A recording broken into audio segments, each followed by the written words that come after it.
the UK on Monday night, which meant most of us missed the chance to see what phenomenon. It is what it is.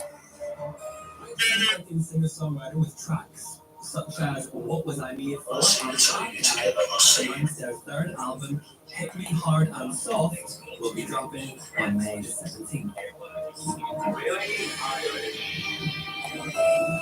Maria Woodall from One Day in One Day is the next installment of which rom-com about a woman who keeps a diary?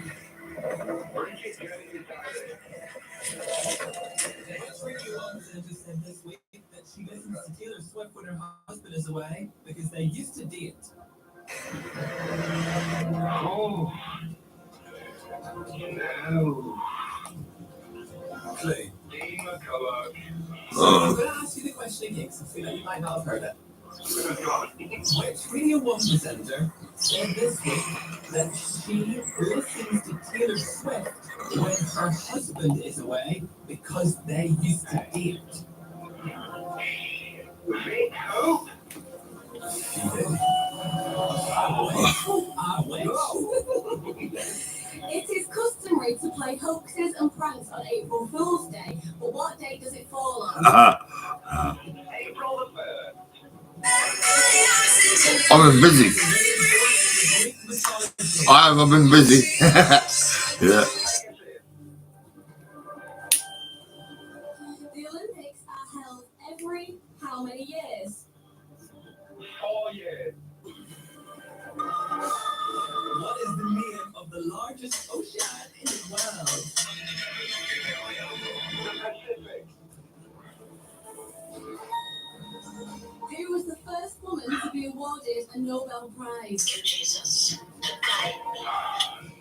Margaret. No. She created oceans. Oh. Oh. The Penicillin lady Dean McCullough.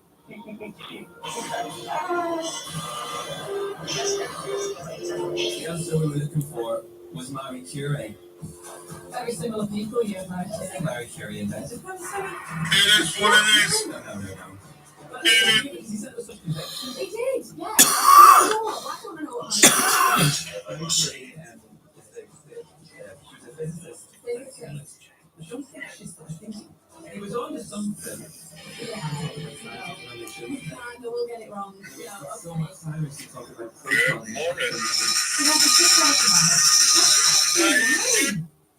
No, about that. So. I wanted that to say doing, not do. You did get the question number 9. Lovely guy, whoever he is. I do recognise the voice. I've got a feeling he's one of our regulars. Yeah. We really did help him with question number 4, but that's fine. So we do like to do that. But I did hear something.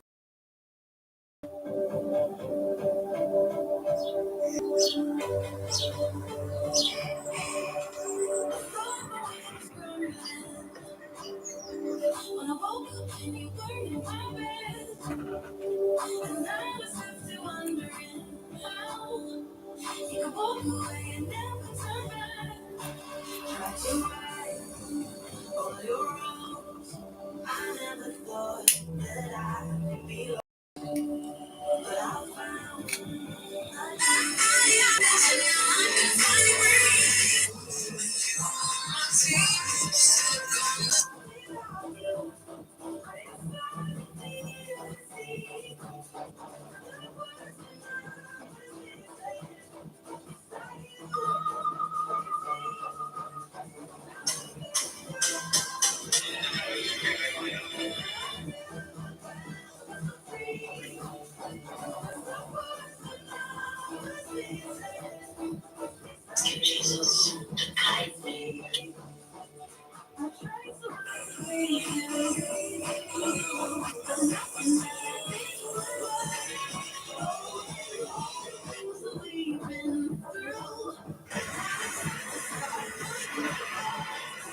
Try to right all your wrongs. I never thought that I'd be yours, but I found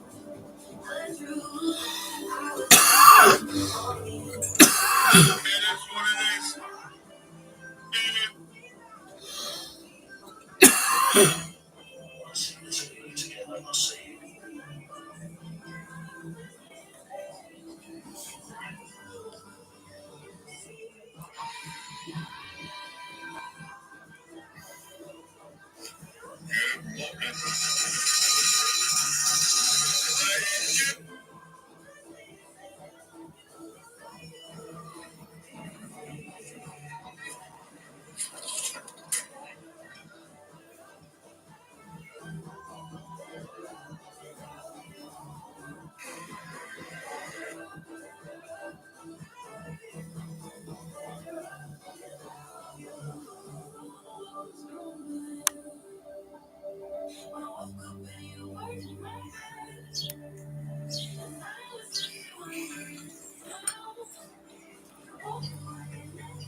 Shifty, better off without you on Radio 1. And what a day! We got to question 9 on Who Are You? Yeah, Fox and Ron Peter Belfast said, I heard someone else say positive when we were asking our mystery caller the questions.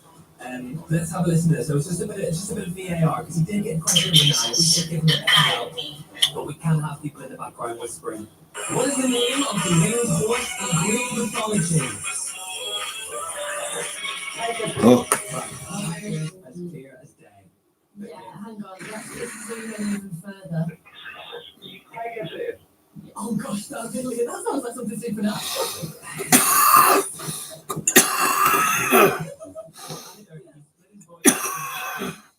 Something out of Harry Potter, or his intrusive thoughts jumped out, or indeed what is possible. He has someone with him voicing the answers. I think he did, but is there anything in the rule book about that being okay? Let me just get the rule book one sec. I'm just gonna try and get the rule book. Yes. What dogs? Yeah, that's in the rule book. All right, okay then, fair enough, yeah. That's all I can say. Some of the answers were rogue though. I mean, we asked which lady won the Nobel Prize. We said, That's what it is. She made the motion, and then she said, oh, I don't know, Dean McCulloch. Dean McCulloch was two of his answers. One of the answers is who won Taylor Swift, and who won the Nobel Prize. You never told me about these things. You know, I'm just so shy.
Oh, well, I'll put that down. Fucking hell. Down here, I've got look at this. Look, there's one bag. There's another bag. This is Temu goods. Bits I've been buying for the kids. Yeah, I've been buying loads. I should shut my door really. It's a bit cold now. Fucking. Yeah, so there's another one.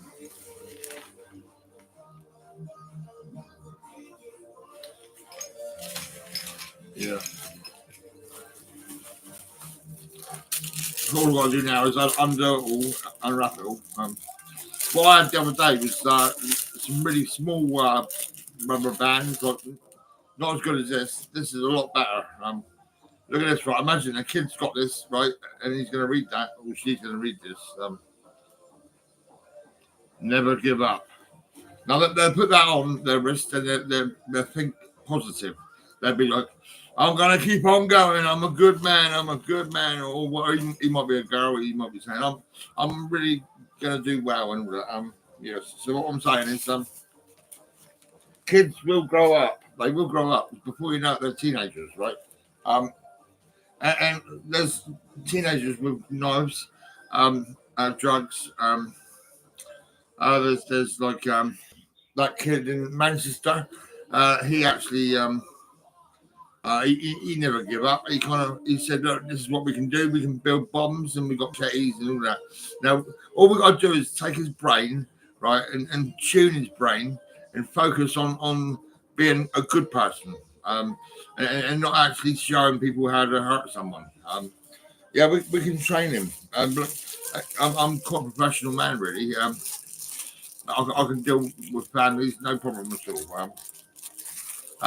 all. You know, what can I say? I mean, I had troubles as a child as well, and don't get Alan Snook. That was part of my life when I was a child, and also after I finished buying and selling pianos. I covered Somerset in London and made all the families happy with a piano. And now, after I finished, that there was fucking Alan Snook to worry about. With his drugs, you know, because he was actually putting spoonfuls of drugs in my face like this. And I was trying to raise my daughter. And I've done a good job, I reckon, looking after her. I've got so much evidence, it's crazy. So what we've got to do is we've got to try and brain train a child from when he's young from about the age of 5 or 6. After that, you have to watch him like a horse. You know, a horse runs along the track and all that, and right, and off it goes. Right. Now this is what you got to do. You got to monitor your child and keep treating them and making them feel good and all this and that. Right. And before you know it, they grow up to be a good person. They will do a lot of giving, caring, and not be someone who's going to have a knife or drugs or anything like that, really. Now, yeah, like I say, I mean, there's a lot of dodgy characters around, you know. So, like Alan Snook, Tommy Avery, and Wayne Smith, and Lee Bedford, people that were harassing me when I was a child.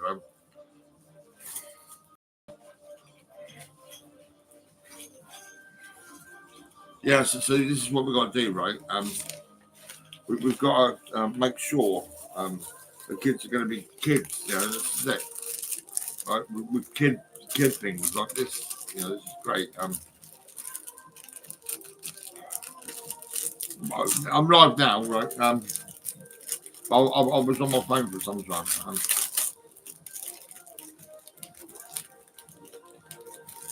Actually, my electric went about 2 hours ago. So I got on my phone and I put £30 on my electric.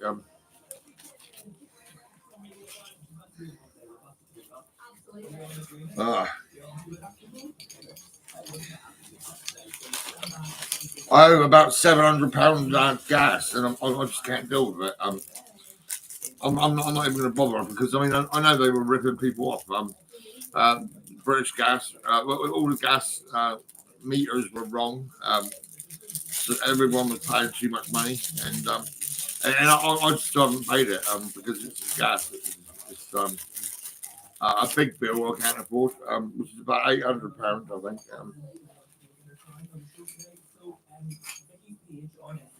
So I'm just going to do what I want to do. Treat all the kids, yeah. When they go past Cozy Cafe on a Saturday, yeah. It will be a Saturday because it's going to be a day when everyone's going to be at home. Now I'm quite professional. Now when I was selling pianos, I would work into the day. I'd say, right, so what time are you going to finish work then? That's great. So you'll be at home, and then your wife will be cooking dinner. You'll probably watch a program or whatever. After that, do you want to see me then? It's just this is how it was. I mean, that's how it was. And I relate conversation. I have good conversations with all the families, and I'd turn up outside their door, and the kids would go, "Yeah, great, yeah, mum, dad, the piano man's outside." I remember it like it was yesterday. Yeah, even with all this trauma I've had from the NHS and police, putting me in section units. I think they're absolutely mad. The police and the NHS should pay me £2 million from the police for 1 year, and that's times 18. That's 18 years. So that's and the same for the NHS, right? That's £72 million. Right, it does seem a bit crazy. A lot for one person like me. But when you think about it, if I start treating all these families all around the country, I'll probably do this as a professional move, you know, for the child's sanity. You know, how can we keep a grip, a hold of all these children in this country that are causing havoc? You know,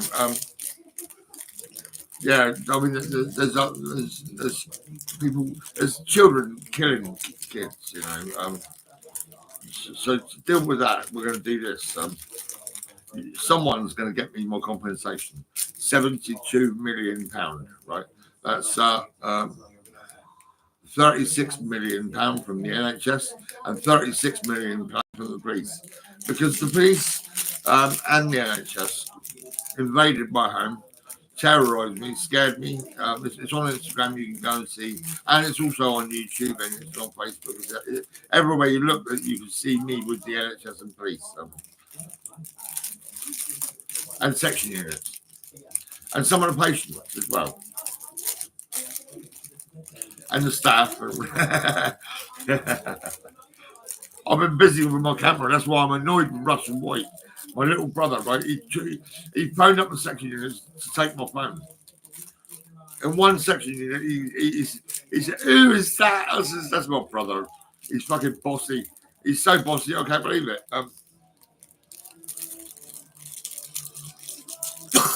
Yeah, so this is it, right? And Lee White, well, you smile much, and you did give me a black eye, and you was charged. What's this? Create the life that you dream of. Now, about that, that's pretty fucking cool. This is for a kid, right? This is for a kid. Right, kid's getting this. Right, I'll tell you what, I'll put it in a blue bag. So a little boy can have this. He'll probably wear that, I reckon. All the other ones are shit. Look at these. Look at this, right? They're foreign, I think. Oh no, this one says success. Some of these are actually fucking foreign. It's crazy, yeah. Yeah, so that's it. That's a pretty cool one. Inspire the world to change. Inspire the world to change.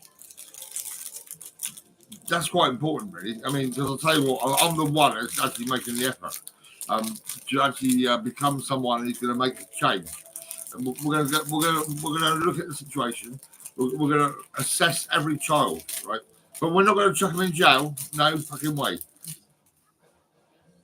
I think I might try and wear that. No, I can't wear that because it's fucking too tight. Oh shit! I can't wear it. Inspire the world to change. Yeah, that's pretty cool actually. Well, I'll give that to someone.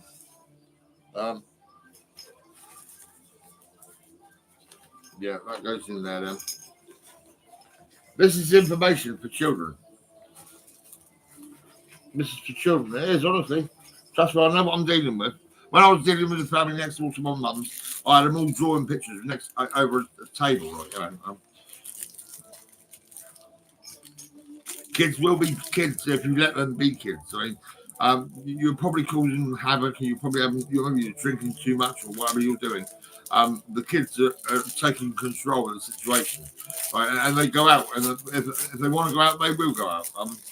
You know, that's how it is. You know, but I mean, I had a situation where kids would want to be around. You know, this is it.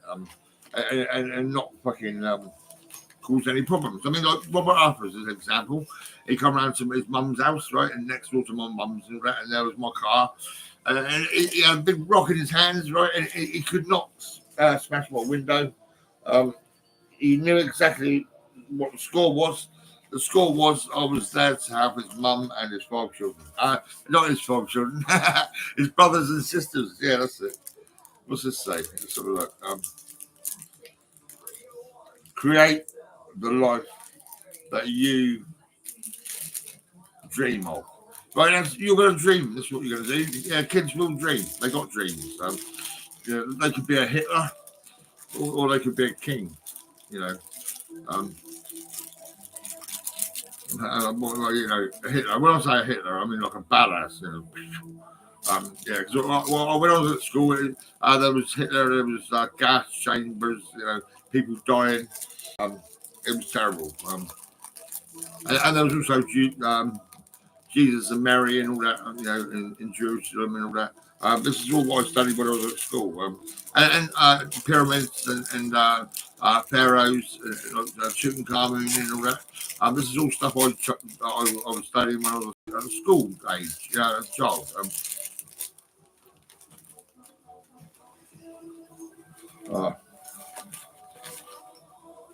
Right, so what I'm doing is I'm oh look, I've got some paper. That's great. I've got loads of these. I think this is going to take for ages. I'm going to put some paper in all these fucking rucksacks because I want the kids to do drawing. It's like doing handwriting, but it's not. It's just drawing a picture, a happy face or whatever. I mean, maybe you can train them to do some handwriting. I was quite. I actually looked quite. My handwriting was quite decent when I was younger, but I mean now I don't really worry much at all. It's crazy. Right, I've got loads of. Actually, I think I've got more. Some more of these somewhere. I'm sure I've ordered loads of these. So I think this is going to be a good Saturday coming. It's going to be a good Saturday because there's going to be quite a lot of stuff going out. Sure is. Yeah, and I'm going to brain strain the kids, right? I'm going to get you started. I'm not going to become. I might say at times or whatever, but the thing is it's about a package that the kids will get, and what they will have is stuff they can use. You know, you can train them to be a very decent handwriting and all that. You might be able to get them to do some artwork. You might get them sitting with them and their ideas and all that. That kid who's doing 13 years in a jail is fucking mental. I'm really sad about that, really.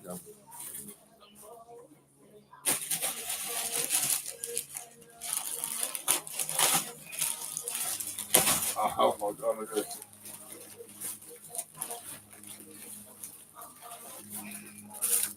Oh, that's the charger. I've got another right,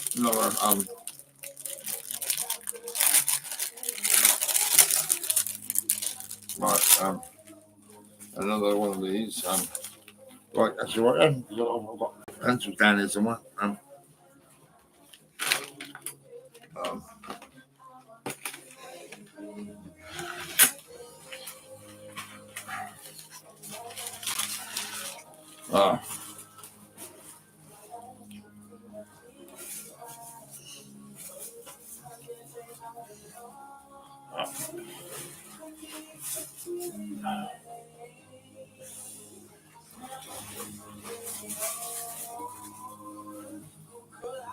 Yeah, 3 days.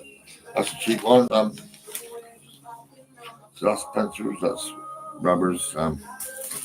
Oh yeah, another one of these. This one says never give up.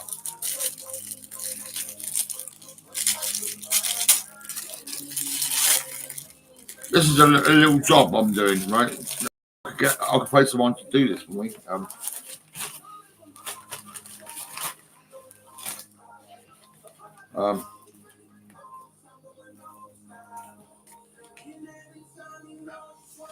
Oh, a whistle. I need a whistle. Oh, fuck it. I need a whistle. Oh, there's more. Hey. Oh, there's got the whistles there somewhere. Oh, there's loads of bags. Oh my god, that's crazy. Oh, look.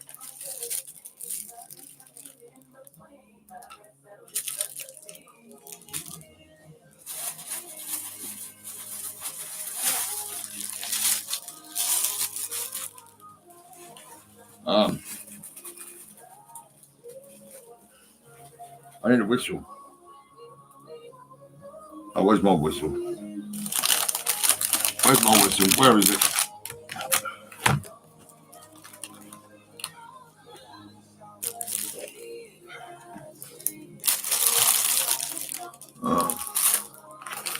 There it is. A blue whistle. I can go in there. What else up there? Actually, I'll tell you what. No, I just want to get one thing sorted at once. You know, these will be going in a bit.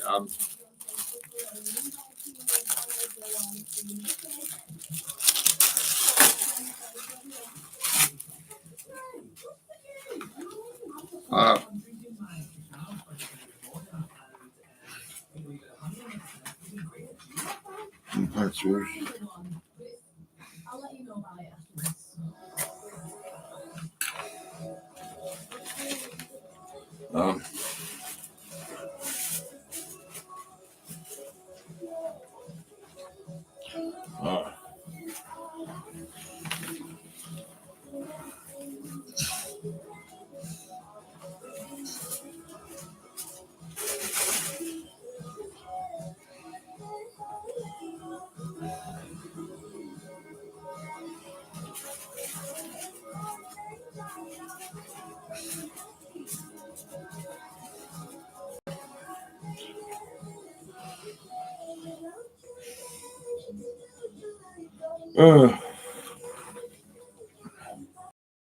Oh, okay. Right. That's 2 pencils. I'll just ruffle one of these in. Okay.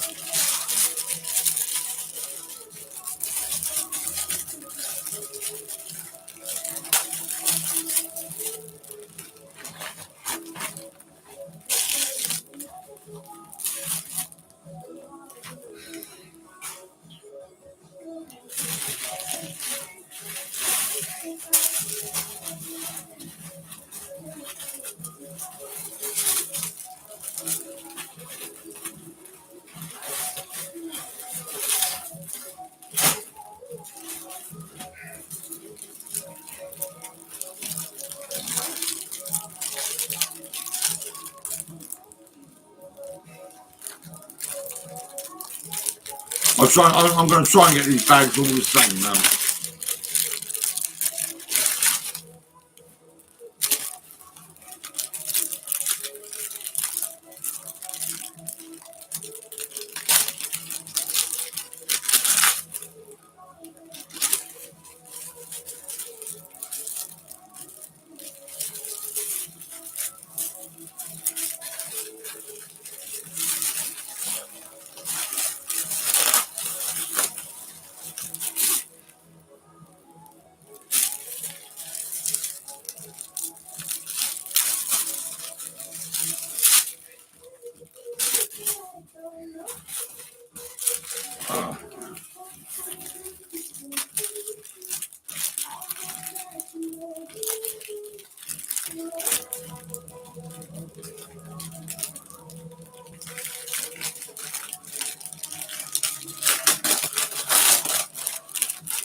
I'm sure I've got whistles somewhere. There we go. Whistles. Hey.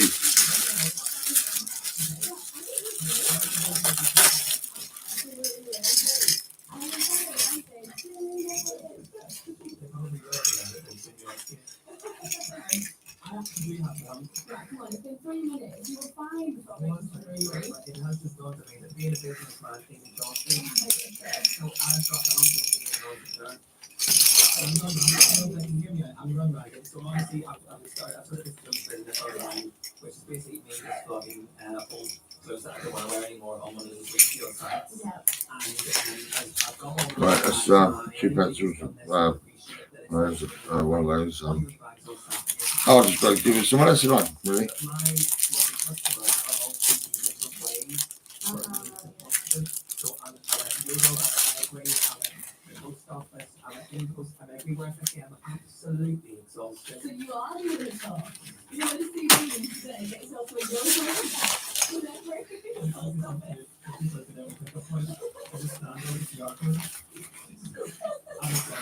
I'm not sure you know entrepreneurs for me. Can you not sort of say it so that it can only pick one option? No, you can't. Oh, right. Oh, maybe you can't. I know, I can understand that being quite annoying to be fair. So I'm grateful for all my customers and I am having a really lovely time. It is nice to make some space for wardrobe, but for goodness sake, I don't want to save the day off. Got a favour? No, we can't do that. It's the biggest thing. No, I don't think it counts because that's what I've got to do myself and getting for Wednesday. I know. And I said to myself, no, I'll take this off footage when I'm trying to do this. Are there any fingers in the studio? There are actually. Everyone's holding their hands up. Oh, wow.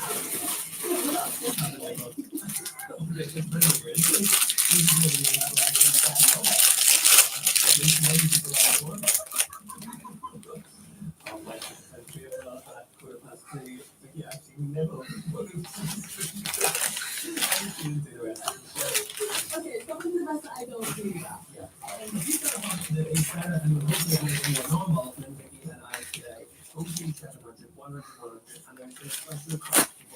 And you know what? I'm just shooting after voice notes. You send them in.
Sound. today is that all of my customers on my resale app information will keep picking different postages and I'm riding right across Manchester in certain areas, getting all different packages. However, I've just been told by our on WhatsApp and just pick one. Oh, fantastic. So, as somebody has said, you're using some on the retail sites you can choose how you want to send the parcel. Personally, I'm a certain brand myself. This is easier. I want as much negative action not allow. Sharpeners. Yeah. I have other ones. Would you stop bringing all the customers work, please? My name is Nikita Oliver, and I'm Lillian. In our new podcast, Oh, come on. we talk about the big issues and the little ones and everything in between in the way that only best friends do. With brutal honesty. I thought we were like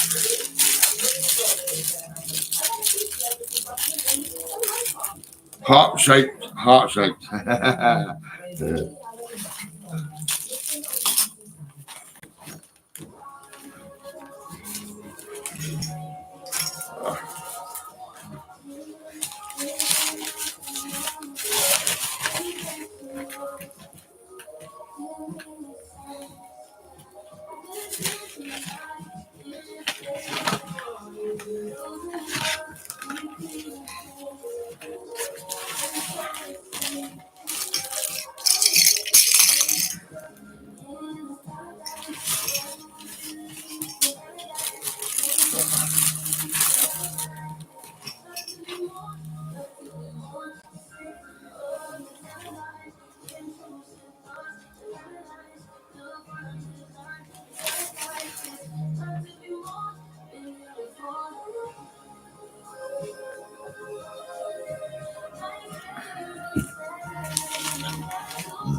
Oh, I'm running out of paper. Hang on, I've got one pencil.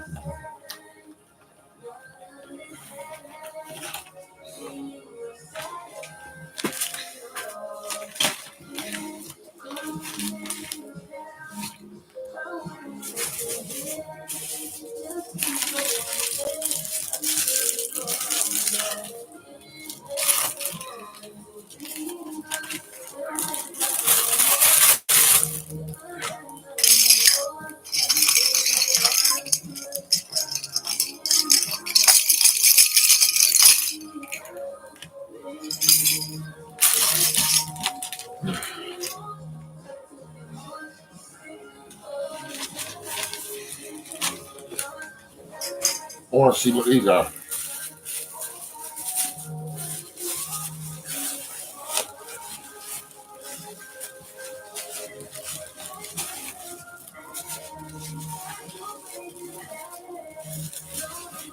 Oh, it's glasses. Oh, really? You fucking had a bit small, eh?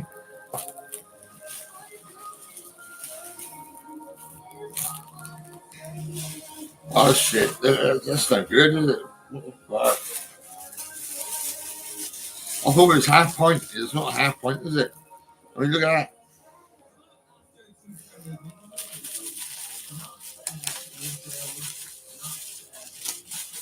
I need a pint glass, really, because I smashed my glass. It fell off my coffee table. It was smashed. I didn't even buy the fucking.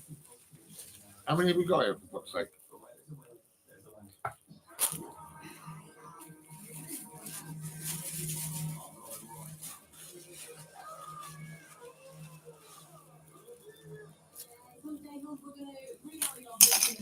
I don't want those, really. So.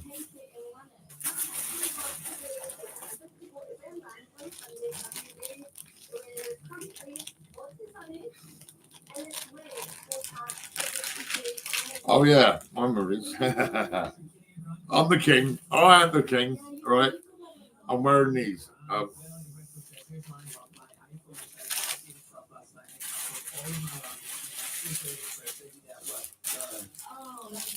What's this?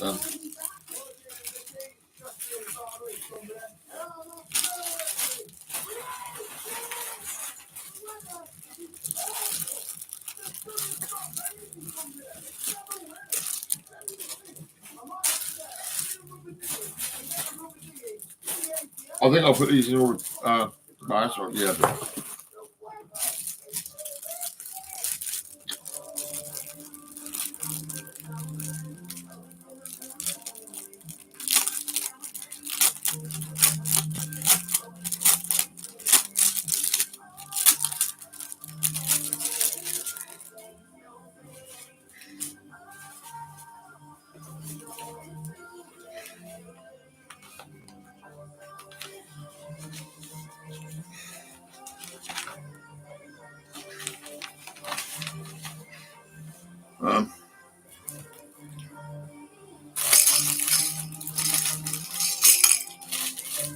I've got no pencils left.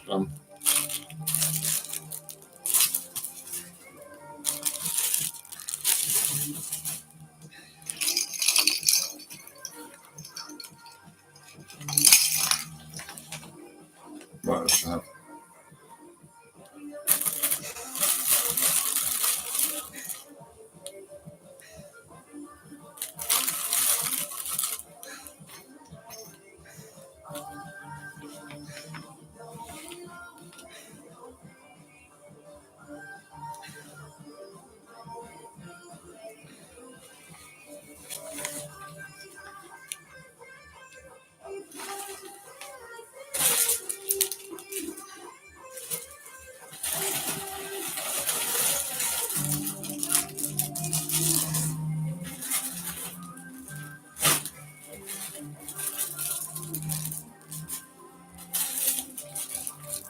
Ah,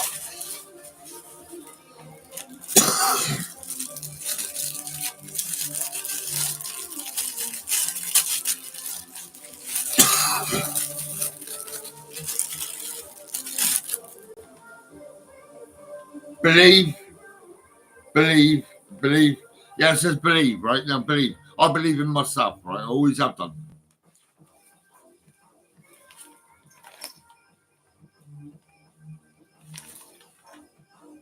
Right, I think I need a blue bag for this. Actually, I'll deal with that in a minute. I'll deal with these yellow ones because I've got all these for the girls and that. You know, I can't see boys wearing these. I mean, but like I think they're gonna love these. You know,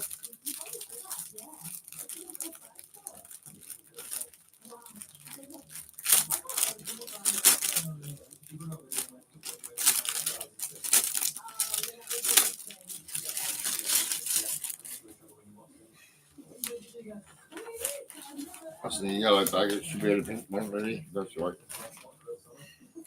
And then one of them.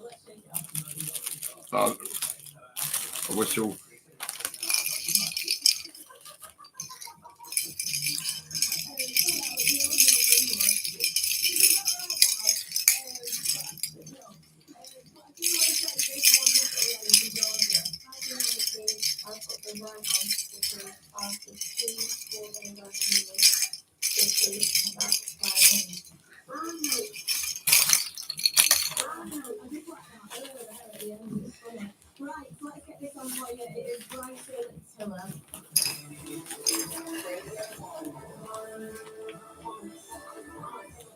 Oh, that'll be all right. Okay.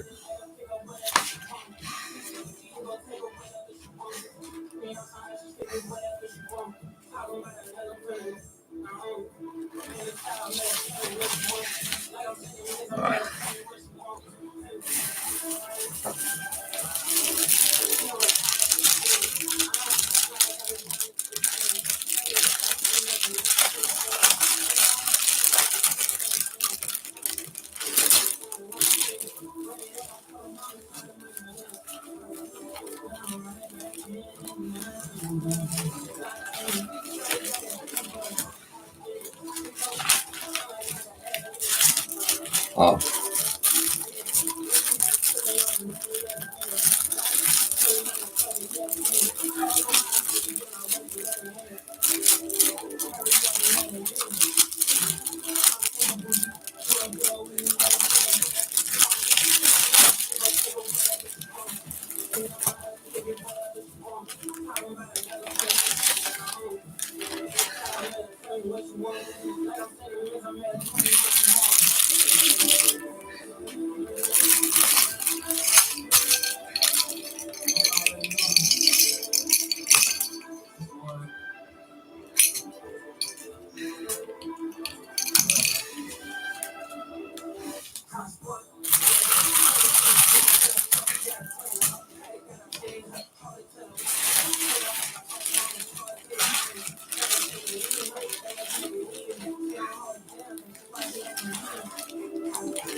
Oh, really? That's a bit little, isn't it? Oh my God, that's what the hell. 140. I didn't even order that. I mean,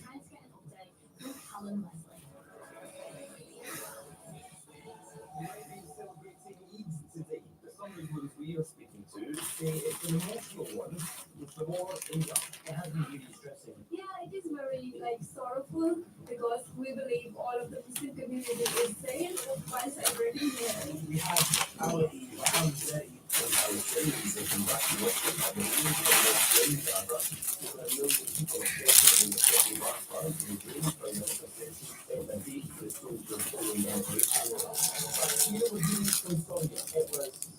brave. It says brave.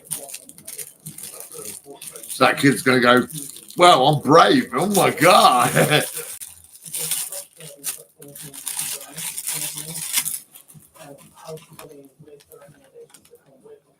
That's enough to say that one. Yeah.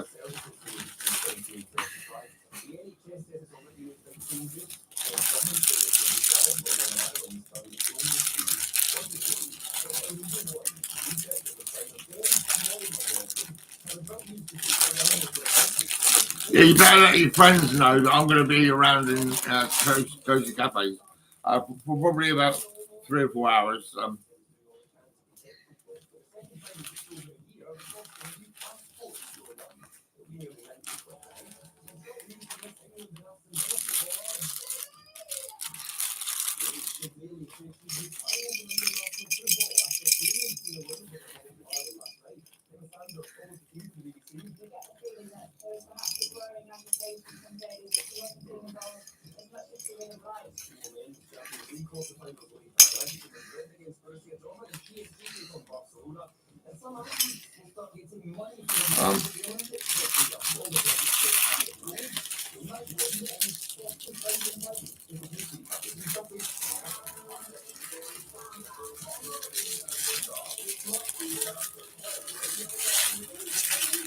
I'm sure I ordered some pencils. I'm sure I did.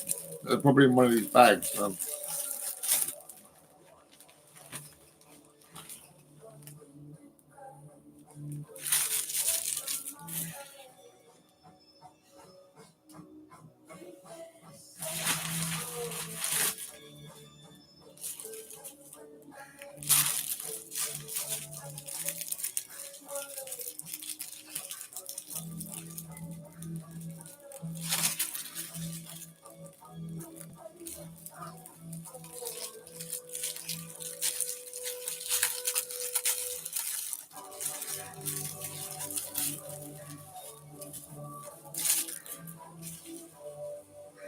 Pens.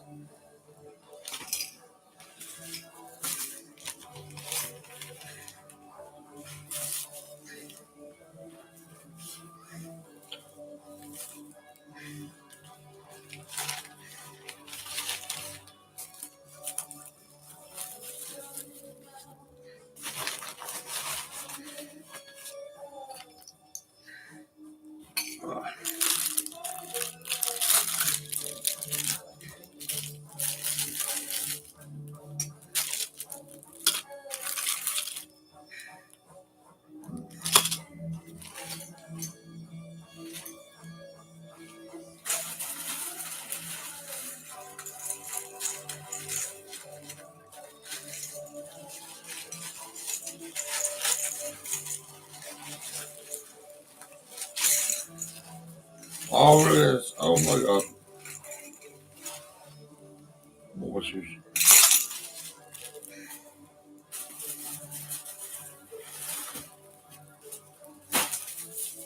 Pencils, yes.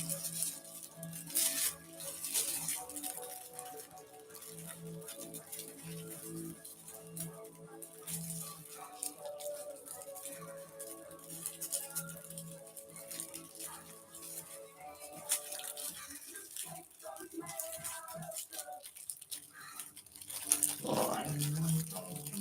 Come on.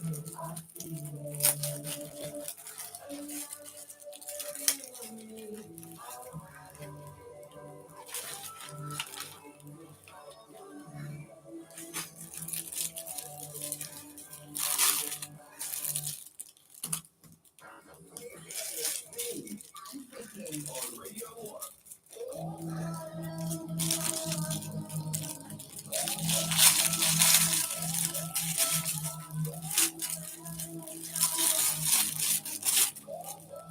This one says, brave.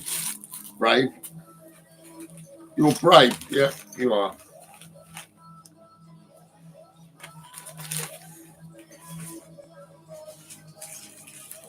Hang on. There's a pencil and a pen.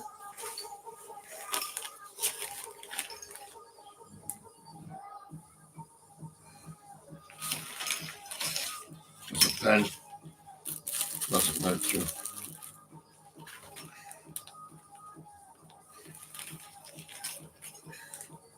No.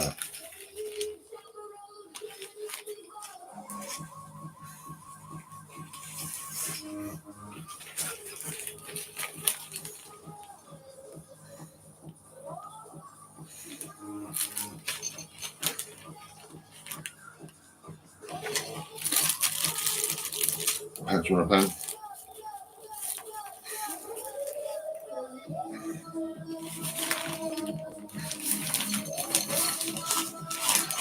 And a sharpener.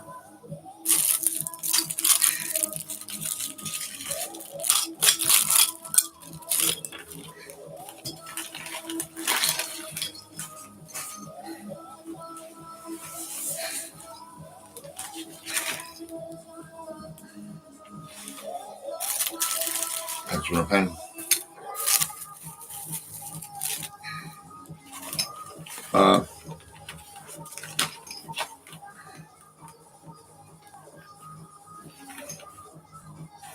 This is a sharpener.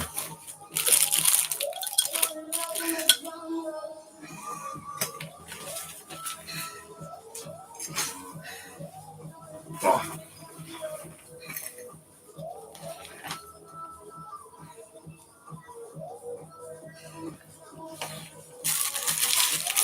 Pencil and a pen.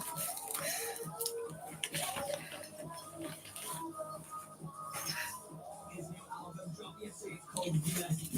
It's credited and Jungle on the album. Let's play that for our friend Claire. She's going to your straight tomorrow. She's going to be listening to us on BBC Science. Very good. Always have that in your pocket, ready to go. Always. Always. Yeah. That's great. You got these yourself? On the way, we're going to be getting our tune of the week on, and I'm feeling we should talk about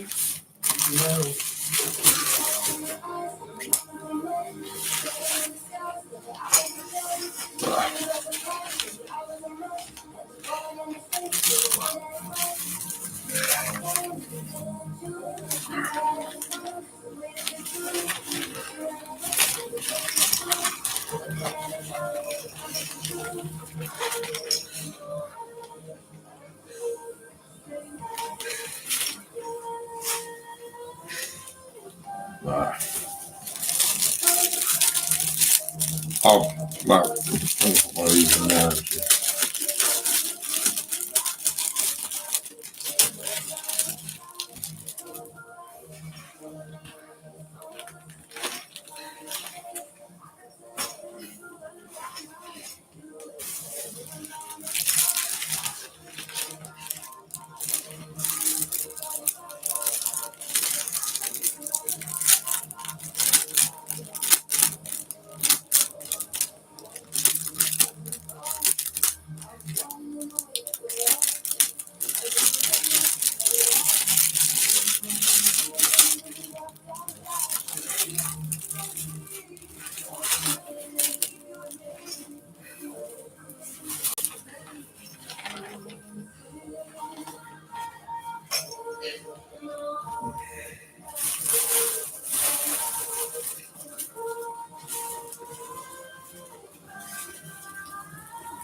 I was, yeah.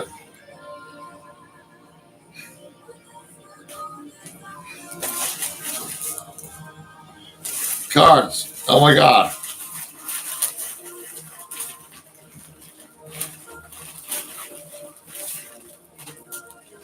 I think this is better actually.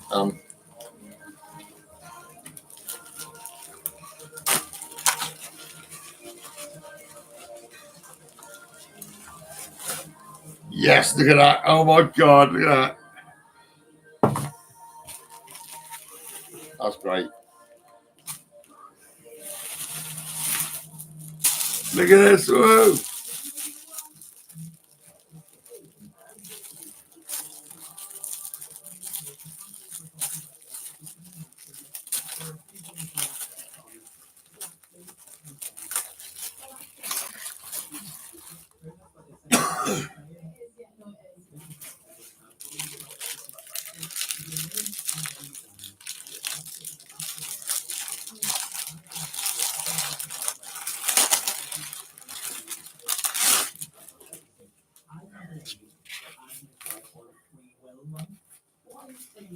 So in the month of March, it's the thing that happens where you can get your well done for free.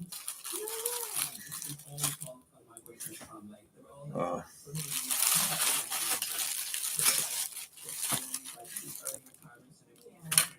all is like part of the conversation. I'm just they're like, oh my God, how do I do this? And then I realized, okay, that whenever I buy my house, my mortgage now is like, have you written your will? And I was like, steady on.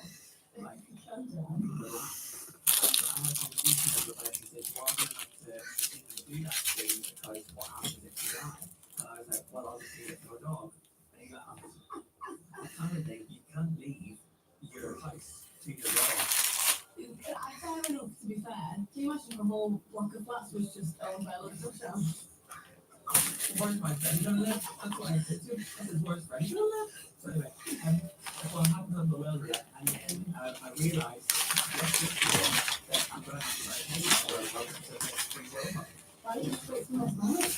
So that's what I do. So like I think you guys next March. Leave it to me. I'll have a doctor. I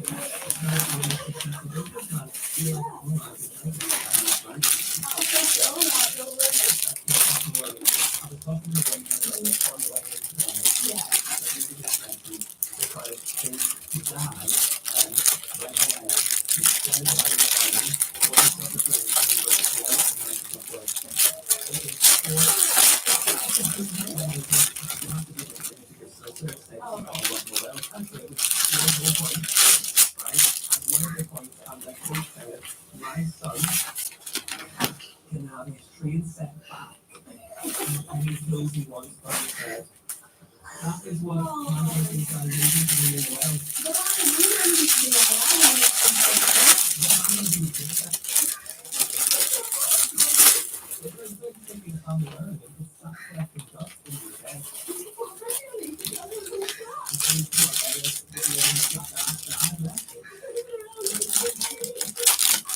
So that's what my boyfriend some old stuff from the shed. Dream big. Dream big. So they don't say what they've got left in their well or what they're leaving people in their well, which is fine. We welcome it all. Then we Yeah, absolutely. If you want to share. I don't have this stuff, because I do not remember when I wrote my will. Is it because I wrote a constitution? And I had to honestly look to let you know, everyone was getting free and bloody that. yeah, so then actually happens if you went to that thing and she got a free will.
Oh man, I can.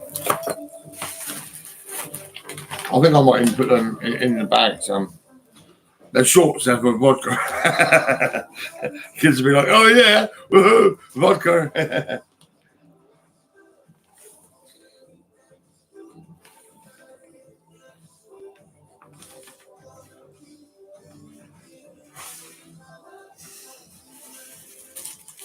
Ah.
Oh, come on.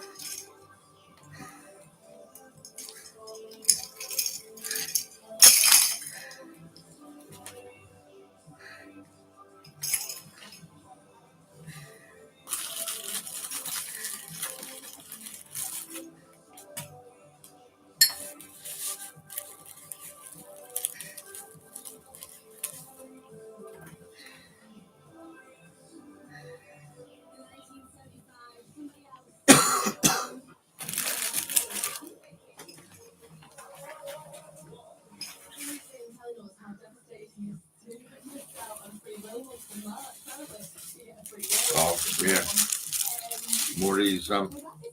Never give up.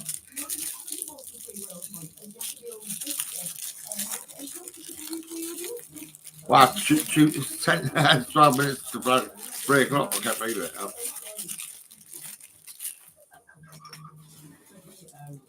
The pink one, never give up.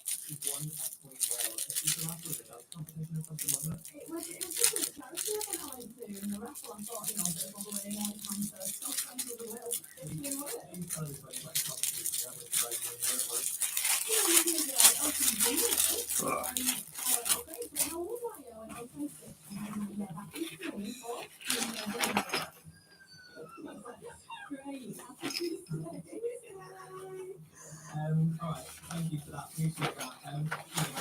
We've got this right now, and there are reasons to promise taxes, yes, we will make the like, not trying to involve it or anything, but Kieran says, I've added my grandparents to my will to help register her as a long-term partner, as an armed forces. I've been up to my car, and my mother. Oh.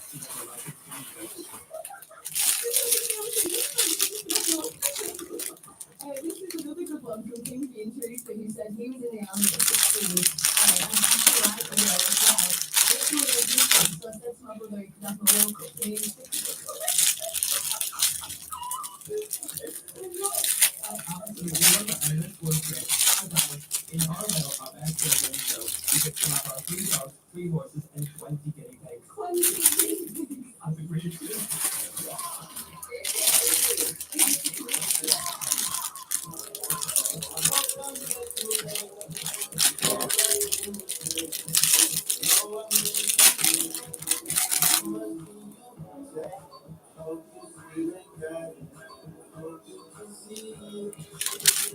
Smile to the world.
I'm gonna put these in there as well.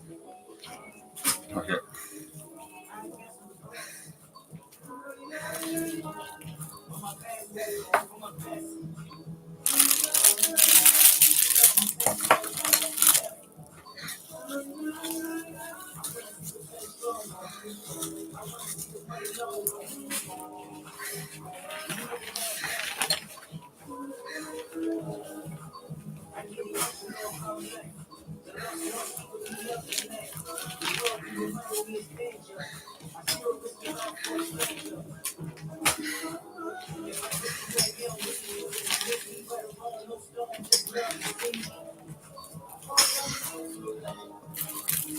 We got loads of these.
Oh, quite like this.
Inspire the world to change.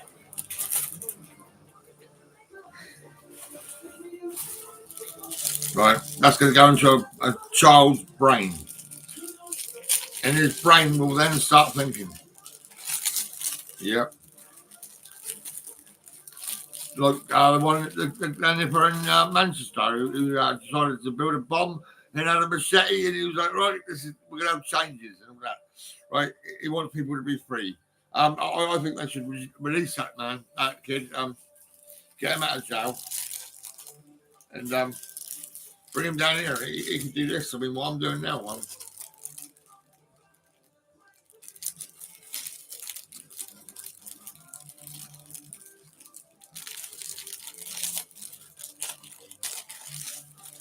It's about brain training in children. Because all we're doing is we're attacking the British people. We are the British, and we are attacking the British. I mean, it's fucking crazy, right? I mean, there's other people coming into this country. There's a lot of people in this country that shouldn't be here, really. But like I say,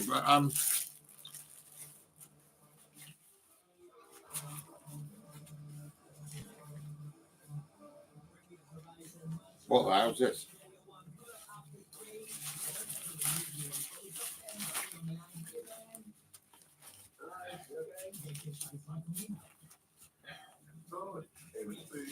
That's a bit mad.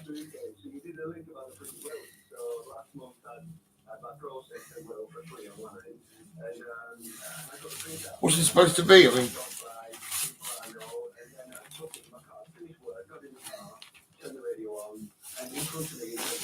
I forget.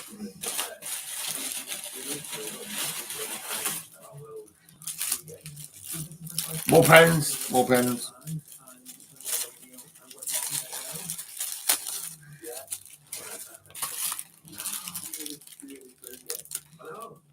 More rucksacks.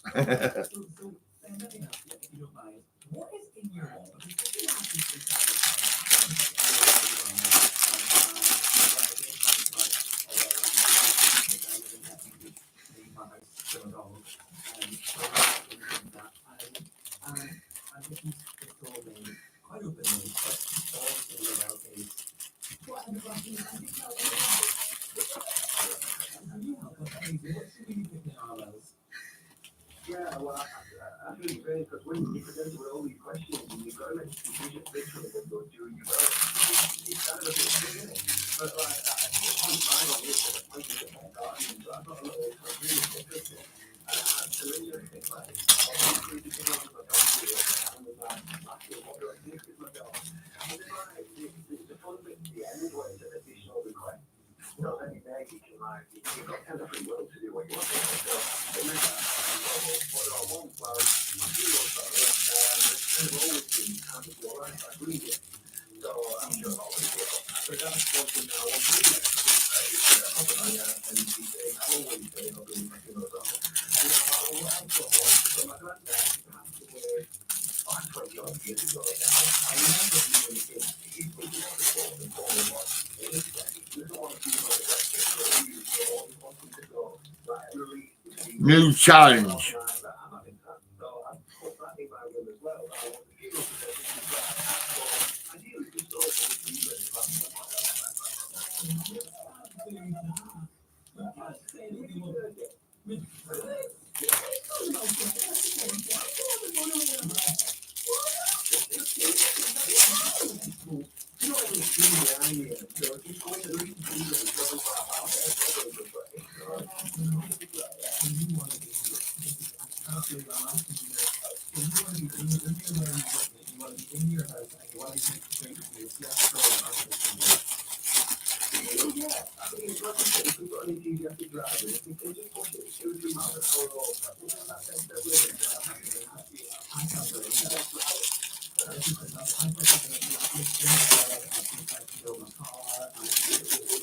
Yeah, I want you to tell the NHS to fuck off. I'm not psychopathic. I'm not schizophrenic bipolar, and I'm not schizoaffective.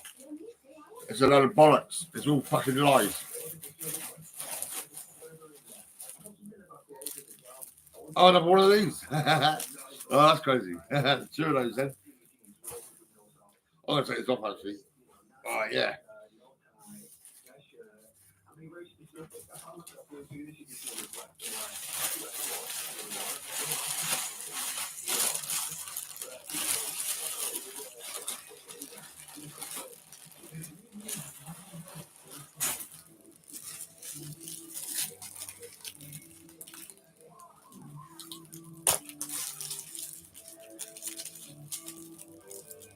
Never give up.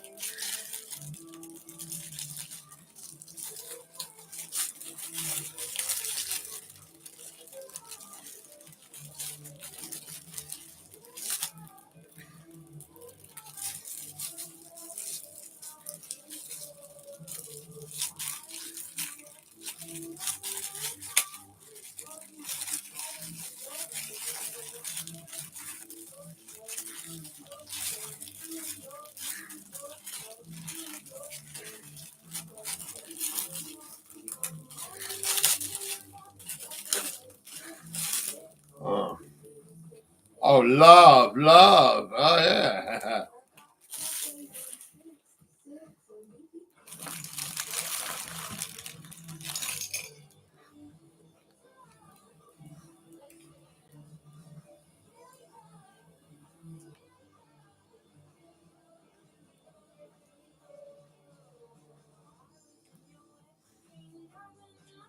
Oh.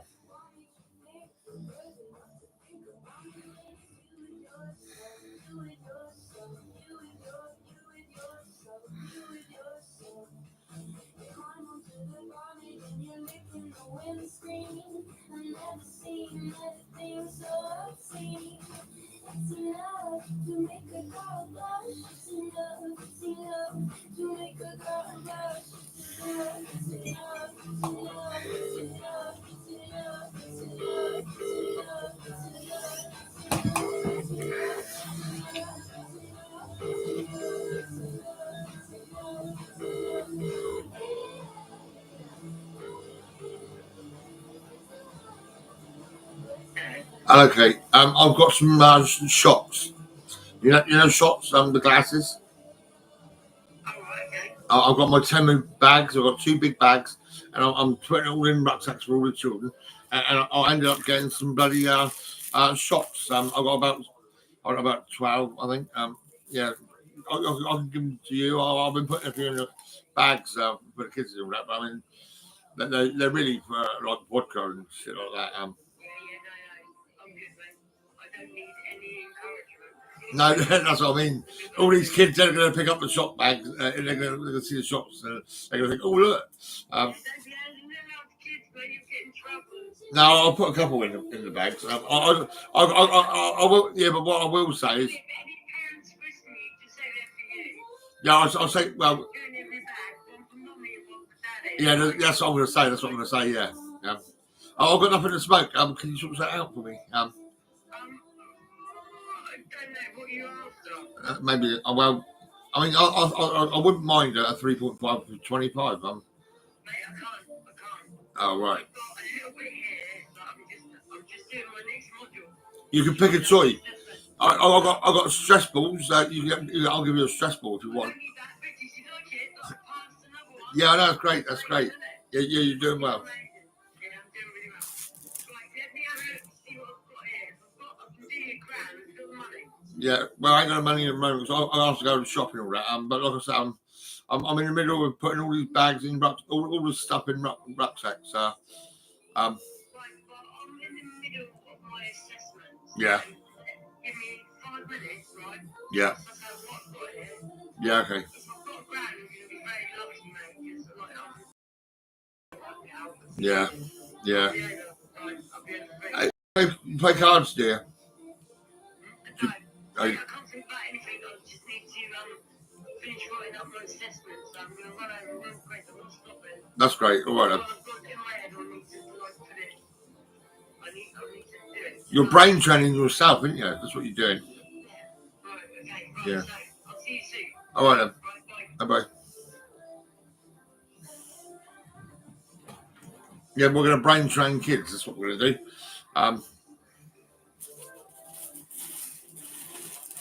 Oh, look at this paper. Yes.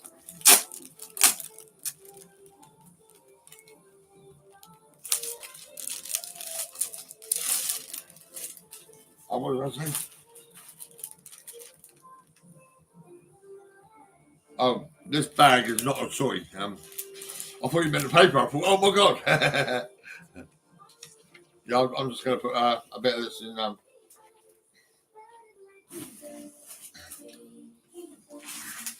Got the green paper there, in there.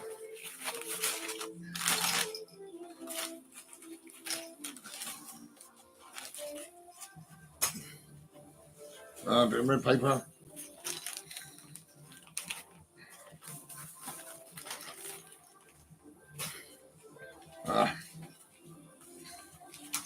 The paper.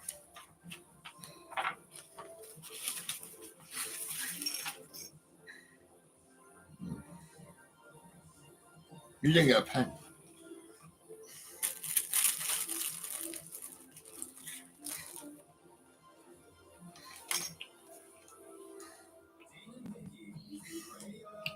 Raw whistle.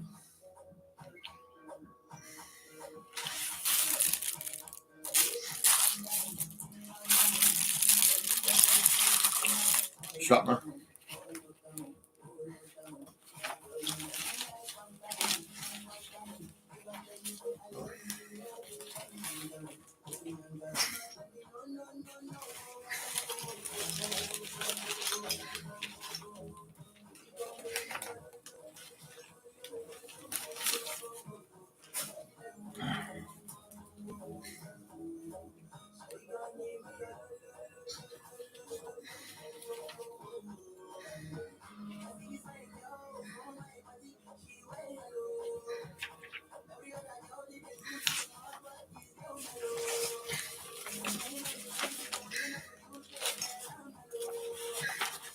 Oh, I've done that already. Okay.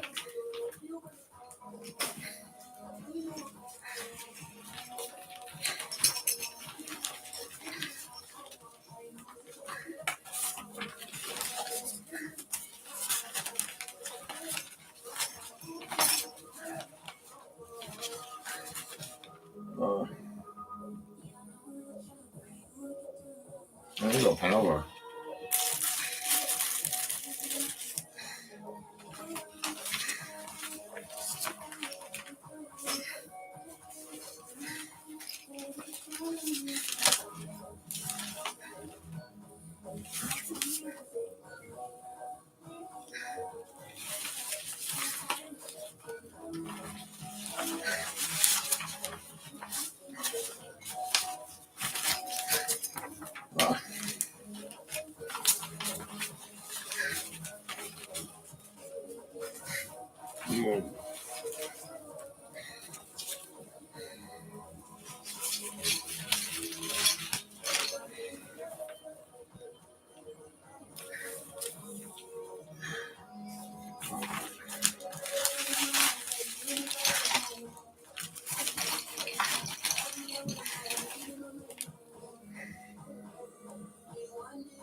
Alright, can't stop. Okay, because I'm in the middle of module. So, Do you want your scales. pen? Was it? Your pen. Oh, thank you very much. That's right. But scales. Sorry, I'm in the middle of Oh, my no. assessment, so I need Sorry, to. I'm not being rude, but No. like, while I've got the headspace, I need to get it done. You know. Yeah, I know. Yeah. Come on. Oh, look at that. Yes, I can't see. I can see the numbers, but I can't see the buttons. Yeah. That's it. Where's that pen there? You're fucking nuts, aren't you?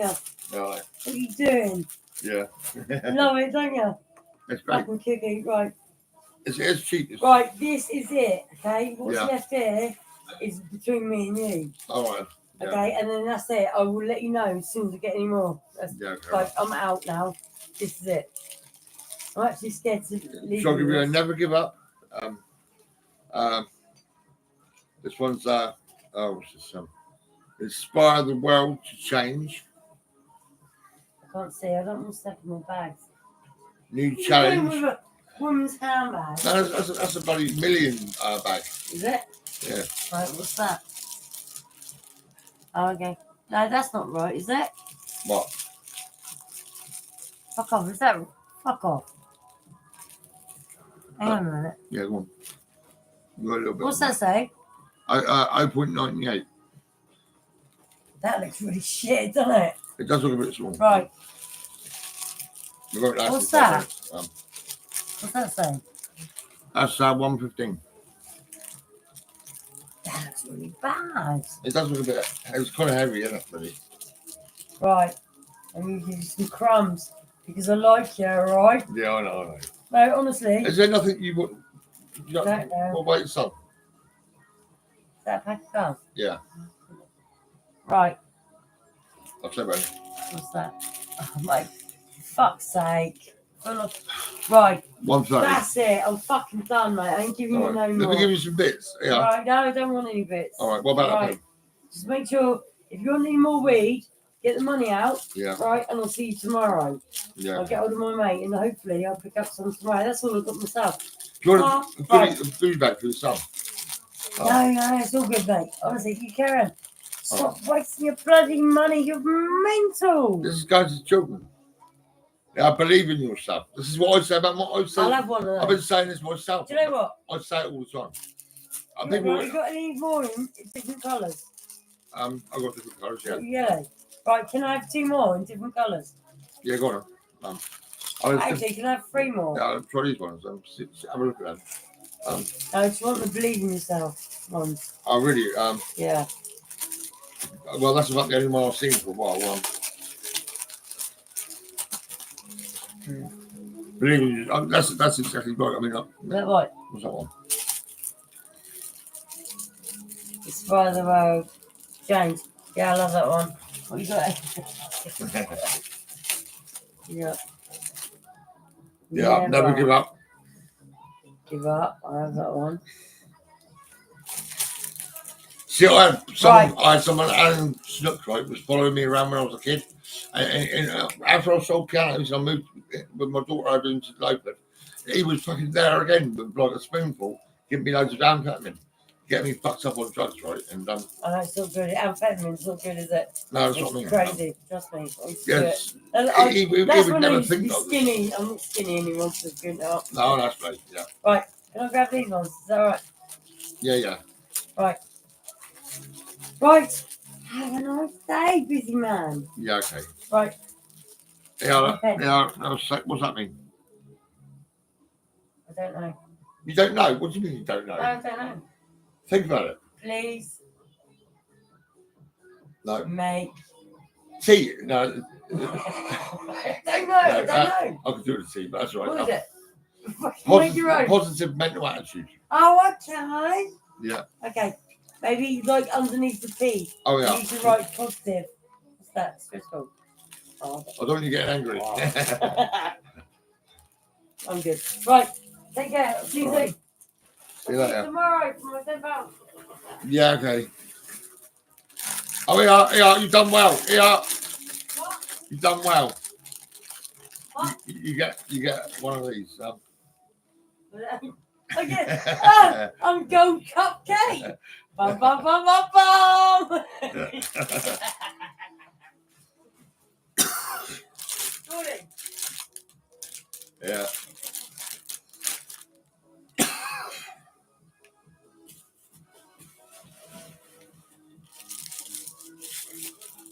I've got some weed. Lovely, lovely. And I think I'll have a good one. I'll come coffee here.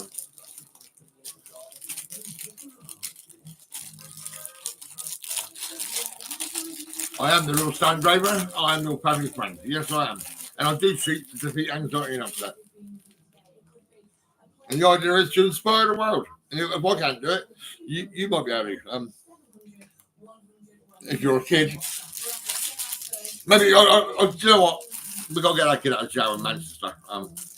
That kid, I see his face. I could read his face. And it was terrible. It was terrible, really. He was like powerful, all that power. you know, in that kid's head, right? They were, imagine Robert Arthurs, he was the same, right? And I was dealing with Robert Arthurs and everything. Yes, so get that fucking kid out of Manchester jail, bring him down to Southampton, put him in a hotel, right? And get a social worker and bring him round to me.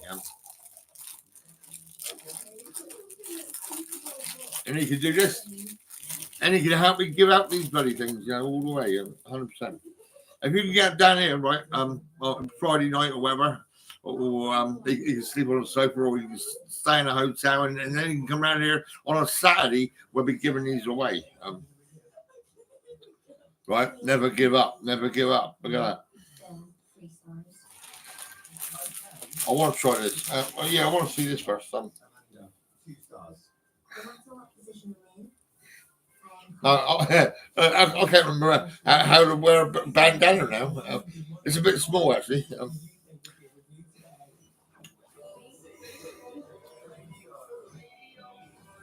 That's quite mad, actually. I had a nice bandana when I was in Portugal. Well, but I think Jane Crawford nicked it. Maybe my glasses as well. I think.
Nope.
I'm gonna put this in a bag.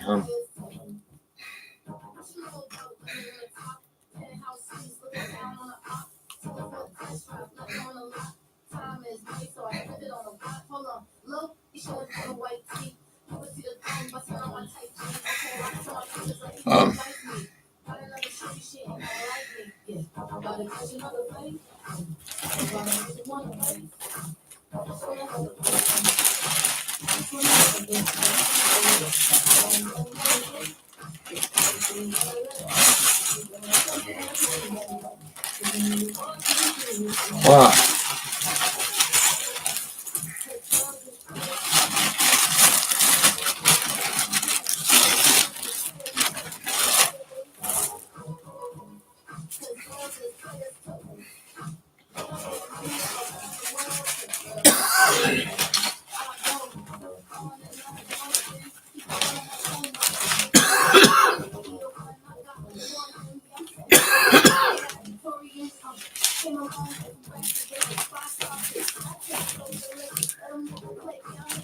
Oh.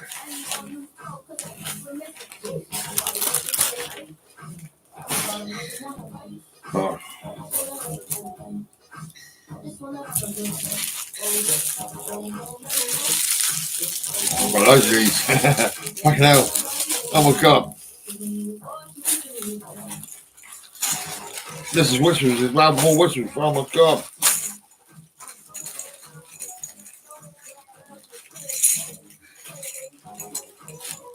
Yeah, whispers. Look at that. Look at that.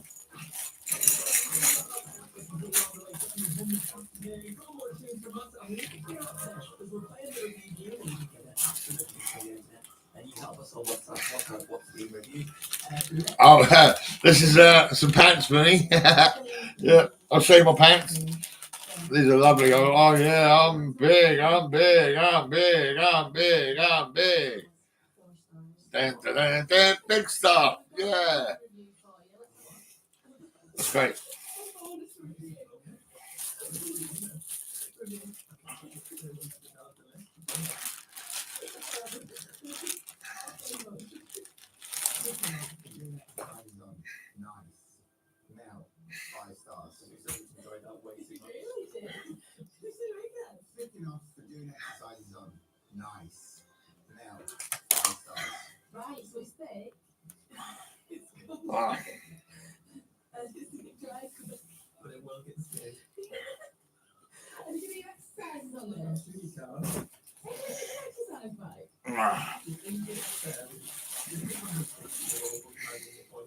Wow. Yeah.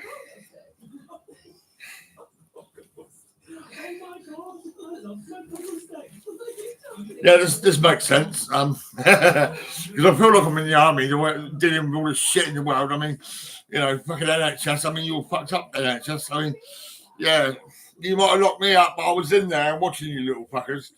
Yeah.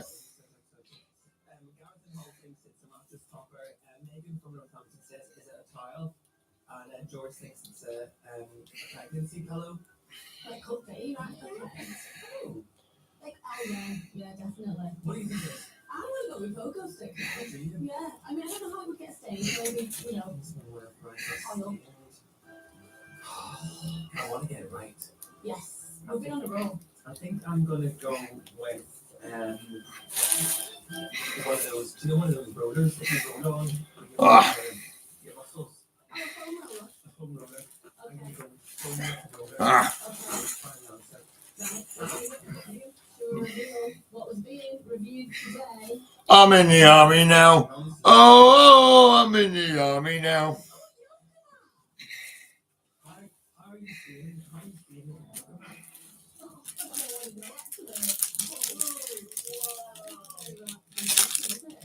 I've got loads of those bloody rubber bands to sort out. Yeah. Action! Action! I've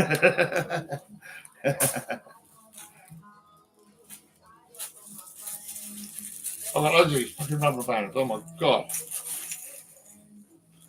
And whistles. I'll just keep going.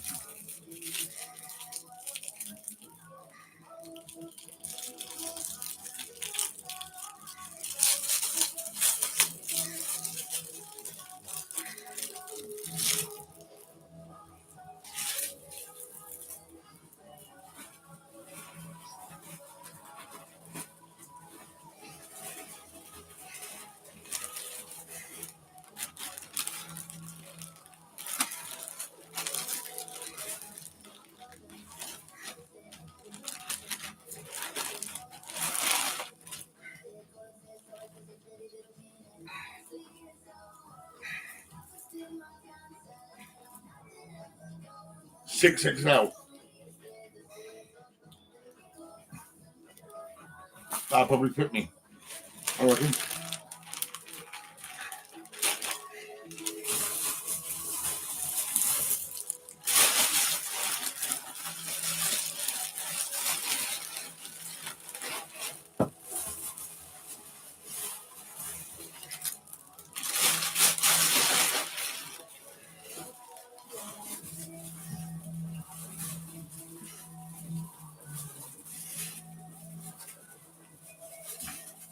Oh man, so much rubbish. Oh, this is crazy.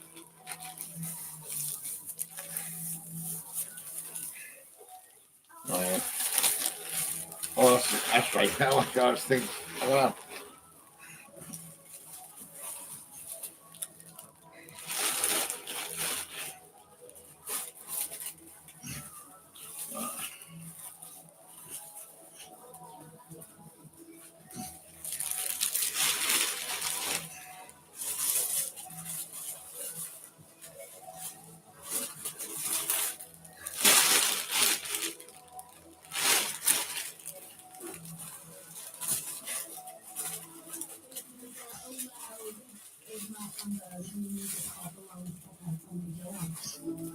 Oh.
Never give up.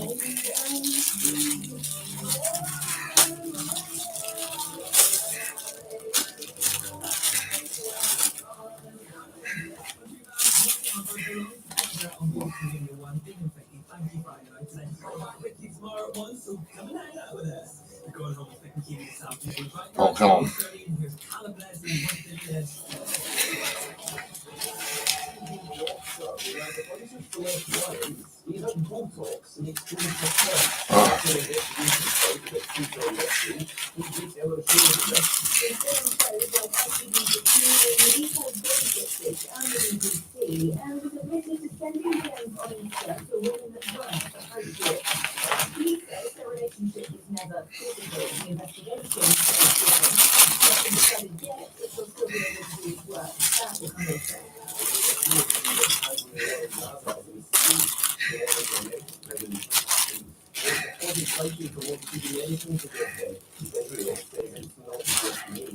Right, here we're talking about trans people, but a court says they've been let down by the NHS. So Friday, Congress Karen Cassidy, a house of this report, said that people between the ages of 17 and 25 are in a particularly vulnerable time. We'll show some pencils. The age of 18, people are simply moved on to adult services. She says that those should have a more focused approach. The NHS is already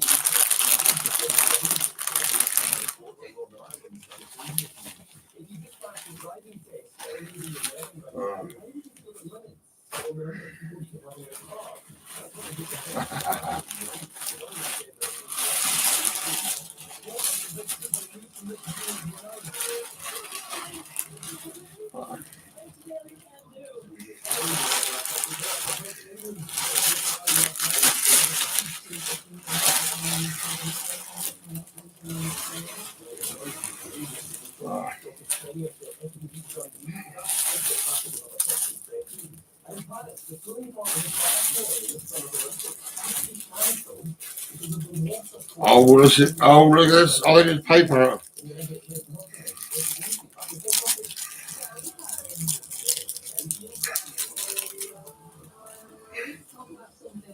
That's great.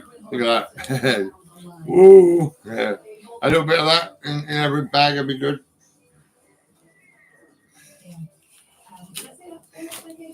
Mm.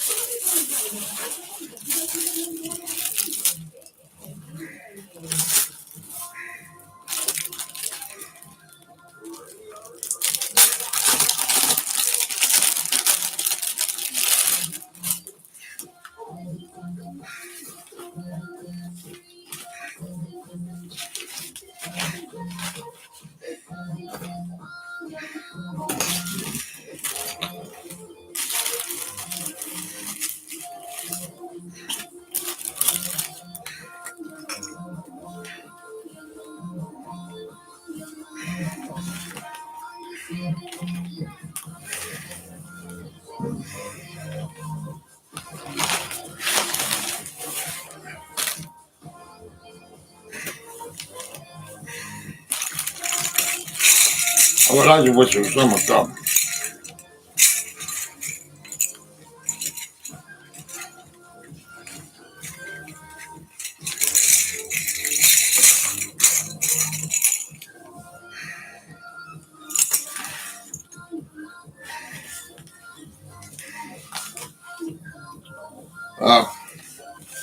Paper.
Oh.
Oh, I won myself. Yeah, I got to stop doing that. I'll give them all the whistles away. And I didn't have one myself, and I was really gutted. I thought, oh my god.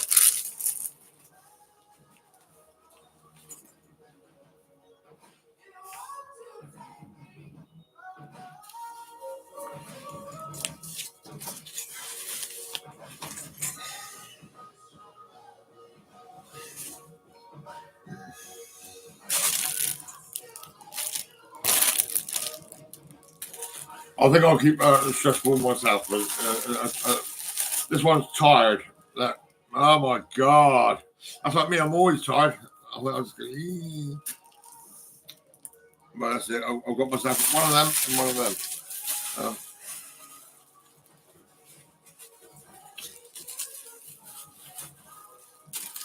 I'll never give up.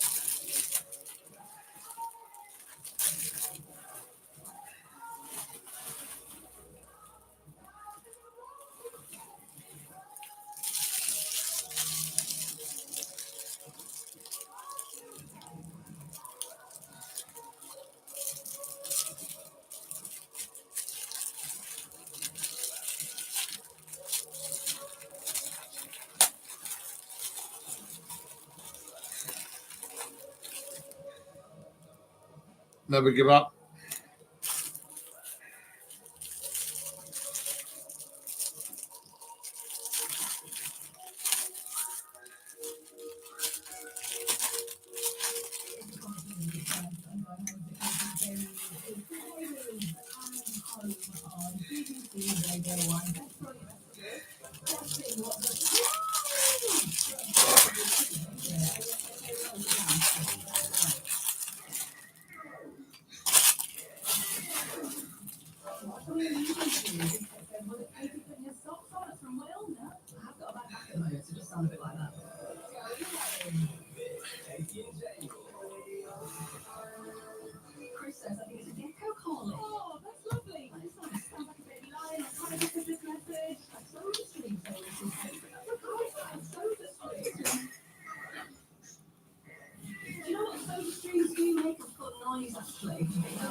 so cute. Just have a bit of variety back in the water. Really.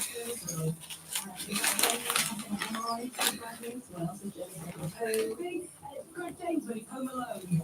Steve and it sounds like me on Monday morning after my second coffee. Richard and Hart just is someone threatening to turn on with a flip flop. I mentioned on this morning breakfast show. I missed that. I did the breakfast show this morning. A little lion, but that sounds intriguing. It's something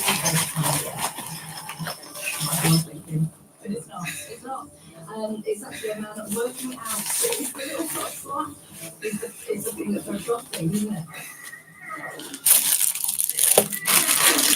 Working out, the man working. They are much men look to grunt in the gym when they work out. And I think men grunt in the gym when they work out, and then you don't look. And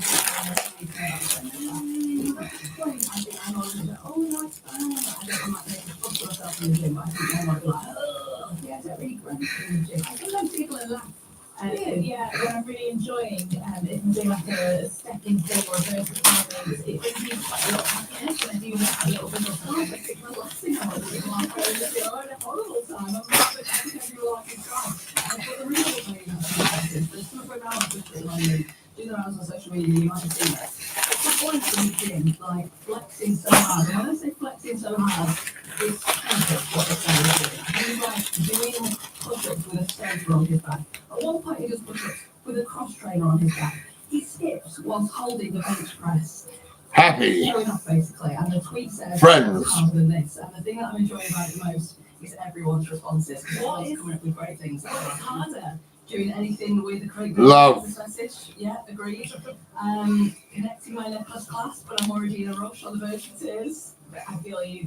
Tangled necklaces are the story of my life. Good luck. You wear a lot of necklaces. I don't know how you do it, because I can't wear more than one. Cancel subscription. What's this message? Yeah, trying to get out of any kind of subscription. Yeah. So I myself obviously it's like, yeah, nobody can just buy a concert ticket without it being like the hardest thing in the world. I like this because not only hard, like hard person, but also like just tricky. And I feel you because as someone with three brothers who like to work out, subscribe to that video. One of my brothers literally will always pull a car. Especially, and whenever he comes over, always pull a car. He's got my strength. That's what man. With the car attached to the rope, just tugging it along. One seat. That's crazy. Well, there you go. So we've got a Theo-like guy flexing on the kickstand, but lots of things that they think are actually a lot harder than that. So give us your examples, please. What's harder than towing a car with your body weight or doing a push-up with a sofa on your back? Go through 700, 400, 100s. It's a really long one for you now. This is made for me. BBC Radio 1. Did you tell I haven't loaded this in time? It's fine. I don't want to talk about it now. I'm loading it in, and that's hard.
Create the life that you dream of.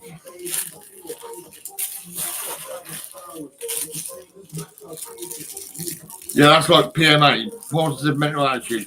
Your brain is like a machine. It will go forward, right, and it will be like a dream. If you go derogative and you go backwards, and you don't like it at all, and you get a bit annoyed and angry, it's probably a nightmare or something. Or you could be scared. I mean,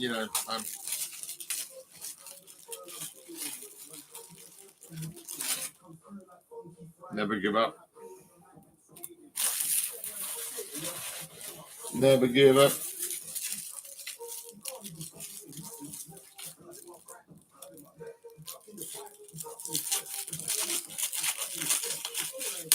Yeah, I'm thinking about that guy in Manchester, now is the time.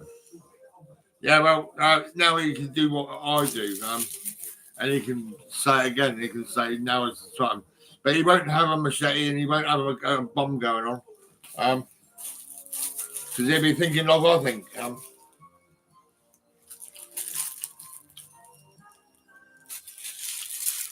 PMA all the way, yes, oh yes, yes, oh yes.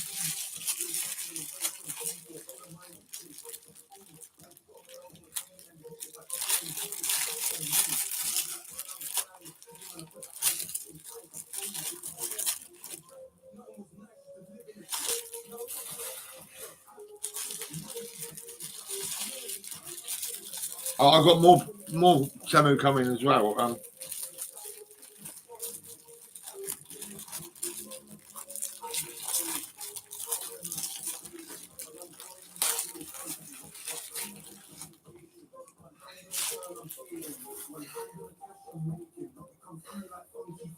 Never give up. No. I'm just too big. Oh my god, I can't wear them.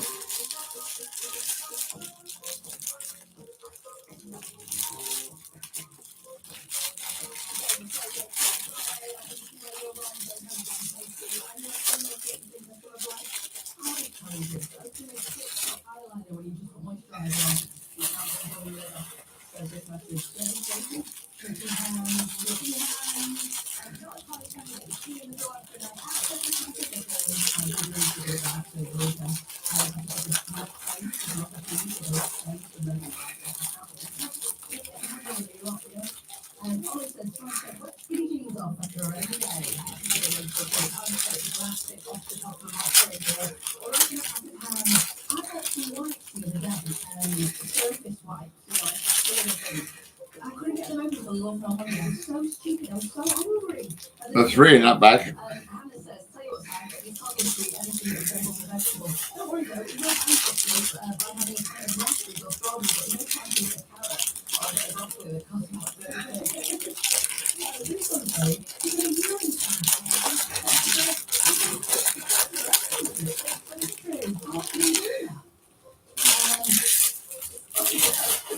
Oh yeah. Believe in yourself.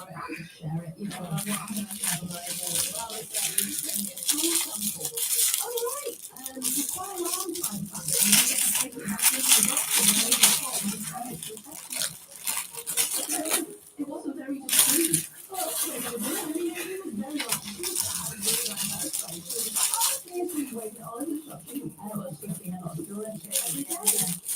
Well, yeah, that's quite nice, you know. And Sarah says, trying to understand my passion for what I'm doing, not being able to run in my field in any way, and staying at the level it's impossible to do it. We all feel like we're doing it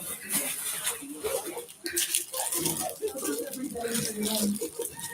It's got great energy. There's great energy in the work. I would be able to take a practice anywhere in Britain, and an architect, and one of my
You wearing your own deep well, yeah, I've got rid of it because I just ripped it clean off. You know what? One trick you need to get so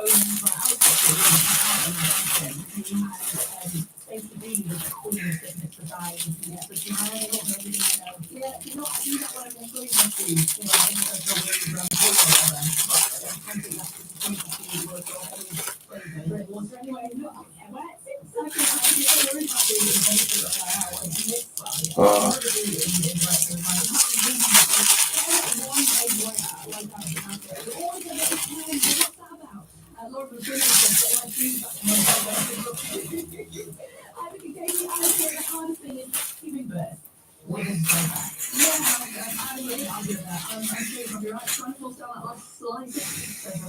it's a fun thing to have to do then.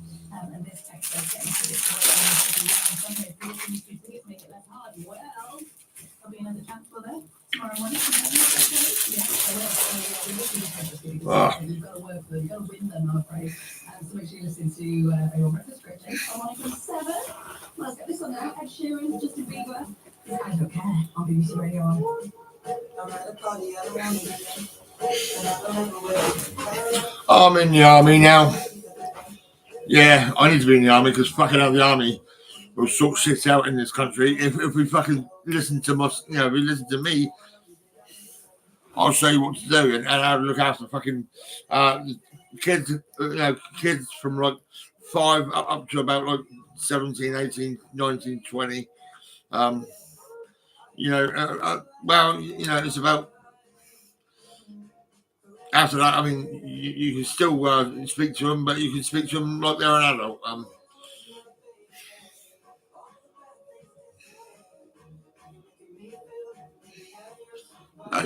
It's just about what you do. I mean, fucking hell. Look at the judge who fucking jailed that kid for 13 years. That's fucking bollocks.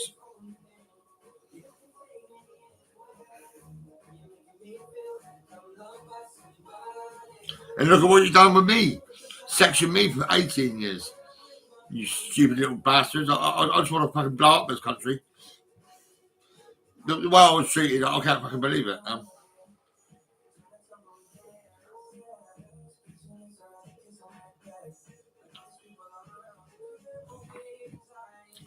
I'll have a joint now.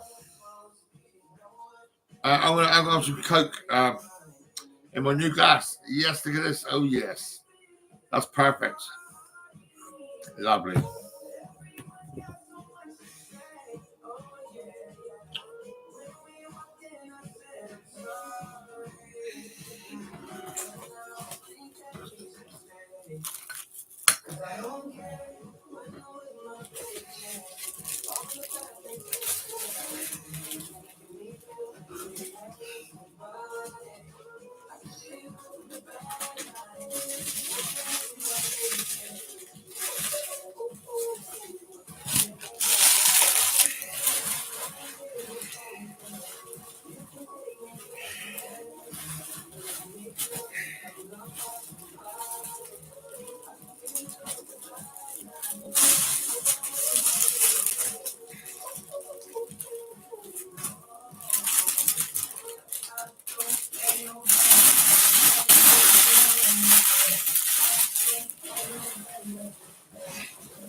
Doing really difficult things. Well, I think we're talking of rewarding. We've got this from Ollie Eastbourne. Ollie, that's one of the hardest things you can ever do in life. And guess what? I know the 3 days halfway off on that. 5:02. We went at 1:1. Oh, something like that. 5:02 or 1:06. And you can't say that, so you have to type the number in. Oh, there you go. Ollie, you're a winner. And that is your reward. You know the barcode on there. Congratulations for doing the hardest thing in the world. Still to come. Radio 1.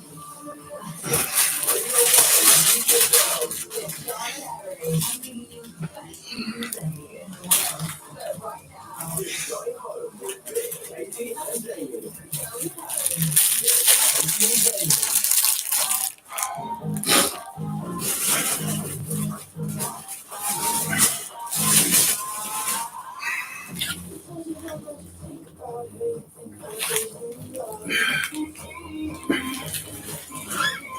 Yeah.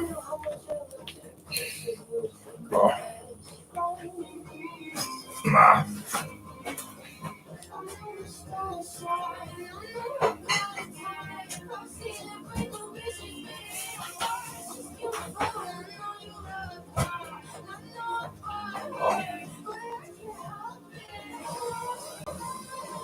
So obsessed with your ex. I know she's been asleep on my side of your bed, and I can feel it.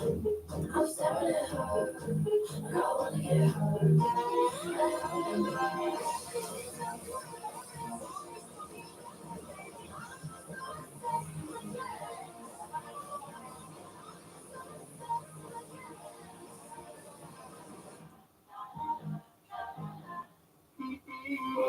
She's got those lips, she's got those hips, the life of every party.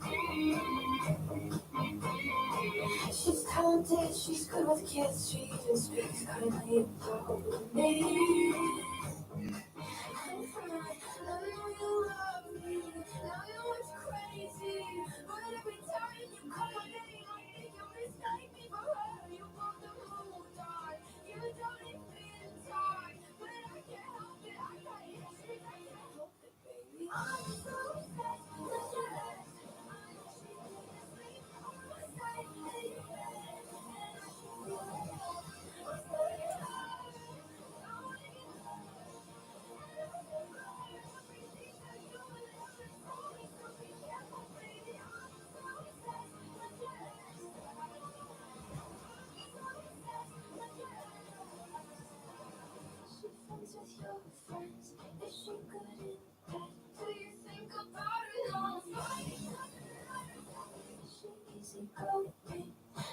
Controlling, well traveled, well read.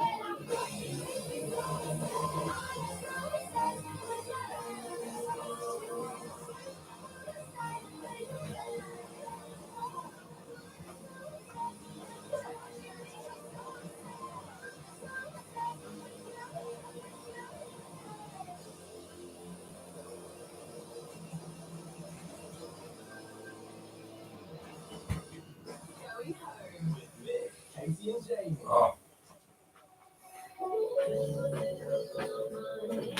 Oh. Oh. Oh. I got a bigger bag.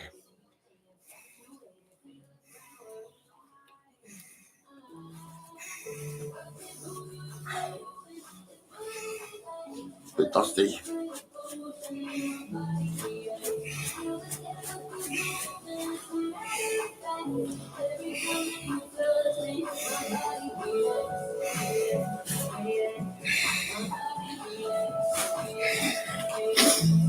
The kids will play, right? This is my daughter and my dad's daughter. My half sister, Rachel White, who's now a drug dealer.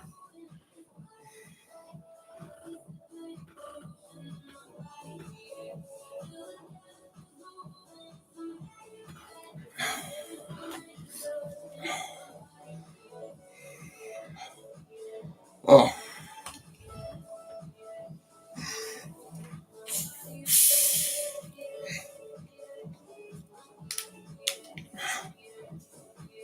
Perfect. Look at this. Oh my God.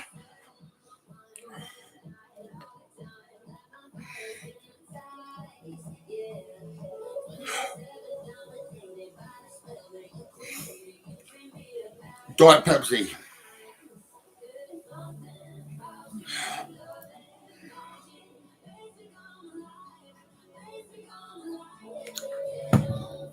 Ah, yes. The other point glass and it fucking broke.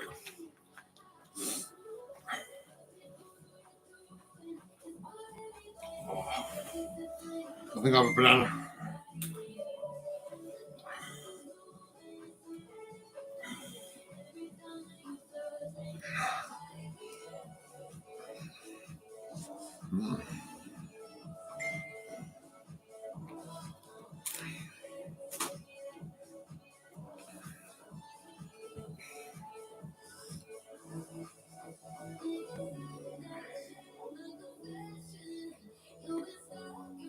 Oh.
How so empty this one goes.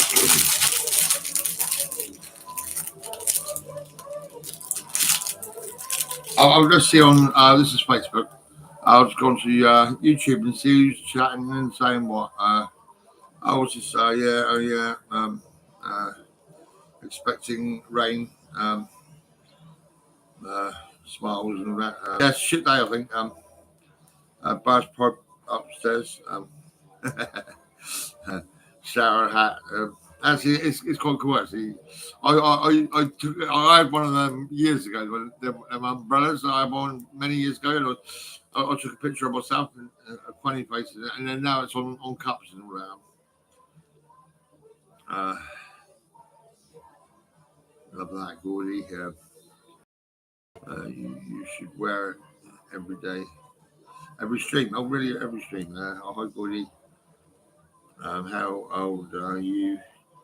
I'm 56. 56. Yeah.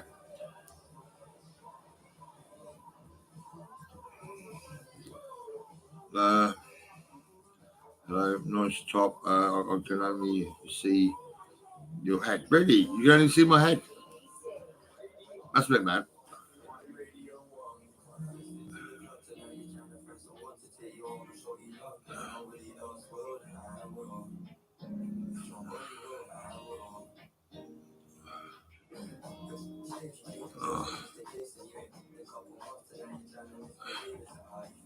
Oh. What's going on with that? Oh, that fucking. That's a bit strange. That chat is black down the side. I can't see. I can't. Well, it's a bit fucked up, I think.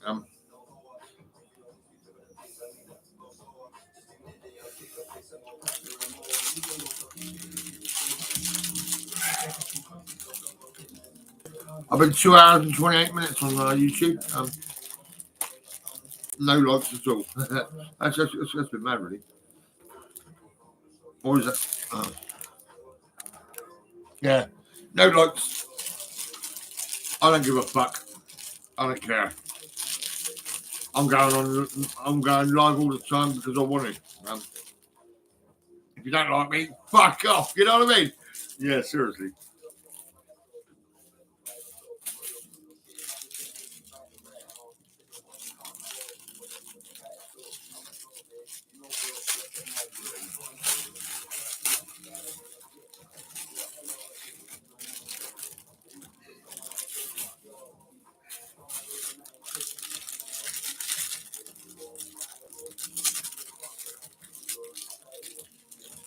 I'm sure I've got some more bags coming.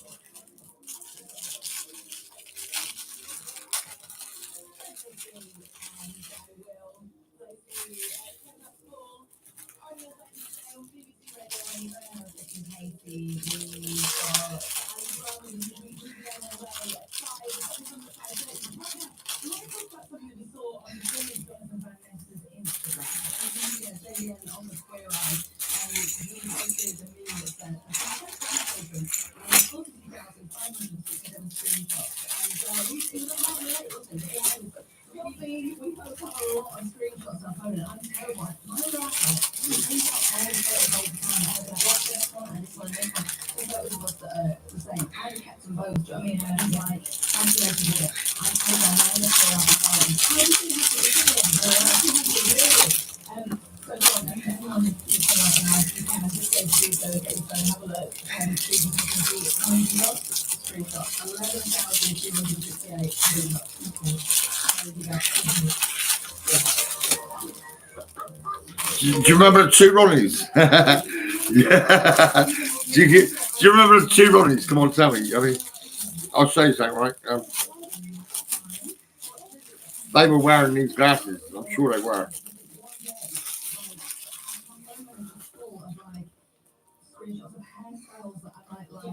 Yeah. Oh my God. This is great. Oh my God.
And it's someone who's taking a photo of them all next to me, but it's all today on it. It's doing me quick the other day. I didn't even know it was got 2 days ago. It's okay,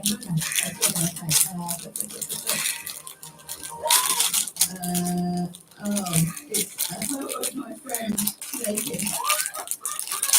And my friend did when we played charades once. We played a game of charades at my house where it was like dirty charades and he got a male stripper. So of course if you get a male stripper in charades, you just strip off. So it's in stripped down to something. Oh my God! Yeah, I just thought, yeah, it's like, yeah, this is what yours absolute classic. I love my screenshots in this.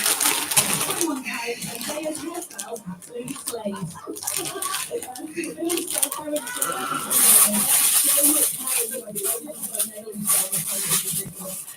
maybe this is tomorrow. As we said, we'll get on the phone, get your phone, and you can take a screenshot. We can figure it ourselves, but what's in your screenshot, let us know. And maybe it's not.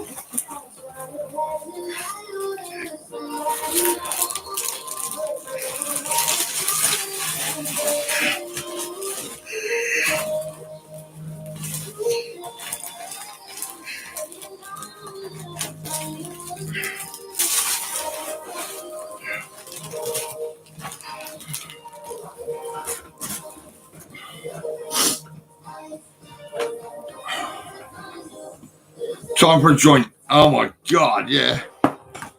I'm sure I've got some weed over there somewhere, but I can't fucking see over there.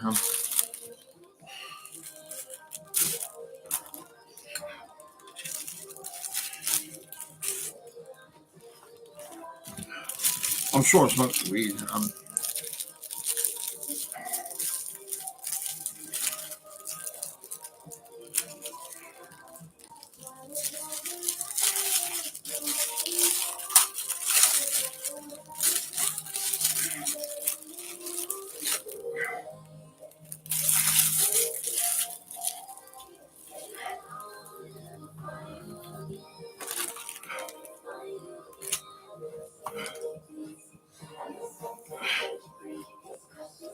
Oh, there's my weed. Yes, I found it. Yes, there it is. Oh my God. Look, that's all I had. I had a little tiny bit. And I've got more. Ah, yes. Oh, yes. This is great.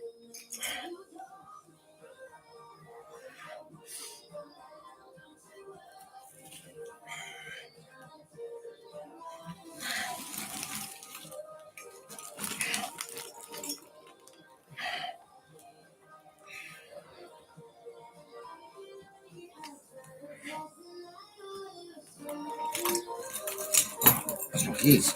Yeah.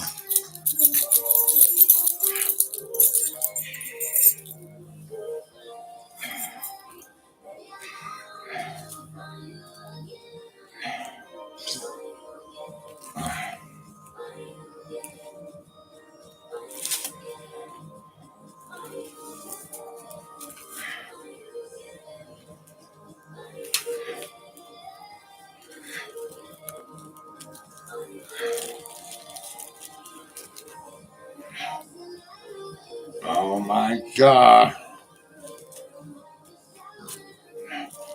Oh, fuck it.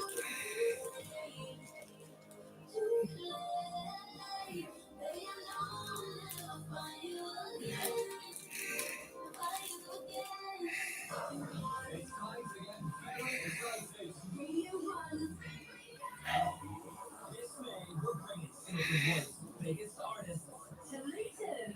And we're giving you the chance to win tickets. every single weekday. Listen to Radio on Breakfast tomorrow morning from 7 for your next chance to win tickets. Radio One. Big weekend. EPT. Radio 1.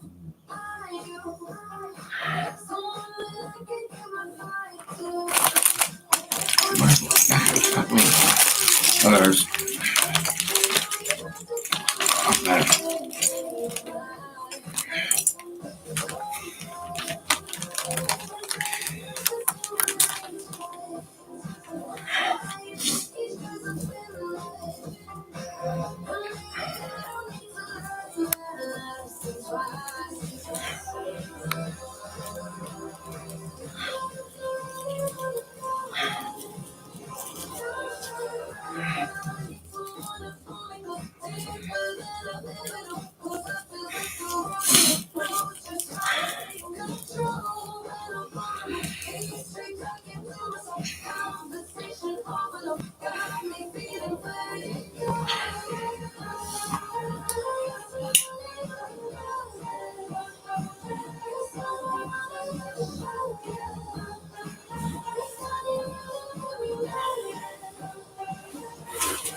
Oh yeah.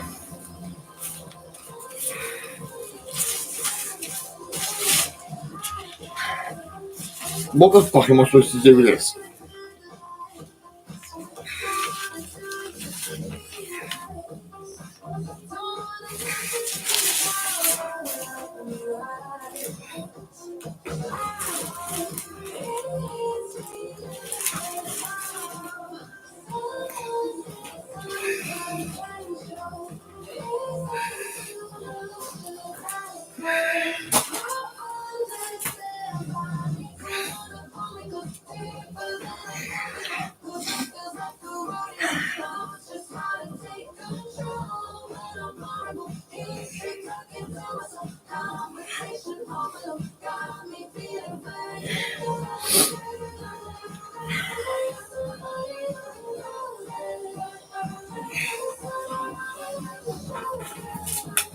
Take two.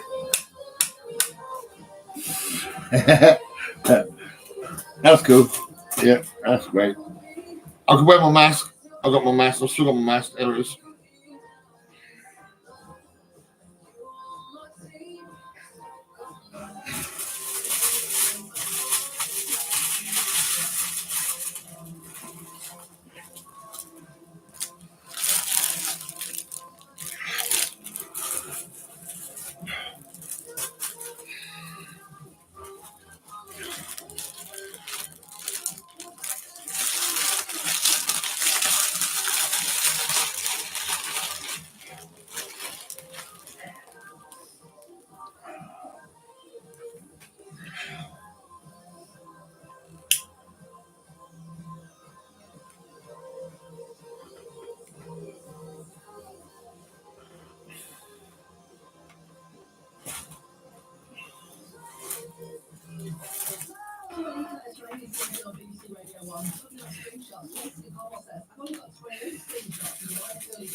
Yeah, I was in Basingstoke section unit called Parklands, right?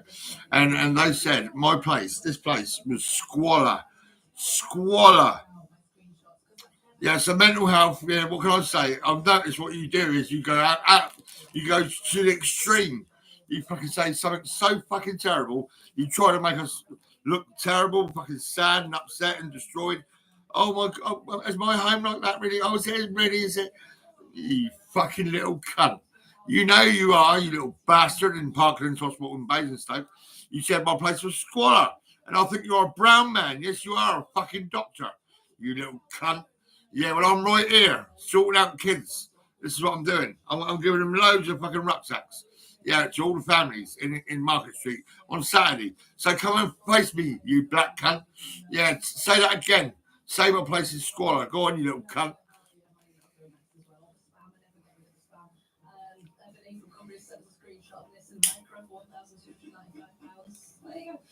If you do want to play screenshot game with us tomorrow, maybe it'd be a good opportunity for us to clear out some of the stuff we don't need.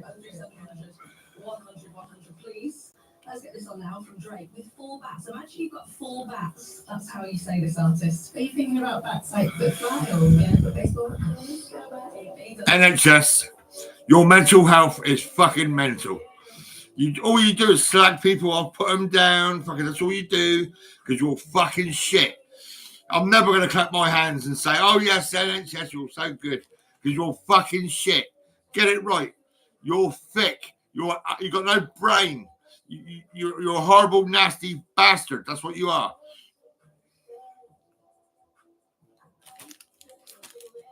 That's NHS.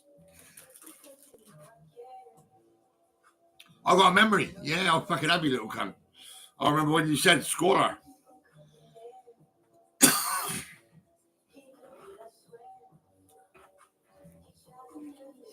I made this place nice. So I made the garden nice. I made this place nice. Right? And I'll tell you what, Vivid Homes, they fucked up. They ruined the garden because they're spastics.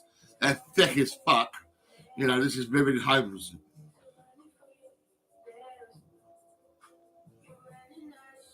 I should sue them for damages because they never put a fence up at the top of the pathway or nothing.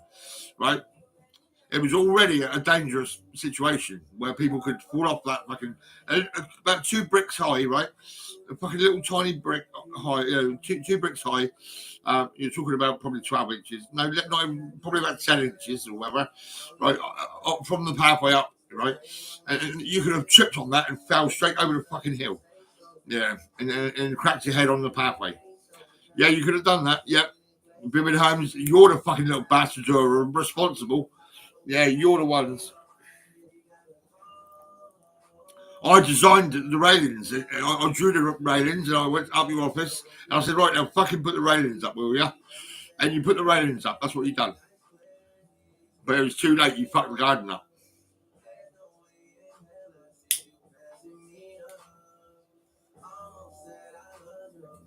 Write me a letter. Tell me you were wrong about health and safety. You should have admitted you were in the wrong to start with.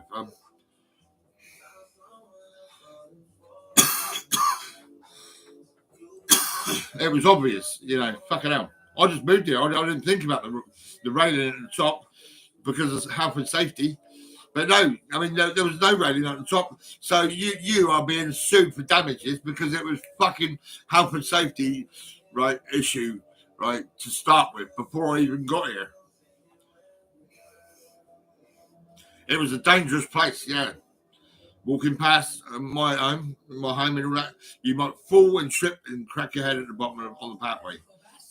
And that could have happened many times over the years. I don't know. I mean, but it didn't take me long, and I changed it, and I had railings put up. Yeah. I'm like a boss, right? When I got dragged out of my house and taken to Western Supermare, right? I said, turn that fucking telly off, will you? I don't want to see that fucking channel, right? That's football, right? I don't want to hear the volume, full volume, right? Turn that shit off, right? Change channel, turn the volume down. And it took about 10 minutes and they fucking listened to me. But at first, when I looked, all I could see was patients and staff like zombies. because it was fucking football. Full volume. Fucking bullshit. Football is bullshit. No one's caring about the kids, are they, really?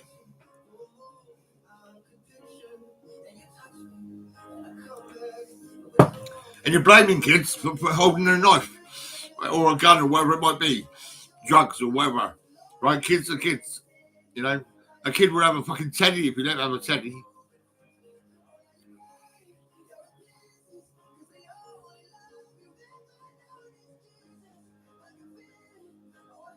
I should keep this on, really, because I should be in the army.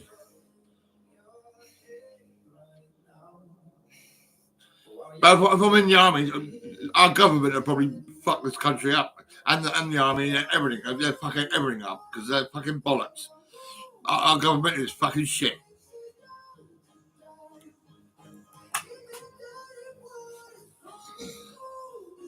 Oh, what the fuck?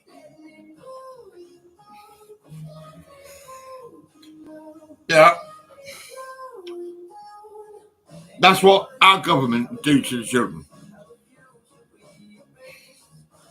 Right? This is me working with the mentality of a child.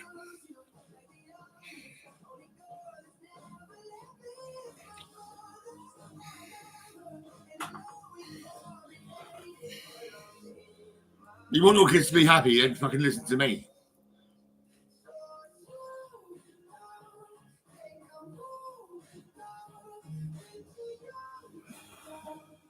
Oh, what's this?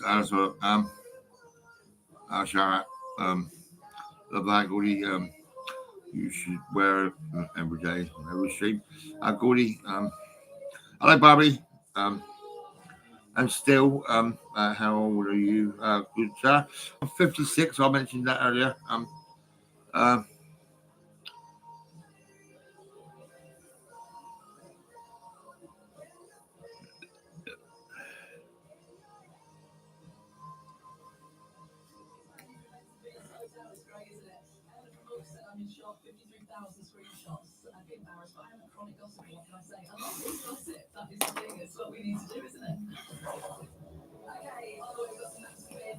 Today's gonna be the day when we're gonna get back to you.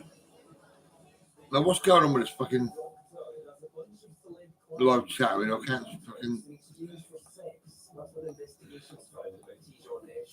He's been on shows like ITV's This Morning, E4's Body Fixes, and the BBC. And he's admitted to sending DMs on Insta to a woman that weren't appropriate. But he says their relationship was never physical. The investigation says different. It's not been decided if he was still able to do his work. He's been fined £120,000 after a 15-year-old girl was strangled by a hijab and died. It happened to Roweda Adan in East London 3 years ago. The courts found there weren't enough safety checks done before. There's a warning from US President Joe Biden. He says he thinks Israel's Prime Minister is making mistakes in its war in Gaza. More than 1 million people are sheltering in the city Rafah, when Israel says it's preparing for its soldiers doing an operation there. Back here, on to illegal vapes. Researchers have found a very small number of them have a drug used to put big animals like horses to sleep. Really? Are they doing that? Oh my god. No, I'm not shocked. This normal. The government says it's doing all it can to protect people. For the second time in just over a year, the cost of a new passport's going up, meaning around £90.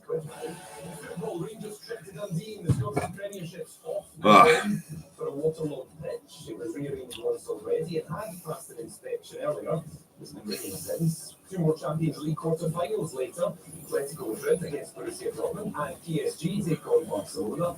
Coming up in a bit in the women's game, some shock news from this England and Aston Villa footballer. It's Daly! Rachel Daly says she's retiring from international football after the win over the Republic of Ireland last night. Sanders followed the team from the BBC. You get the feeling that there was perhaps a growing agitation from Daly that she wasn't being involved as much as she would have liked. So the news beat at 5:45. On the radio, that's your smart speaker. Play Radio 1. This is Radio 1. Wanna feel you, wanna taste, wanna get you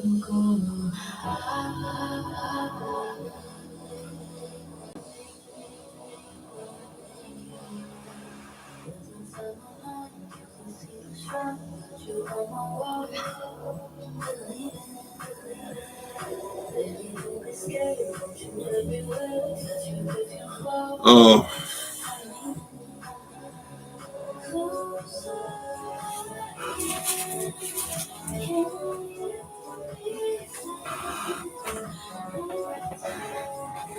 Oh. Oh.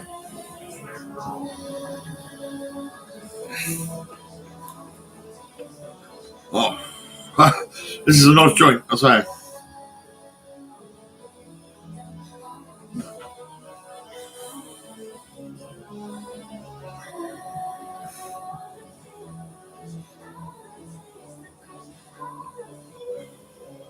Oh yeah, I've got charging needs. That's a point. I'll finish this first. I've got that one. I've got another one somewhere. I don't know where is it.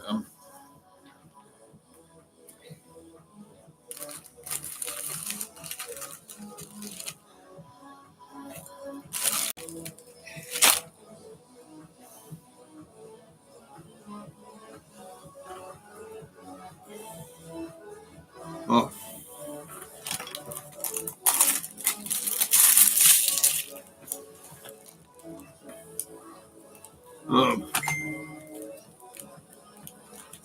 Oh, there it is.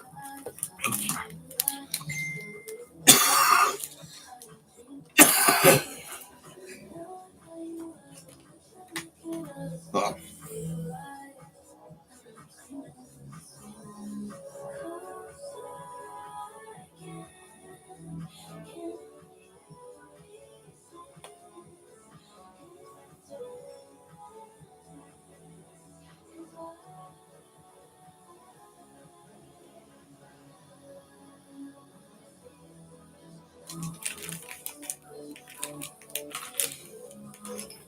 Oh.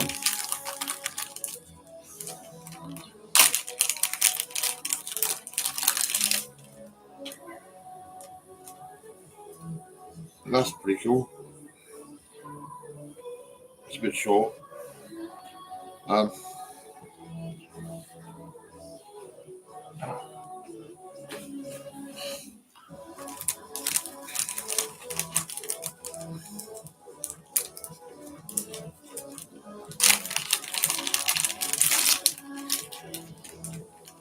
Oh yeah, this lights up.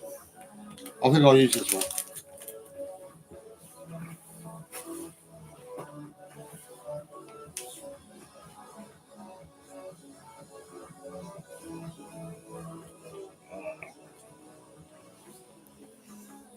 Yeah, look at this. Oh, hey.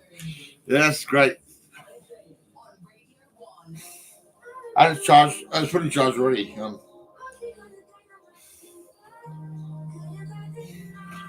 I should have got more of those, really. That's right, I'll get more of those. I think what I might think of, this is going through my brain already, right? I'm thinking about this. Pass this on to everybody. I'm at the moment, I'm dealing with between 5 and 10 years old, right? Okay. That's what I'm thinking about. I'm thinking about mum, dad, and a 5 to 10-year-old having a rucksack, right? This is it. Now, let me see now. I'm now thinking about that nipper in prison. Probably about it could be like about 16 to 20, something like that. Yeah, and using his intelligence and all that, and he's fucking said what he's done, what he's done, and that's it. I mean, but the judge, you got to fucking snap out of your little fucking fantasy. You think you can jail everybody? I'm not going to let you get that kid in jail for 13 years. You can fuck off, right? I'll get him out somehow.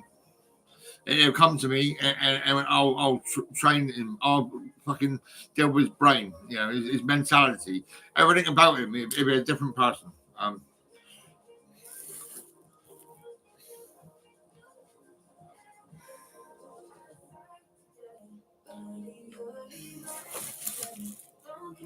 I'm using my mentality, right, to help children, families, and this is how I think is a good move. It's a good move. And well, people in Manchester, right, get onto Temu, right, and start doing what I'm doing, right, and start passing the word around. This is what we're going to do. We're going to get all these rucksacks, and we're going to fill them up with bits and pieces. We're going to try and get kids drawing, maybe teenagers as well. pens and pencils and rulers and rubbers and sharpeners and and some fun with the in the rucksack. There'd be fun. There'd be like stress balls and these. Let's see that. What does this say? This is make it count. Make it count. Right. Make it count. Right. Imagine if you're going to do this for your country. This is what I want you to do. All right. Buy these rucksacks on Temu. Get on Temu. I'm saying nowhere else. Just go on Temu, right, and you'll get a good deal. I'll probably spend quite a lot of money, really, but that's all right. That's fine. Because I've had a lot of things delivered to my homes, so I can actually sort out the children. Now you might give yourself a budget. You might say to yourself, I think what I do, I'll go to a in the middle of the town, and I will spend probably about £100 or £50 on stuff from Temu, right? Especially Temu. This is it, right? Because they're doing really good deals. They're selling stuff for peanuts. So what you got to do is try and buy as much as you can. When it says 1, 2, 3, 4, 5, 6, 7, 8, 9, 10, whatever, just go for 20 items. 20 of those and 20 of those and 20 of those, and do that. That's what I've been doing, right? Okay, and I've bought loads of shit. And all for kids. This is it, all right? Now, if you can treat the kids out your way and make it really a good situation where everyone can start drawing, or writing, handwriting, all that. I was quite my handwriting was quite smart at school. My art was pretty cool at school. I never wanted to hurt anybody.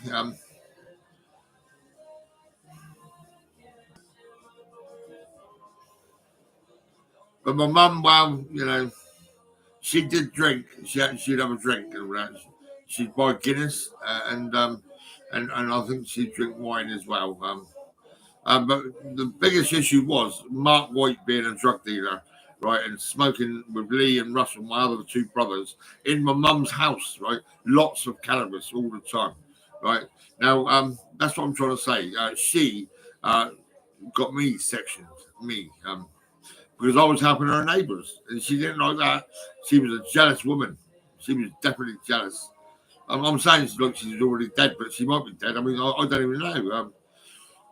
All I know is she was a jealous woman.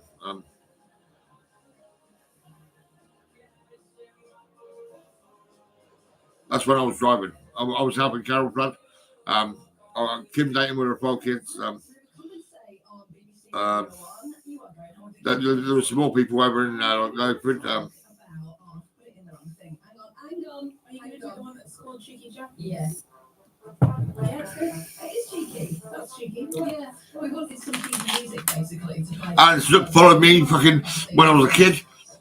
And he fucking followed me when I was in fucking Lowford after I finished selling pianos.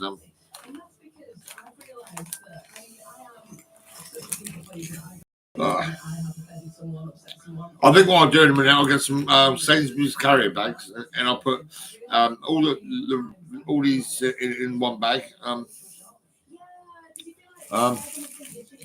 This is pens. That could be pens and pens. Well, I've only got pens. That's it. I've got these as well. You can give it to. I mean, children might use something like that. They might have a little kitchen. Mum and dad might have bought them a little kitchen, and they've got their own little cooker and all that. So I guess they're okay with one of these. But really, this is for an adult who's knocking back vodka or whiskey or whatever. That'd be fine, I reckon. When your bag just go down the little thing of shame, when it goes to get checked through, and it'll be like. I love this. This is what I love. Oh yeah. It's always like a little lip balm or something, isn't it? And then you feel like, who's innocent from this? They found that gun. I don't know. My other one's actually left like a penknife in, and that actually has got weapons on it. Yeah. So you mustn't have a pen. Sometimes it happens, but sometimes when you do absolutely nothing wrong, you feel naughty. So 3700, 100, 100, please. Some examples of things that are not actually naughty, but they feel like they are.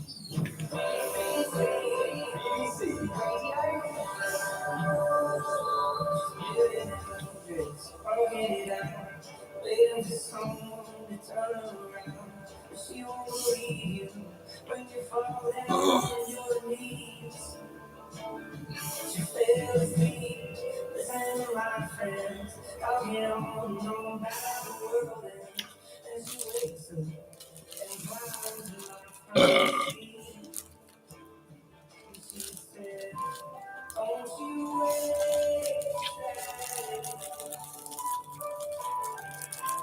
are you scared?" That was a lot of stuff, really.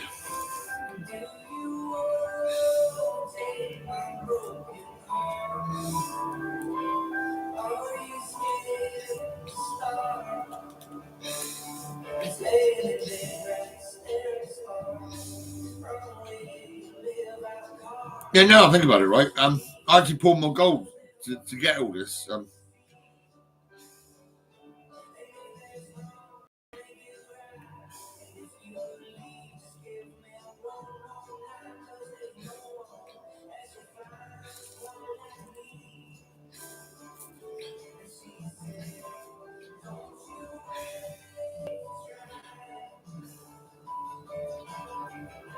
I still think about that guy with his piano in his bedroom, right? And he killed himself. He had a PC, social media, and all that sort of shit going on. And his parents, well, they got him a piano. That's what they've done. But I mean, his parents are not actually kids. I mean, some parents act like kids. That's pretty cool. It's quite mad, really. It's a way of being. If you want to be like a kid, I'll be a kid. I'll be like a kid. I'll act silly. I'll make my kid really happy all the time.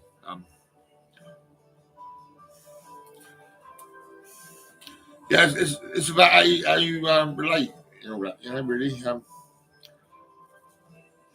Yeah, that guy, that young guy, I can't think where he was now. I got a post somewhere. I took a picture of it. His mum and dad and him and everything. I watched the news and I heard him playing the piano in his bedroom. Good kid, dead.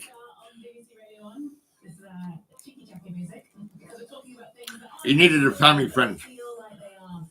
That's what it says on my post. I've done a post about that, and I was look, he needed a friend, someone to be his age, act like him.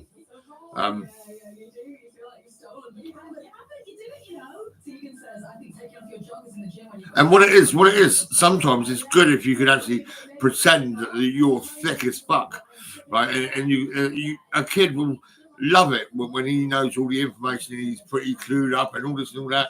Oh, I can tell you about this and all this and that and all this and that. Yeah, he's a good kid, right? He's quite intelligent. It's like that guy in jail now for 13 years in Manchester. He's probably got the same kind of brain that needs to talk and say, look, this is how it's been, right? I was thinking, and they've been telling you some intelligent shit. You'll be thinking, fucking hell, this is bad. Yeah, I think I'll be thick. Yeah, tell me more. Do you know what I'm trying to say now? You actually, all the judges done is fucking lock that kid up. I mean, that's a load of bollocks. He's going to experience that. He's going to remember that. The day he goes into jail, he's going to remember that. You're such a fucking idiot, Judge. You're an idiot, mate. To be honest, you don't know what you're doing, do you?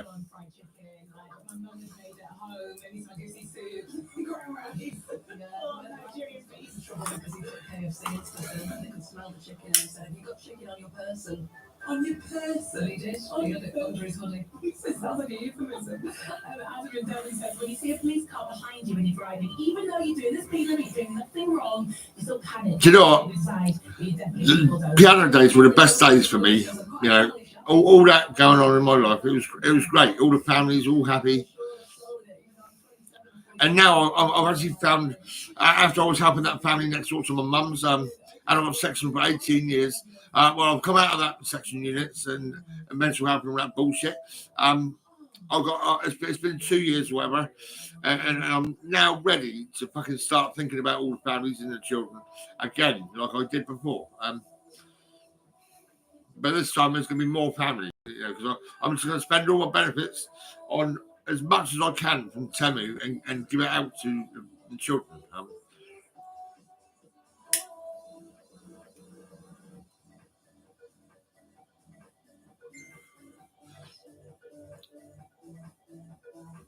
I act silly to make people laugh, right? I actually what I do is it's an act. It's kind of like I got a picture of my daughter, really fucking happy, really happy, right?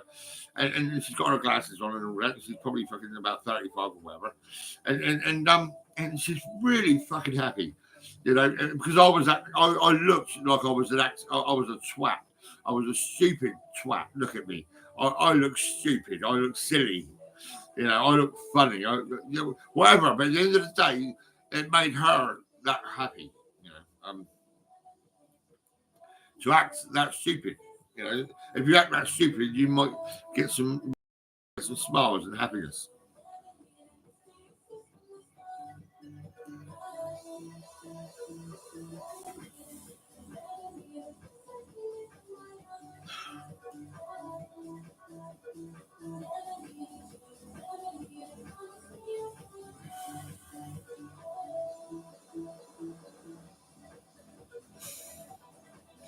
All I can say now is there's definitely a lot of rucksacks there now. I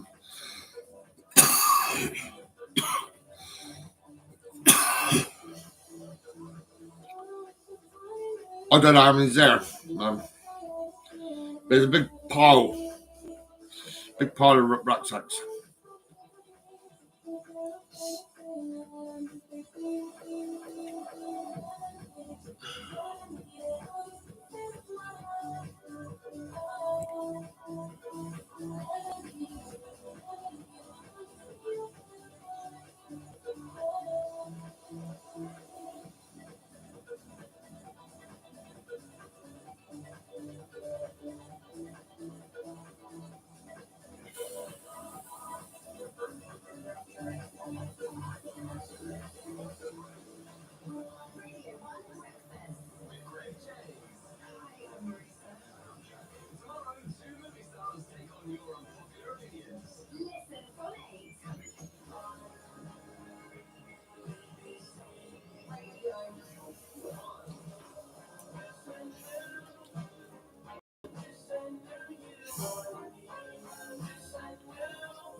Oh.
I'm looking for whistles.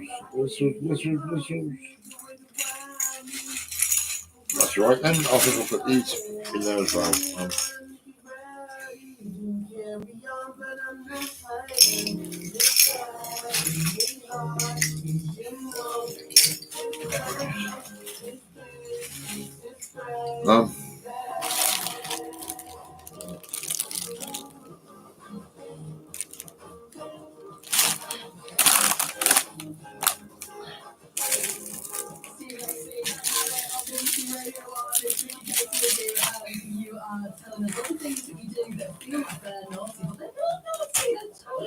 Greg says every time I get a big food order from the drive-thru, but I'm the only one in the car, they look at you like it's over you. I need a course, Greg. That's fine.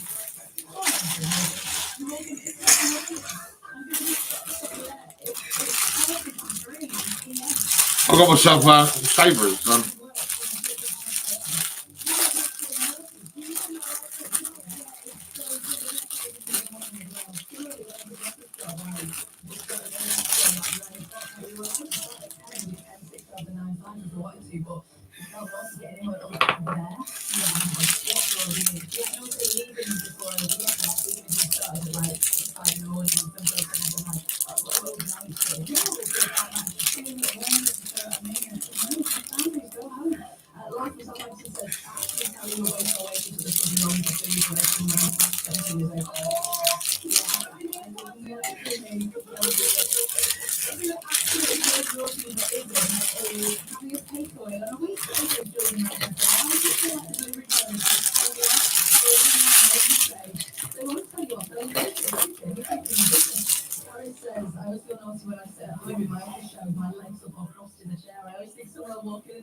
I think I was.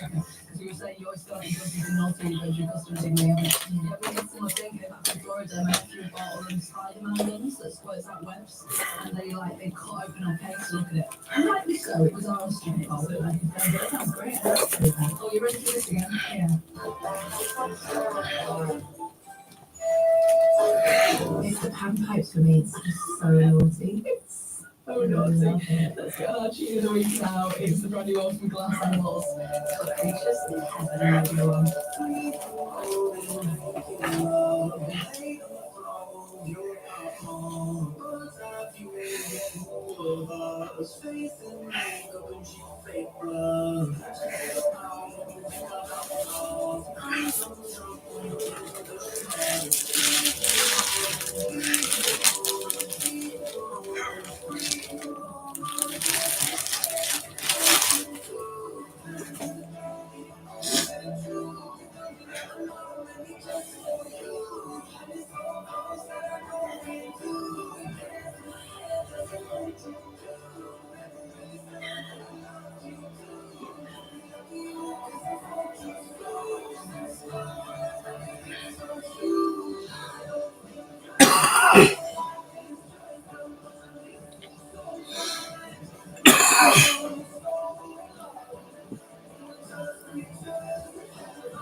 Oh.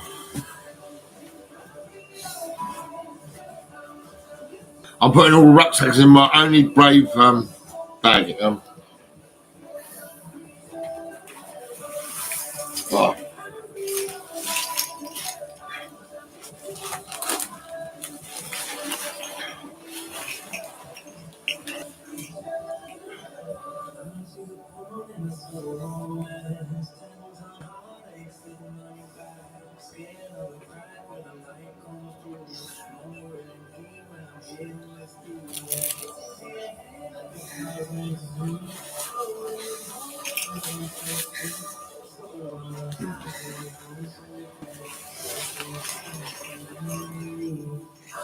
Oh, that's 2 pence from strong. Right, where's the pens? Fuck it.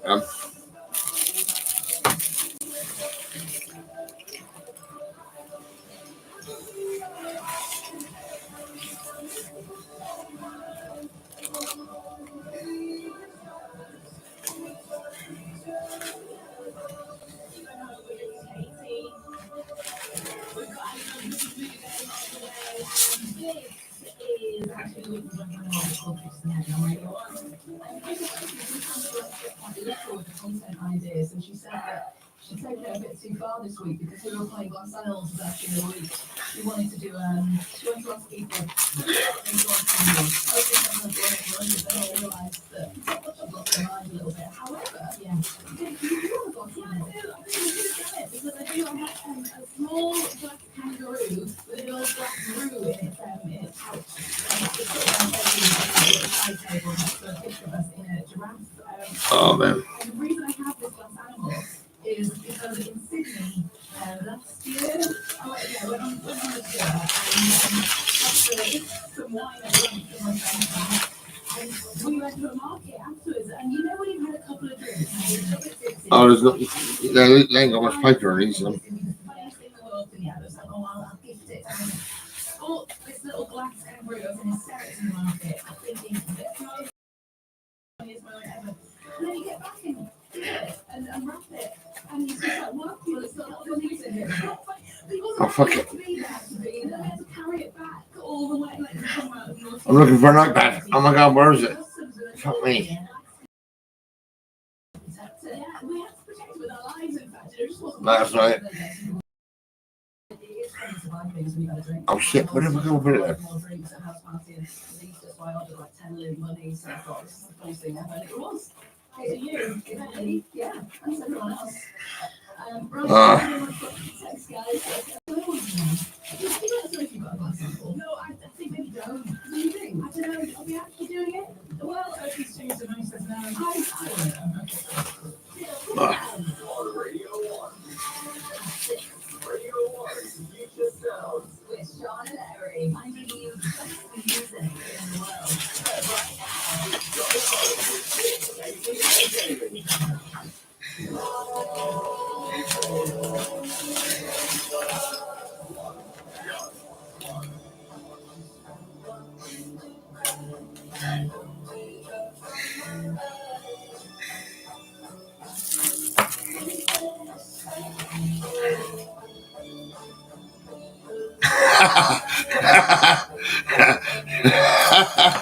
In this rucksack, right? I put in never give up, right? And there's a fucking shot glass, a little glass for shots. Never give up bracelet as well. That's fucking like, that's a bit of sarcasm, really. Oh shit, that's right. Yeah. I need a pen.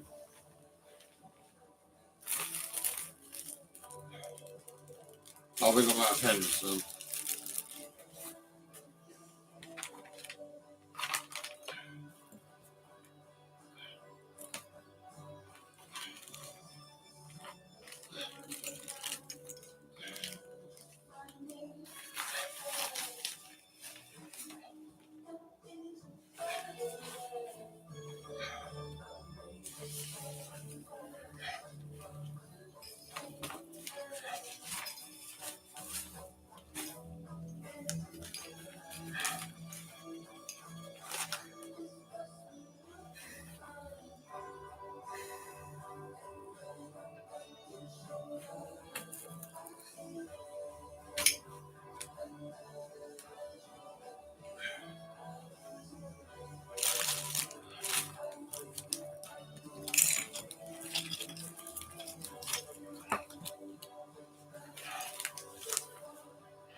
Right.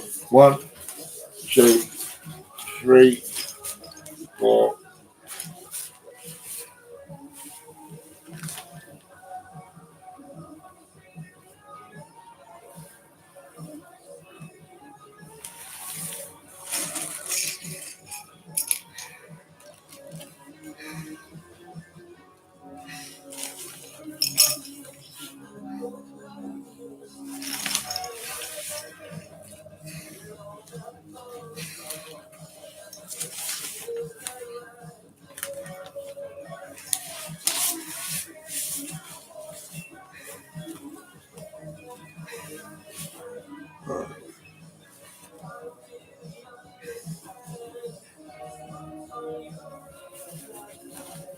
I'll do some paper actually.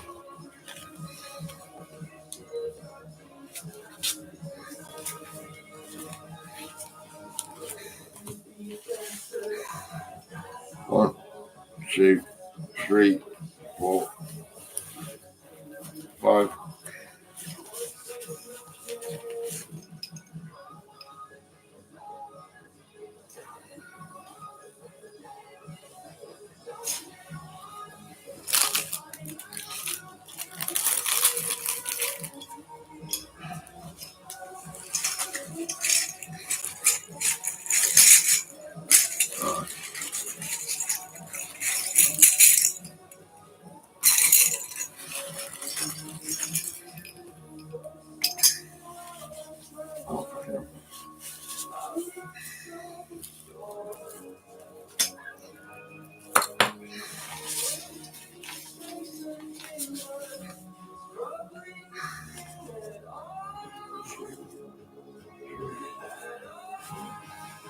Five, 6.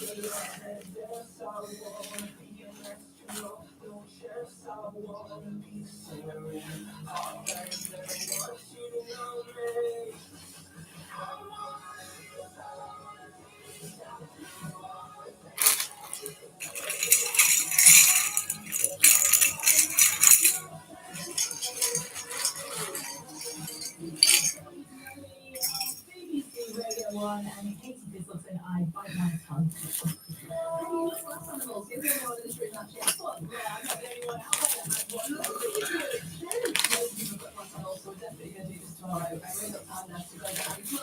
Seven.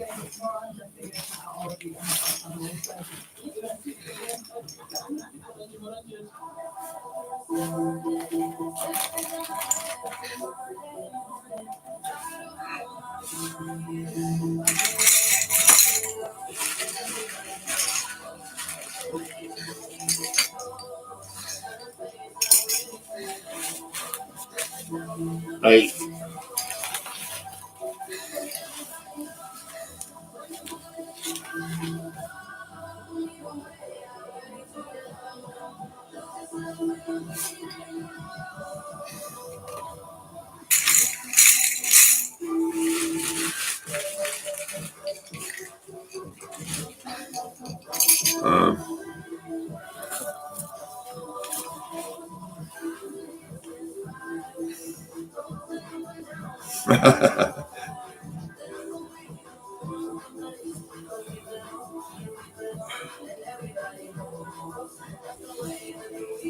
One, 2, 3, 6, 7, 8.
Oh, Ali. Oh.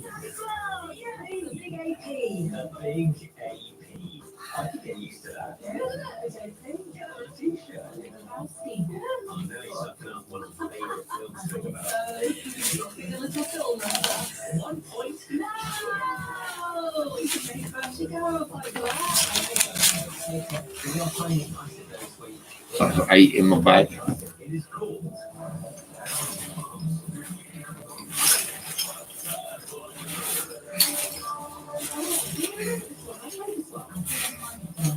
the latest works. Now, I love this one, by the way.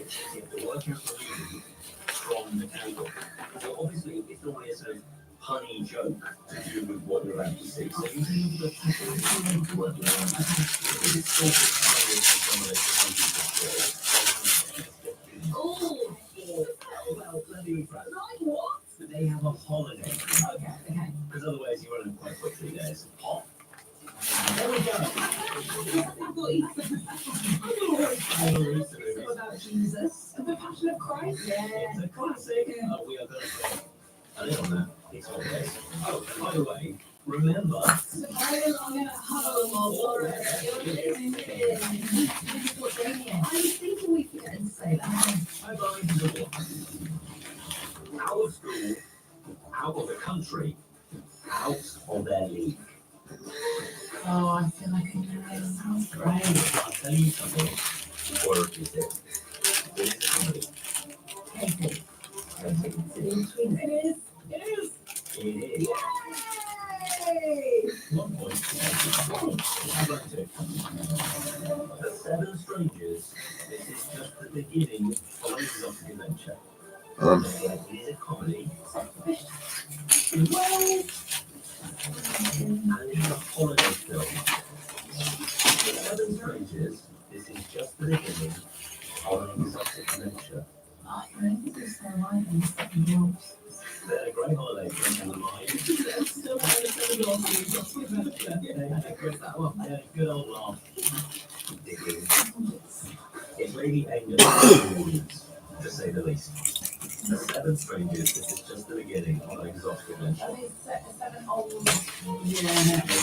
One of those kind of films about having I would add that it includes the episode of one of my faves. I'm currently as a media on No, the name. It's something to do with Magnolia Hotel or something like that, is it? Along those lines? Best Magnolia Hotel.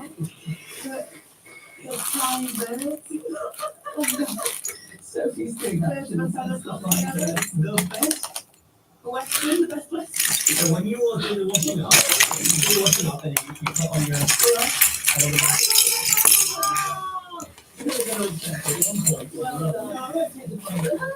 Right, it's 1. Are you sure? There's 2. That's 10 in there. 10 rucksacks.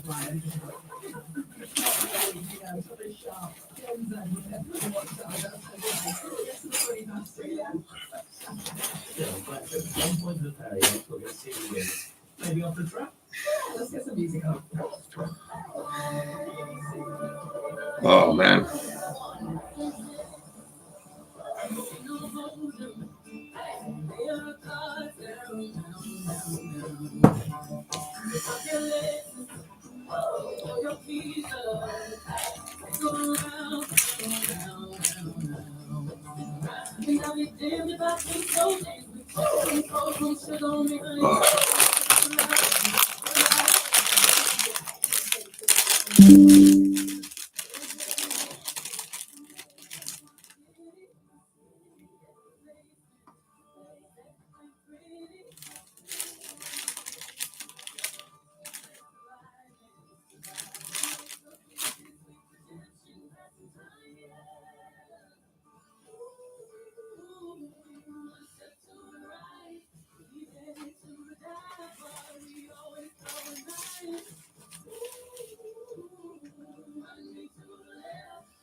Oh no.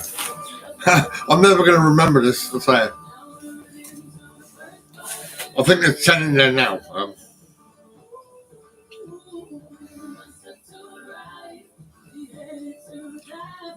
There's a load down there.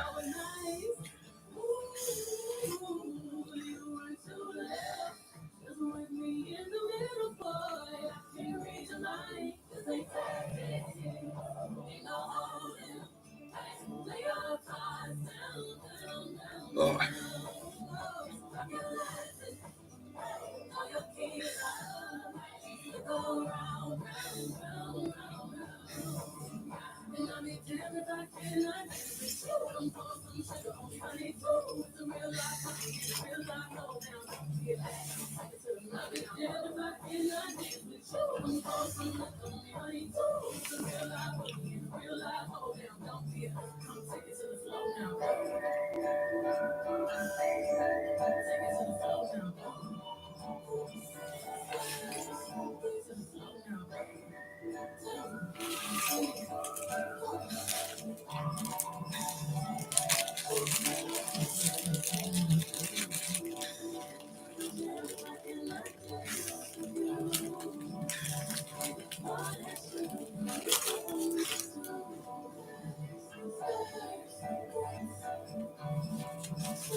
Essentially, I read out movie taglines, and you guys have to work out which films they are the taglines for. So far, we've had 2 holiday movies in the form of the Queen film, and also the best exotic marigold hotel. That's what I said, yeah. Yeah, that's what you said for sure, 100%.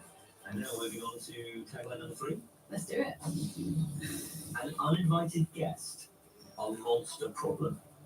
And my clue for this, it's an animation. An uninvited guest, a monster problem. Where are we going to guess? Big Home. Rick, no? Transylvania Hotel. Hotel Transylvania. There we go. I was going to say Hotel for Dogs.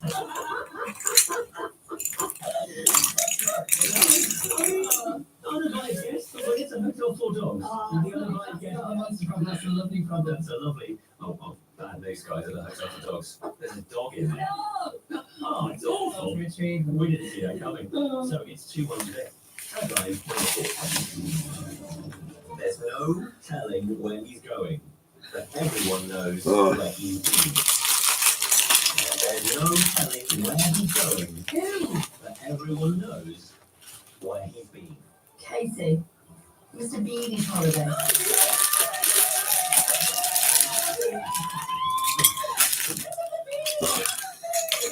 So I'm sure the warning things are going on for the 2 days. It was really too hard. I've not seen such a happy face. I was so excited because I wasn't even sure how she filmed. I just threw it out there and it paid off. I thought it sounds right. What a fabulous ending. You just greenlit a film in your head. Oh, really? I mean, how could that To me, Mr. Bean already great send Rowan Atkinson to Benidorm. We want just one quick one to see you win.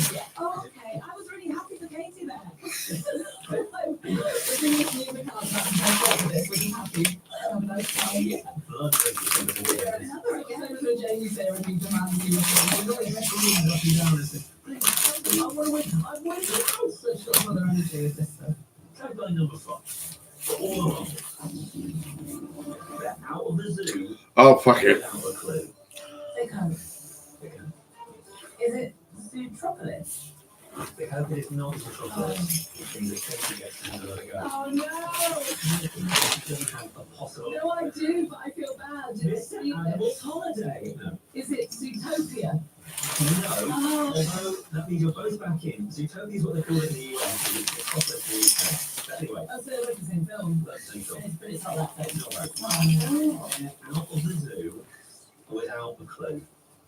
And it is an animation. You have to work that out. who's in the zoo? Is it Madagascar?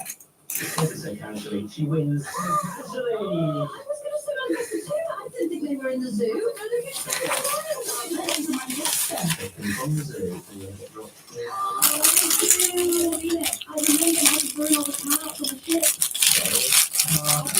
That was really fun. And it's made me want to go watch all those nice films and see what the industry is and Mr. Bean and the animals in the zoo go. So Oh, 1, 2.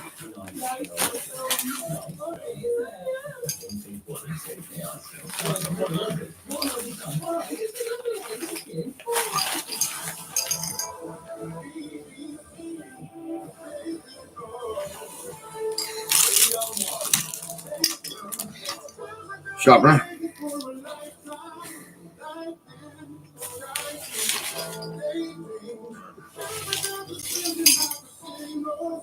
Never give up.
Oh, there it is. Fuck's sake.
That's right.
Ellie is 22 years old. She is in Portsmouth and she's a research scientist as well as singing songs DJ today. And Ellie, you heard there's songs a little bit themed around that. Yeah, so I'm actually graduating today with my master's in medical physics. So all the second songs after around the year I did my master's. Oh my goodness, congratulations. That's incredible. Thank you so much. She's smashed. Yeah. Right, Ellie, what are you going to me something old then? So my something old is actually a song from right at the end of my master's, and it is Five Colours in Her Hair by Fly. So it was right at the end of my master's, quite literally as I was handing in my dissertation. They did a secret set at Victoria Festival, and it is right on my doorstep. They were the absolute highlight of my weekend. They were incredible. So has to be their song. And it's just an incredible song as well. I mean, this kind of reminds me of my school, college, where I think this is going to take a lot of people back to those times when they were studying. Let's get it on. It's a great tune. You have something else I think trying to pass over. Yeah.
Oh,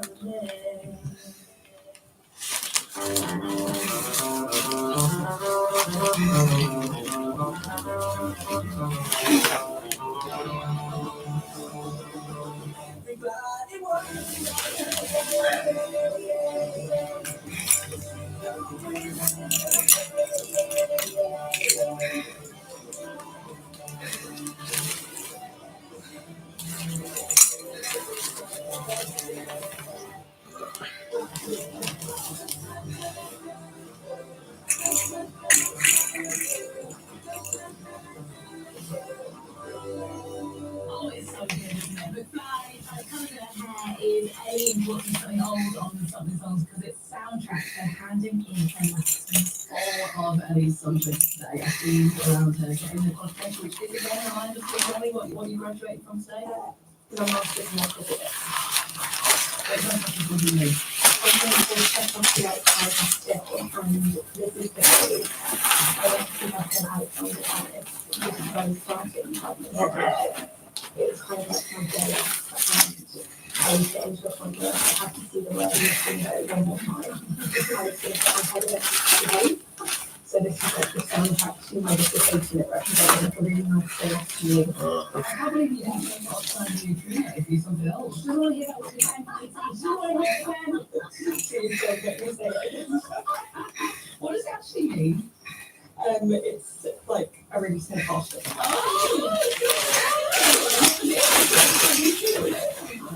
Any trainer himself knows what a trainer is.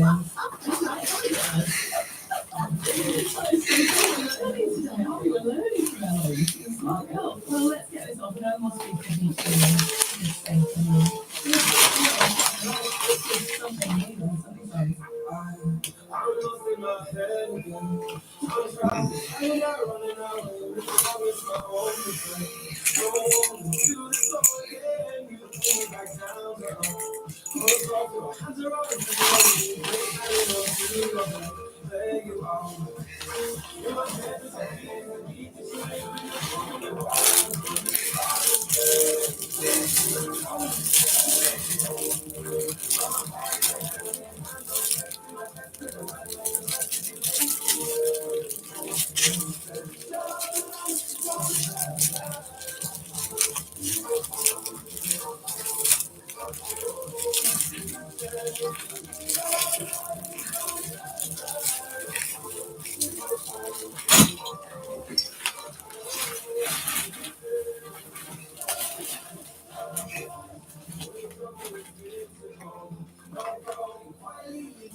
This is quite cool.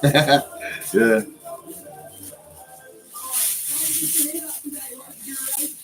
Ellie's something really wanted as well. She's picking up Tuesday. She's a research scientist. She gets her master's today, and she's singing all the songs around that, all songs that have helped get her through the studies. So talk to us about your studying by Ellie. Well, it's inspired from and actually dedicated to the best friend who got me through my degree, Jessica. And it is 505 by Arctic Monkeys, just because she has 505 tattooed on her. It's a song. Yeah, Oh, this is a song. this is one of my favourite songs of all time. This is 100% in my top three. What a great song and what a great reason to go through. We all need a friend to get us through this tough time. So studying, let's get it on to the next dance with the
Have I got all the messages away? Oh, God, that's crazy.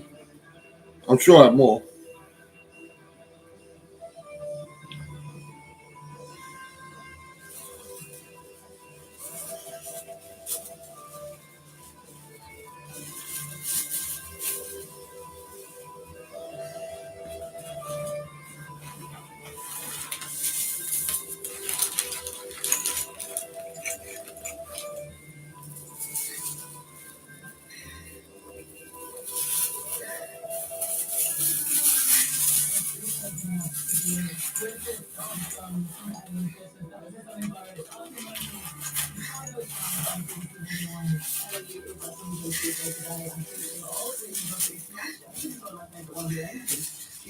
Songs that have got her through the studies. So what are you leaving us with for Something Blue, Ellie? It's a bit of an odd one for something blue, and it is that she looks so perfect by 5 seconds of sunset. Okay, how do you think? So I kind of finished the degree with Miss Violet Victorious, and I started it with the price just found out of the use for it, the Royal Albert Hall. It came literally on the second day of my master's program, and they've taken acoustic versions from to listen to it for ages afterwards. It's not going to be as good as hearing it after in that environment. It's so good. You love it so much it makes you sad. Exactly. I've had songs like that. Like I know I'm not destroying them for a long time. I love that the theme of this music has just really soundtracks and got me through this story. I think that's something that I want to have in life. Absolutely. Like, I've just got a playlist of songs that have definitely affected certain points in my life, especially over last year. And there's no need to feel bad right now because you get to listen to the best songs in your opinion. Congratulations, Ellie! She's at the year.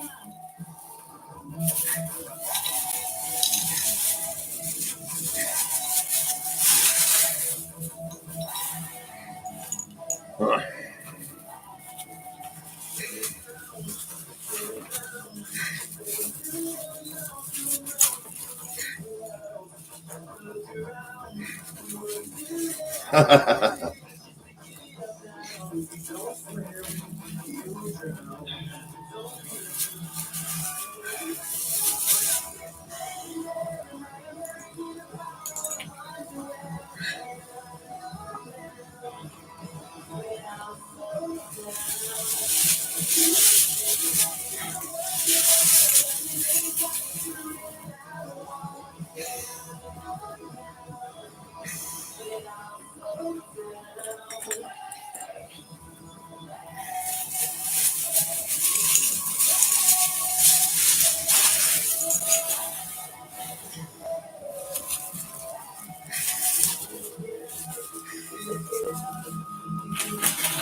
Yeah, people are absolutely love that. Oh my god, and come on, I said to them, I think it's that as well. They're amazing. Well done, your master's girl, says this text. She's been absolutely great. We'll have someone else on tomorrow picking something old, new, borrowed, and blue. Yeah, that's 6. Radio 1's Future Sounds. I only believe music in the world. What's your MVP call right now? Just on smart speakers. Play Radio 1 dance. Shouting you out if you do have glass animals. That's all coming tomorrow. Come on, let's play. We've got the Jimmy shopping and 365 and Chelsea. Sometimes it overlaps. independent RG. They're all trying to get more positive. I'm sure that's enough. And their politics reporters here too, Jordan Kenny, because this year things seem different for a lot of people because of what's going on in Gaza. Jordan showed the latest on what world leaders are saying about the war in the Middle East, and we're going to a warning from America's president to Israel's prime minister. Before all that, we're hearing from people here in the UK who are TV to lift all that around. Maybe and a boss like the one who wants the most.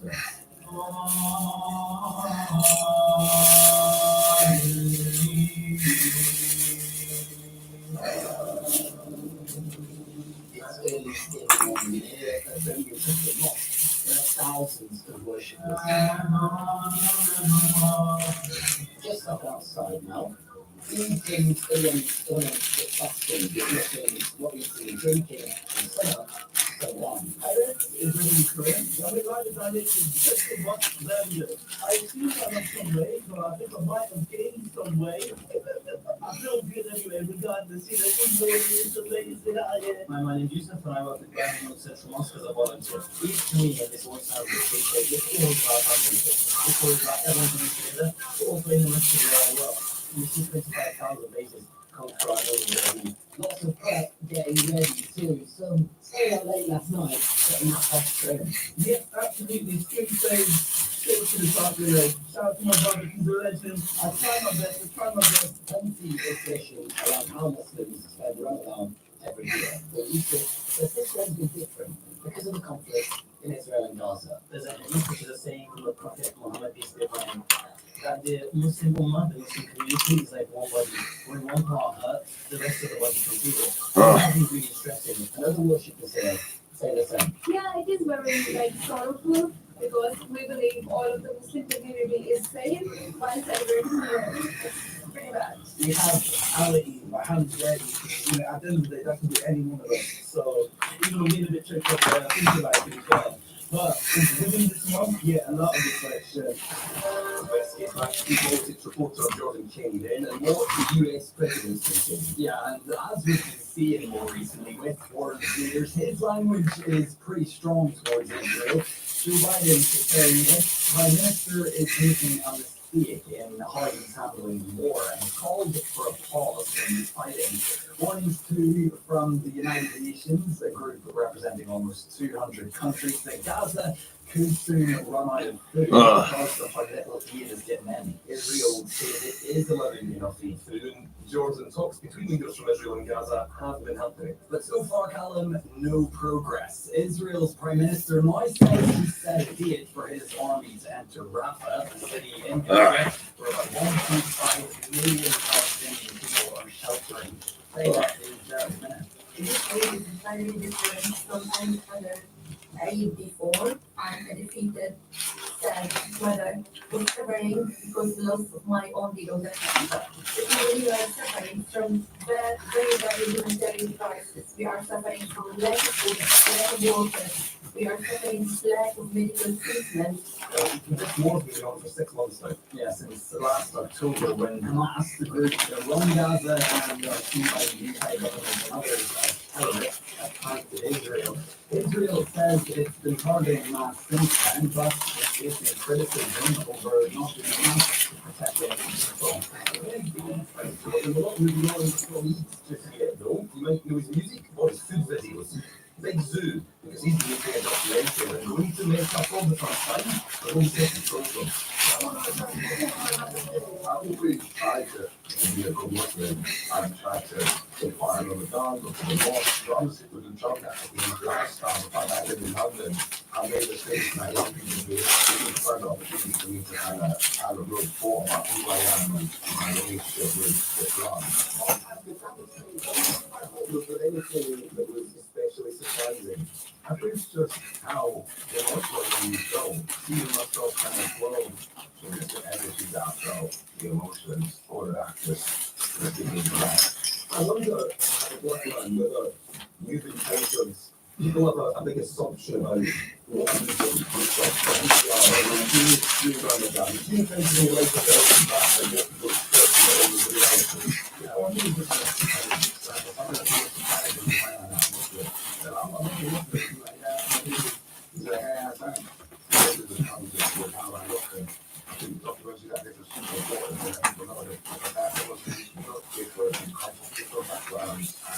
we're not all the same.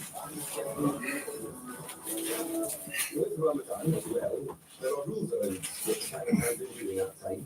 I have someone that's massively against you, but also the music and the food.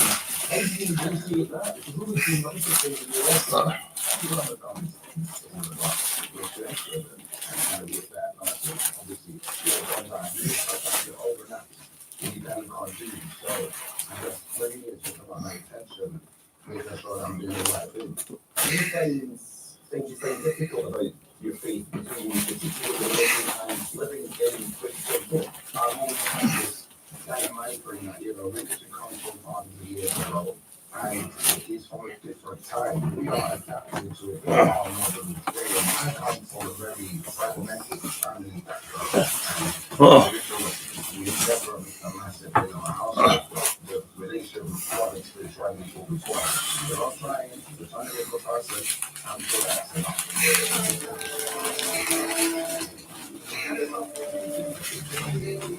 Christmas fasting on the way.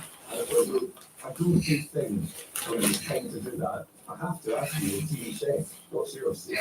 Oh man, it's so bad. I love soft drinks. Oh my god, your face and the sugar. Thank you so much for your time. Thanks for taking me.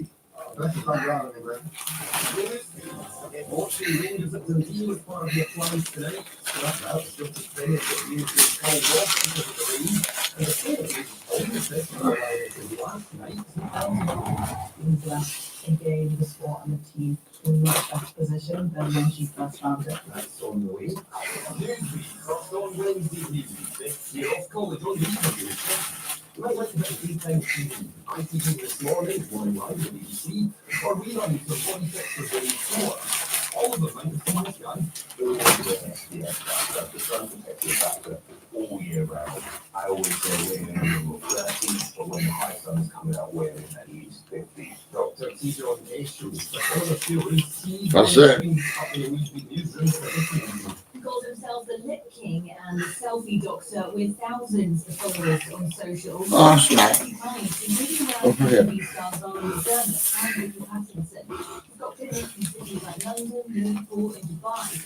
But now, an investigation found he exchanged Botox for sex. The body detected doctors are doing their job properly and asking him about messages he sent to a woman on Insta. And Dr. Issue was admitted saying the But he denied the relationship was ever physical. The medical body looking in said it did happen at the Newcastle clinic when he gave her free Botox. So he was found out breaking rules to be a dead man. Thought he could get away with it.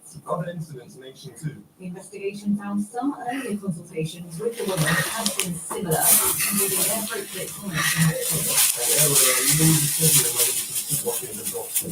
No, he's been under investigation since 2022, so he wasn't allowed to see female patients below, but always talked to them outside of the clinic. That final decision will come later this month. Okay, thanks, Eleanor. Yeah. The mic to Sonia.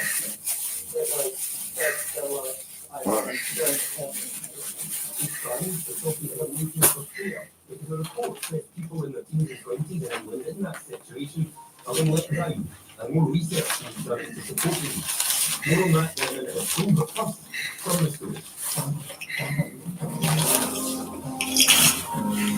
All in all, I spent 4 years on waiting lists, sourcing and finding. It was incredibly frustrating. And the period between being told that, oh, we're not listening for your team and being referred on, and then me being in private healthcare was an incredibly dark period in terms of my mental health.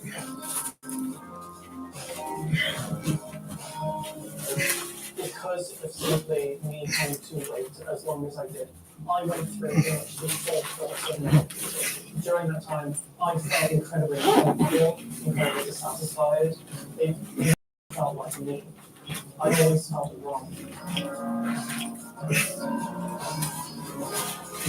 I didn't feel like I could actually be myself. And I feel that I had to wait so long to gain anything back.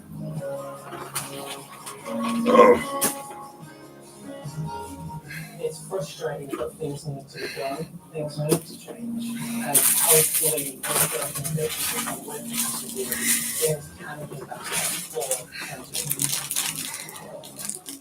So, you know, it's something that affects you can get support if you search the BBC Action Line on the LGBT pages. There are sites and numbers you can go to for help. Let's speak now to Josh Parry, the BBC's LGBT and identity reporter. Hi, Josh. Hi, Cameron. This report, what is it actually saying it wants to see change?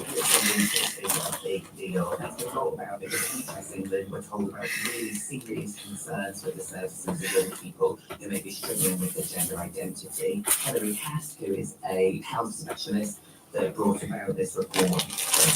People between the ages of 17 and 25 are a particularly vulnerable time.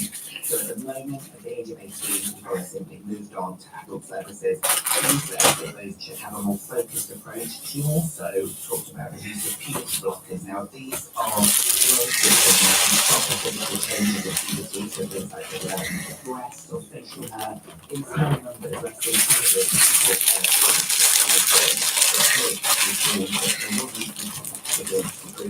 than 200 if you're currently on puberty blockers at the moment, you'll continue to get them as normal. But in the future, if you're somebody that wants to be prescribed puberty blockers, you'll only be able to get them as part of a clinical trial.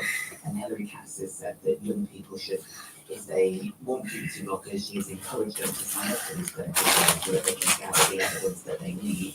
What's the reaction like to what she said? Broadly, the Cass report has been really welcome. It's been 4 years in the making. She says there's a lot of hatred, a lot of bullying that goes on online around this.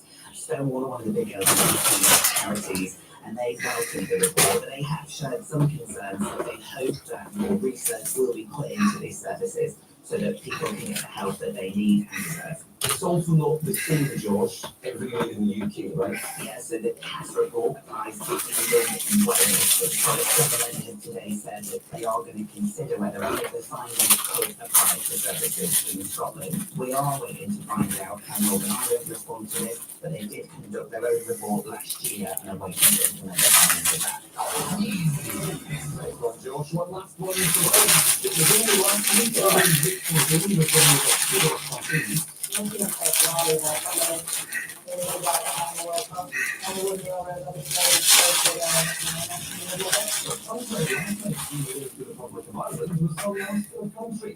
Over to sports reporter Sani Rundravajala. A 2-0 victory for England in Dublin, their first Euro qualifiers win. And we didn't know it at the time, but at 86 minutes we saw Rachel Daly come on in an England shirt for the final time. Basically, you just was versatile. You know what you're going to get from her, no matter what position you play her in. Announcing on Instagram, she says she's hanging up her boots for England, but focusing on reaching new highs with her club, Aston Villa. Hi Newsbeat, BBC Sport football reporter Emma Sanders here. Now I'm just checking out my hotel here in Dublin. I believe she told her England teammates following that victory, the timing of it has come as a surprise, but you get the feeling that there was perhaps a growing agitation from Daly that she wasn't being involved as much as she would have liked. Ask Daly, brilliant block, the Russian fastest for Halford. Played every game at the Euros in 2022, 84 in total for England, scoring 16. Oh no! Rachel Daly! But she mostly played at fullback under England lost 3 in England, but won the WSL Player of the Year, scored 23 for the Golden Boot last season as a striker. Flag stays down, it's Daly! Some fans think that might justify her decision. At 32, she said it's time for a new generation to play for England, but she'll keep her number 9 shirt. It does. It's very Sarah. He's such a focal point. For me, if I was to think of two liners of her, just reshapes the game. Especially as she brings so much character and energy. With this for Villa though, the international windows have been tough on players and hopes to know that she has left the game, the sport and the team in much better position than when she first found it. Well, I way to go and 2-0 win. Newsbeat's being subbed off now. Shannon Lady warming up for Radio 1. And 1 extra, Rainey's back in action. Have a good one. Thanks for listening. It is 6 p.m.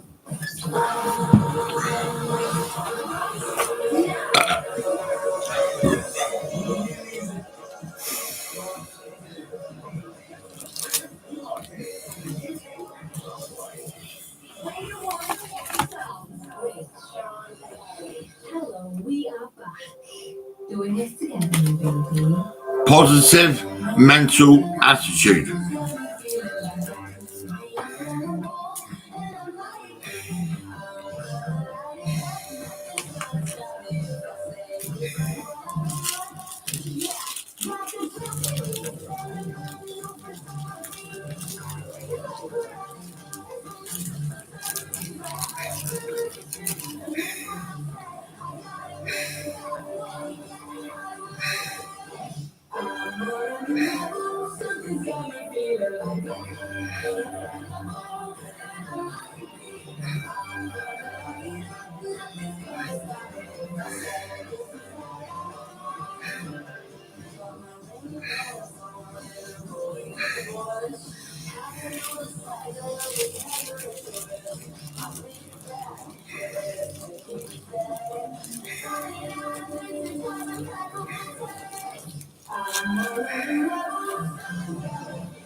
Doing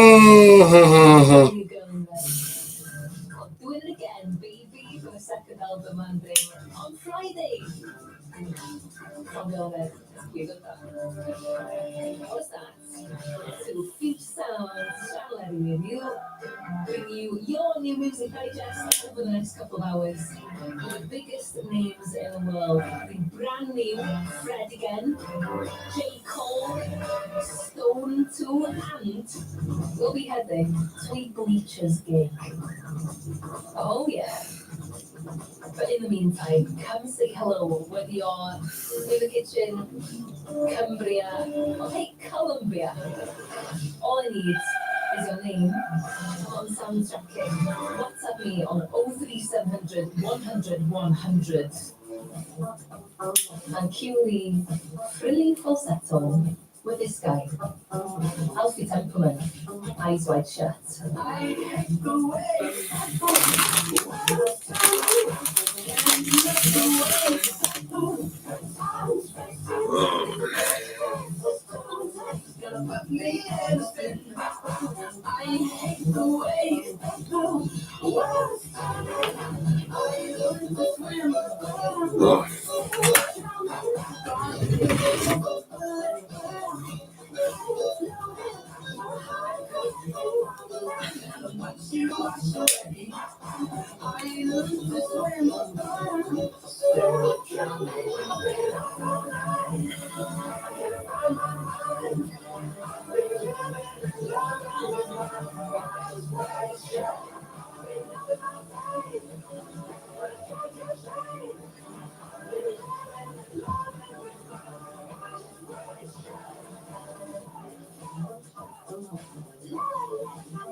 I feel alone.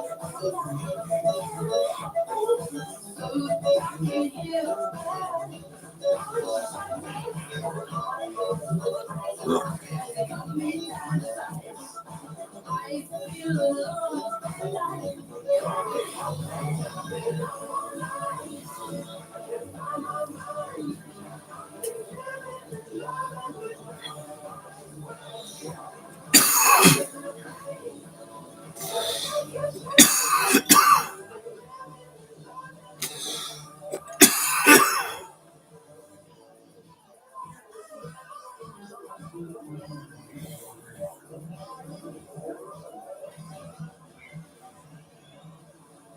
Ah, ah. I think I'll have a chicken chummy.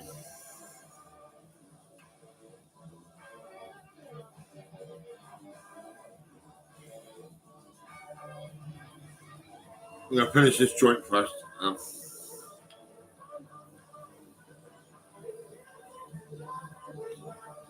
Uh,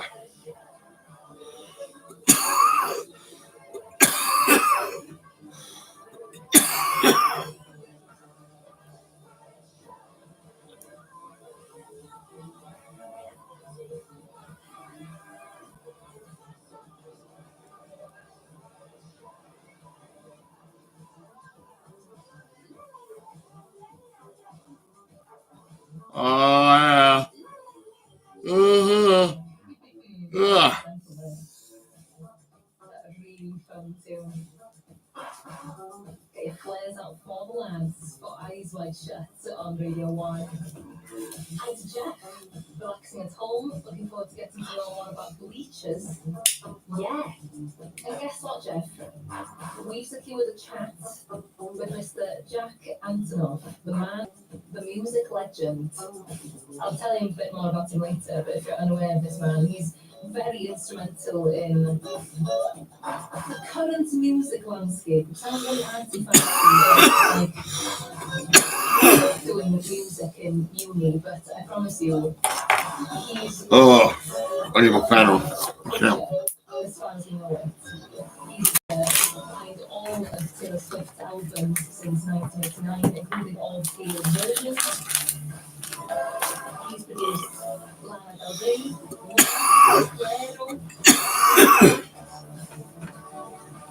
Florence the Machine as well, I think. Oh. So he'll be on the show a little later on with the band Bleachers with some live music for us. And if you want, Jeff, that's him then. Come say hello. 03700 100. Uh. I promise you this now, something brand new. Fred again. He has a new album out. It's funny I don't really chat on Facebook. I just weird. Anyway, it's not worried. Not too long ago. Got tunes on like Jungle, Lights Out, Turn On the Lights, you know, big bangers. But now, he's delivering 2 new tracks. And this is one of them with Berwin. It's called Berwin for 7 Acres. The neighbors tell the music, I love you more than all the photos I've seen of our mouth. With your hand in mine, not reserved.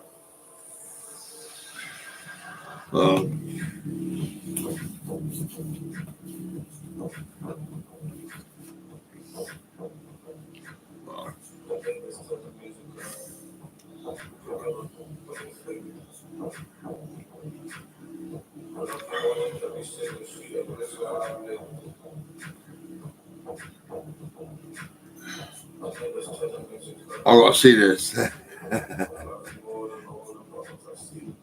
DWP. How much they're gonna give you, depending on what you what's this? Any of these conditions?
One for the dark, sticky, underground, brand new Fred again.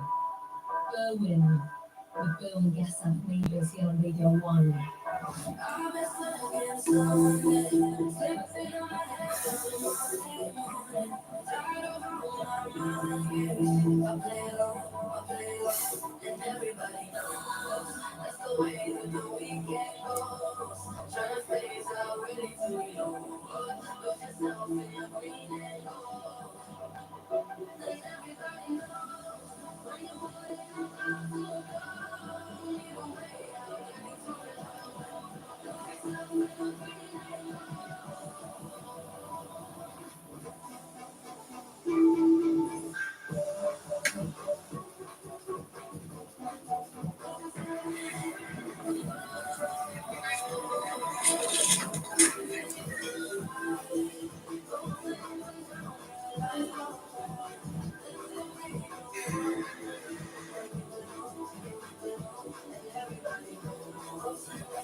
We are at Boiling Point Hill.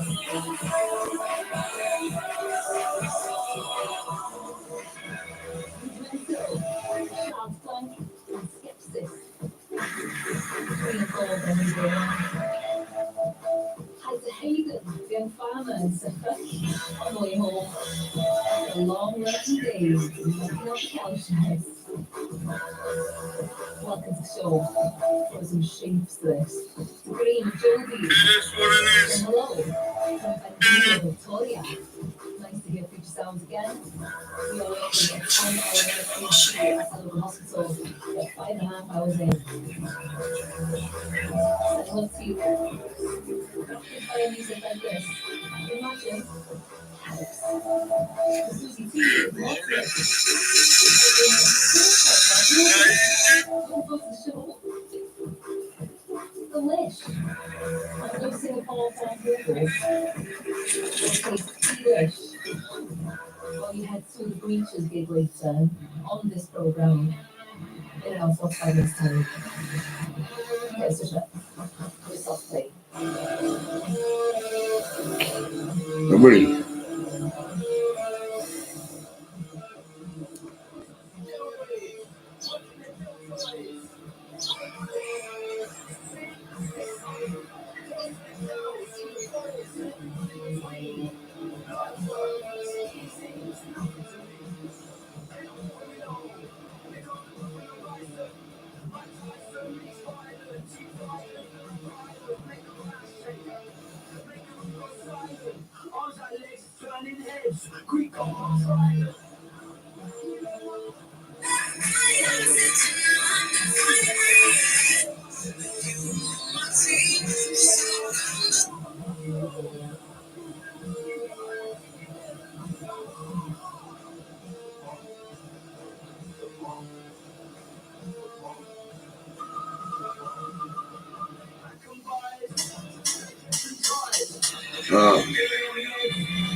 I've seen that already. Okay.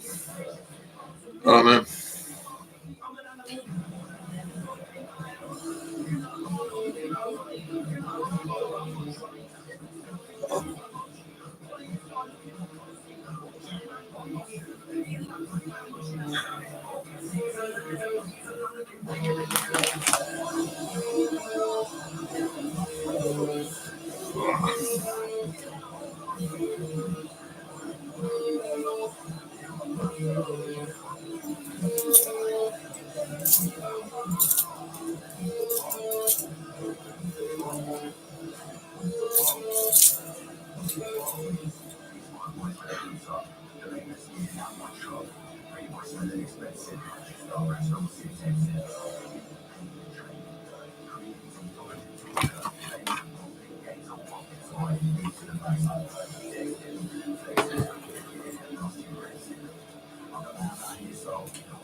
Give me some hardcore, for fuck's sake.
Action, action.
Oh.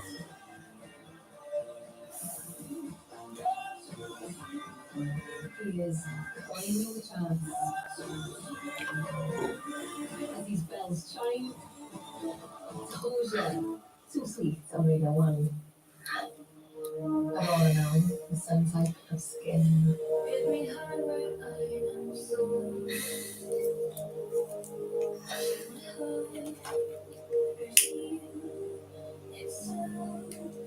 to be more than a muscle or a fist covered in blood.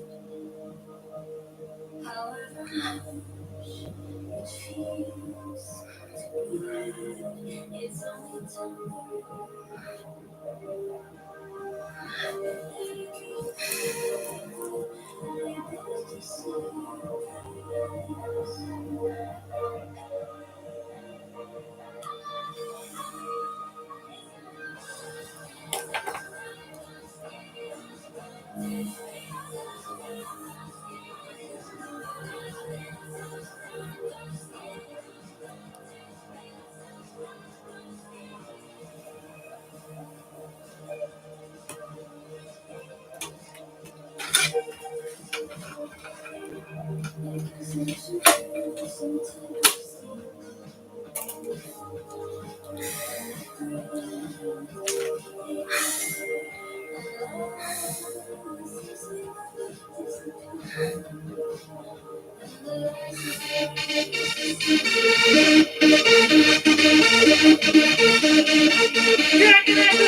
gives to man, man must create. It's real, it's the only one. You live it. The world does not give to man, man must create. It's real, it's the only one. You live it.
The world does not give to man, man must create. It's real, it's the only one. You live it.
The world does not give to man, man must create.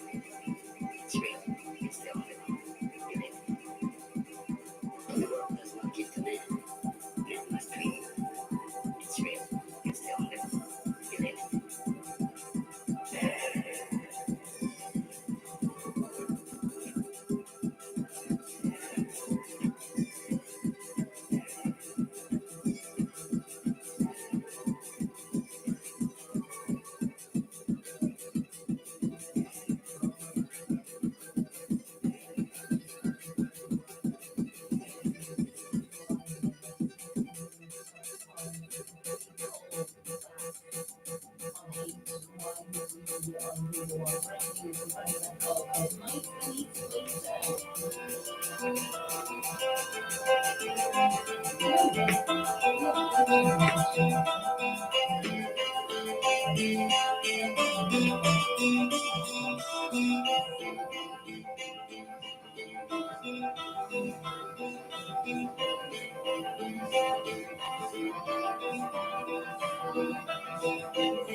Oh, ah, oh,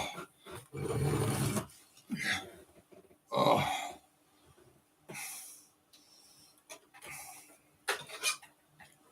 oh, oh.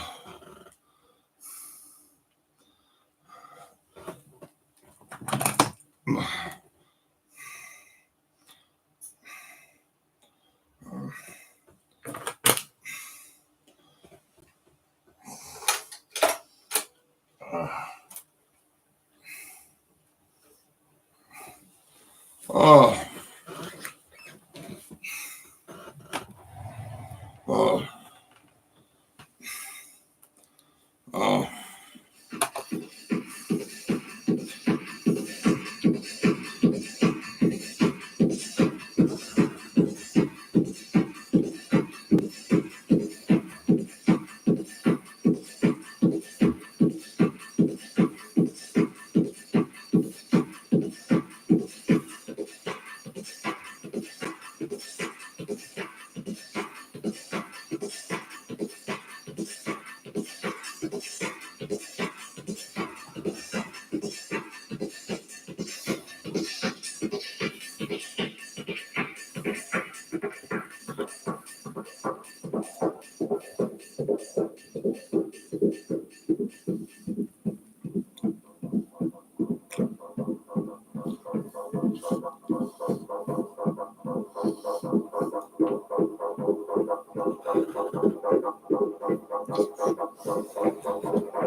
It is what it is.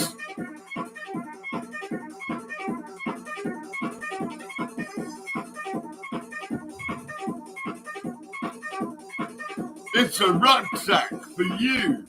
Yeah.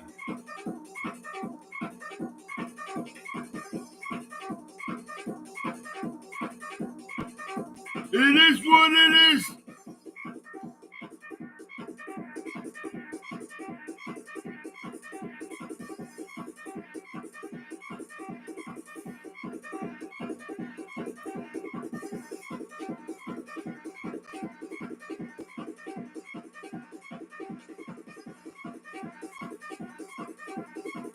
Actually, a holder. It's like a, well, I don't think it's a rucksack.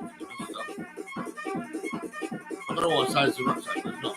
Well, it's a bag and it's like, what the fuck, mate?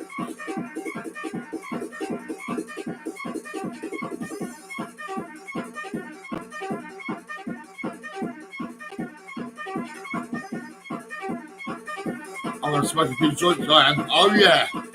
I've had something to eat. No, I'm going to come and see the outlet. I've got Coke if I need it. In a nice blue glass, that's great. And all I do is mix with the music. Crack along, you know. It's like, whoa, here we go, one time. Oh, my God.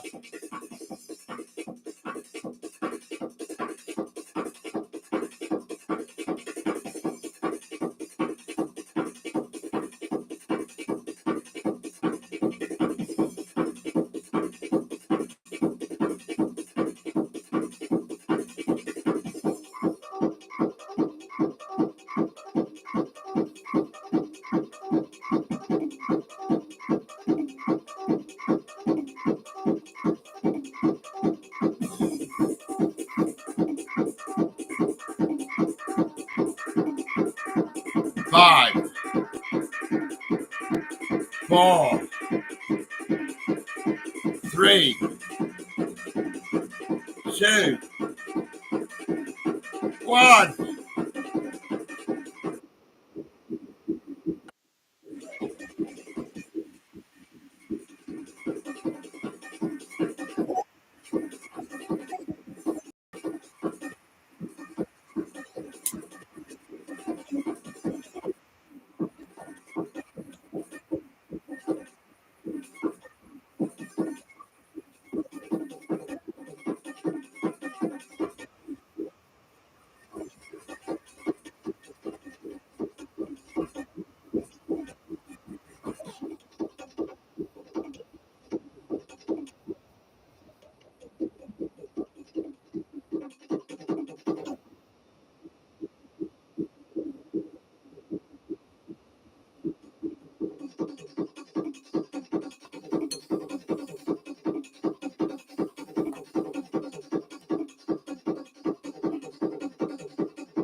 Well, what can I say?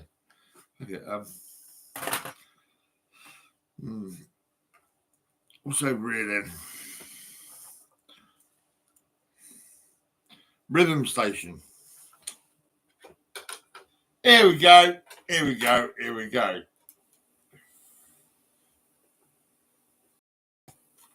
Are you ready? I want you to say.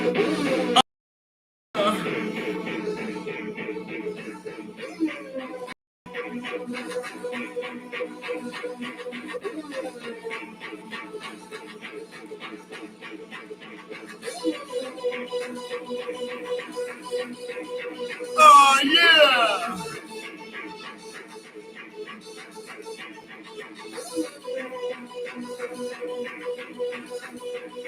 Oh yeah!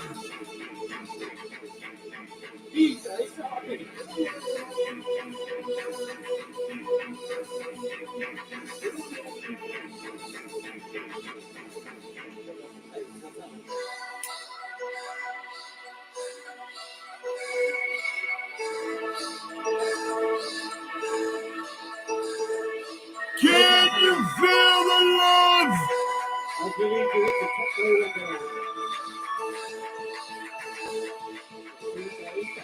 Can you feel the love?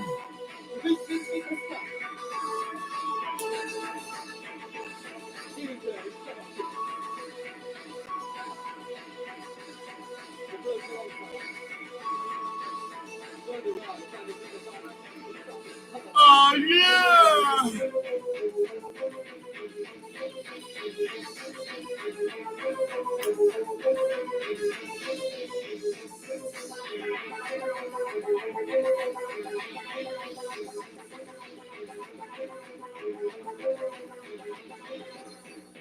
Let's get cozy!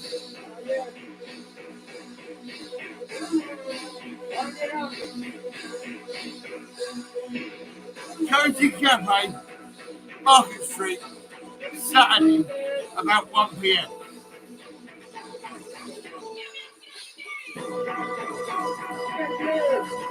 See, £1.80, coffee, £2.50. Yeah.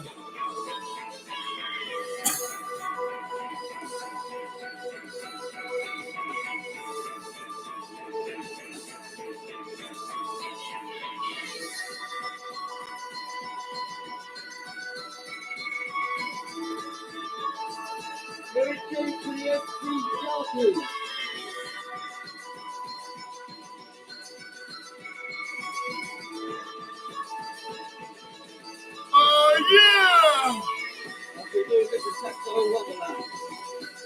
Come on, really say you take my part.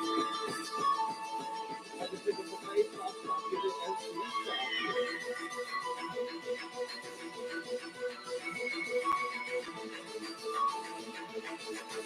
Oh yeah!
The last one for the DJ Sharky.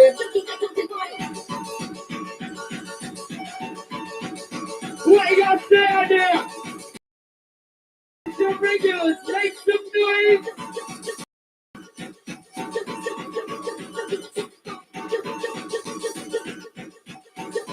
Alright, girls on the boy. Make some noise out there if you want to be known. I'm watching the one show. Oh my god! Are you ready for the original sound of the DJ? I'm watching the one show. BBC One. Finishes in about 6 minutes. DJ Yeah! Serenity. EastEnders is coming on the TV for me. Oh yes, oh yes, oh yes. Big shout out to the crew and the Sharky. EastEnders!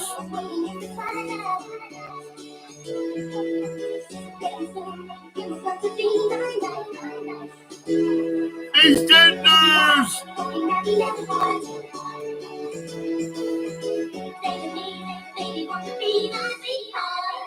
Oh yeah!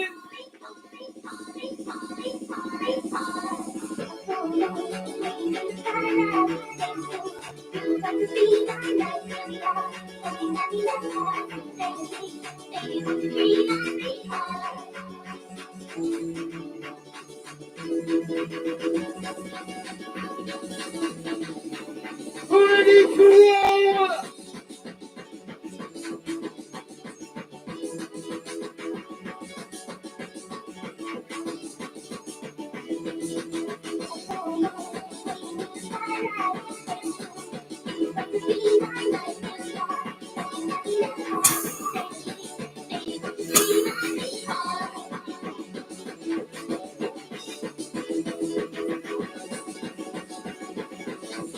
Happy birthday to Matt Guildford. Oh my god! Hey!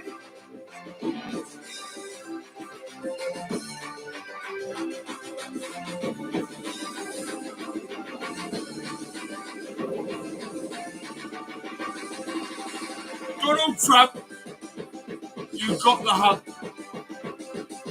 Donald Trump, come over here. What a sound of the school break. Donald Trump, you got the hump. And you're a little bit queer. Yeah, something's not right. I mean, what the fuck? Come on, Trump. What a sound of the school break.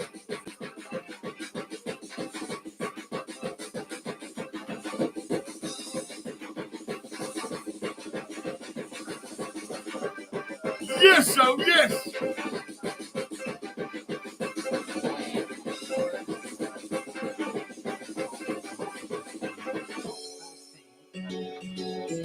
Where's the whistles inside the rhythm station? Where's all the noisy ones? Let yourselves be known.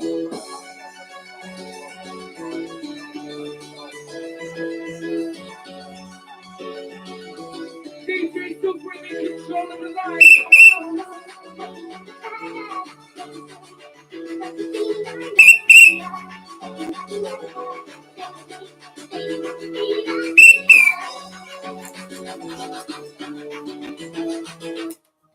EastEnders is on. Oh my God, let's go. Come on. Tensions are high. Police in an area that could explode any minute. The new series of Blue Lights starts Monday at 9 on BBC One and iPlayer. Oh, yeah. Glow Up is back with mind-blowing looks to create, idols to impress. This is literal art. And a career-transforming prize. It's stunning. The competition is just getting started. I want this more than anyone. So let's glow for it. Ding dong, guys. The new series of Glow Up I'll give you starts ding tonight dong. at 8 Oh on my BBC God. Three and iPlayer.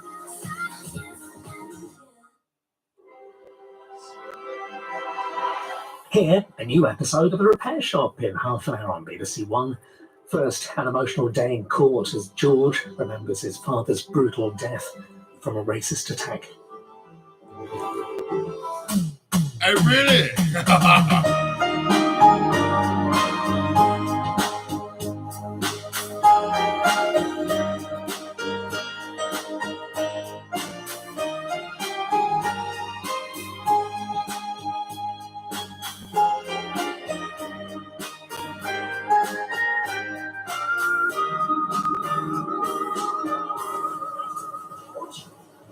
George!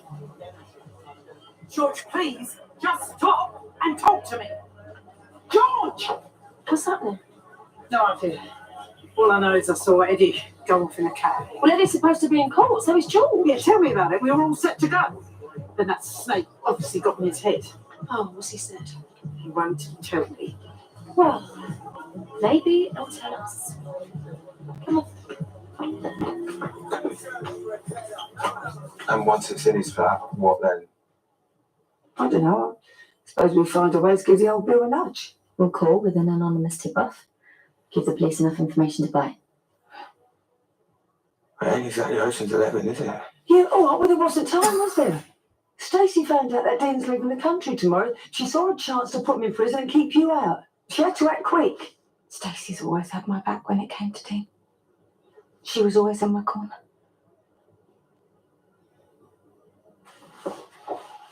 Oh, what are you doing? Well, she shouldn't go on her own. It's too dangerous to be alone with him. No, it's too late. She's already there. Not taking everything to Pakistan here. No. Just a stuff aside to replace.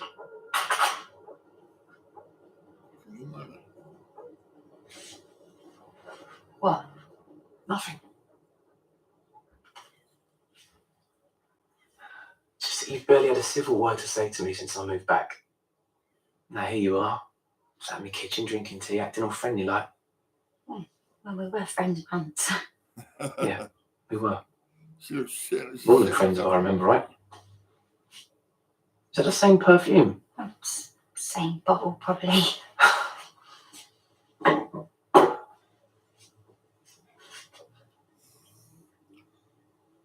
Why are you here, Stace? Well, you know why. If you move in tomorrow, then I don't want Shabnam thinking that I'll... Since when does anyone care what Shabnam thinks? Nah. That's not it. Jade! You doing? Come on, it's obviously nutty old mum sent you here to check on my daughter. She thinks I'm some sort of sick child abuser, but the sad thing is I'm not the sick one. Jade!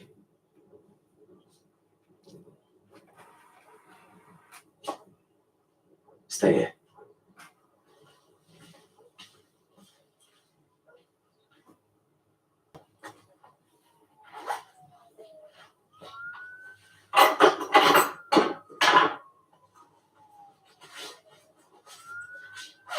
Headphones on as usual. Here she is, proof of life. Now run along and tell your mum. I don't understand. I was just passing and I thought I'd pop in and say goodbye because we're all going to miss you. Oh, I'm going to miss you too. You enjoy America and you give your mum a big cuddle from me when you see her. Yeah, I will do. Are you okay? Yeah. Yeah, I've just got to go. Yeah, I think it's best you do. It's great catching up though. Terrific to see you. Ta-da! You take care of yourself, Jane.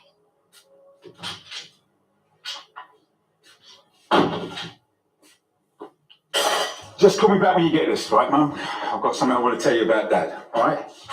Okay. What did he say? I don't want to talk about it. Yeah, I gathered that. That's why I bought some extra firepower. You should be in court, George. Anna's there. She's worried about you. What did Eddie say to you? Doesn't matter what Eddie said. Well, I don't think the judge would see it like that, do you? Sounds like witness tampering to me. What did he say? Fine. Well, we'll just go and introduce ourselves to the judge. Wait.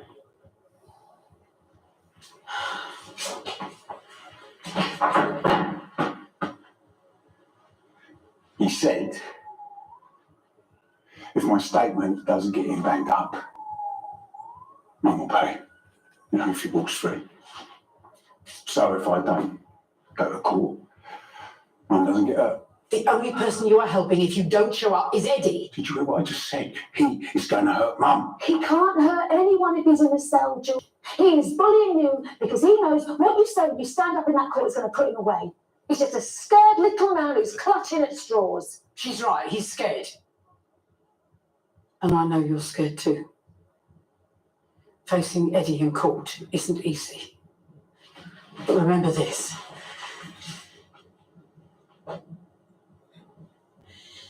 It isn't his blood in your veins. It's Henry Asseract. And you want justice for him. Don't you let Eddie stop you. Stacey? No, it's Phil. He wants to know if I've heard from Ben's lawyer yet. Oh, what time's he being sentenced? Please, I need to concentrate. Okay, this tip-off needs to tie in with your statements or everything falls apart. Who's actually making this call? You. Me? Why me? Well, we need to sound legit, don't we? And you sound posher than me. Anyone sounds posher than you. Oh, cheers. The voice don't matter. It's what you say that matters. Whoever reads it just needs to sound natural and stay calm. Right, definitely me then. No. No phone calls. We're not doing this. Look, we've got a chance to save Sharon and put a rapist behind bars. But not for what he did to me. He's never going to face justice for what he did to you, Linda. Look, you went to the police, lack of evidence, and he got away with it. He tried to rape Roxy. And yes, that made it to court, but he still got away with it. And that's just the two we know about.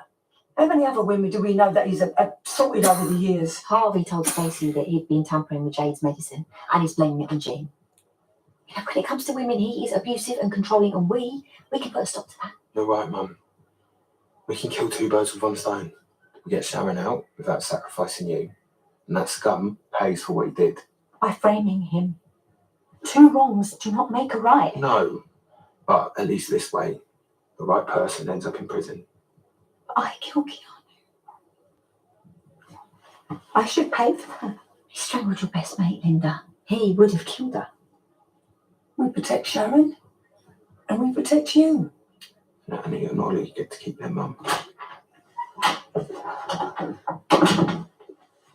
I did it.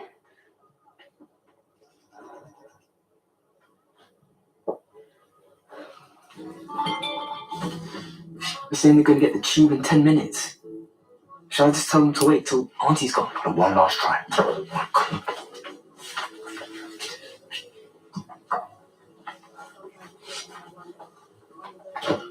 Look, Auntie, I feel bad that you're missing Bible study. I know how much you're into all that. Yes. I am. Well, then maybe you should go. I mean, they're pretty still hard at, aren't they? It will be, yes.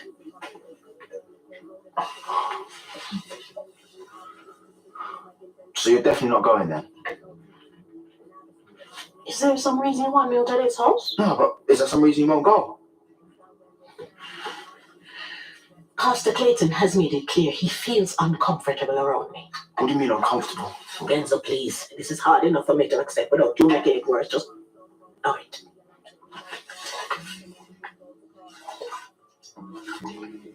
I don't really know what sort of trainers I should be buying, Billy. I keep reading all these running blogs and they all say something different. I was talking about your running gait, and I don't even know what running gait I've got. I mean, do I overpronate or do I supinate? I mean, Yeah. well, Listen, stop be worrying, okay? And look at you. You are really, really fit. And you're not bad at running either. Come on, babe. You can run this marathon in your flip-flops. yeah, thank you. Sweet of you. I really think I need new trainers. Yeah, of course. That's what we're going to get. Is that about Ben? No. Look, I'm really sorry, but you're going to have to get your trains without me. You're kidding. I was really looking forward to spending some time. So was I, honest. It's just something to come up and I have to deal with it. Like what? It's nothing bad, okay? It just won't wait. Please, I'll explain to you later, babe, all right? I love you. I love you. Billy, Denise just messaged. She said she should bring the kids back. What should I tell her? We'll call when we're done. It works, right? Okay. You've all read it. It fits with your statements. Fits with the timeline. Right, so what are we waiting for?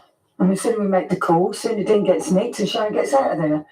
Suki, you're up. you can't use your phone. Stacey's right. We need a burner phone, otherwise the police will be able to trace it back. But everyone knows that. Oh, right, well, sorry. Some of us have less experience of criminal enterprise than others, you know? Are you looking at me? Yeah, and her. That's a bit rich, isn't it? Given Ben's current legal problems. Please, I know everyone is stressed, okay, but we need to stay calm. Focus on our objectives. We need to make this phone call before Dean finds that thermometer, or disappears, or both. It won't work. The phone call, it's too vague. But the police could easily dismiss it as a crank call, put it on the back burner, and we need them to act now. If we're doing this, if we're really framing Dean, then we need to do it properly. Someone needs to go into the police and tell them that they saw him entering the cafe that night. Whoever did that would be putting themselves in the firing line. I know. And that's why it has to be me. I'll go in, I'll give the police a statement. What, you think I can't do it? I was prepared to hand myself in. Yeah, I know. And that is why we came up with this plan, to avoid that. And why now? The police are just going to think you're trying to save Sharon. Yeah, but and I'll say they're right. I'll say that's what spurred me into coming forward as a witness. Right in the middle of a murder investigation. You know, this could dominate your life for months, years even. And if this goes to court, you will face hours and hours of cross-examination. Which I can deal with. They'll bring up the rape allegations. They will use it against you. And they will say that you're lying because of personal animosity. They will tear you to shreds. He'll walk away and you'll go to prison. This is how it's going to go, Mum.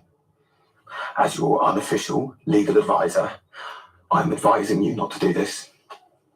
And as a son, I'm begging you, please, just leave this to us, Mum. He's right, Linda. You can't risk it. We can't risk it. Well then, just have to hope that phone call is enough.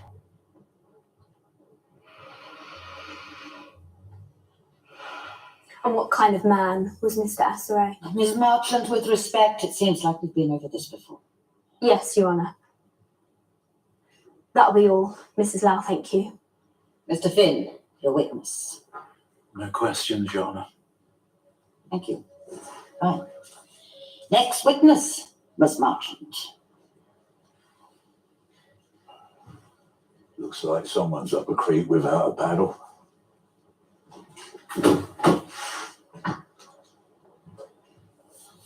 I'm sorry I'm late. Your Honour, the next witness for the prosecution is George Knight.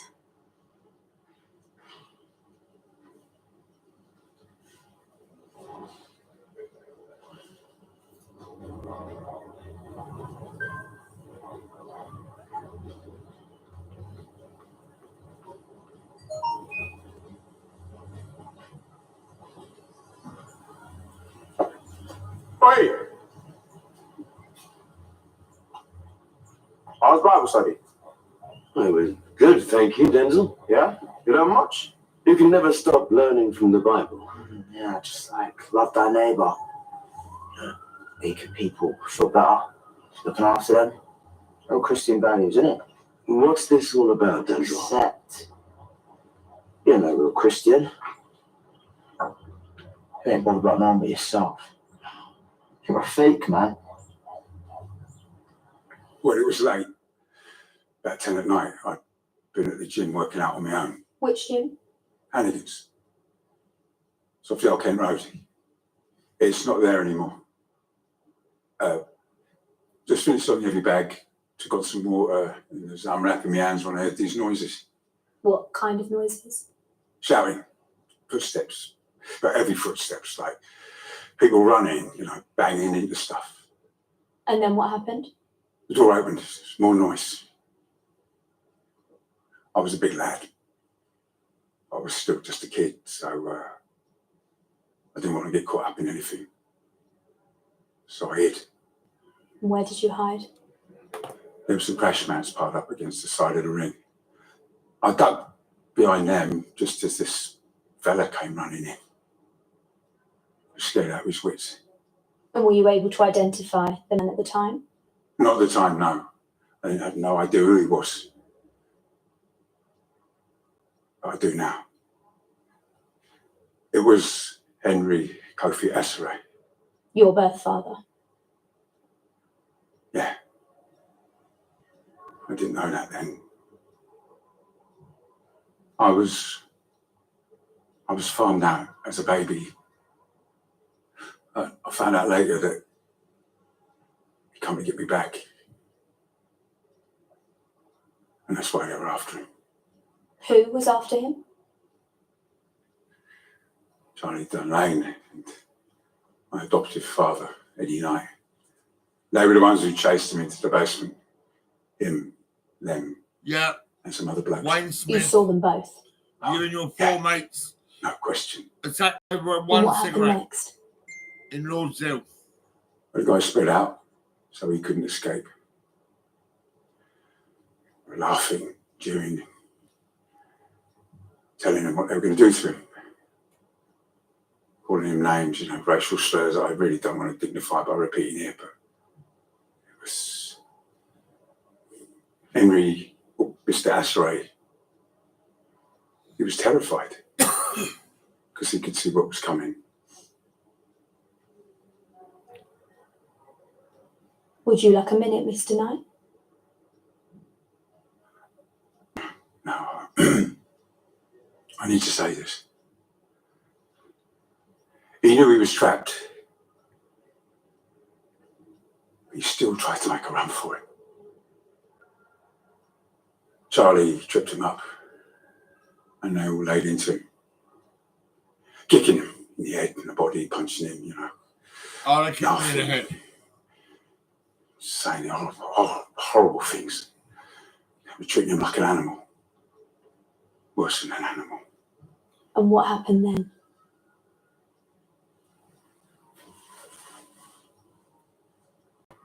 I ran away. They were still attacking him. I could have said something. Maybe that would have stopped them, but I didn't. But I can do this. These two men killed my father, and I've been walking free for too long, and they need to pay the price.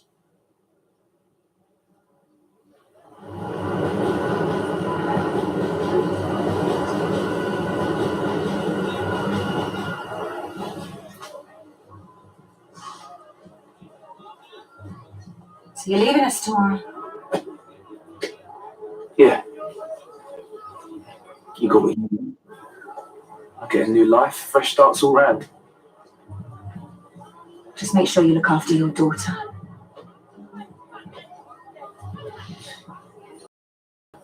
At least I'll be around to look after my daughter. When your liver's taking a beating, can you say the same? I help.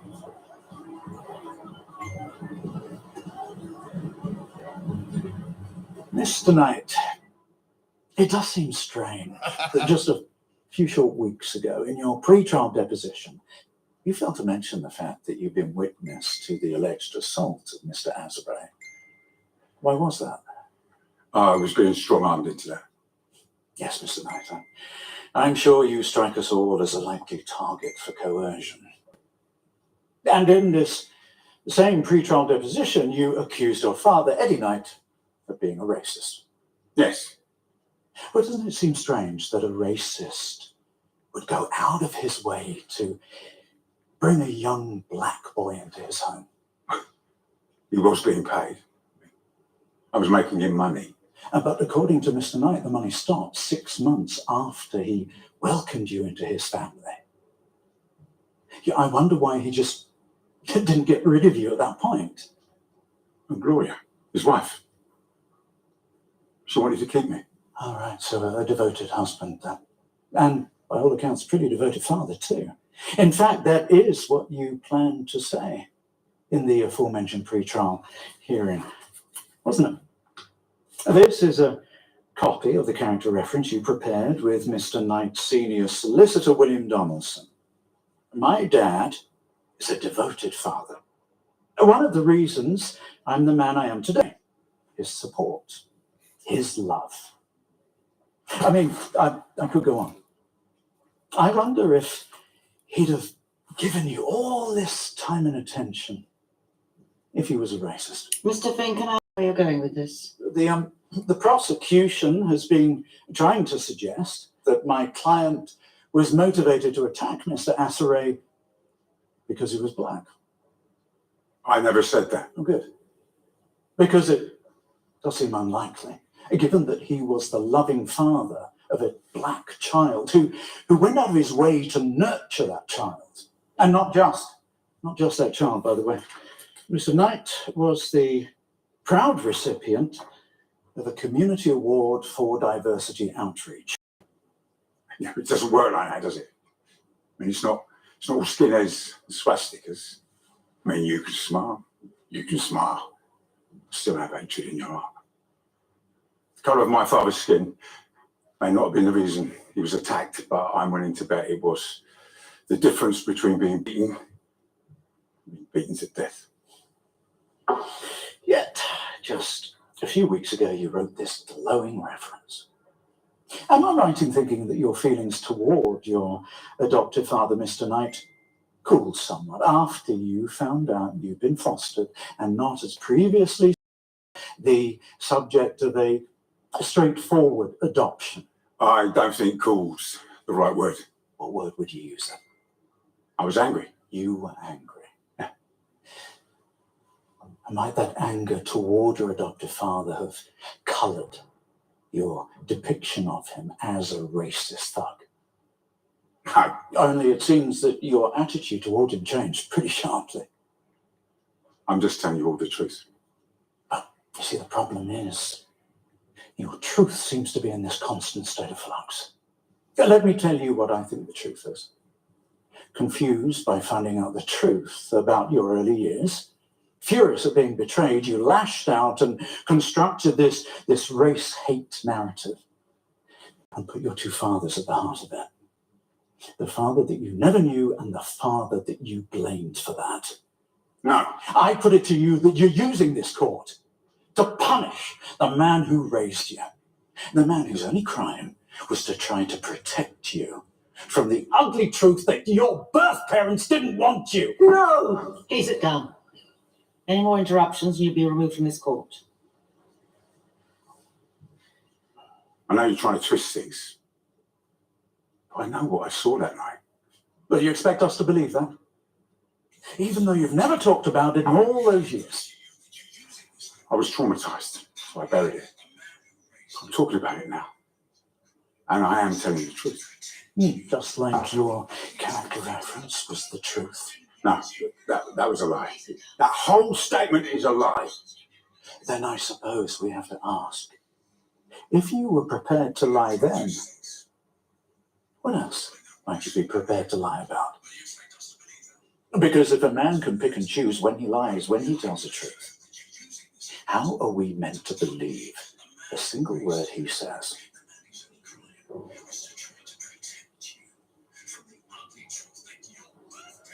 Is that true?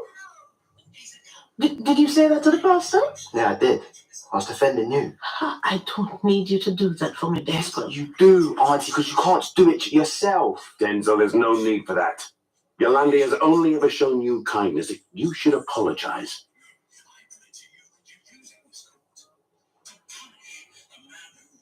I'm sorry to you, Auntie. I know that was wrong of me to say. I know everything I said to you, though.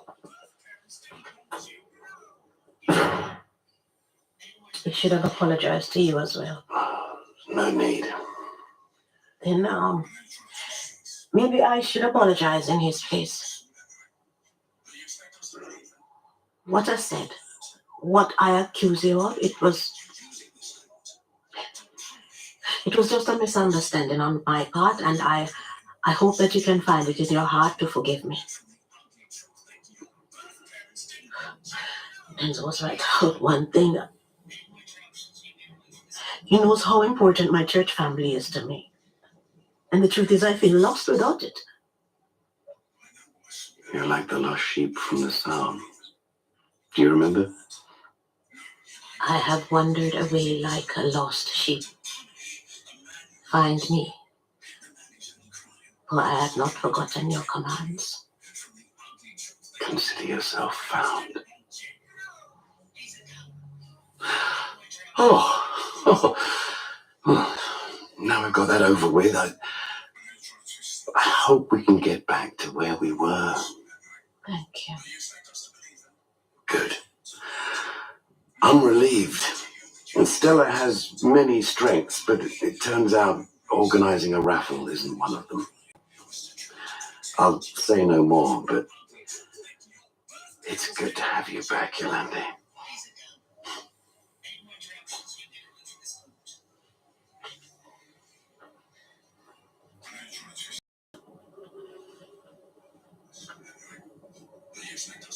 Well, I'll drive if you want. I can call him right. No, it's fine. I'll do it. I'd rather keep myself busy. So, how far do we have to go before we make this call?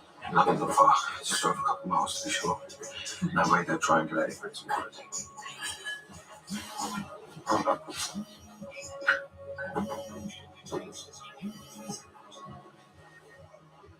Where are you?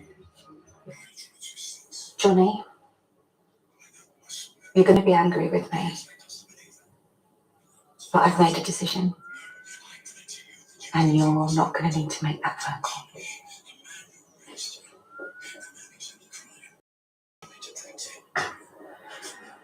I'm going to suggest we take a break. I'll sum up when we reconvene in 15 minutes.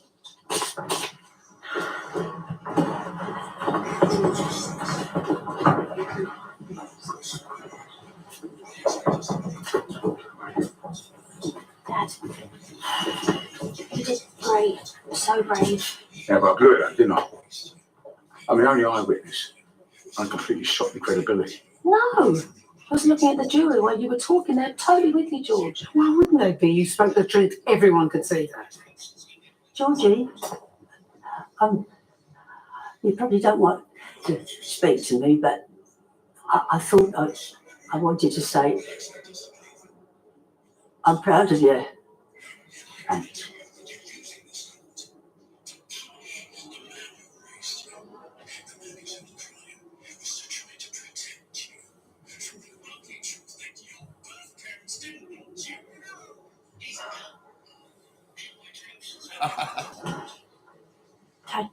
don't let her go like that.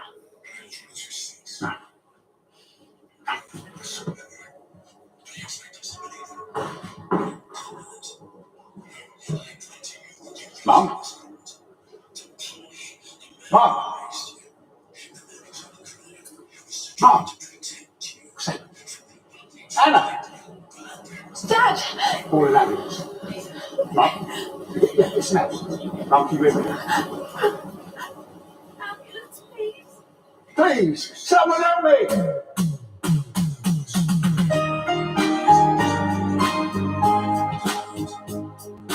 Looking good on BBC Three now. Glow Up, Britain's next makeup star, is back with an opening showstopper. Here they'll be stepping into the unknown on a new race across the world at 9 after the repair shop opens its doors next.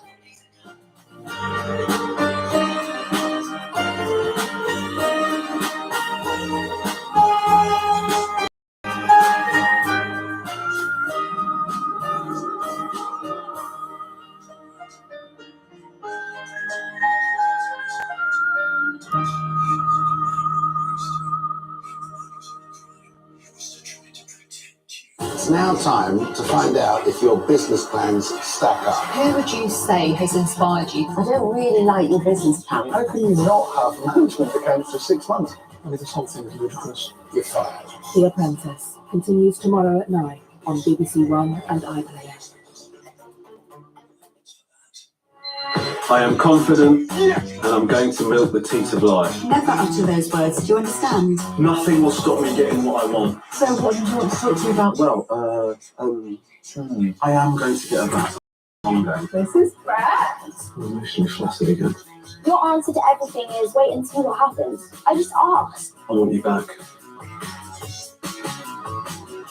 Avoidance. Press red for all episodes on BBC iPlayer. Race Across the World is back. Let's go. Oh my God, it's real now. 5 intrepid duos race from Japan to Indonesia. Come on, overtake me. Come on. With no phones, bank cards, or directions. It's all in Japanese. That's more for a tenner. It's hard, really hard. We have a team. A brand new series of Race Across the World starts tonight at 9 on BBC One and iPlayer.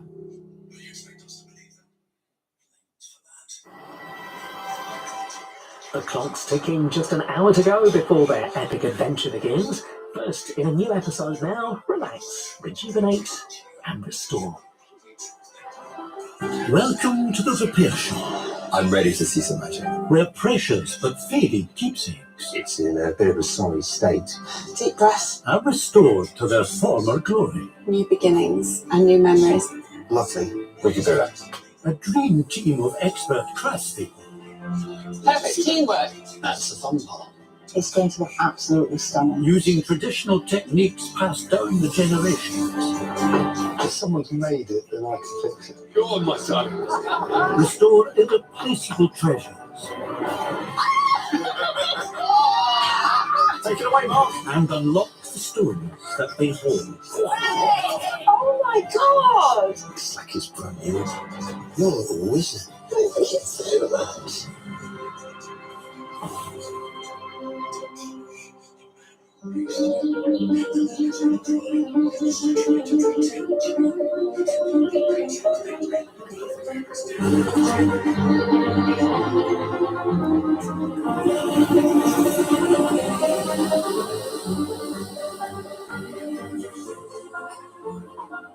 Eagerly awaiting the first assignment, cobbler Dean Westmoreland. So how often should you polish your shoes? Like every time I'm going to wear them? No, a couple of times a year. Is that all? Yeah. Needing a little more than a polish is the treasured possession of Diane Winnell Sutherland. Hello. Hello. How you doing? I'm okay, thank you. What have you got in the bag for us? A tiny pair of cowboy boots. Wow. So whose are these? They belong now to my eldest grandson, Joss, but they were brought from America by my brother for my son, Todd, and whom my brother adored.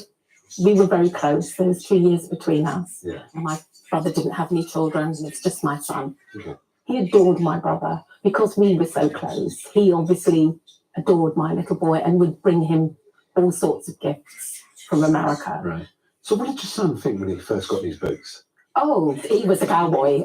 Every day he was a cowboy. He was a cowboy. And he adored the boots. And that's why he's treasured them. So your brother, what's your brother's name? Roger Pope. Roger Pope. Okay. And why was he in America? What was he doing over there? He was with his band, Hookfoot. And they were doing, yes. Okay. And they were doing a tour of America. So what did he play? What instrument? Roger was a drummer. Yeah. And they were touring in England, and then they ended up with their first major tour of the States in '71. And they had a big following, and their support act was Elton John. Oh, is it? Oh, the support. Seriously? Yes. Elton John was the support to your brother's band. Yes. Wow. Whoa. So how old was your brother when he was in this band? He was being a professional musician from the time he was 15. He went from the local band into a band called the Soul Agents, and the support there was Rod Stewart. Seriously? All right. God, so he had a support. Stay at my mum's house. Rod Stewart did? Yes. And my mum always wished she'd gotten to sign the headboard. She should have. She should have. And then they got this contract with Dick James Music. Okay. And then while they were all at Dick James Music is when Roger met Elton John. He was the office boy. Yeah. And Reg was just very much trying to get going. So Roger did quite a lot of Elton's early albums, and he worked a lot session musician. If you pick up a lot of albums, he's on Roger's on a lot of albums. Wow. Yeah, he was a highly respected session musician. They did the incredible Dodger Stadium, Madison Square Garden tour. Okay, so your brother was in this band. Yeah. And then he joined Elton's band. Yes. And then toured around America. Yeah, played with other bands. Other bands. And then he got very, very ill. He was diagnosed with throat cancer. And we lost him in 2013. He died in 2013. Okay. Elton was very good to my brother when he was ill. Yeah. Very good to him. And Elton did a tribute. He was in Las Vegas at the time doing a residency. Yeah. And they played Don't Let the Sun Go Down on Me. Before we play this next song, I want to dedicate it to one of my former musicians, my drummer Roger Pope, who passed away last night after a ravaging illness of several years. And he was very brave, and the fight ended last night. But Roger, Godspeed, okay? This is for you.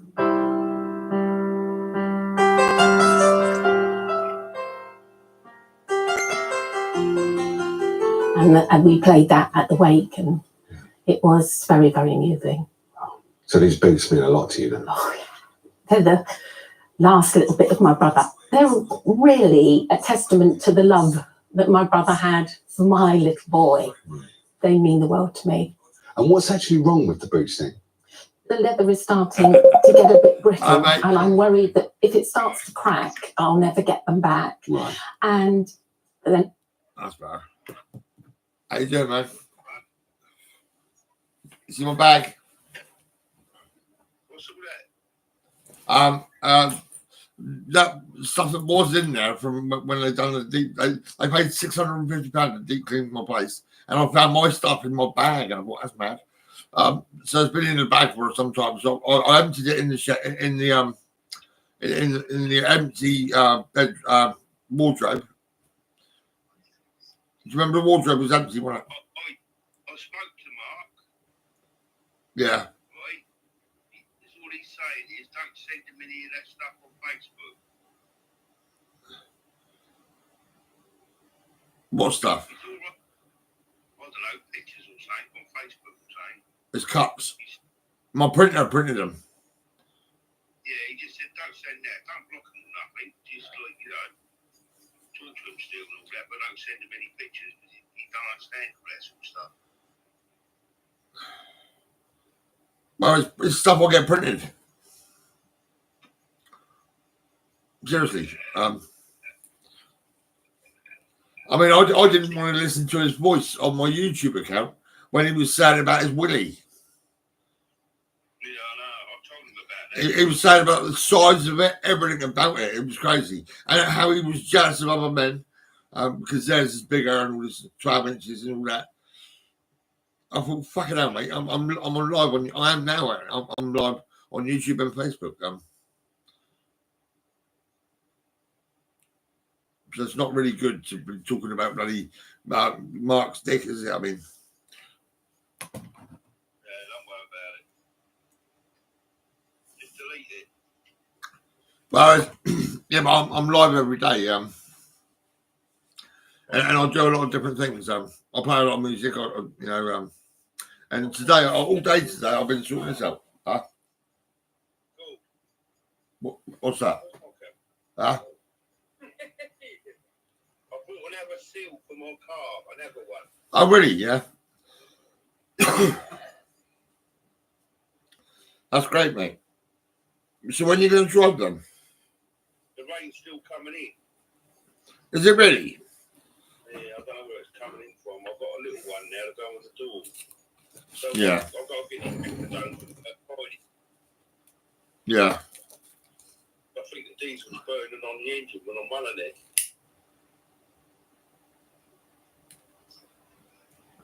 Do you like my jacket? My hoodie? I just wondered if my manifold's loose. That's what it sounded louder today. It sounded louder, didn't it? Didn't it? Yeah, Kerry will give it a once over, so. Yeah.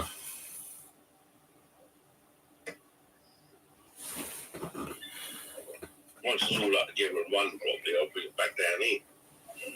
I need to leave outside hers.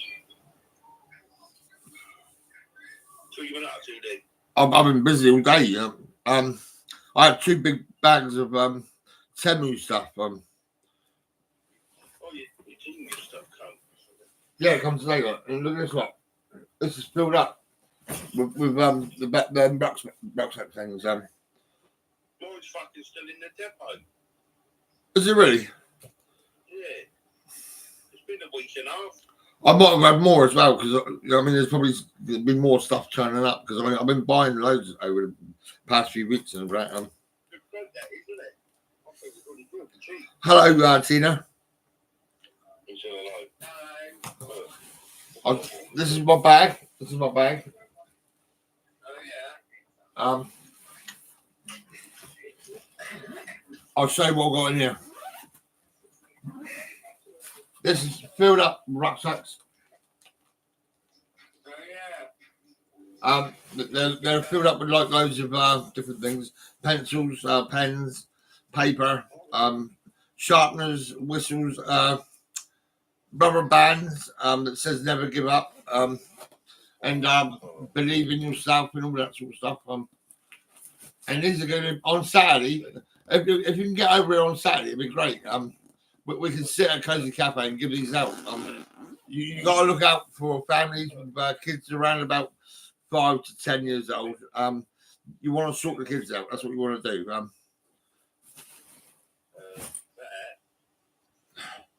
I've got a t-shirt as well. It is what it is. Huh? That rug to go above my bed wall. And t-shirt, mine's Kevlar. Oh yeah. And that full cover set. Yeah.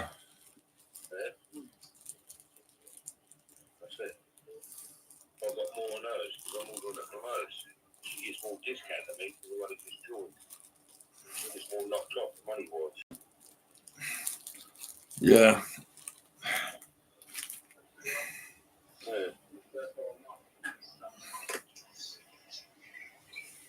Good little site that is. It is pretty cool. I've actually got loads of stuff in here. This is my other bag. You're like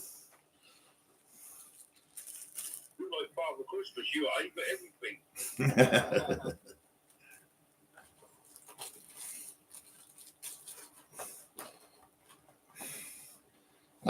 Yeah. Thank you. I've got some shavers as well.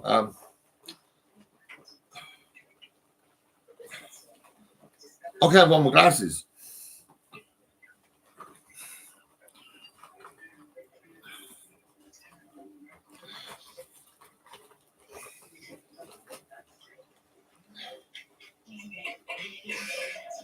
Hang on. Yeah, I've got my glasses.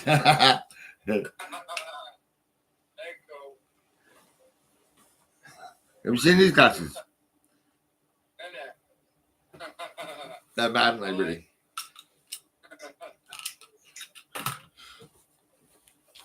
This is my Armani bag.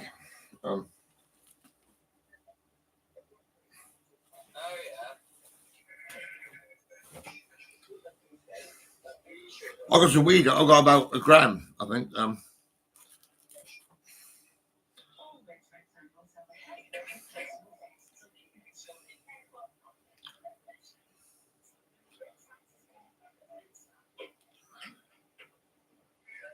Tina, are you gonna and your partner? I mean, you can both join the clan and go to Cozy Cafe if you want. I mean, how do you feel about that?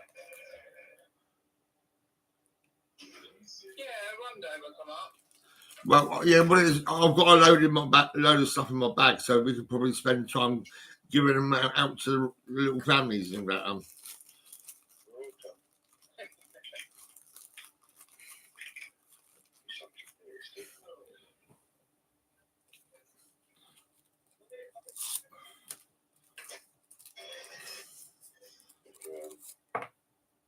I reckon kids these days, they're growing up too quick and they're trying to get away with things and all that. That kid in Manchester, he's doing 13 years in jail because he made a bomb in the garden and he had a machete in his bedroom. And I reckon we've got to try and get the kids to be kids and not bloody terrorists and all that, you know what I mean?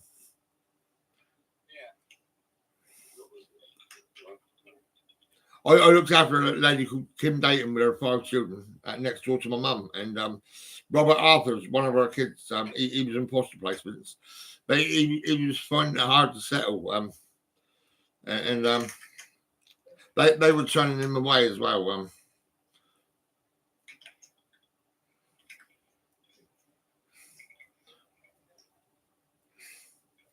what'd you get then? What'd you get for Tingu?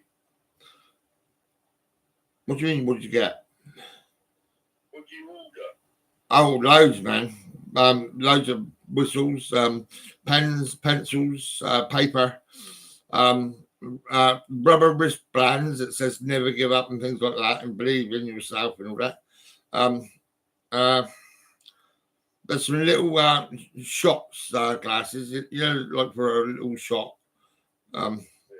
But actually, I put it in the rucksack, right? Never give up bangle, right? And a little shot glass. So it's like, I don't think a kid's going to understand, but like, if you're an adult, you're never going to give up if you've got one of them little shot glasses.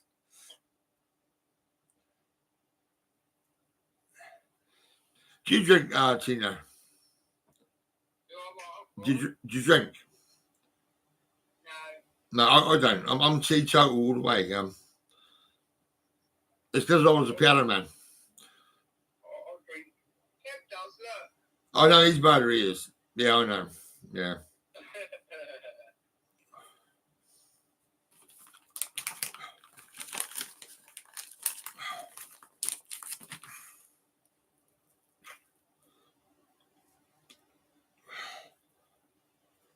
I'll tell you what, Kev, if you give up drinking, I'll give you that a medal or a cup or something. Yeah, like a football. I don't drink that much. I only drink 2 bottles of JD A week? Oh my God, man! You should try that once a month and see how you feel.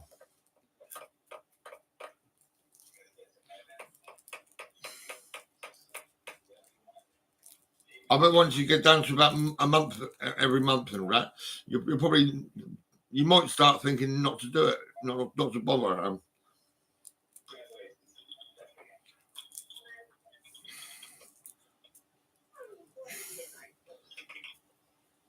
I live on my own. I ain't got no one.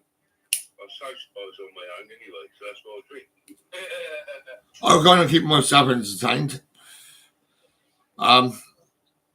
I play music. I like that. That's good. I always treat people, or try to. Oh, doesn't it?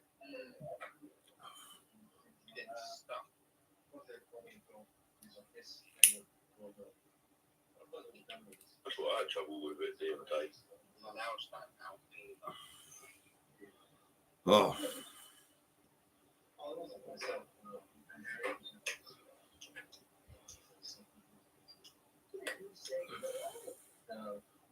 $10 until I get my PIP. Yeah, and then actually, personal independent payment, £720. Yeah, it's pretty cool. Yeah, that's because I'm psychopathic, fucking schizophrenic, bipolar, and also schizoaffective. I'm very effective. Yeah, I am.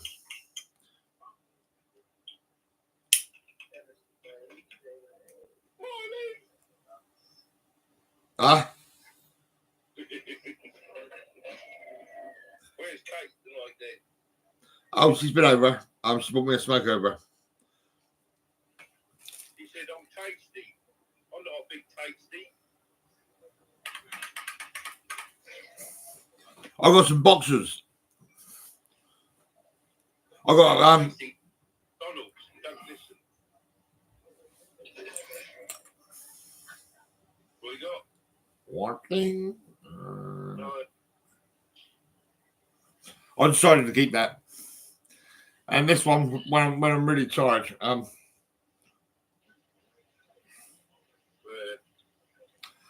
think I need to wake myself up and say, "Come on, go to bed," you know, because I'm actually fucking not sleeping much, really. But I mean, I do need a pee at the night time, and it's crazy. It annoys me. Yeah, this says, create the life that you dream of.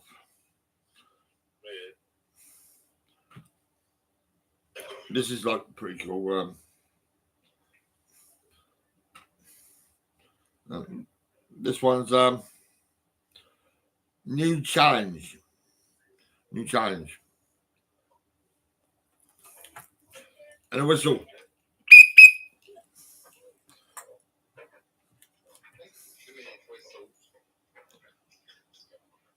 Yeah, believe in yourself. I've always said that anyway for years. I've said that.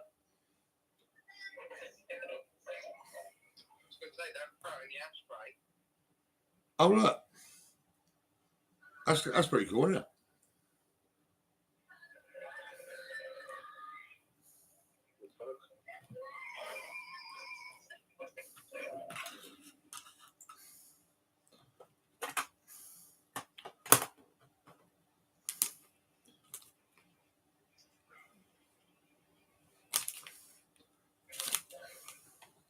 That's some French fries. Second. Said to Tina, that's some French fries if she wants some. All right. I've got a new glass, mate. Look at this. Look, lovely. Brand new.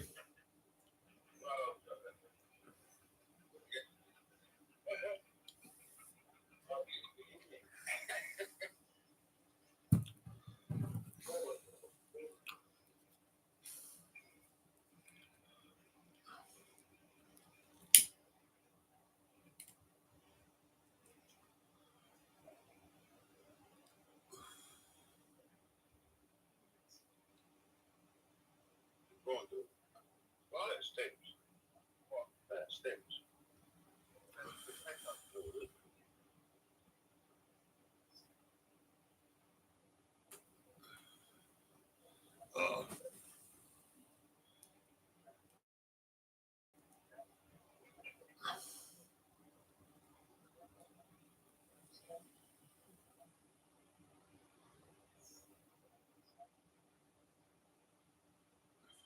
So when you getting your car sorted then? It's Friday. On Friday? Yeah. I just said to Tina about coming over on Saturday and we'll go to Costa and Cozy, I mean, and just hold these bags and give them out to the children. Go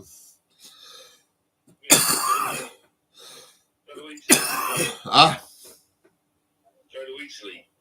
Yeah.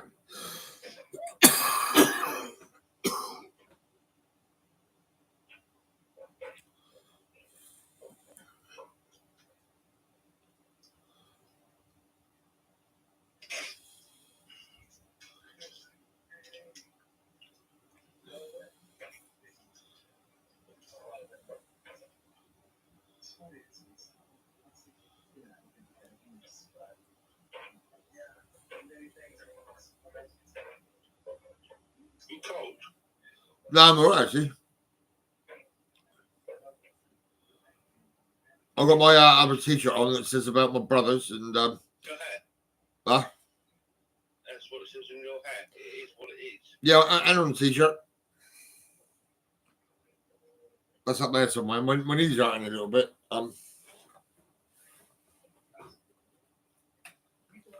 Oh. Action. Action. Action.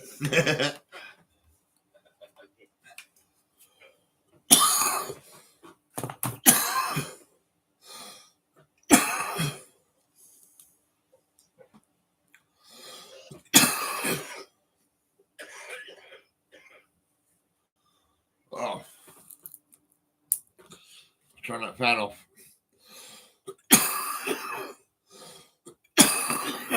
Fucking hell. Oh. Oh. I've been putting all that stuff into different bags everywhere, and put all the bags in my bag. It reminds me when I come out of Melbourne Lodge, and I had a bag of Roostone Rover caps, and I'll give them all away.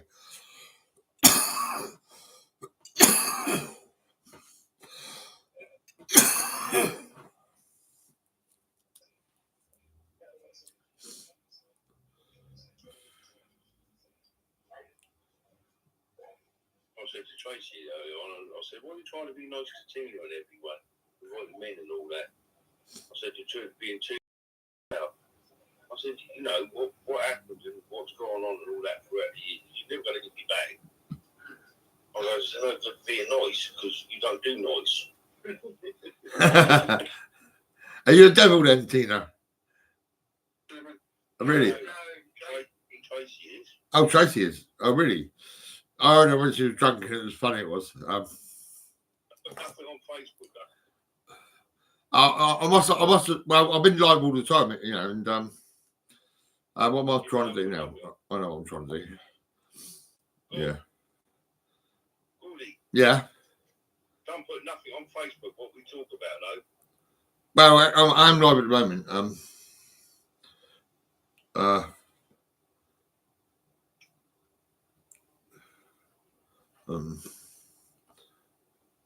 All we talk about is when the car's going to get fixed, and nothing major really. I mean, well, sometimes a bit of a smoke that we talk about sometimes, but I mean, don't put it on Facebook or anything because Tracy is there. Oh, she's probably seen it. I think.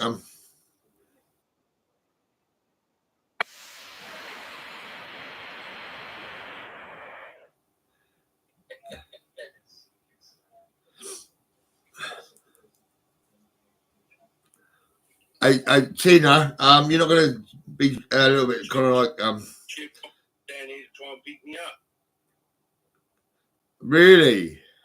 Yeah.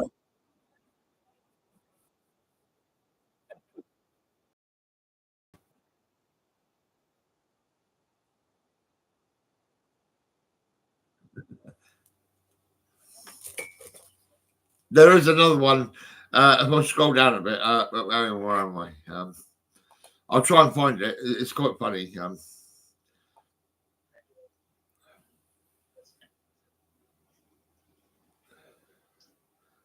That's a female laugh. Evil laugh. Evil female laugh.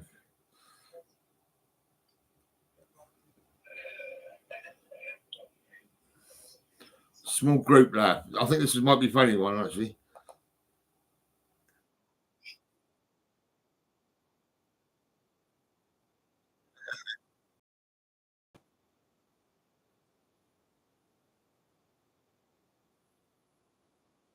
That's quite good, I reckon.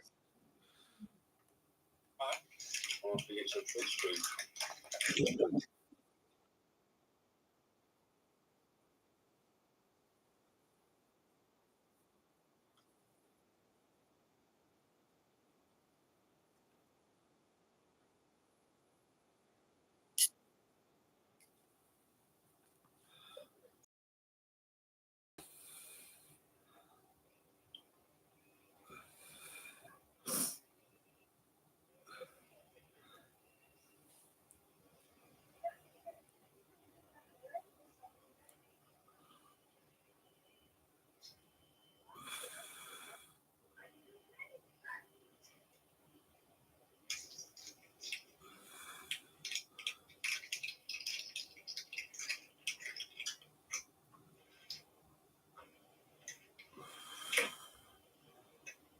This joint is lovely, I'll tell you.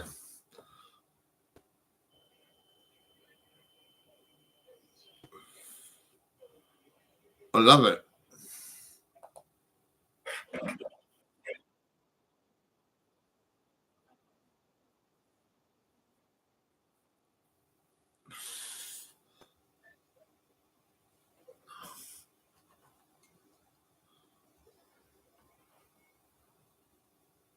Do you want some, Kev?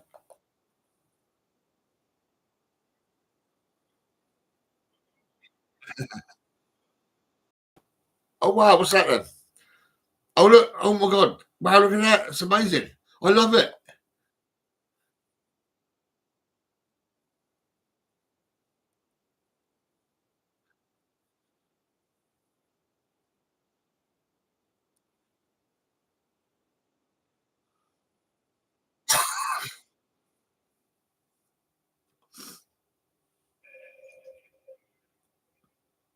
What's that?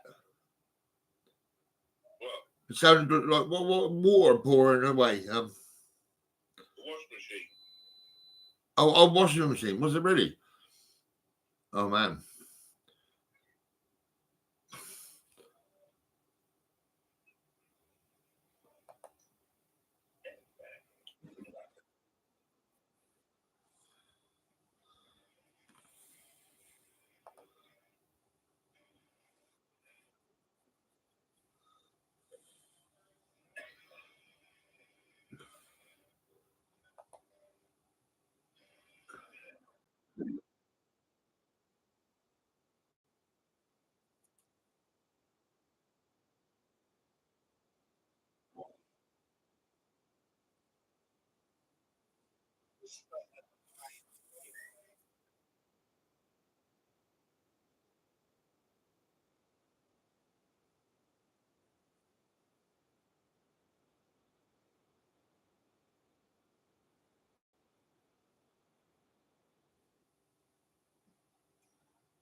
You rolled it. You rolled it. Are you going to smoke it down then? Yeah. That's great, man. Yeah. This will be you, mate.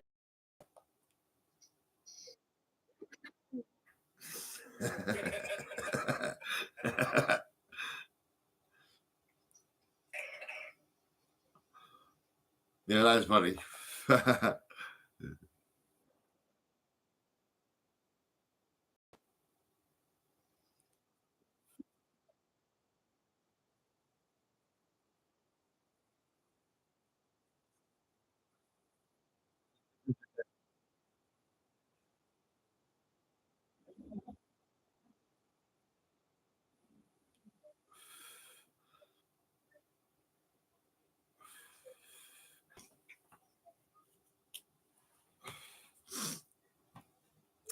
Have you got light?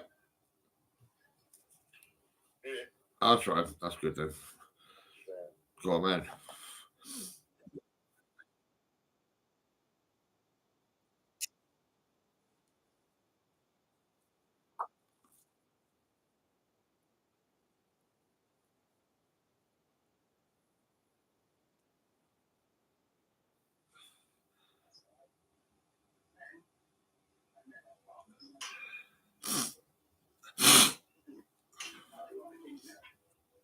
I don't know what time that bus leaves thing, but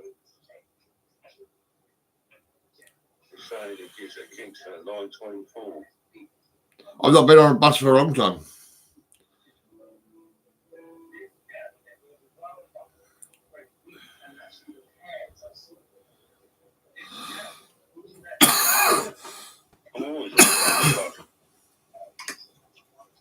You go on a bus all the time?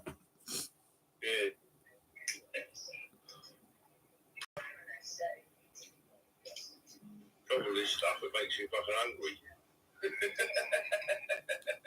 them milk throats you find at the hospital with clothes in, dirty linen and all that.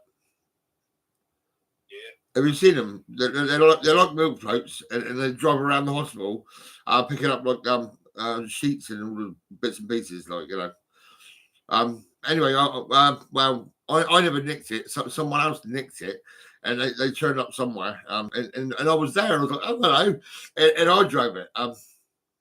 Yeah, I went around Lord's Hill with it, and then I got chased by the police, and I jumped out of it, right, and then I raced into the woods, and I started running like Tarzan, you know what I mean? And then they couldn't catch me, but they caught me in Coxford. A van pulled up, and he says, "What's your jacket inside out?" I said, "It's warmer on the outside," or something like that. And I got done for taking without consent.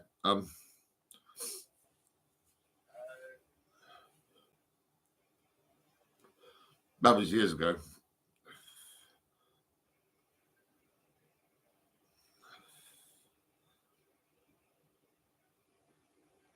I picked up a load of skinheads, right?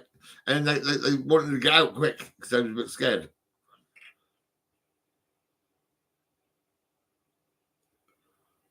They thought they're going to get caught. Yeah.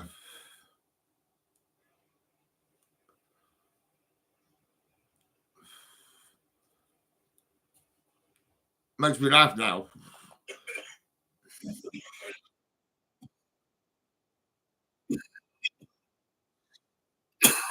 It was the NHS.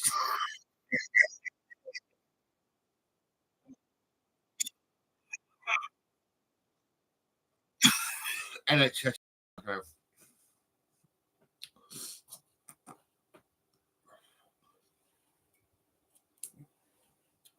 Oh. Look how new this looks. Look.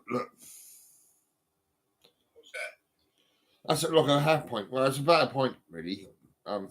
Cool. It comes from Tamu. It's really thick. It's not going to break. Yeah, it won't. I don't think.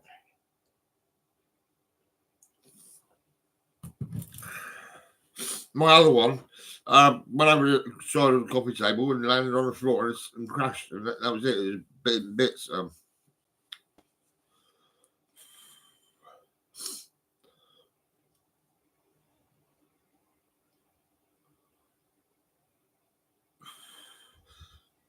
Well, I'm glad the two parcels coming today, and I'm glad I've got it all sorted.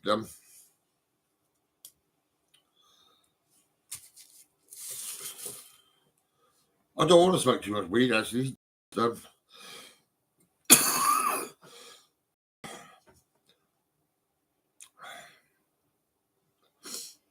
I just got a gram today because that's what I wanted, like £10 a few joints, and that's it. I was given a little bit more, actually, because I do sort out all the time. Do you play cards, Kev? You got cards, have you? Playing cards. I got playing cards, yeah. When I was a kid, I was in Dutton Lane. I was in Eastleigh in Dutton Lane, in the yard, playing poker or rummy.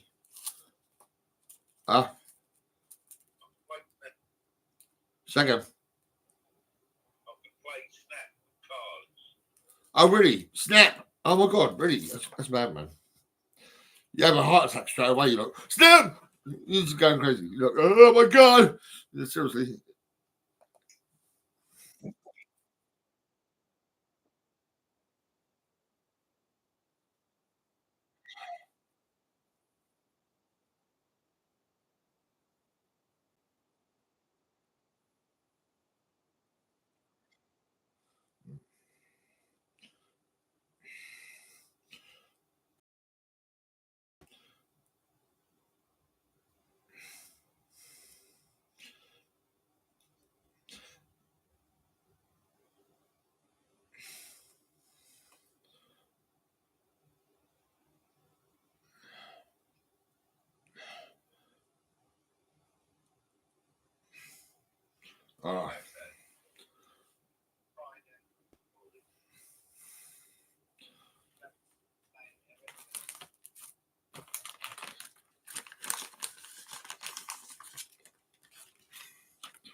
Don't make me laugh.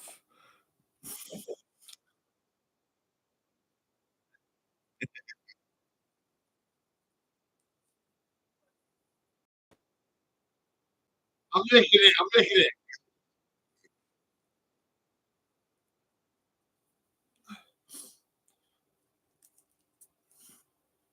Yeah, have you watched BBC so much that you hear that man in a boat and he's saying, "I don't know what else to do," and he's screaming near enough. You must remember that on the telly. He's in a boat and he's getting stressed out, and he said, "I don't know what else to do," or something like that. I'm sure that's what he says. There's also John with a blue bench, repeated it over several times. You know, that's the only thing that bothers me about telly. You know what I mean? I'm like, oh my god, really? Well, EastEnders is all right, sort of.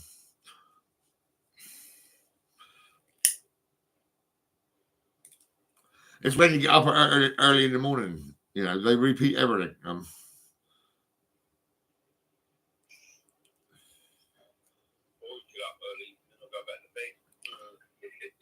Yeah.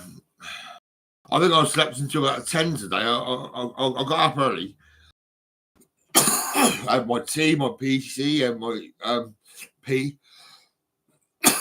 and a smoking all that. And I think I went to bed about 5 or 6 or whatever, and I woke up about 10. It was quite mad, really. I knew I was too tired because I was wearing myself out. I was just like, oh my god, seriously.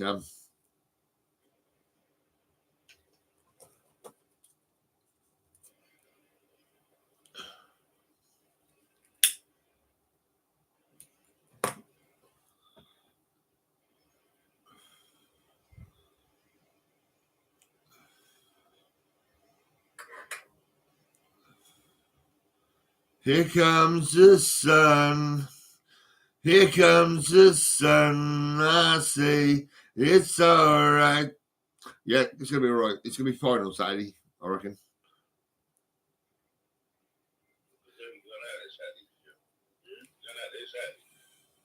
It has to be on Saturday because all the kids will be off school, and they'll be like there on a Saturday. All depends where husband's back. He can come along if he wants. Yeah, but all depends if they fix my car properly Friday. Oh right, yeah. Let's hope so.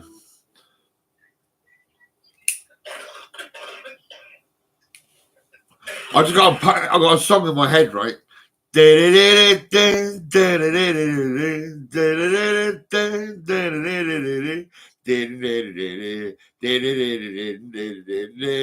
Who's that? Or something like that. It's I'm trying to think who it is. I can't remember now.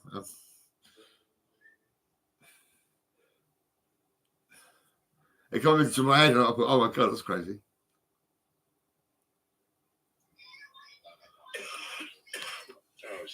Do you reckon we should change the tune then and do something different? We'll go for a bit of Oasis or something, or Blur.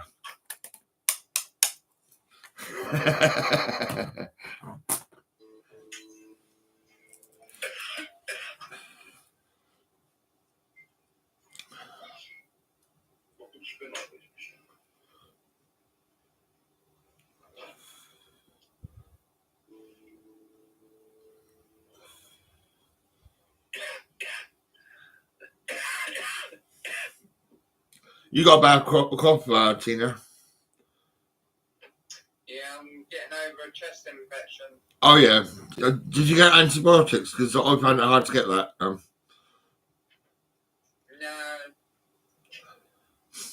It's crazy. I mean, NHS are murder, really. I had a toothache, I think, and I wanted some antibiotics to check in case there was a problem there or anything. And but they wouldn't do anything.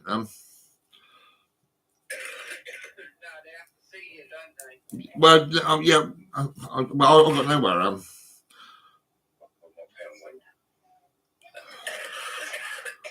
I phoned 111 to go and see the hospital to tell them my stomach's in a bad way. And the lady said, I'll phone you back. And a man phoned me up and he said, mental health. I said, mate, it's about my stomach. And he said, mental health. I just hung up the phone.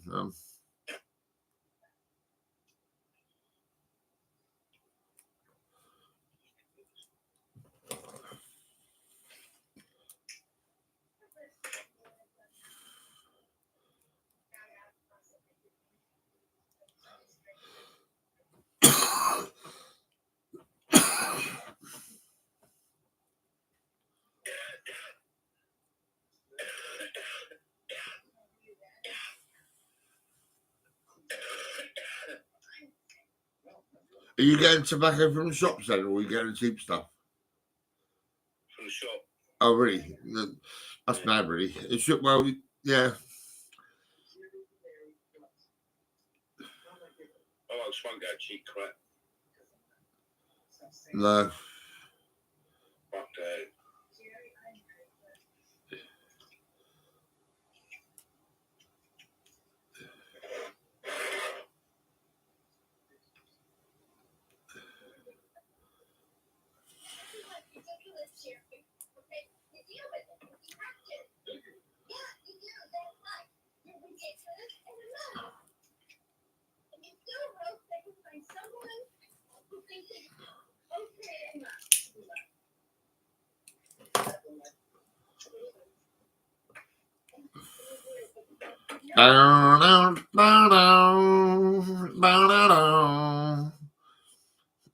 That's Dire Straits, I think.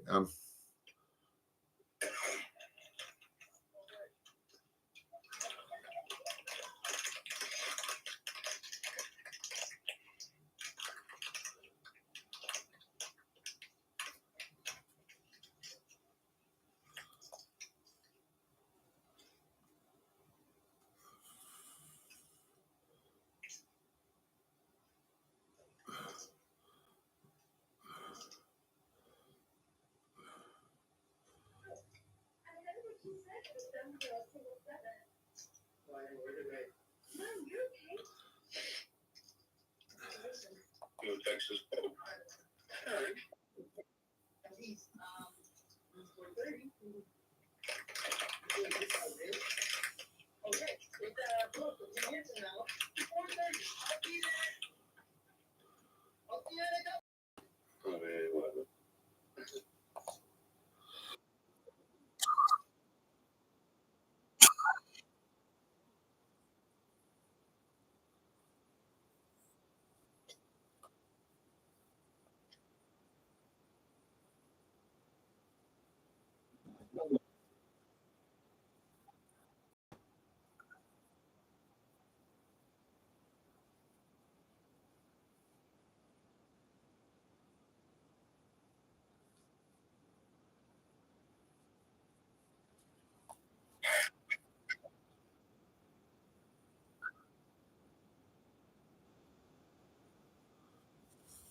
Right.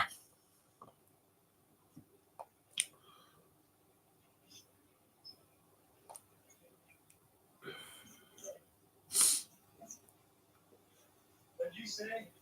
Oh my Lord. Hey, what did you say back there? What did you do? It was hard to hear.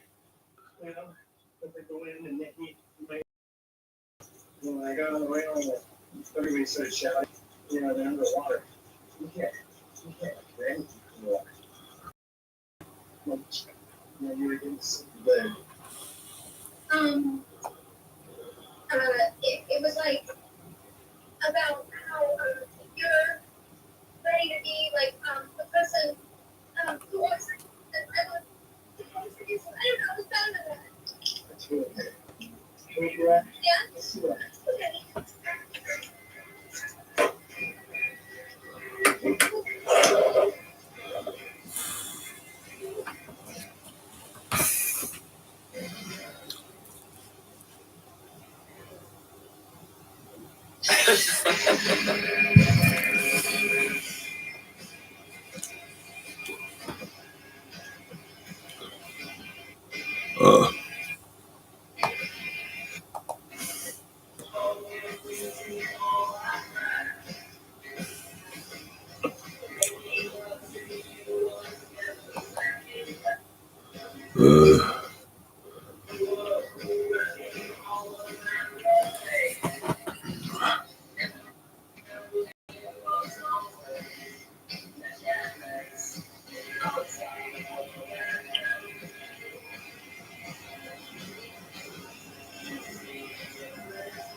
I was reading the chat.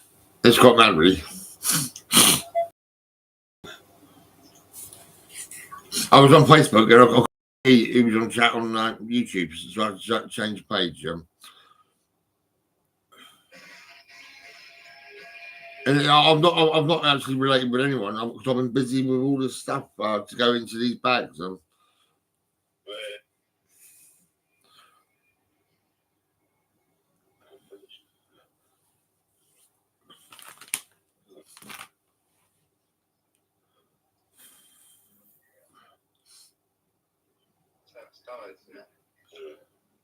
Started with a kiss.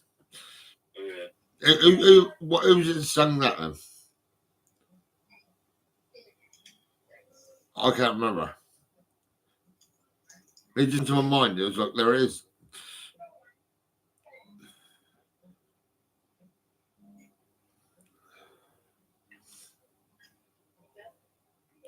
Someone said started. Was it? Started with a kiss. Yeah, and I said started with a kiss. It just come out of my head. Yeah, I'll just watch it later and I think, hang on, I heard it. I did hear it.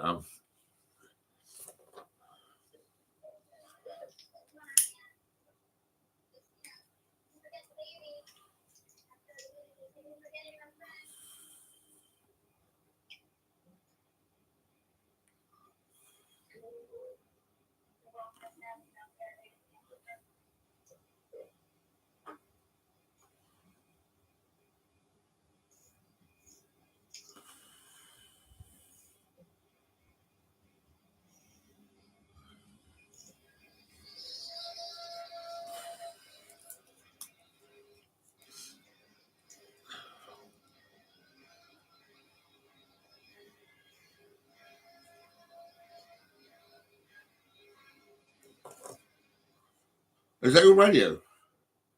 TV. Oh, TV, yeah.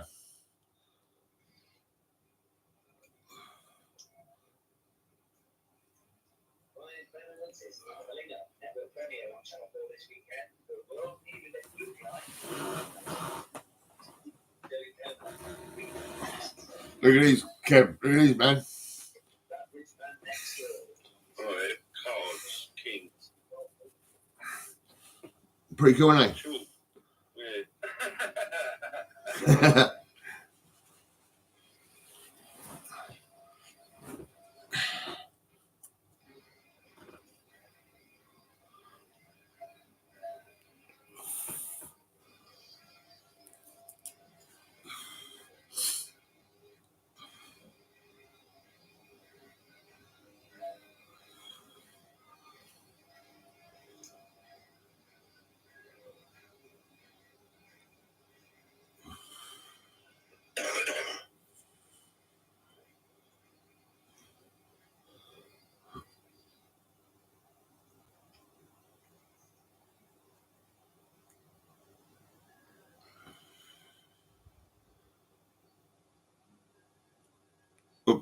has, man. I wish I had more weed. Doing another one. Yeah, I will be in a minute. Yeah. I'm on a roll, you know. I've got probably about another 3 joints, I reckon. If I go careful, I've got about 3 joints. So.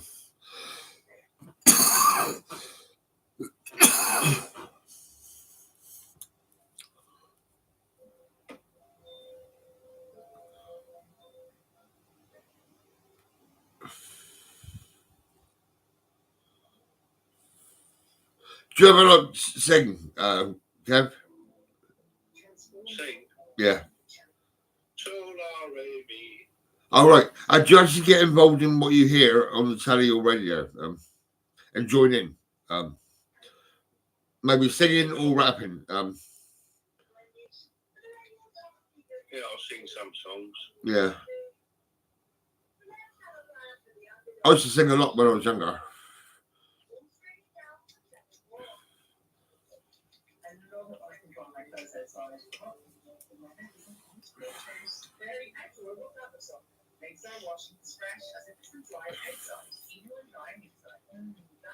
I'm in the army now. Oh, I'm in the army now.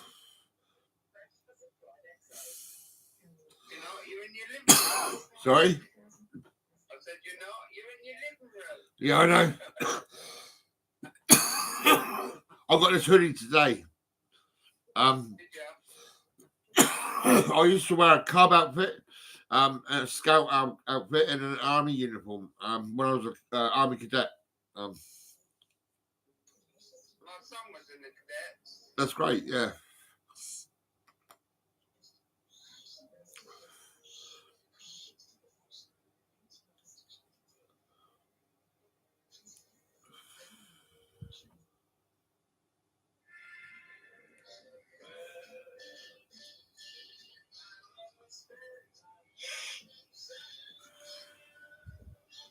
I was 6XL. I can't believe it.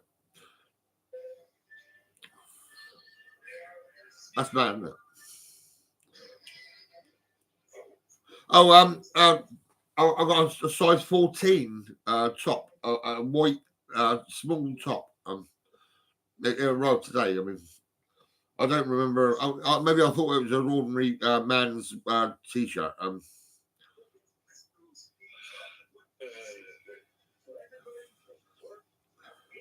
I didn't even check the sizes. I would never pick a 14. I mean, no, 140. I think it is. That's right. Yeah, 140.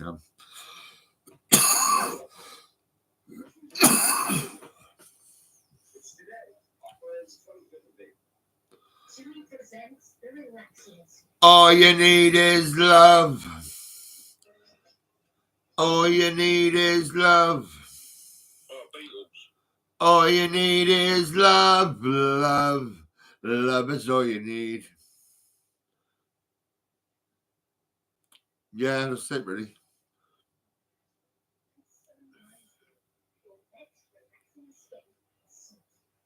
Must be cold out there. My arms are freezing. All right? Yeah, come on. Hey?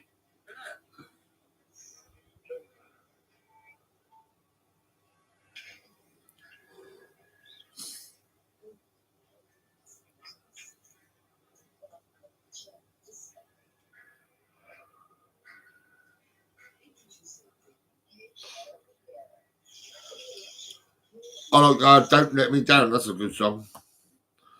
I won't sing it though because it's great. I'll be singing all night.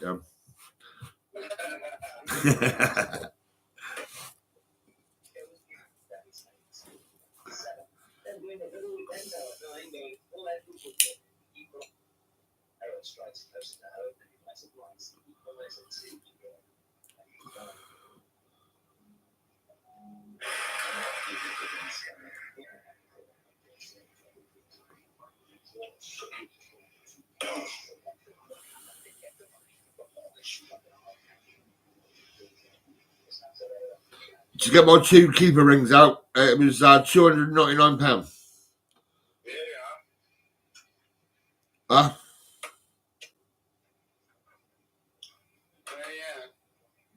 Yeah, pretty cool. I was going to get the elephant ring out, but I thought I better not really.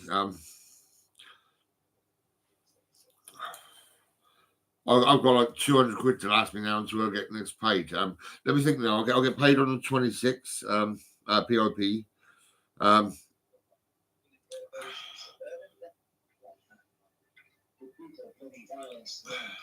I'm thinking of something. I can't think what it is now.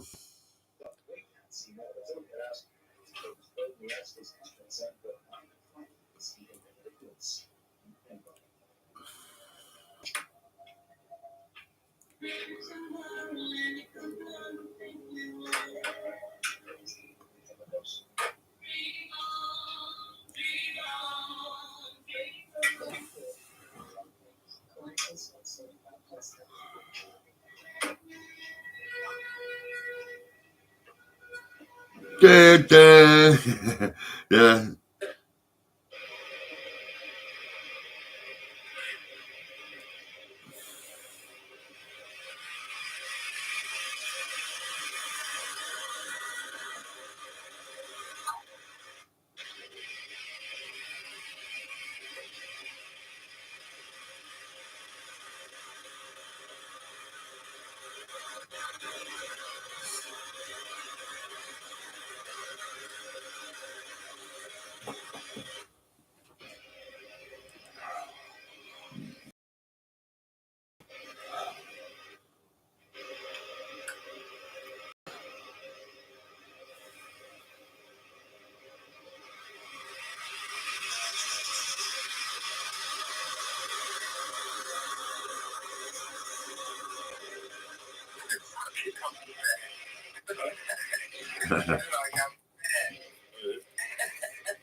Fucking hell. Whoa. Oh.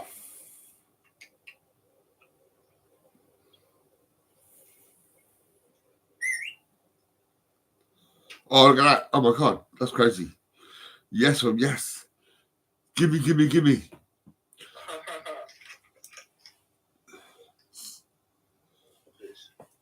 You seen this cup, have you?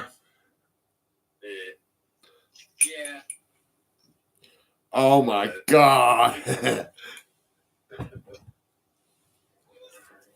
that's what. I think that's what Mark was not happy with because I shared it to everybody and he didn't like it. I don't think.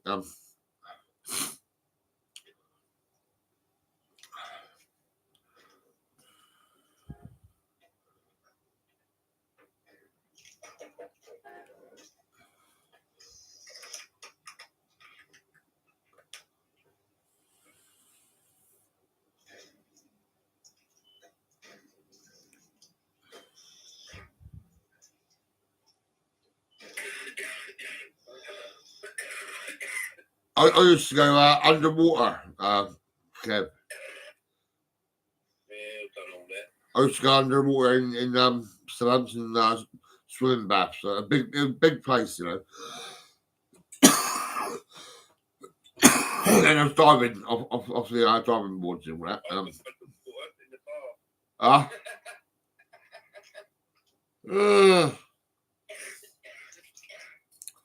Oh.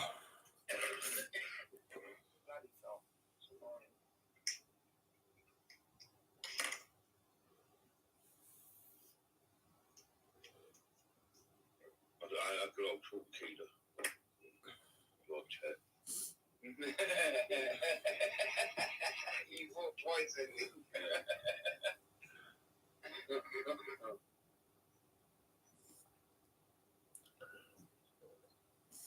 Oh, it's so good. What? Diet Pepsi. I don't know where it is now. Oh, where is it? Oh, fuck it.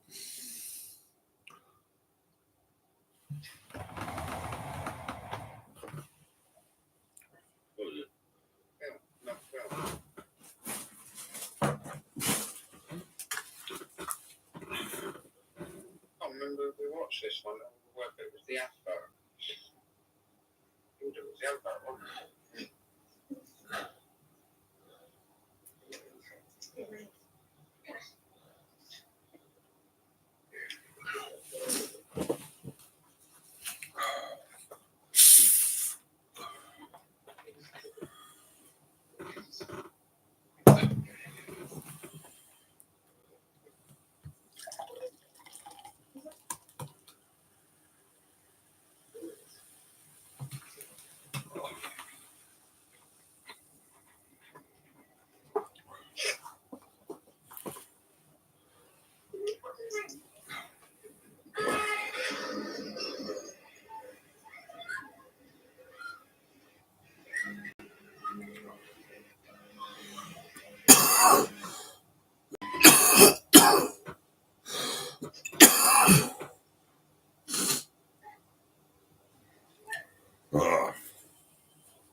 Don't wake up to them. Well, you wouldn't just fucking stand there with a fucking golf gun, would you? Not a fucking swiper. Mm. I would have done.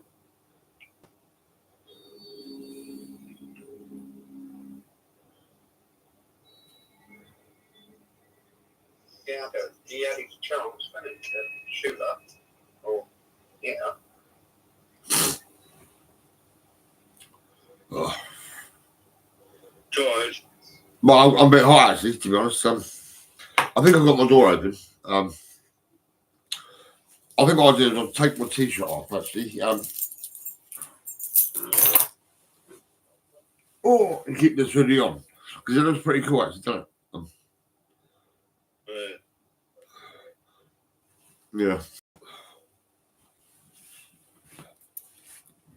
Well, actually, let me see.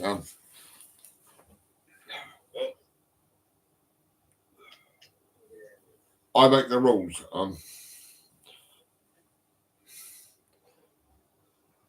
yeah, that's right. Yeah, I'll just do that. I'll put this over there somewhere. Hang on. That's right. Yeah.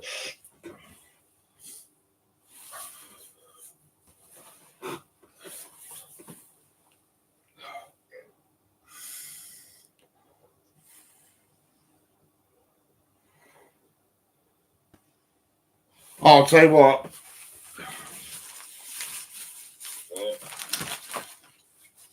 What's that? This is a bag.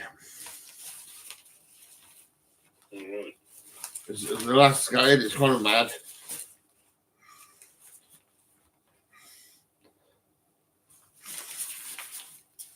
I don't know. I mean, did I order this or they just sent this to me or what? I mean, 2 holes in the bottom. You can use them as paints. Well, if it was a bag, there would be a handle on it. No, there's no bag, no handles, or nothing like that. That's what I mean. It's no good. You can't put it on your head, right? No. You lie. How was that? Oh, well, I thought I'd put it on my head, but it's actually slipped straight over my head and nearly suffocated me. Honestly, yeah, seriously. I couldn't believe it myself, you know. It was bad. It was.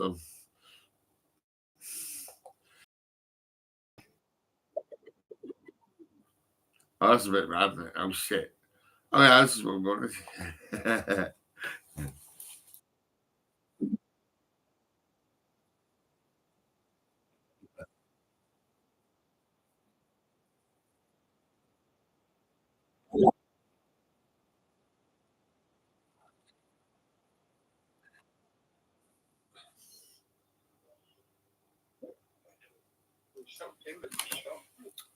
Ah.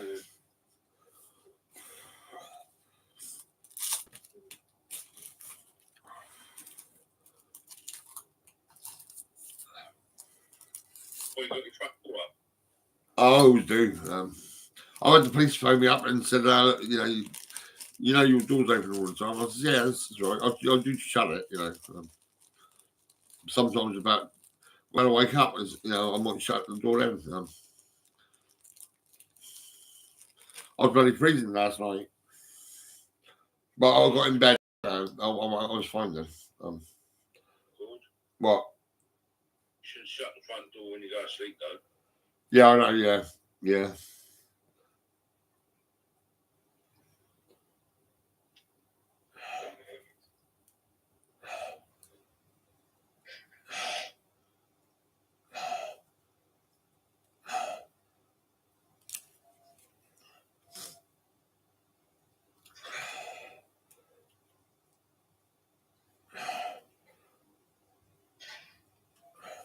I'll have to save a little bit of that.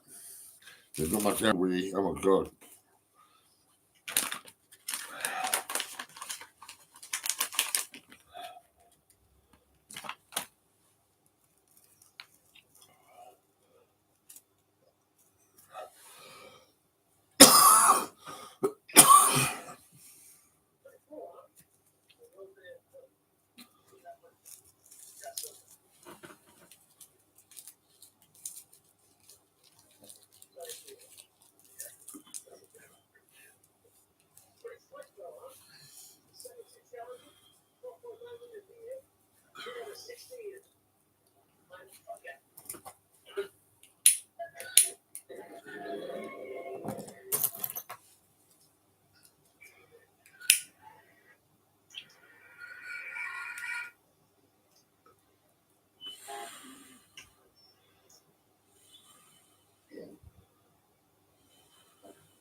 Yeah, that's pretty cool.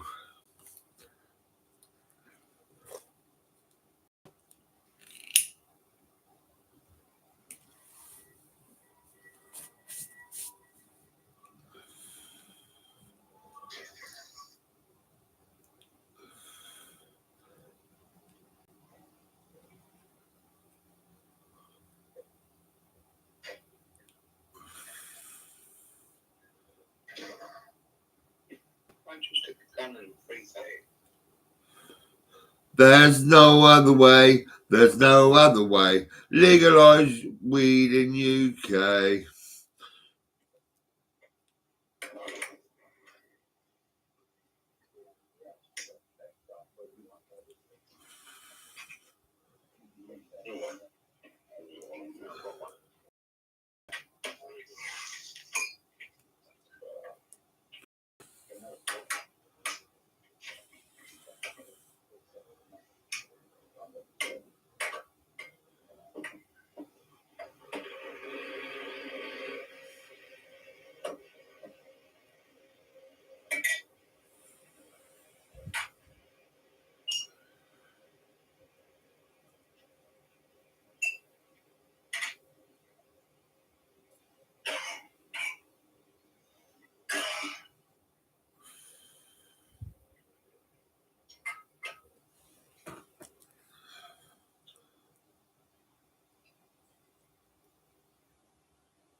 watching YouTube? I think it's still on BBC One. The telly. It's like I muted it. They're getting onto a subway. Subway, what do you think? I don't know where they are. Subway, yeah. It's probably the news or something. I don't know really.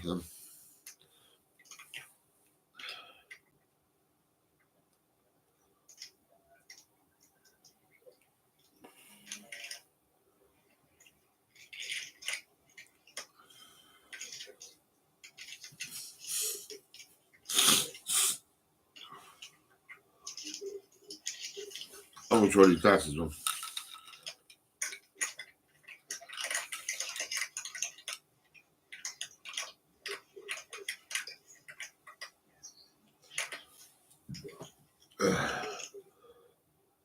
Did I move them out?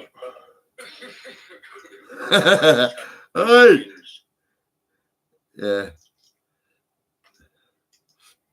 I feel like Inspector Gadget. You know, I put something on like extended arms or something and pick up more rubbish and put these glasses on. Yeah.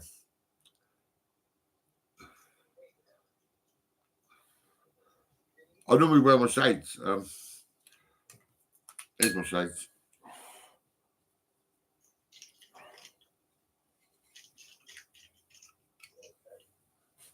That's my shades.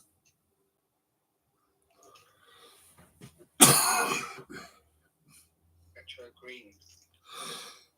I got green room and green clothes. And green bogies. Oh my god.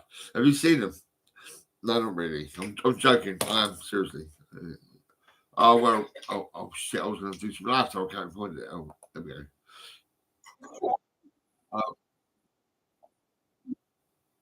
Yeah, it's laughter. Bogies. Yeah.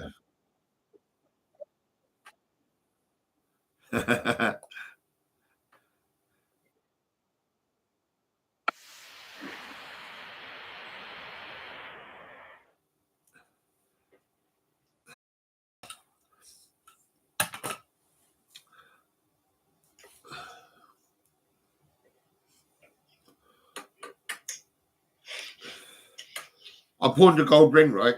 And then I went and paid for this sound effects and all this, right? For a year. And they took 120 quid out of my account straight away. I thought I'd pay 99 a month or whatever it is. So when they took, they left me with 25 quid, so I got the money back. So I still haven't paid for it yet. And I've been listening to the voices. Yeah, no, oh no, hang on. Don't tell the doctor I've been hearing voices. Seriously, I mean, oh my god, man. I've been hearing voices. Yes, he's psychopathic and he's got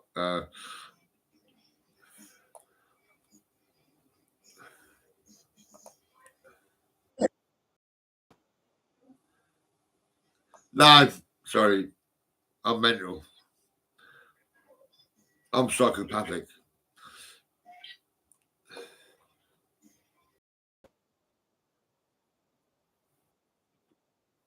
That's pretty cool. That is good, really, I suppose.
You know.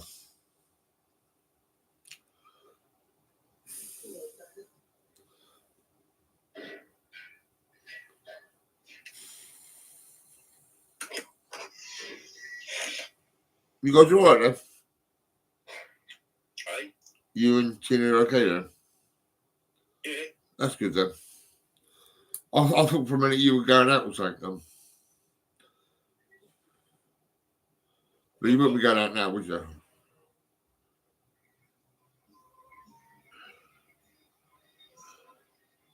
I don't go out until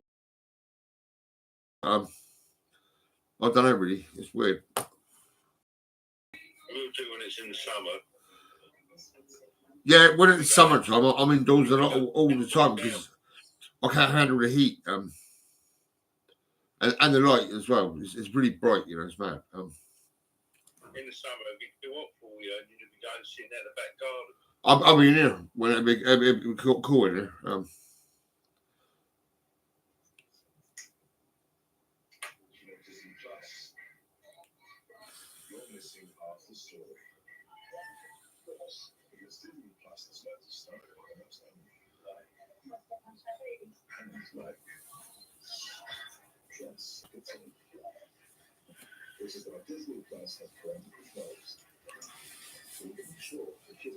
Oh man.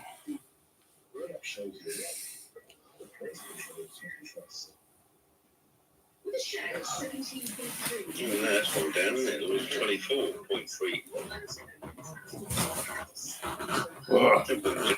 that crap.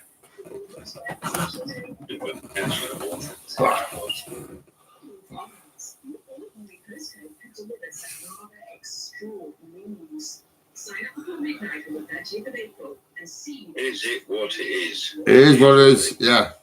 I think I'll put it on. Well, actually, I mean, you read the t-shirt and then you look at the hat and you think, oh my God. It is what it is. Me, the eldest, yeah. I'm the one who knows the score. You know, what's best for all of us, you know.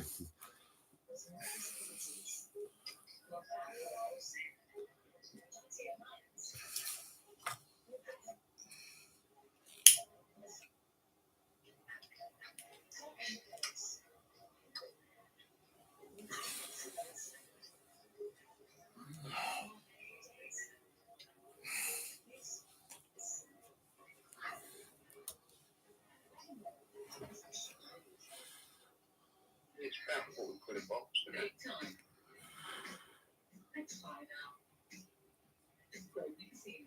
Please gamble responsibly.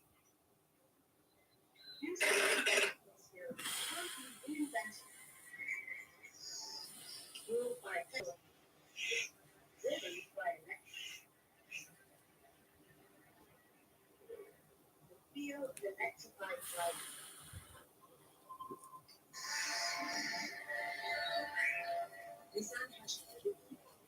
The unique electrified experience. Unplugged. Stoned. Yeah, but yeah.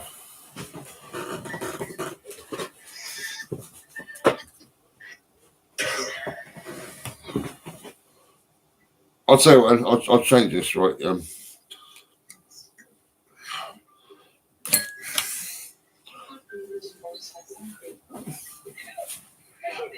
We all know I've got brothers. Number 7, future removes clinically proven to reverse physical signs of symptom with a world-first cataract technology. Save £10 on future removal number 7 voucher in store. Or go to pets.com. How about this then, right? How about this then? I'll wear this and I'll wear this. Are you ready?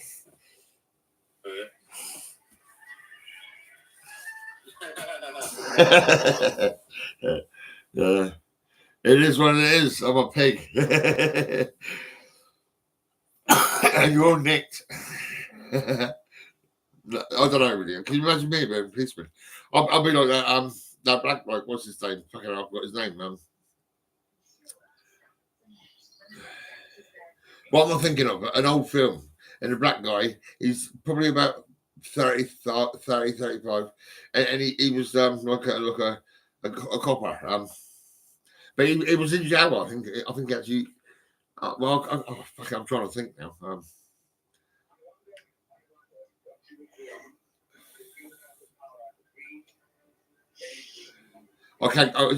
stoned. This is it. I can't think.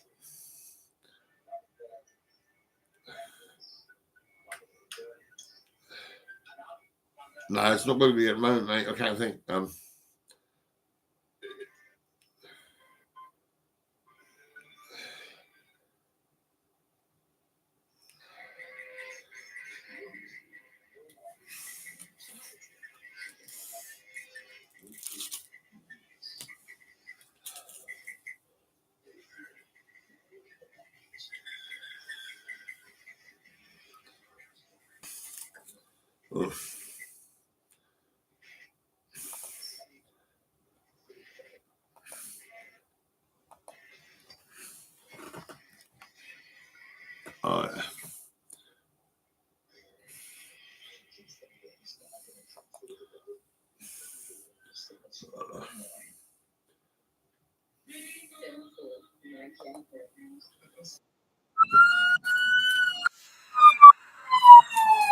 Hold your fire!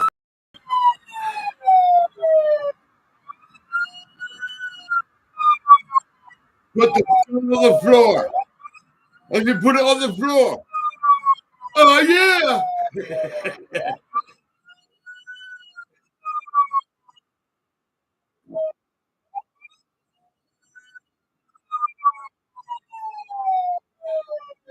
I should wear my glasses, really.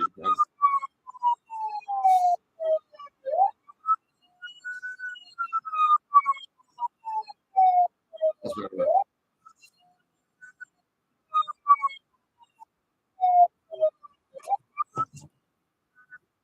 Actually.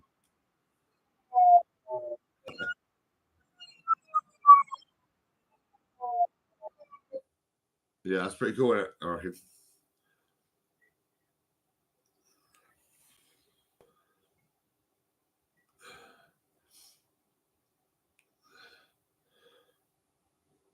Mad. Oh no. It's gone. I've knocked it. I must have knocked it. I'm gonna fuck the deck though.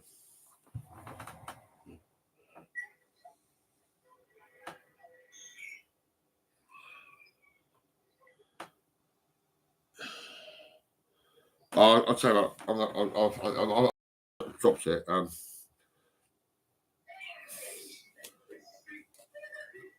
This bit there.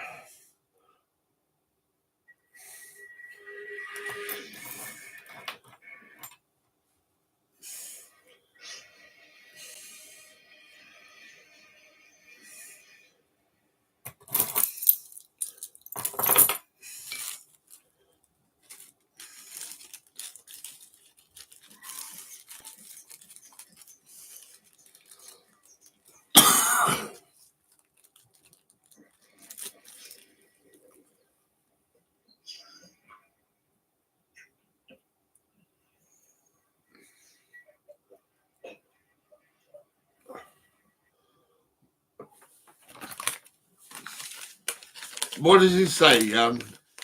Not as you know it. It's a Spock, right? But I can't think what he says. What he says? Not as you know it. I'm trying to get the words together. Maybe if I can Google it, I'll probably get it all.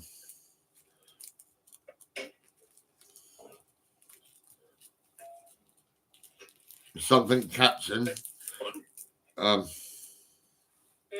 Sleep on the sofa if you want.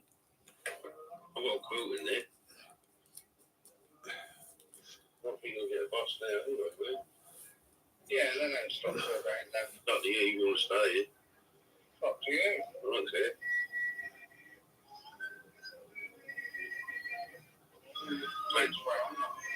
Take you what, an hour to go anyway. Hour and fucking whatever.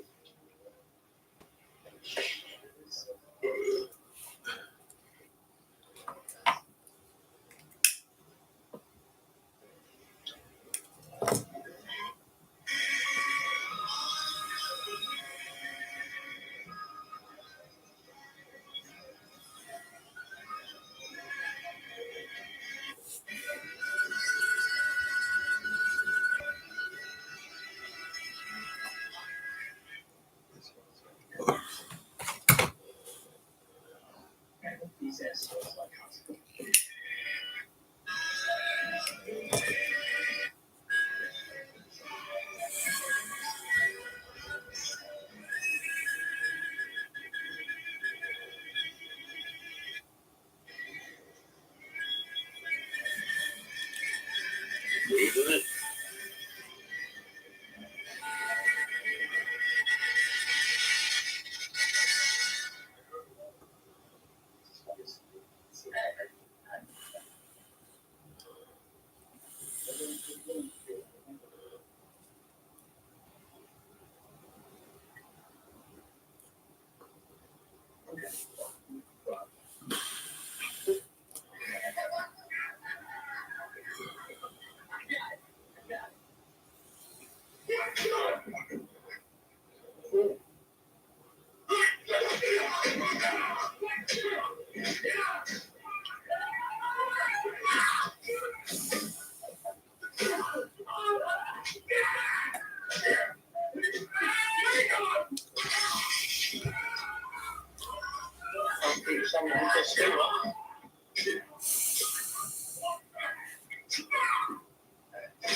You fucking stamp them. Yeah, I will.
Ugh.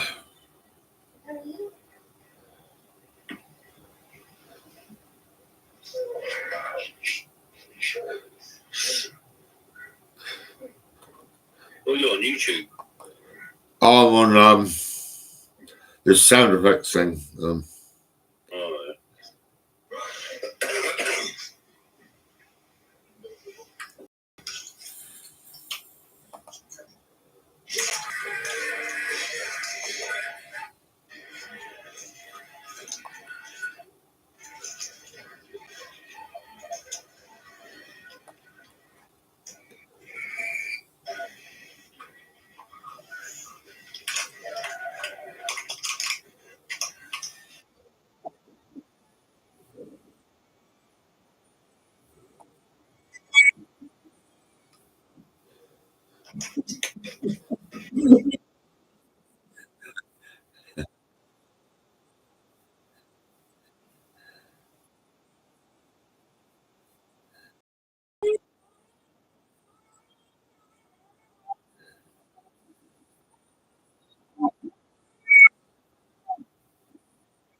Tina, can you go and see the baby for me? I'm joking.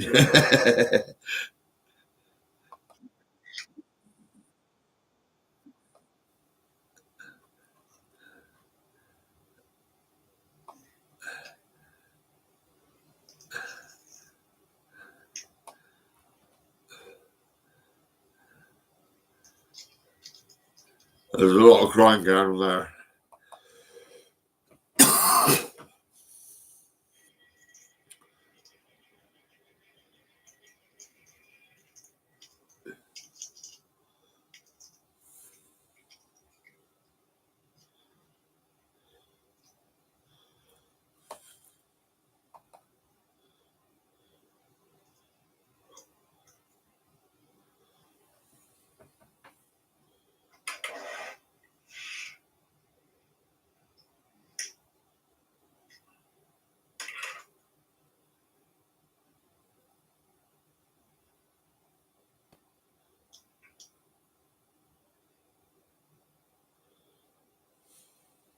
Are you cold then, Kev?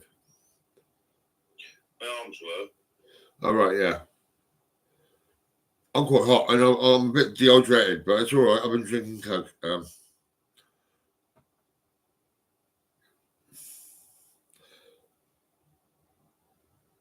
I had a chicken chow mein for breakfast and a chicken chow mein about 7, 8 o'clock, whatever. No, about 6, I think, actually. And all day I've been putting stuff in these bags and all that.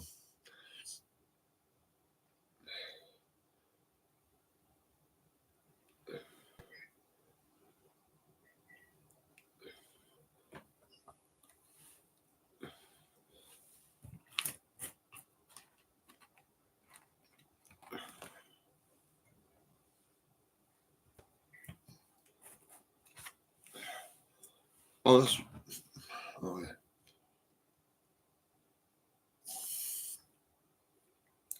Da, da, da, da.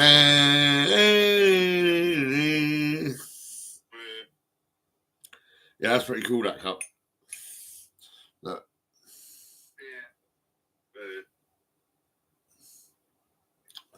Yeah. Someone would be drinking a cup of tea and they'd be like, that's mad, you know, because it goes on about the police and the NHS and about a child's mental well-being. I mean, you know, kids, they're running around the streets, right? And they've got about 10 coppers on their case. I found it hard with about 8 people on my doorstep.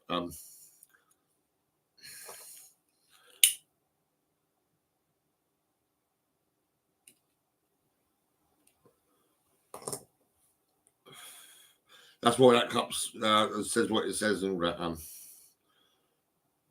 It's quite important, really.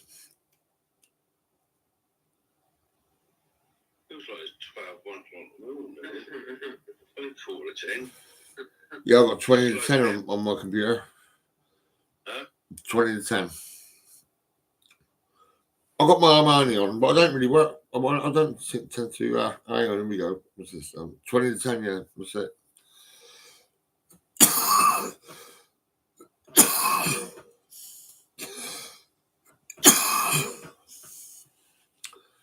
Do you want to buy my Michael Kors? What? Do you want to buy my Michael Kors? Nah, I've got watches already. I've got 3. Yeah. Oh, well, this is quite nice, but I mean, I don't know. It is all right. If you're going out for dinner somewhere, it looks nice.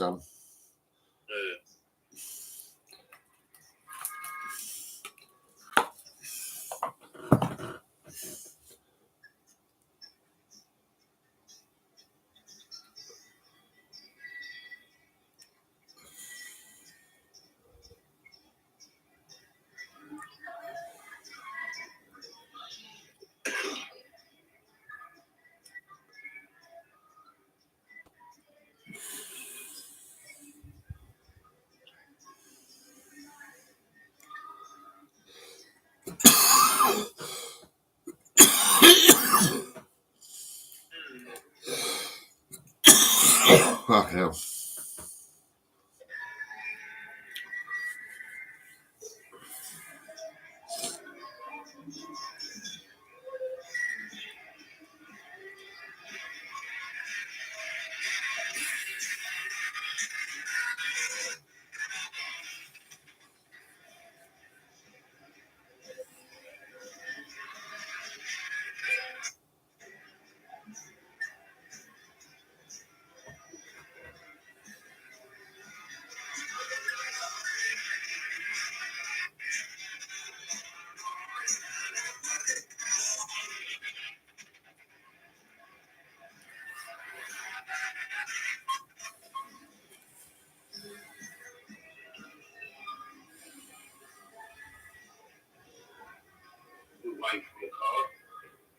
raining again.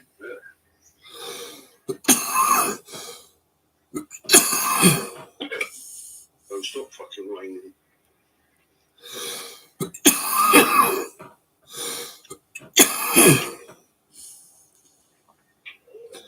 Are you coughing up blood? No, I'm coughing up about £10 an hour. I'm not.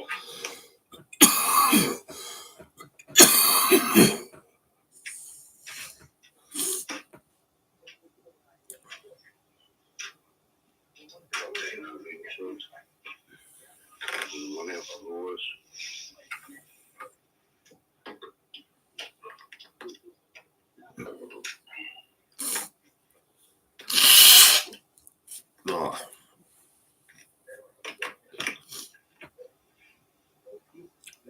Oh.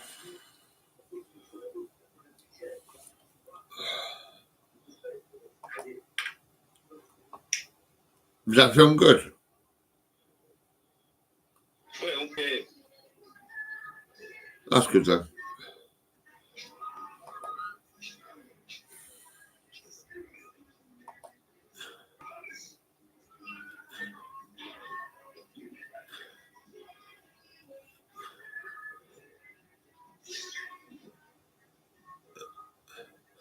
Facebook's ended its live broadcast. Now it's just YouTube now. It's quite mad how they do that.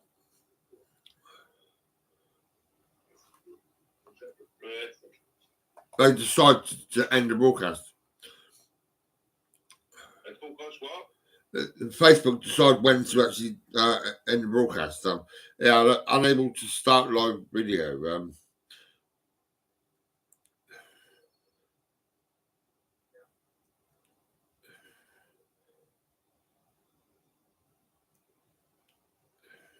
There we go. I've got to press view post. There we go. Oh, I rated the broadcast 5 stars. Oh, I was wearing my yeah,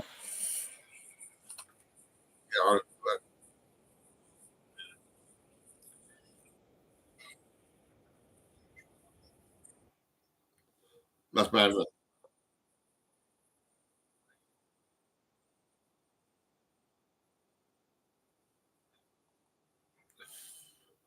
That's what mad, really.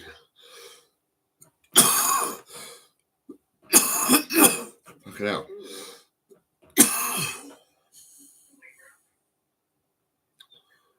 I've got 2 umbrellas. Tina, would you wear one?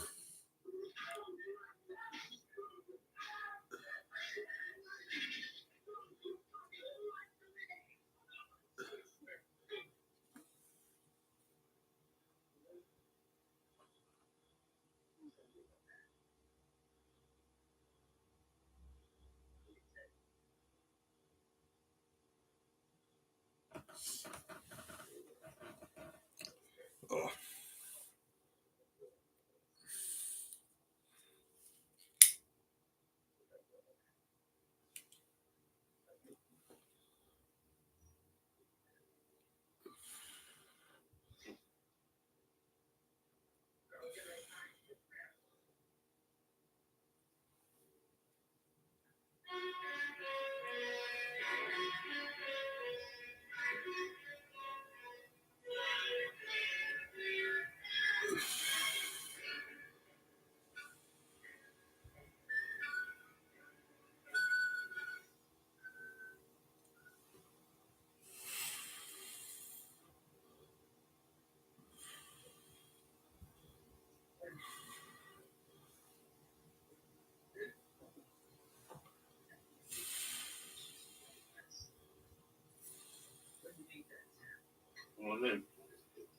One of these.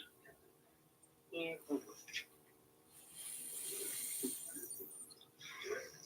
Yeah, 2 weeks.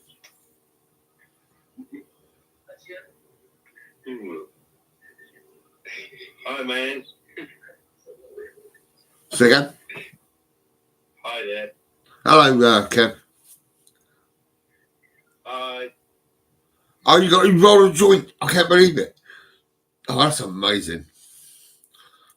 You got you've got two. Oh my god, I can't believe that. I mean, oh, that's amazing, man.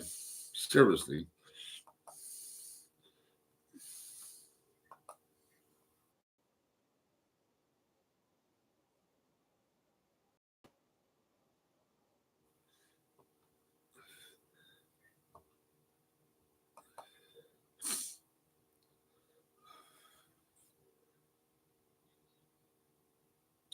That's great.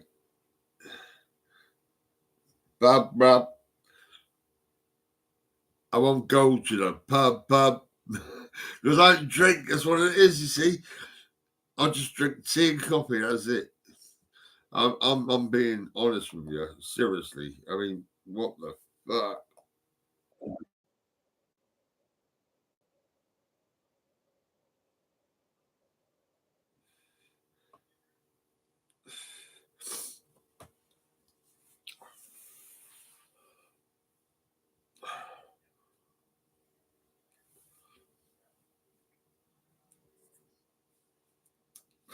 Do you know on Saturday? Do you reckon I should wear my policeman cap and my t-shirt? Because I think that'd be good. You know, because all the kids will be looking up and thinking he's a policeman, and I'll be saying no, I'm not a policeman.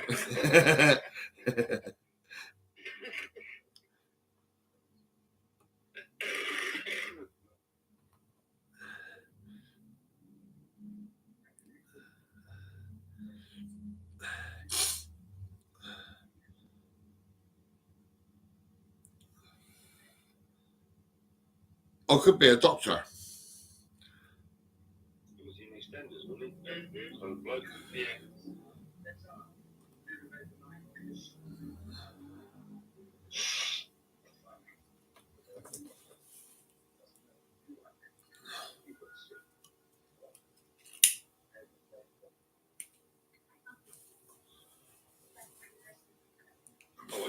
Jeans to come and work smart I did. That's all they fear. Yeah, I've got 36. It's Chinese size, isn't it? I get the 34s.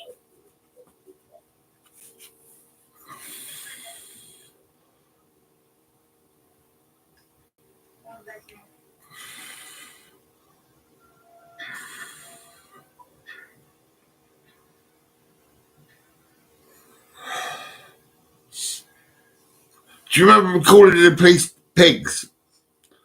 Yeah. Seriously? Really? Yeah. Did you go and shout out to your mum and dad that it's the pigs, they're outside, oh my god!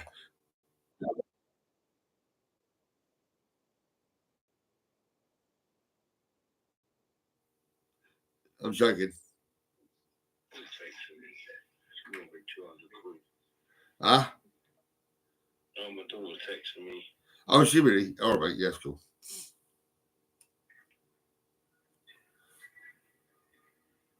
Can you get me this Ralph Lauren jumper for my birthday?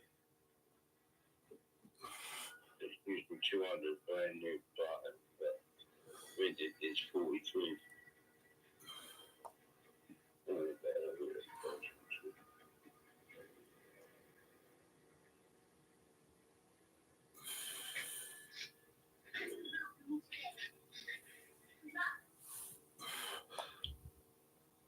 Do you remember I'd give this girl a super dry hoodie? Yeah. Well, I've got exactly the same hoodie here somewhere in this place. If you can find it, give it to your daughter. It's a super dry red letters and a grey colour.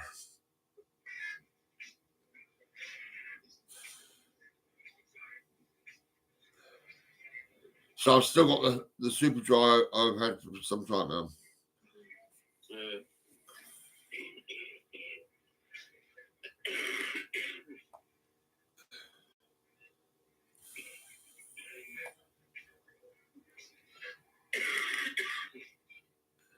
I I've still got that Ralph Lauren jacket and the Ted Baker jacket.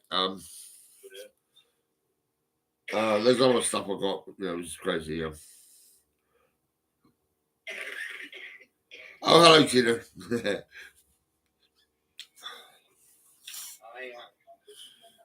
I'm a policeman now.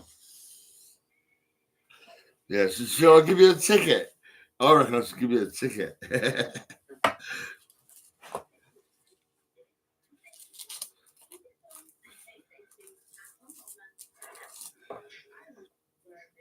Oh, this is terrible. Don't you just hate it when it gets to that size? Oh no, it's terrible. It's really bad. This is the last one now. I do feel pretty baked.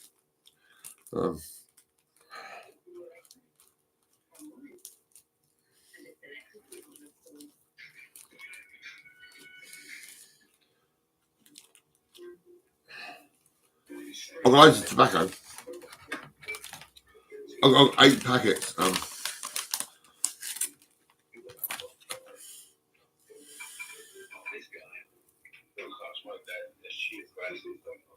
Do you reckon?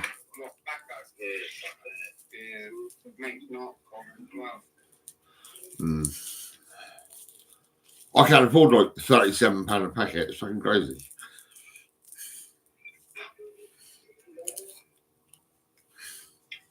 It's got atrocious, isn't it? The prices. Yeah, I know, it's madness.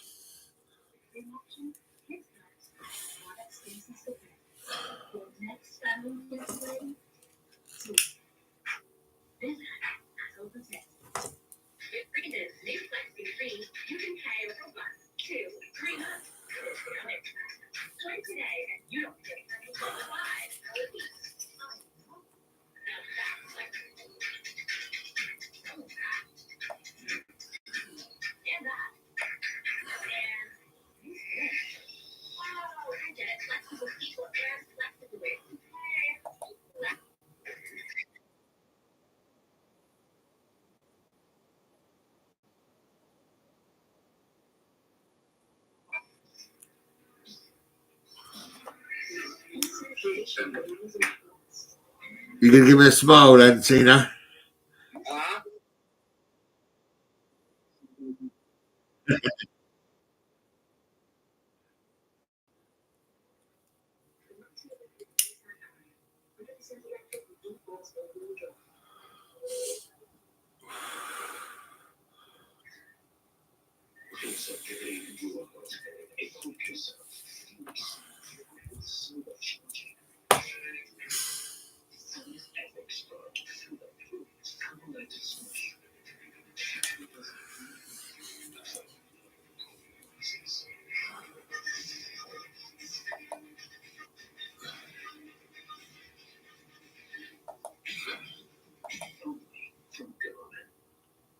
Experience a wonderful thing when it comes to planning a holiday.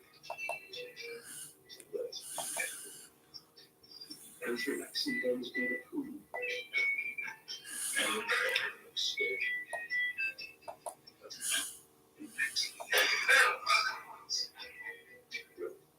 Those were the days. Season 9 Pop it up a big gold watch. Switch to ease patterns of your mind. I know I hate that, that's what I get. So everybody can work and watch seamlessly, same fun.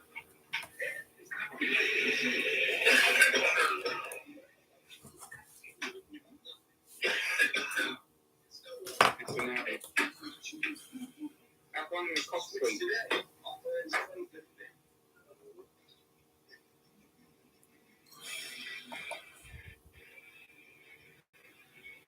Oh, it's this. I've looked onto my Instagram, and there's this. This is when I got sectioned.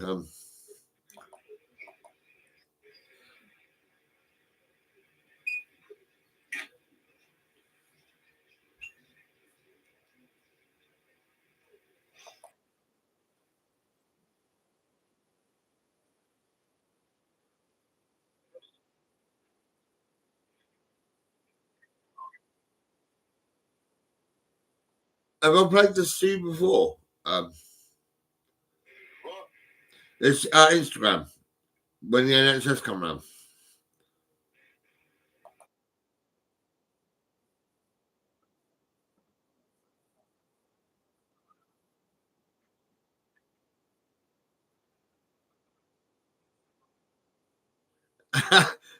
Now, Kev, you got to remember, right? I'm a salesman.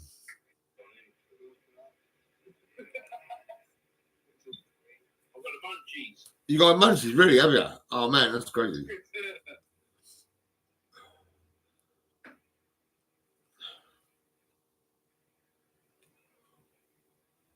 I'll change channel, change page. Yeah. I got a like. That's great.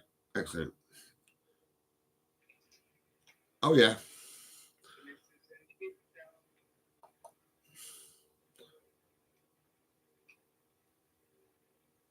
Yeah, I'll read this. Do you want me to show you the chat on YouTube?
Oh, it's BBC News. It's 10 o'clock. Oh my God, that's crazy. I wonder what's going on. Are you watching the news? No. Oh, right. I think they're talking about the post office now. They've never got nothing good to say. No. My friend, I think it was my friend who tells me the post office are going to sell their service to what is it? Fucking hell. It's a website. What am I thinking of now?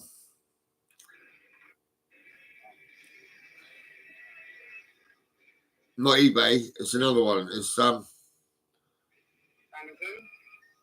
Amazon. That's it. Yeah, Amazon. That's it. The post office are going to sell themselves to the Amazon. That's what my friend tells me.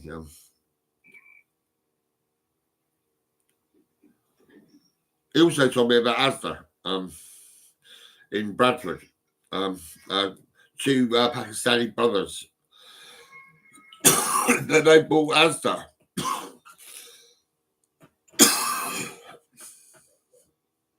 That was quite cool, really, I suppose. I've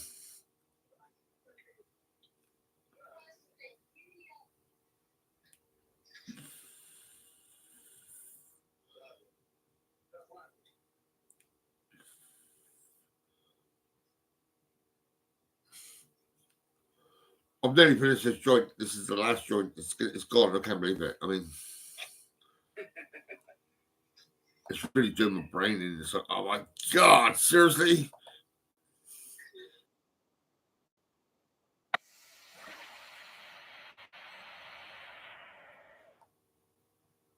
That's a bit too long, I think. What was I thinking of?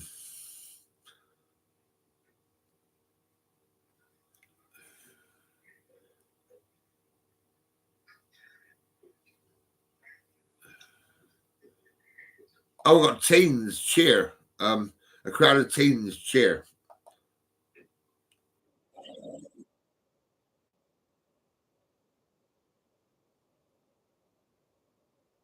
Oh yeah. They all believe in the real Stone Raven. That's what it is, mate.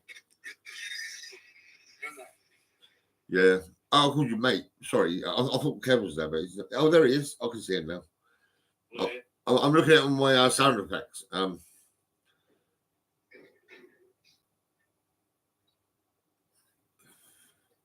was a crowd of children. Let's have a little listen.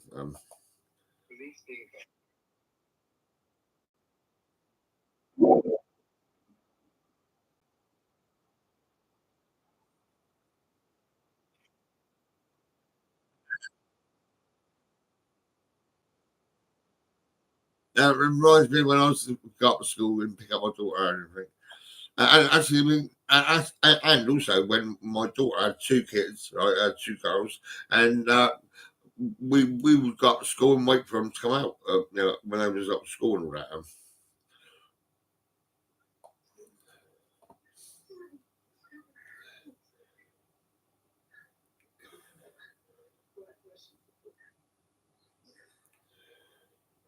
There's loads of different tunes.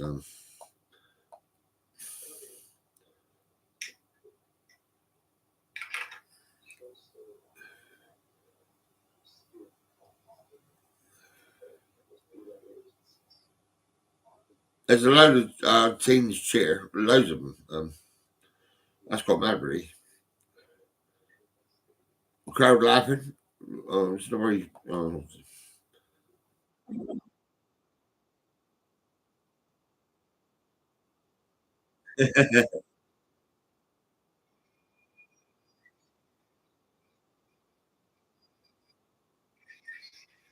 A reaction. I think there's. Oh, hang on.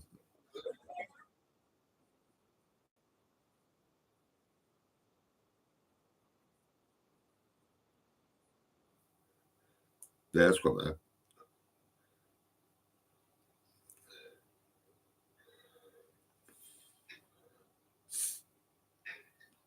I'm baked. I can't believe it. Oh my god. Yeah, look, there it is. Should I save that for later? Maybe in the morning. Yeah, I'm really baked. I'm like, oh my god. I'm drinking loads of Pepsi.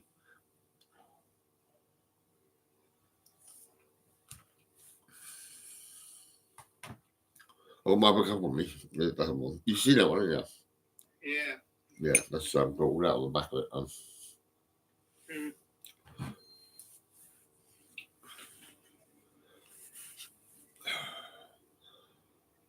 Oh.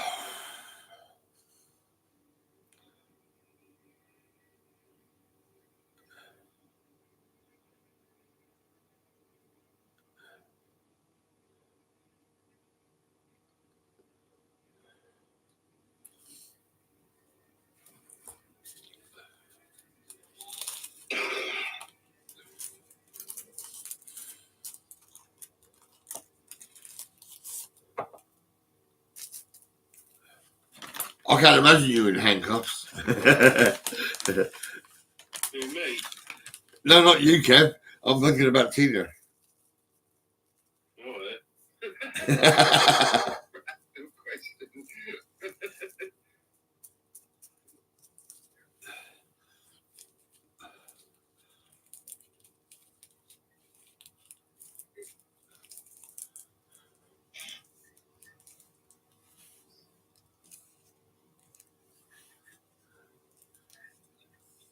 How's this sound? One joint. What's the fucking point? Come on, officer, won't you let me go? Let me go. Let me go. Yeah, I think that's quite funny, really. I mean,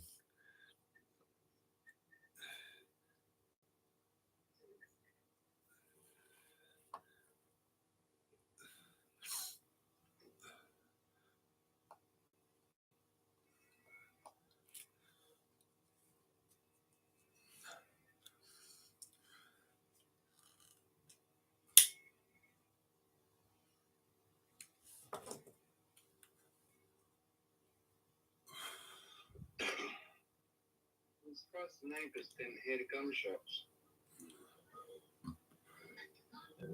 I wonder if I can get gunshots. I don't think I should be shooting guns at night. They'll probably come round straight away. I mean, I don't know. Yeah, of course they would. Sometimes it does the scream sound effects, and that's quite funny. It does sound quite mad, really. It's about a Hammer House of Horrors and all that.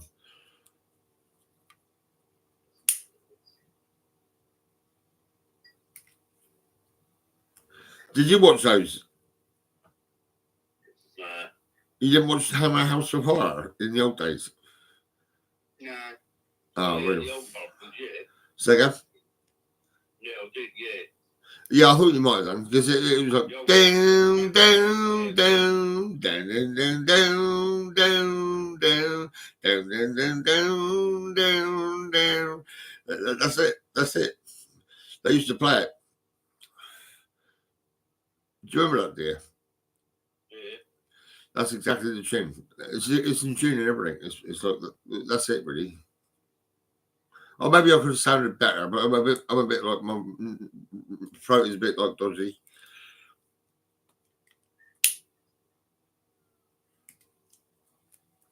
I'm drying up in no time. You know, I'm drinking so much Pepsi, it's crazy. It might be the weed. What do you reckon? Probably.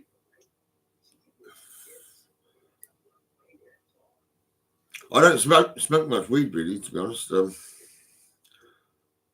I think I used to when I was younger, but I don't know. I remember when it all suddenly appeared everywhere. I mean, it was kind of like it was a bit mad, really. It was always cannabis all the time in the old days. Then.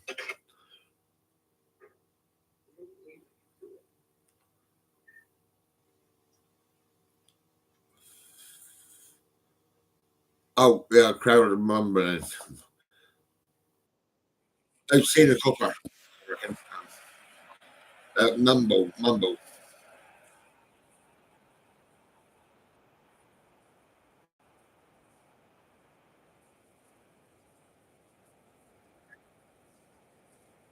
That's mumbling, isn't it?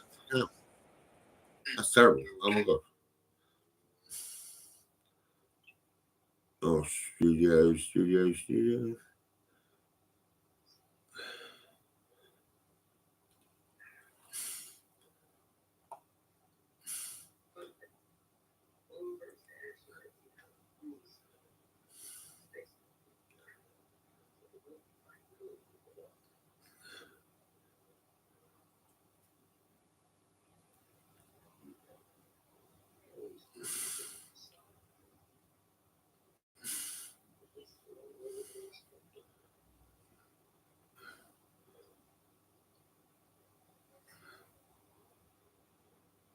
That's a good one, isn't it?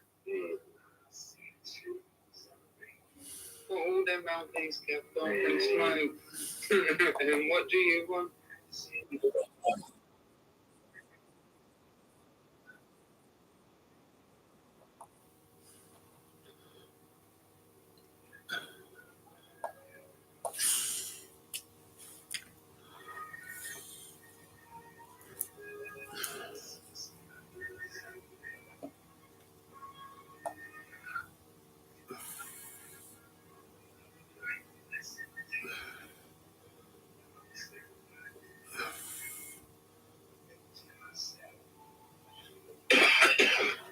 Oh yeah, look at this.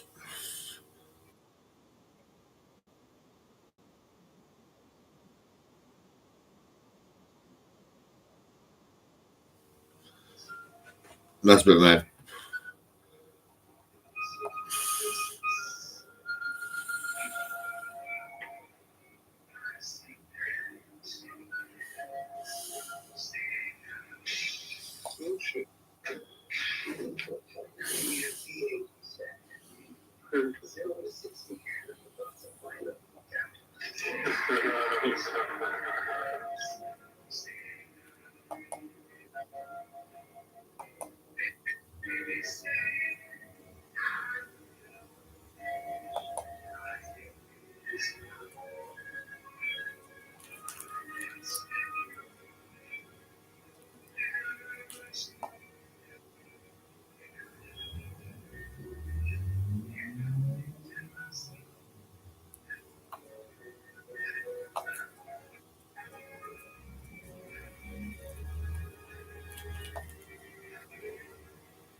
I'm going to use the leg on back a minute.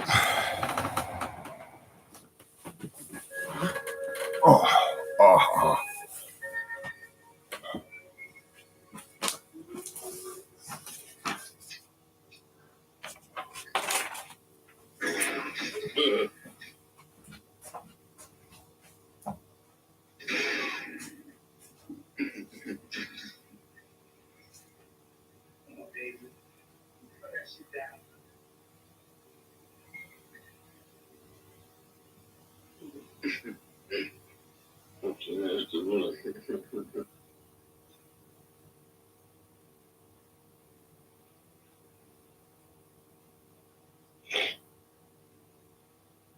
It wasn't stupid, was it?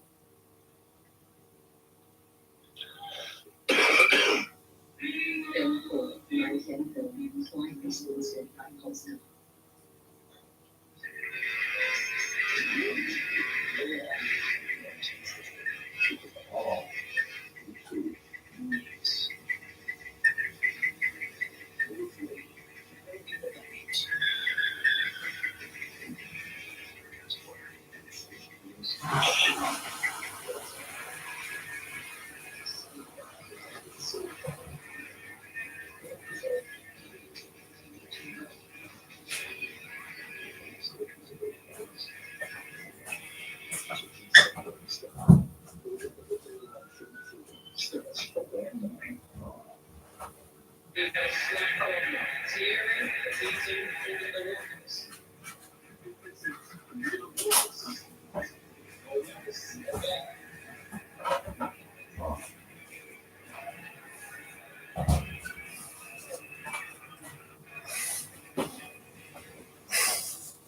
Oh.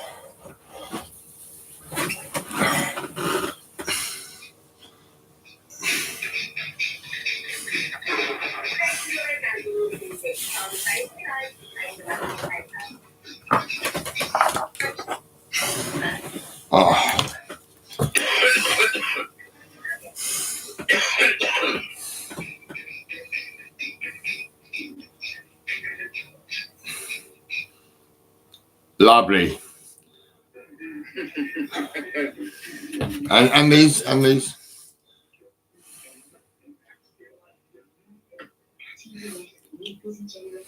that now, right? Yeah, I'm eating them now, yeah. I'll start with this, the first one.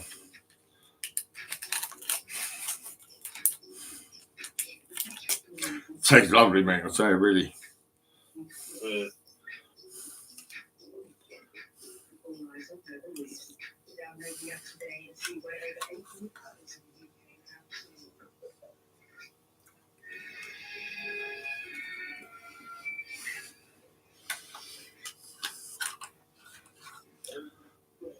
My throat's going to be better. I can tell you now. It will be. I'll make it will be.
Activia.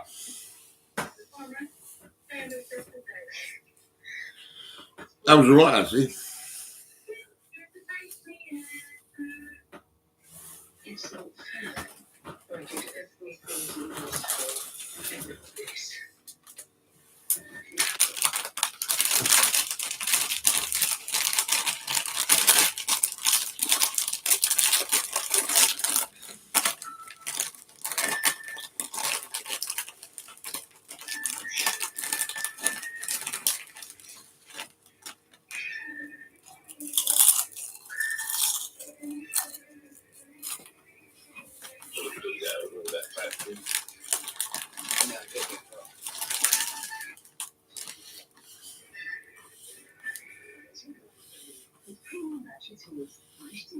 Yeah.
George, Yeah.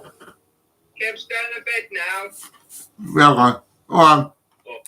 Get some ring tomorrow, yeah? Yeah, all right. See you later. See you later. See you later.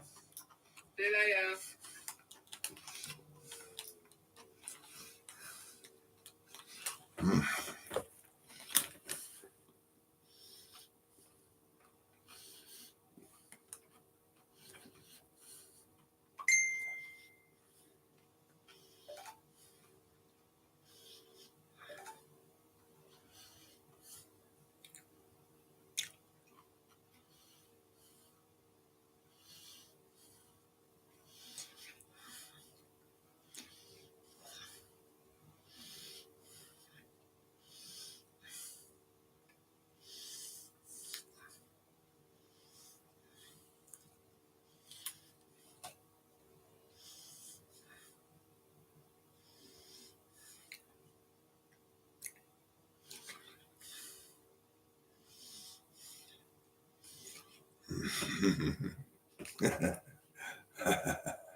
Oh, it's on camera running the other way. Fuck it.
Oh, yeah.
This is fucking funny. Yeah.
That's fucking funny.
Oh.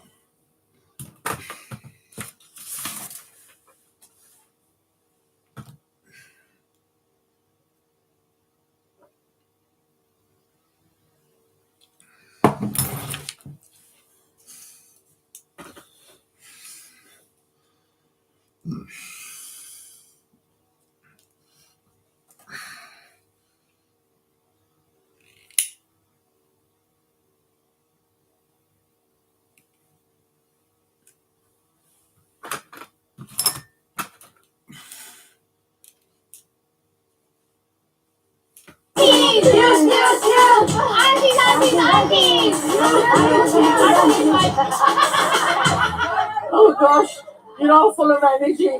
I'm exhausted.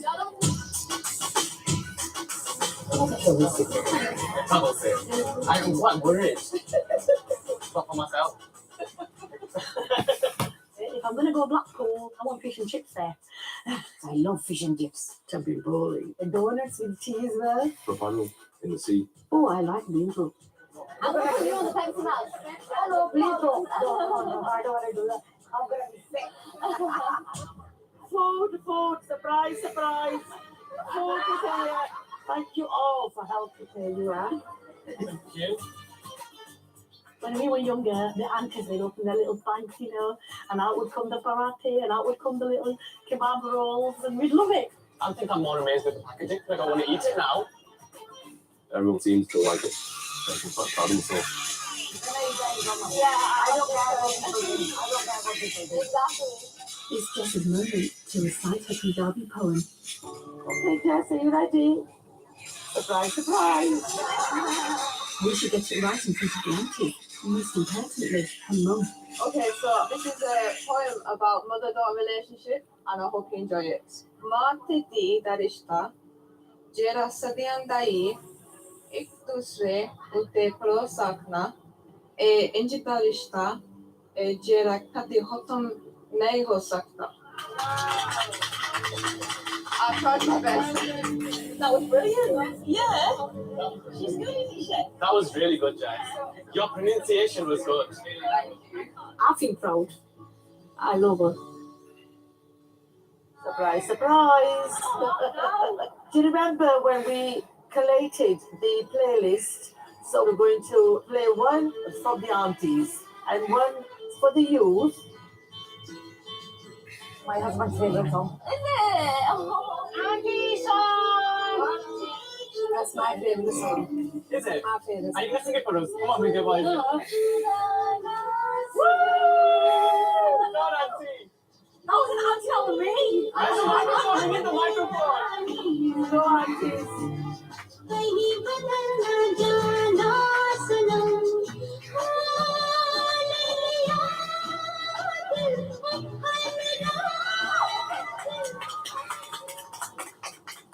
And now we're going to listen to the youth song. Yeah.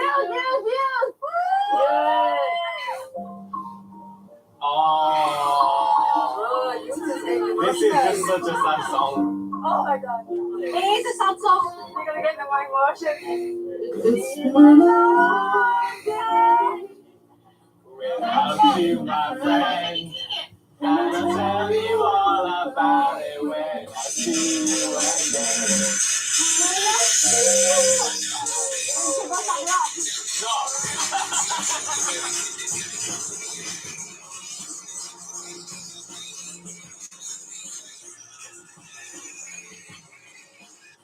Let's put that one on this side.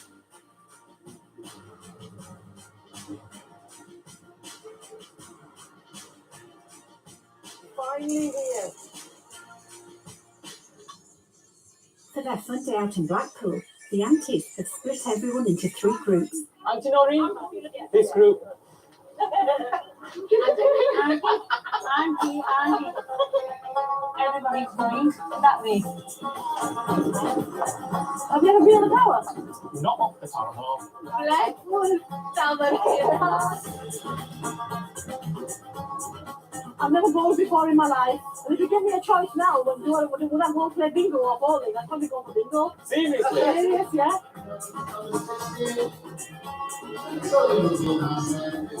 It's everywhere.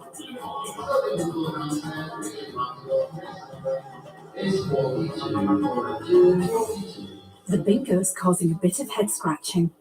I've not played this game at all. I've never been in a bingo. When they sharp the number, if it's 22, for example, you stamp it, so you go like this. Over at the arcade, the games are also a new experience for the aunties. I did the same game for like kids. First time? First time. We had different experience when we were growing up, especially women. The elders were very authoritative. So it wasn't, fun, what the youth have today and lots of activities. We didn't have that. When we were growing up, we didn't have a voice. We were told what to do. But now, in this generation, people, the youngsters have got a voice, and I think that's absolutely brilliant. 2 aunties against 1. Still couldn't do it. Unlucky. Me too, I'm confused. Bowling's also proving to be a first for the aunties. Well done, auntie! Well done. Oh, I'm not good at this, am I? Auntie, I just wanted to say, I didn't think I was going to meet a really cool, stylish auntie who was very modern and open-minded. I'm here for you. Any kind of help you need, we're here to advise you. Don't worry, I'll give you a WhatsApp call. I thought the aunties were going to be very stuck in their ways, but they're not. They are open to listening. They are willing to change. They are pretty open-minded. They do have good advice as well. Yeah.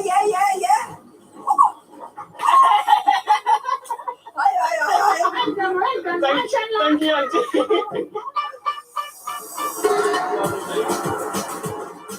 Special place. Give me your ticket. Give me a ticket. No fault for. Yeah, go on. It's gonna be big prize, so we need all the team with us. Have you got big prize? No. That's 40. That's 40. One lollipop. The day's fun is drawing to a close. The project is proving a success for everyone. It's confusing, yeah? It's good for mental stimulation, though, especially for women and corporate.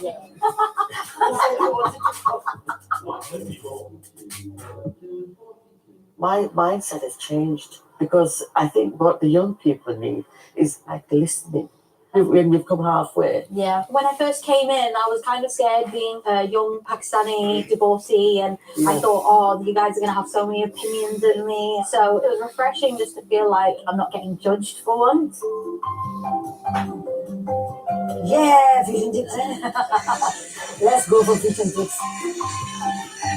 I think for me, it's really set that precedent that, you know what, you can have these uncomfortable conversations and you can speak to these aunties. And these aunties, they are willing to listen.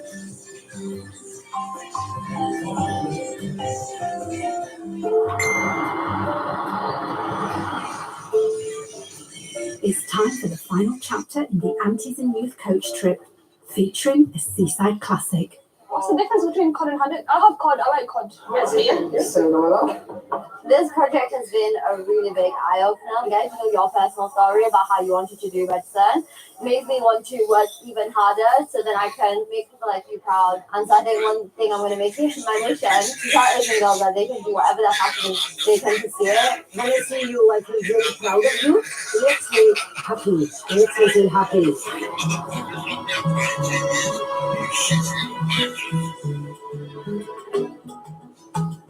We've learned so much. Our perceptions have changed, and their perceptions have changed as well. Like after a couple of weeks, we'll still hang out. We'll all make our group chat. Keeping that culture alive is very, very important. But the young people have got broader minds. They're very open. They're sort of quite unique, and they can make their own decisions. That was fun. Thank you. They want to do something more for themselves and what their parents did, and they want to be supported and to be listened to And this doesn't happen sometimes. We're in 21st centuries now. We've got to move along. Today has been the most successful event in our lives. Our lives, yeah.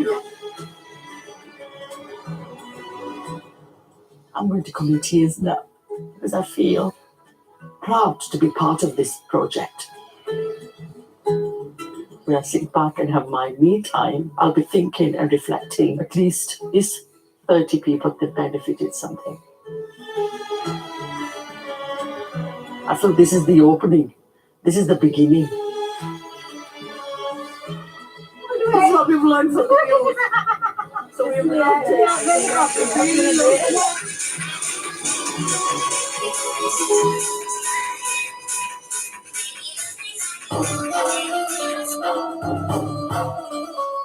From the 1980s and beyond, through 3 decades of social change in China, a story of family in So Long My Son International Cinema on BBC iPlayer.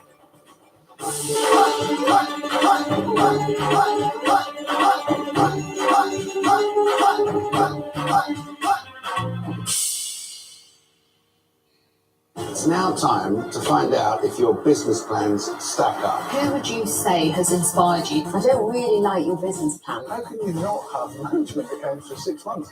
I mean, this whole thing is ludicrous. You're fired.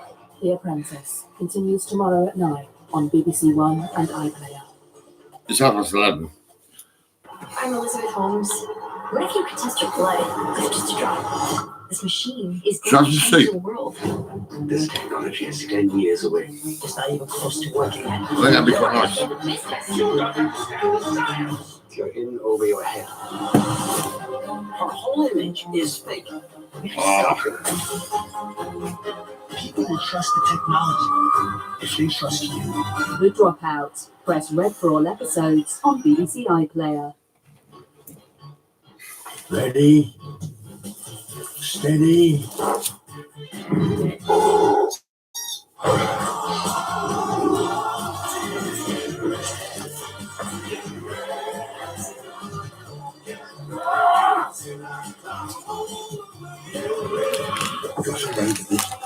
Get ready for Mammals. Continues Sunday at 7 on BBC One and iPlayer.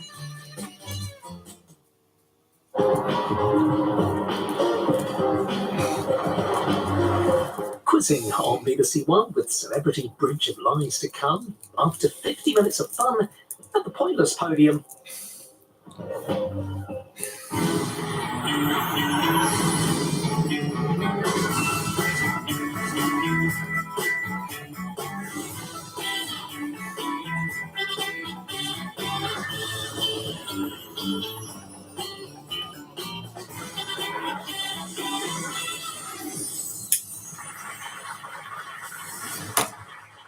Thank you very much indeed. Hello, I'm Alexander Armstrong, and a very warm welcome to Pointless Celebrities, the show that rewards obscure answers rather than the obvious ones. Let's meet this evening's players.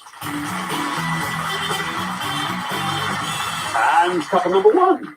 Hi, I'm Adele Roberts. I'm a DJ for BBC Radio 1, and this is my partner, Kate. I'm Kate Holderness. I'm an actor, a writer, and an illustrator. Couple number 2. Oh, hello. My name's Jared Christmas, stand-up comedian, done a bit of acting, and once was in the background of a BBC news item. Just gave a little look at camera, so feel that's worthy of mentioning. I'm Dave Gorman. I'm probably best known for being a former winner of Pointless. Couple number 3. Hello, I'm Martin Dugan. I'm a TV presenter and journalist, best known for my time on Newsrounds. Hello, I'm Kat Sandian. I'm a TV presenter, best known for my time at CBeebies. And finally, couple number 4. Hi, I'm Martin Bayfield, former England rugby player, sports broadcaster, now instantly intimidated by Dave Gorman. I'm Matt Dawson, England Rugby World Cup winner, and still longest serving captain on a question of sport.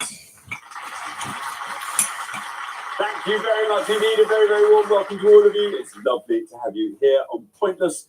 We'll get plenty more chance to chat throughout the show as it goes along. That just leaves one more person for me to introduce. Sometimes he's nominated for an award. Sometimes he's on the run from the feds who are offering a reward. It's my Pointless friend, it's Richard. Hiya, everybody. Good evening. Good evening. On the run from the feds. Yes. Oh man, the 5-0. When will they leave me alone? When? This is a good lineup, isn't it? There's some good players here. I love Martin pretending to be intimidated by Dave Gorman.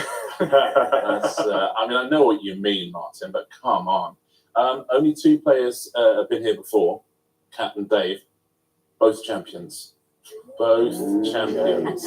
So how about that? Only one of them felt the need to mention it. So anyway, that's make of that what you will. Thank you. Well, tonight's show is a celebrity special. Each of our celebrities is playing for a nominated charity, so we're going to start off with a jackpot of £2,500. There it is. Beautiful. Right, if everyone's ready, let's play points. Here's a thing to remember. At the back of your minds, all the way through the show, we will always be eliminating the pair with the highest score. So keep your scores nice and low, and that will never be you. There we are. Very best of luck to all 4 pairs. Our first category tonight is cinema. Can you all decide in your pairs? Who's going to go first? Who's going to go second? And whoever's going first, please step up to the podium. Okay, and the question concerns M for movies. Richard. Yes, on each board, we're going to show you 7 films. We missed out the first word of each title. That word happens to begin with M. So can you fill in those gaps, please? 14 movies to guess at home. Good luck. Thank you very much indeed. So let's reveal our first board of 7 clues to movies missing a word beginning with M. And here they are. M on the Bounty. Charles Lawton, Clark Gable, 1935. M Streets, Robert De Niro, Harvey Keitel, 1973. M by Death, Peter Falk, Alec Guinness, 1976.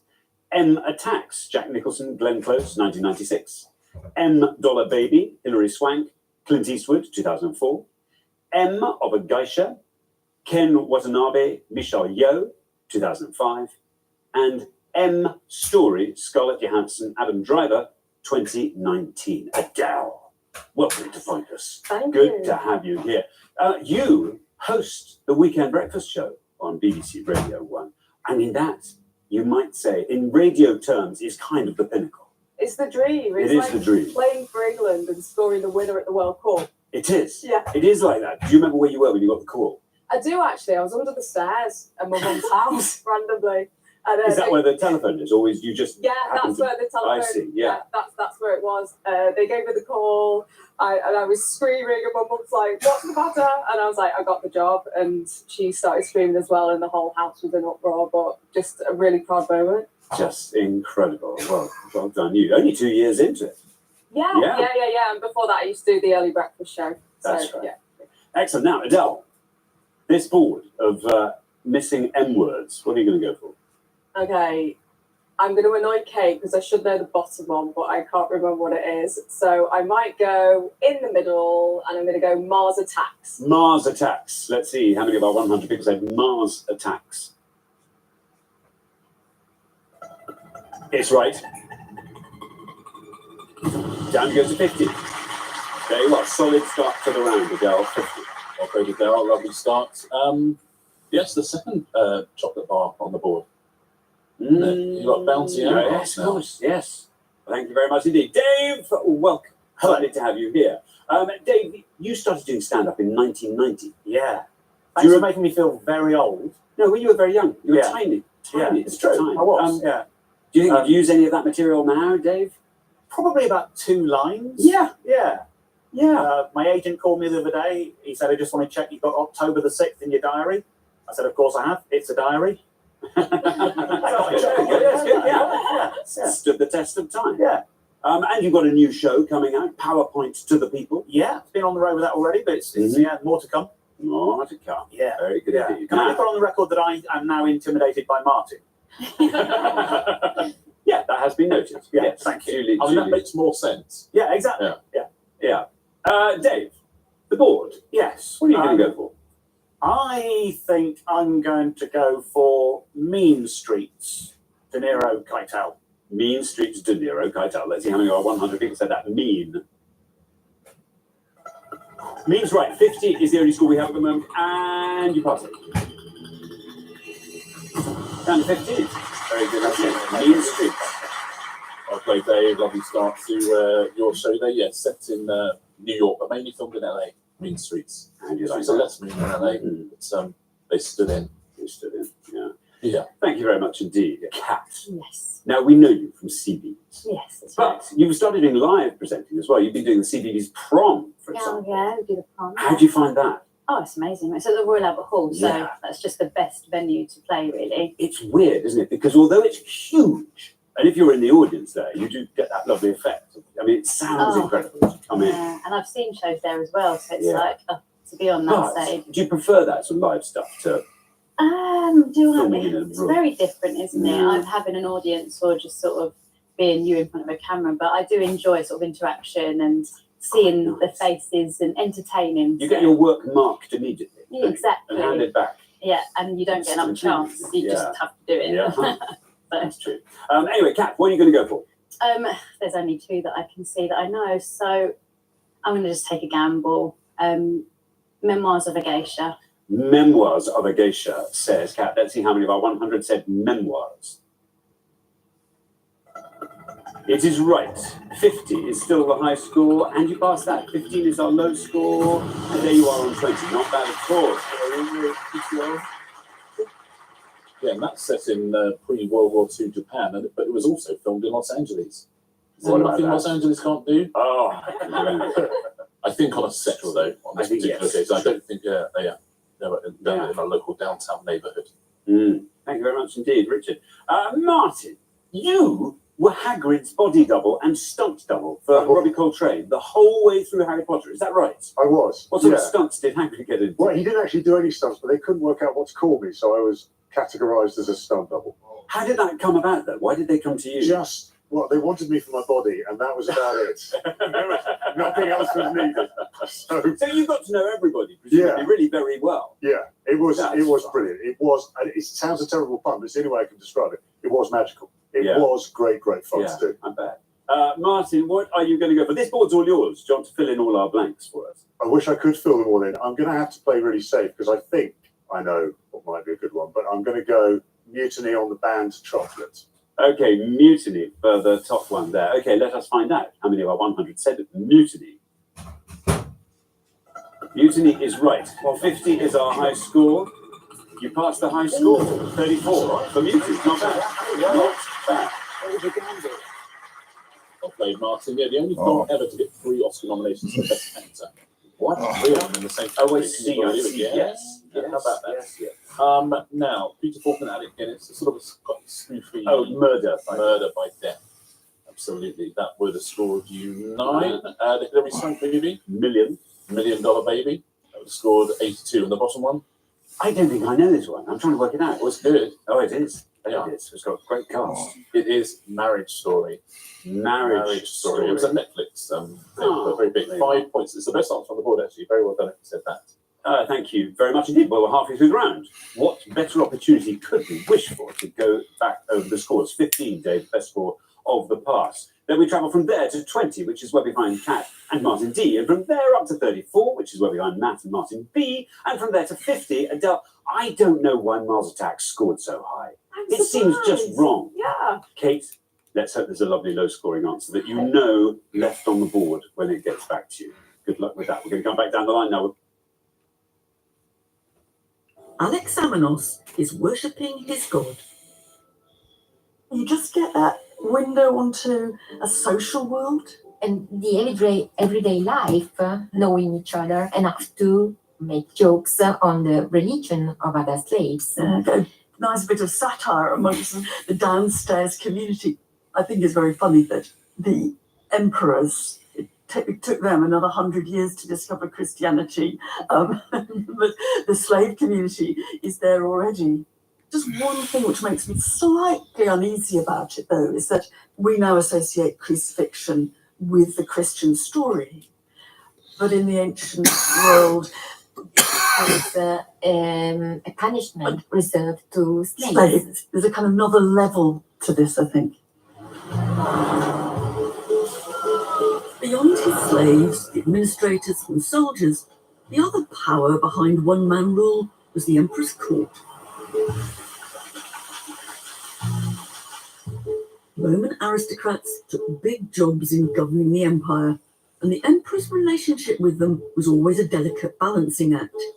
He needed to make generous gestures, cement alliances, play off enemies, and broker deals. And in Roman court culture, that was done at dinner.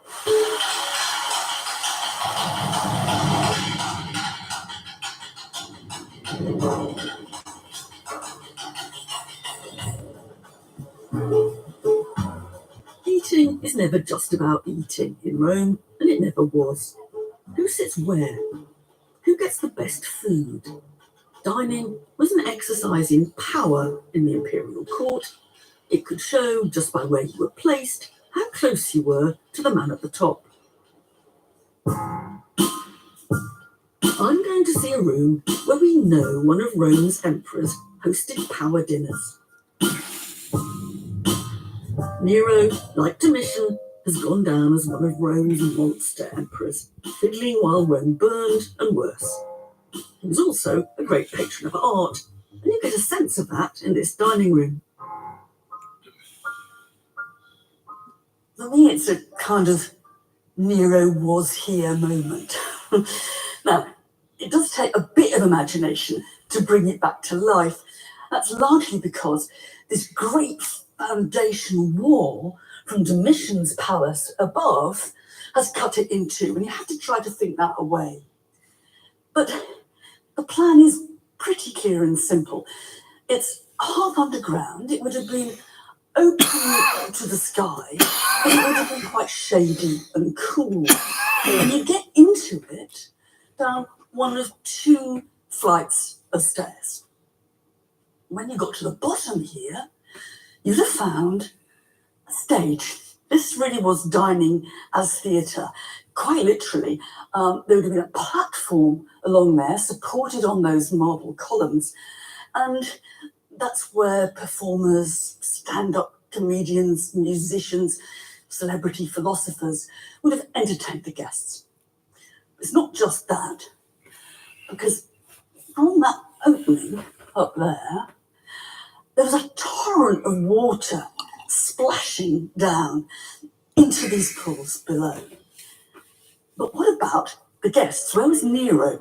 Well, what you have to do is you have to line up that water opening there and see that the water ends up in this pool here. And it is around there, underneath a rather elegant canopy supported on red marble columns, that the emperor and his main guests would have reclined.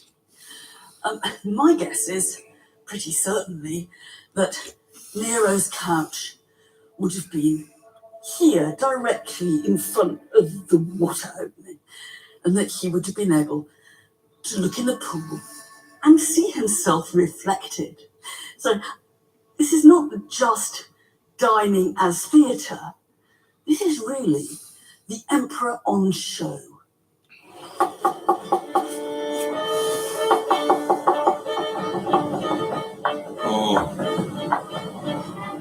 And eyes were not just on the emperor. In fact, at dinner, everyone was being watched. Guests were carefully observed for any faux pas. There are stories, for example, that some of them were humiliated when they were caught nicking a palace plate as a memento. But the emperor was being judged too. As host, he could be criticised for ridiculous over-extravagance or penny-pinching meanness, like when Tiberius was caught serving up leftovers. And the microaggressions went far beyond macabre fancy dress. Domitian is supposed to have enjoyed belching in the face of his upmarket guests and throwing food at them if he didn't fancy it himself.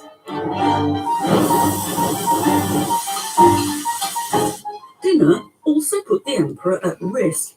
A dinner party was where rivals could get close. Poisoning was always a threat. Wary emperors would have been protected not just by their guards, but by their tasters, who were not tasting food for its quality.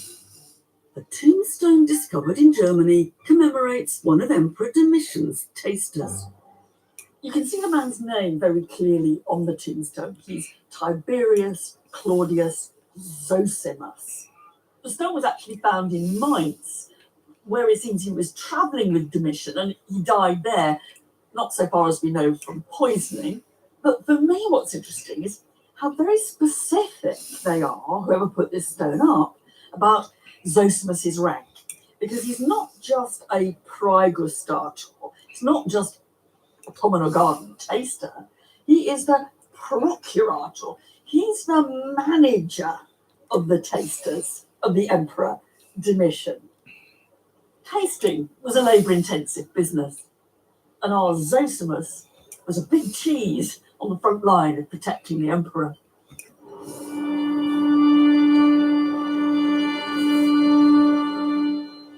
The emperors didn't just entertain at the Palatine.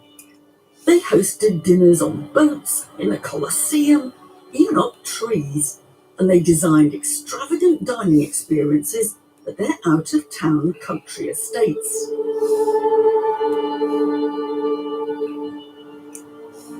Some of these places have become mysterious lost worlds.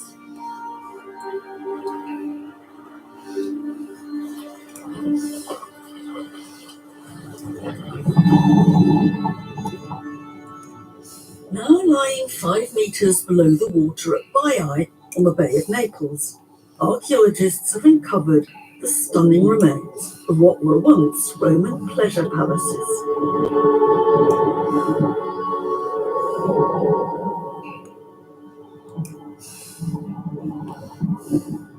You have to snorkel now to see the site of the Emperor Claudius's coastal villa.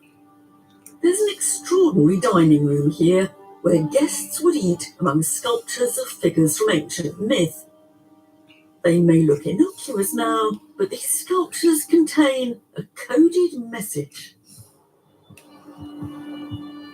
It's hard to interpret underwater, so I'm heading north along the coast to another imperial villa at Sperlonga. Here, the theme of the Baiae sculptures is repeated in a now very slightly drier dining room.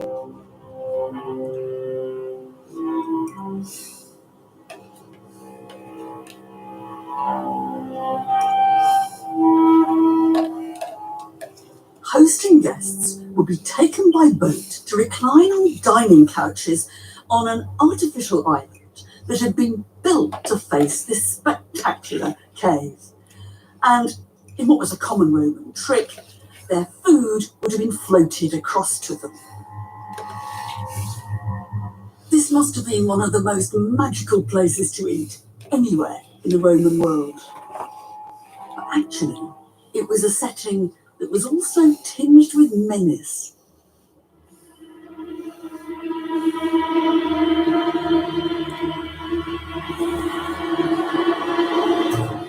The cave was once filled with sculptures, found in thousands of tiny pieces during roadworks in the 1950s. They've been elaborately stuck together again, revealing as centerpiece a scene from ancient myth and a dark in-joke about murder on the menu. This huge, sprawling figure is the one-eyed giant Polyphemus, who entertained Odysseus and his crew when they fetched up on his remote island on their way back from the Trojan War. The problem was, Polyphemus was a cannibal, and his dinner menu featured a couple of Odysseus's crew. They had to fight back, so they got the giant drunk and skewered out his single eye, leaving him blind. This really is the mythical dinner party from hell. The host eats the guests, and the guests maim the host. Sculptures on this theme have been found in at least 4 surviving imperial dining rooms, including Baiae. The Romans were a knowing lot. Someone's having a joke here that eating with the emperor was as dangerous as eating with Polyphemus. This takes us back to the Emperor Domitian at the Imperial Palace and his infamous black dinner party. In a way, he was playing with the same joke, stoking fear in his guests. Their names carved on gravestones and everything painted black. And that particular dinner had a disturbing final twist. At the end of the evening, the Emperor said goodbye and the guests went home. Then came a knock at their door. And at that point, they really were convinced that their time was up. But instead of a hit squad outside, they found some palace porters who'd come to deliver their silver gravestones, the black dishes they'd eaten off, and the slaves who had served them, all as a present from the Emperor.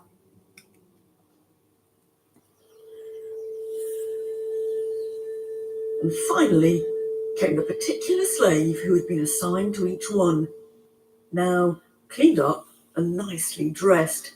So, having spent the whole night in terror, the guests took in the gifts.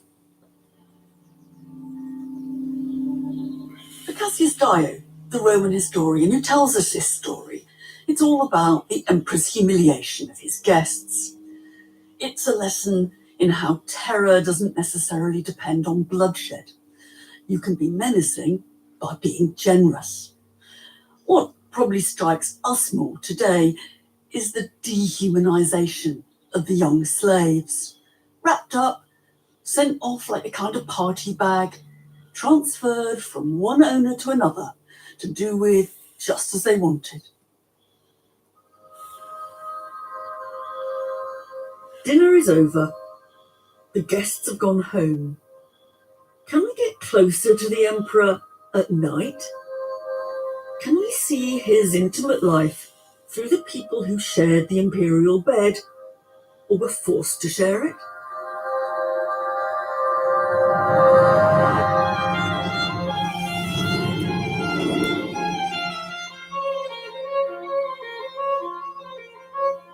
There are all kinds of stories about the Emperor's sex lives, about Livia grooming young virgins for Augustus, or Tiberius having his private parts nibbled by little boys in a swimming pool. There are also stories with almost modern resonance about gender difference and gender fluidity. The Emperor Elagabalus is said to have asked for a surgical transition.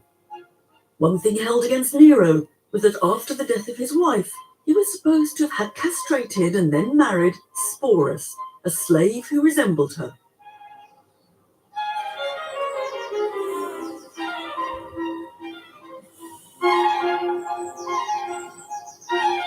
I don't want to pour cold water on all these stories.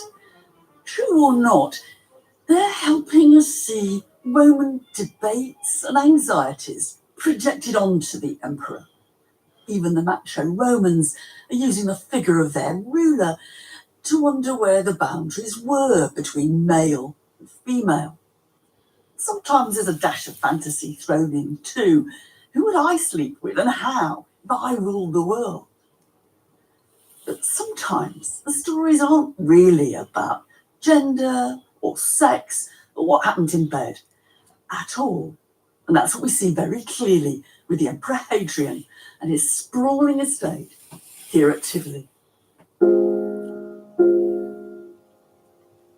20 miles northeast of Rome, Tivoli is less villa and more a private town, twice the size of Pompeii.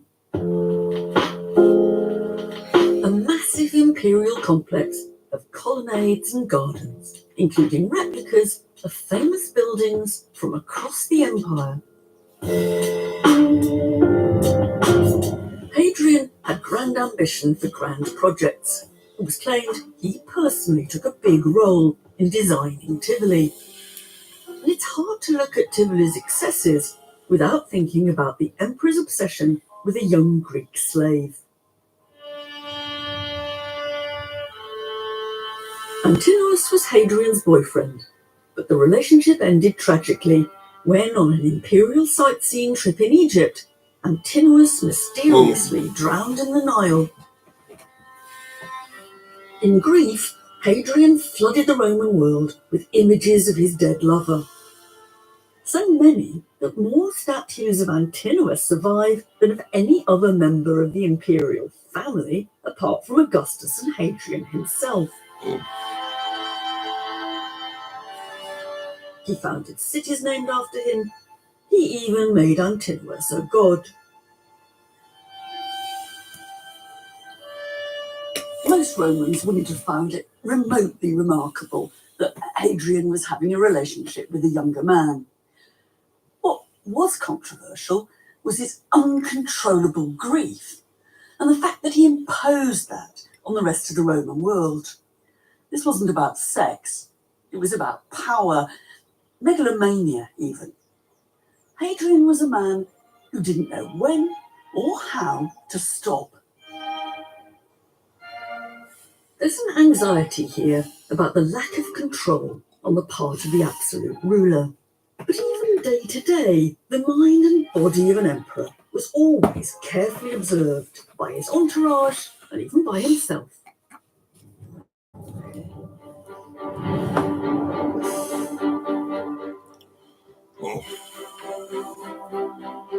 We're never closer to a body of an emperor than that of Marcus Aurelius. A world away from this idealized, sculpted image, Marcus's medical history reveals something of the fragility of imperial power concentrated in the body of one man. I'm cycling on the old Appian Way, heading south to a place where I'll be able to think more about the emperor in the flesh. Marcus's rather obsessive interest in bodily ailments, even as a young man, is revealed in a sequence of letters between him and his tutor Marcus Fronto. I really want to know how you are, my lord. I have been racked by a pain in my neck. I seem to have got through the night without a fever, and I've taken my food well. You can imagine how I felt when I learnt of your neck pain. If your neck pain gets better, it will help my own recovery.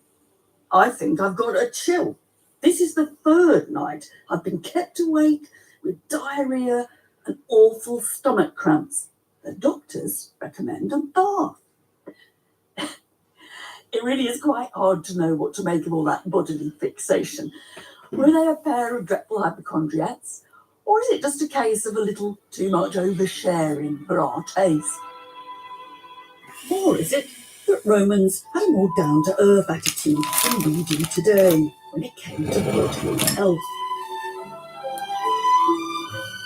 A clue can be found at the villa of the Quintilii, once a sprawling country pile during Marcus Aurelius' reign and later owned by his son Commodus. Prominent at the centre of the estate is a large bathing complex, where guests could take a cleansing icy plunge in the cold pools, get themselves scrubbed and massaged, or swept by the hot pool. We never see our royal family starkers, but for Romans, a naked emperor wouldn't have been such a big deal. His body was almost public property, and that's partly thanks to baths like these. This really is an absolute top-of-the-range bathing establishment. And all mod cons. We're in the hot part of the baths. And this is the swimming pool. You've got to completely reclad it in marble. But you've also got to put the people back in. And we have to imagine men only, I think. All of them stark naked. All of them, as some Roman writers tell us, kind of eyeing each other up a bit. In a way, I think this sort of bathing was probably a bit of a social leveller. Got the slightly untrim, flabby emperor here upstaged by the glorious hunk, who's several notches down in the social hierarchy. I mean, this is a place where bodies are on display.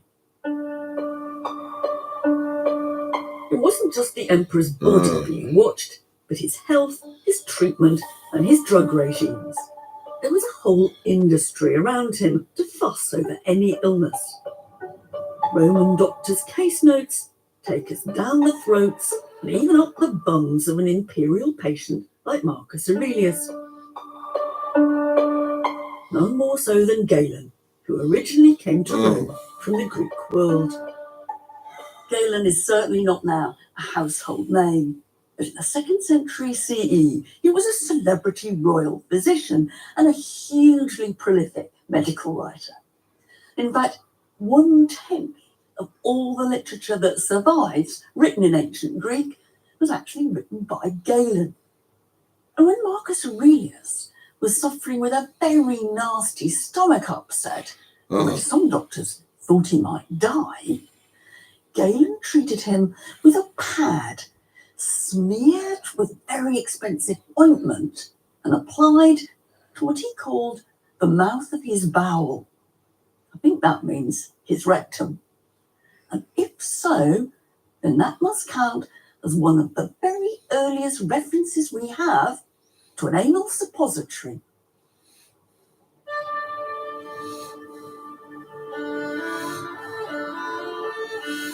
I'm off to see an amazing treasure trove just outside Rome of 300 ancient medical instruments seized by police from an art dealer. Oh, wow. These are the kind of things that Galen might once have used to probe around in the mouths of Roman bowels. What doctors have used to prod, poke and peer inside their patients hasn't changed much over the centuries. This looks to me for all the world like a tongue depressor, open wide, Roman style. But what all these spoons and measures remind us of is that ancient doctors were also ancient chemists, and they were busy making their own medicines. Now, one of the most valued medicines in the Roman world was something called theriac, which was the drug of choice of several Roman emperors, because it was believed to cure most things and also to guard against the effects of poisoning. It had dozens of different ingredients, from a dose of cinnamon to some ground up snake skin. Marcus Aurelius was one of those who took it. He complained that it made him drowsy. That might be because it also contained opium. It does make me wonder whether some of these emperors went round part of the time feeling quite high. Poor digestion and drowsiness were only part of Marcus Aurelius's troubles. His reign faced plague and rebellions in the empire. In the middle of all this, Marcus wrote one of the few first-person journals to have survived from Roman times, sometimes reflecting his frustration with life at the imperial court.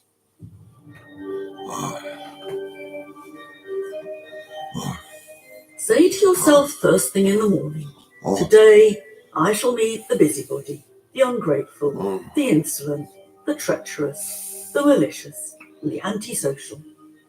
They're like that because they don't know what is good or evil. And they just don't know what's good and what's evil. Meditations, as it's called, is a compilation of his daily jottings based on Stoic philosophy. It's now a best-selling self-help book and a favourite bedside read of world leaders. But I want to ask philosopher Angie Hobbs what we see of Marcus in these reflections.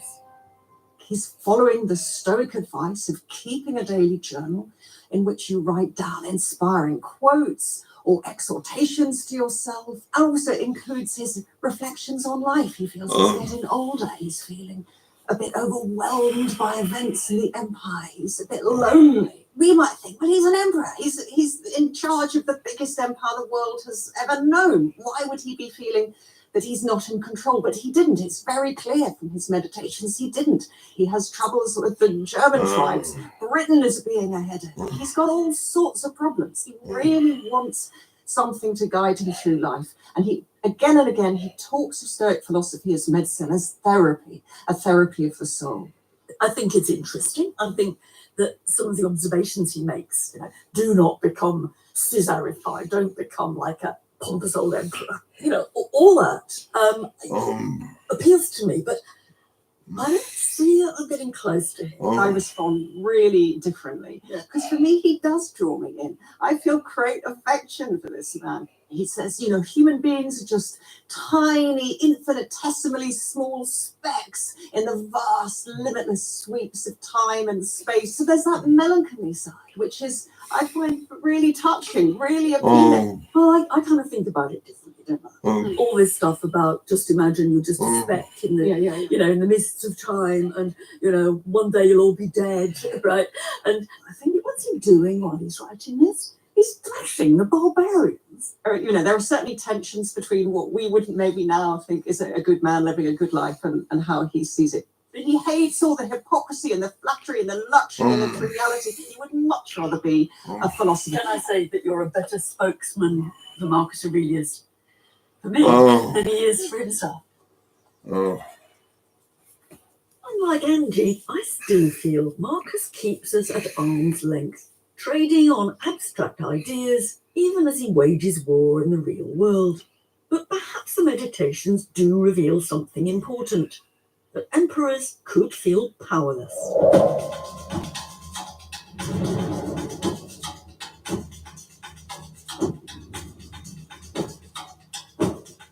When their time was up, emperors often faced a horrible end. Many, more than those who died a natural death, were said to be murdered, whether by poisoned mushrooms, suffocation, or even being stabbed mid-pee. This isn't just because the Romans were an especially vicious lot. It comes down to how imperial power was handed on, the problem of succession. Unlike in many later monarchies, the eldest son of a Roman emperor didn't automatically inherit the throne. The advantage of that was that he didn't find someone totally unsuitable succeeding just because they happened to be the firstborn. The disadvantage was that it meant a rule-free zone, especially when the old emperor was fading. People were jostling for power. There was intrigue amongst those closest to him, and plenty of backstabbing, quite a lot of it, literal. The point about the Roman system of one-man rule was that, as a system, it was extraordinarily resilient. It lasted for centuries. The individual rulers were dispensable. There wasn't a single one of the first 12 emperors who were not rumoured, maybe implausibly, to have been murdered. The only way to get rid of an emperor was to kill him.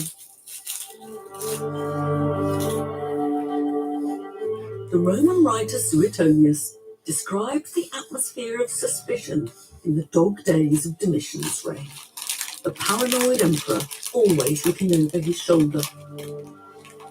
As he grew more anxious every day, he had the walls of the colonnades where he used to walk lined with moonstone, so that reflected in its shiny surface, he could see whatever was going on behind him. Domitian used to say that emperors were very unlucky, because when they discovered a conspiracy, no one believed them until they'd actually been murdered.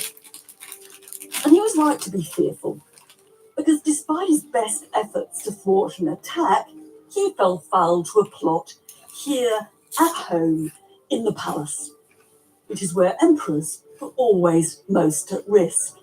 It was in a way their prison. They too couldn't see who was coming round the corner. Absolute power was never very far from absolute paranoia. It's at the end, when he's cornered and alone, that the emperor perhaps comes most clearly into view. In the hour of death, emperors could be all too human, crying out famous last words, from the profound to the pathetic. After eating the poisoned mushrooms served up to him by his wife, Claudius's final utterance could only be translated as, "Blimey, I think I've shat myself." For Nero, the end was very different. Several armies had rebelled, and he made a run for it. But he couldn't get further than the villa of one of his former slaves, Phone. now on the outskirts of modern Rome. A place with end-of-regime vibes reminiscent of the fall of Mussolini or Gaddafi. Nero knew the game was up. He'd lost all the trappings of power, he was barefoot, dressed in a cheap tunic and a rough cloak, and he was camped out just round here in the villa of one of his ex-slaves. He felt that his only option was suicide. All the same, he kept hesitating. He was a reformer to the end, mind you. Among his last words were, "What an artist is dying here." Yeah. It's now we see the emperor as he really was, an ordinary, pitiful human being who in death depended on the same slaves who had looked after him in life.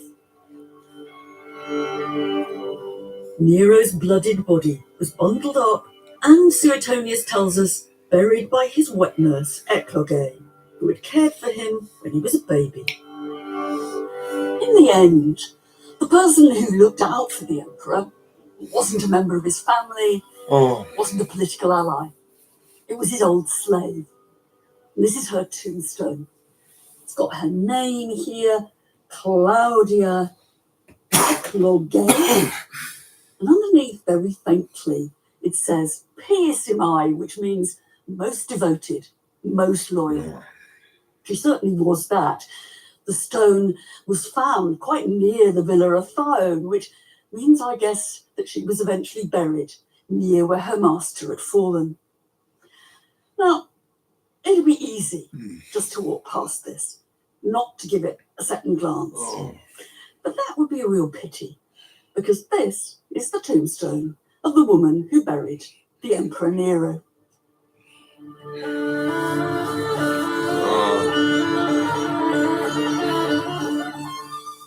Absolute rule is always, in part, about deceiving people, projecting a brave public face while hiding a fearful private reality. The emperors of Rome, for all their apparent power and wealth, were no different.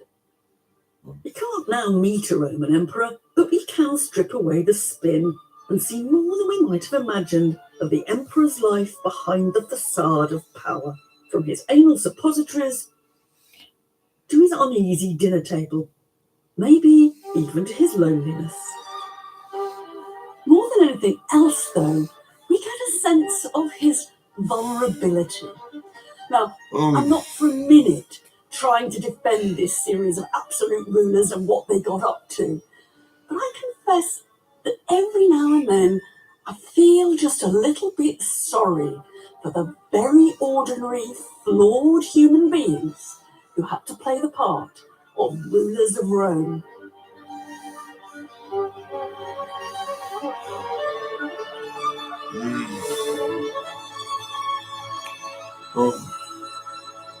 Next on BBC Two, Pilgrimage, the road through North Wales.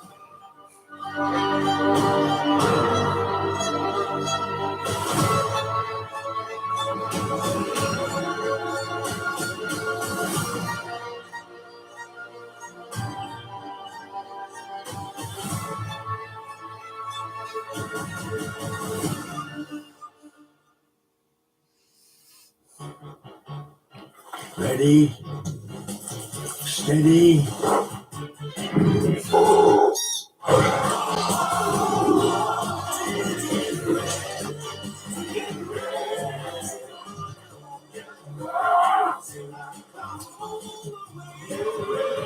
Got away with it.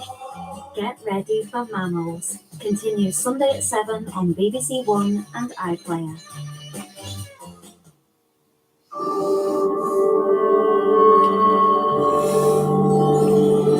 We're stepping in ancient footsteps on a spiritual journey, broaden minds. For our celebrities, the pilgrimage continues.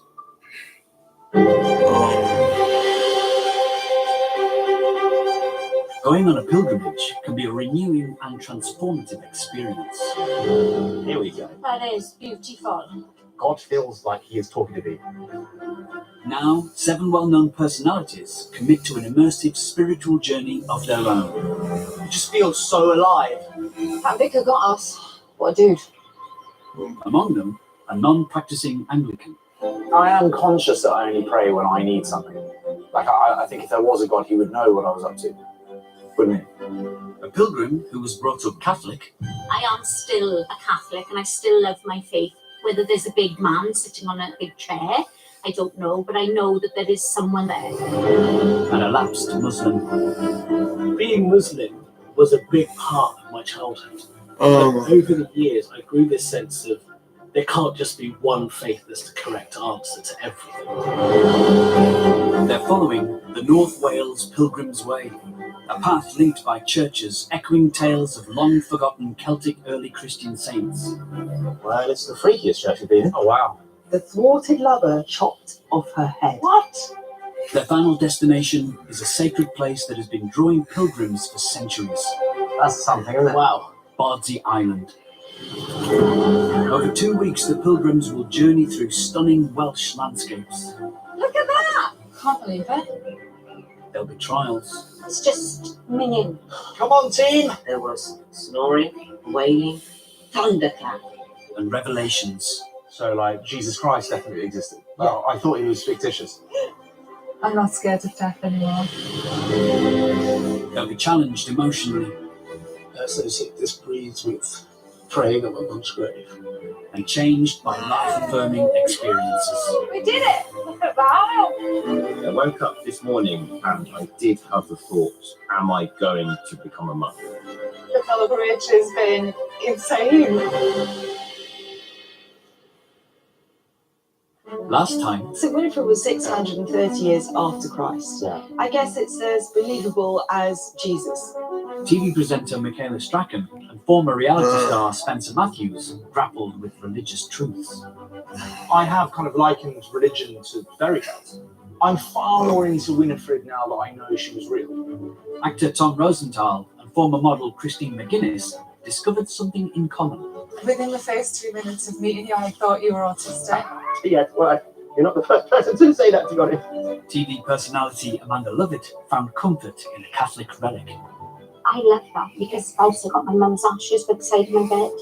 As journalist Sonali Shah told the others about her faith.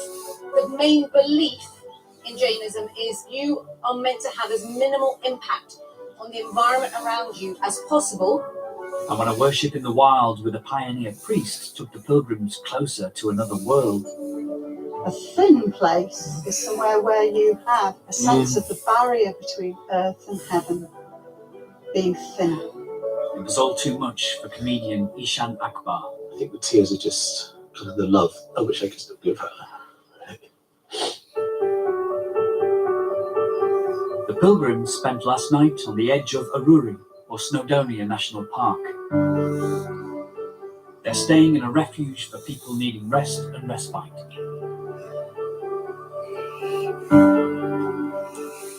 This morning, before they hit the road, Tom explores the gardens and finds a labyrinth, an aid to prayer and meditation that's been used in many world religions for thousands of years. As far as I understand, the labyrinth is a symbol for pilgrimage. It's supposed to be a journey that you go on in order to attain a connection with God or, your higher self. It's sort of a pilgrimage within a pilgrimage. I had no idea what to expect going into this. But the first 3 days have been remarkable. Like, I've had a few moments which have been profound to me. I wasn't expecting pilgrimage to be this effective, but we still have like 10 days. Good morning, my sweet angel. Good morning. Today on their pilgrimage, they have a 7.5 kilometre walk ahead of them. On this trip, I don't know about you, I actually learned how to tie my laces. Oh, stop it. Oh, don't be silly. No, like in terms of to make your hiking boots more secure. Oh, I see. Oh, you taught me actually. So Well, there you go. He's not wrong. Oh, every day's a school day? Every day is a school day. They'll be joining the Pilgrim's Path as it heads into the Aber Valley. We're going somewhere amazing today, team. The waterfall. I absolutely love Aber Falls.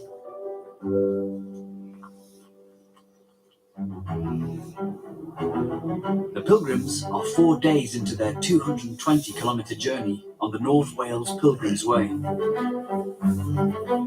Travelling on foot and by bus, From here, they'll experience places of breathtaking beauty in Eryri National Park before exploring the Welsh slate landscape.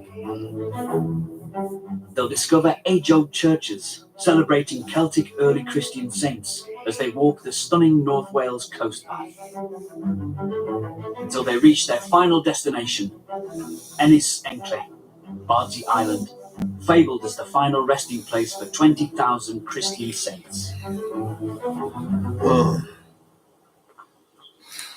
Let's go, baby. Go. Looking forward to this. Do you like waterfalls? Very difficult not to love a waterfall. The pilgrims are entering Eryri National Park. It's a haven for climbers and walkers, with 15 peaks over 900 metres, including Wirba, or Mount Snowdon, the highest in England and Wales. The pilgrim path is leading the group deep into nature, to one of Wales' most famous natural wonders, Aber Falls. That's incredible. Wow. I can't believe it's so high. 120 foot. 120 foot. It's just gorgeous. Absolutely gorgeous. I find water quite, well, spiritual, I guess. Yeah. It's a force of nature, isn't it? It's incredibly powerful. The water seeps through from the northern foothills of the Carnethai mountain range, before cascading over volcanic rock. Do we think a lot of people in the UK would know that our great country has stunning waterfalls like these? I didn't. I went to Croatia to see my very first waterfall last year. I just didn't know there was waterfalls in the UK. And the thing is, Christine, this is on your doorstep. You live a couple of hours away. Can't believe it. Can't believe how much water there is. The closer you get, the more majestic it is. It's amazing. That's crazy. Look at that. It feels so like cool and fresh. It's really cool. Very beautiful. Is everyone feeling a connection to nature now? I mean, I'm just blown away. Absolutely blown away.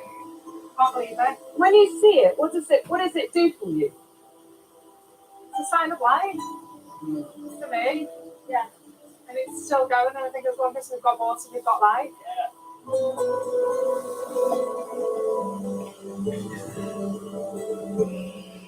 I can't believe it. I'm loving the joy on your face, though. I'm absolutely loving the joy on your face. This is your favourite place. It's my favourite place. I'm not thinking of anything else other than this that's right in front of us. There's no worries. There's nothing to even think about right now.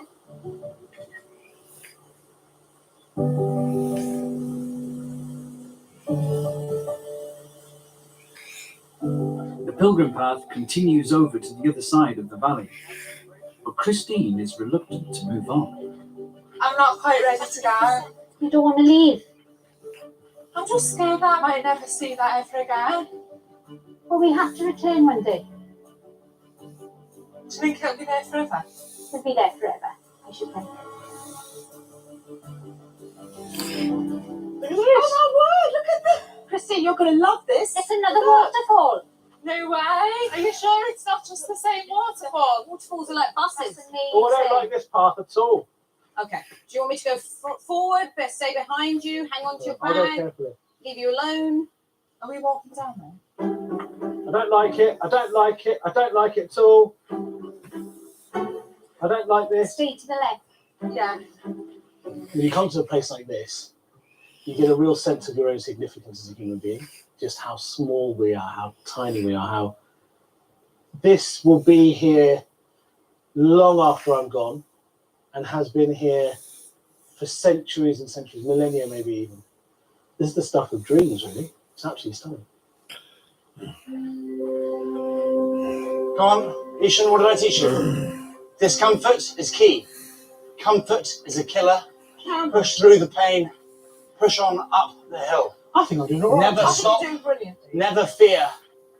Move forwards at all times. The pilgrims reach the ridge at the top of the valley, with views towards the Carnethai range.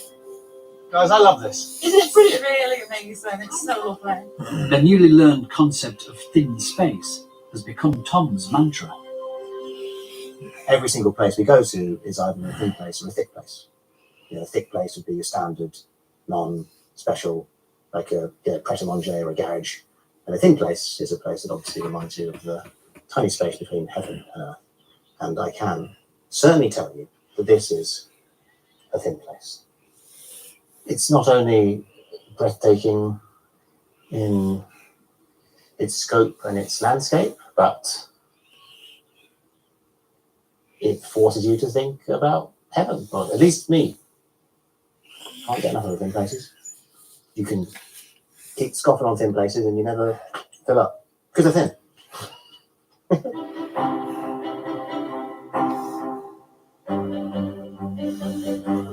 Wow. Oh look, Pilgrim's Bench here, ladies and gents. Is that what it is? Yeah. What's it say? Read it. Ah, Pilgrim's Way. Look at this. All right, you're going to sit down. Yeah. Guys, I've had a think, and I'm pretty sure that we can sanction this as a thin place. What do you think? Yeah, it's a thin place. I would vote it's a thin Would place. you? You call it a thin place. Well, it's closer to heaven if heaven is in the sky. Yeah.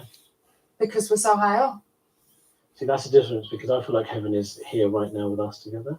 Oh. Yeah. Come on, let's go on to the next.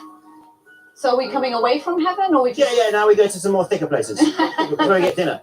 I can show you where those are.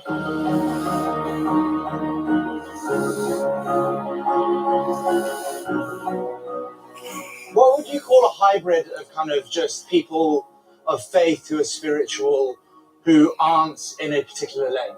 Yeah, you call that very much sitting on the fence. Well, no, I don't Agnostic. But You know why, agnostic? You know that word? yeah, why do you need to pick a lane? Why can't you just appreciate all of it? You can if you want.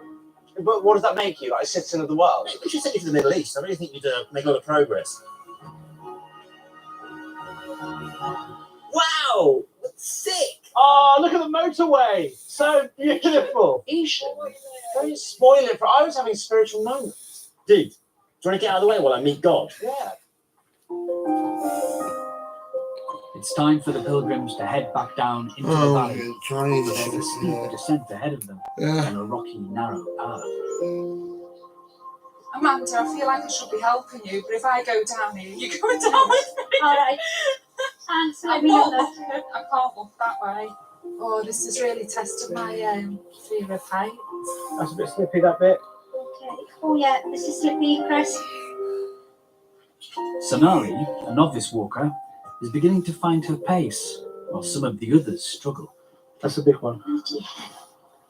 Thank you. Oh.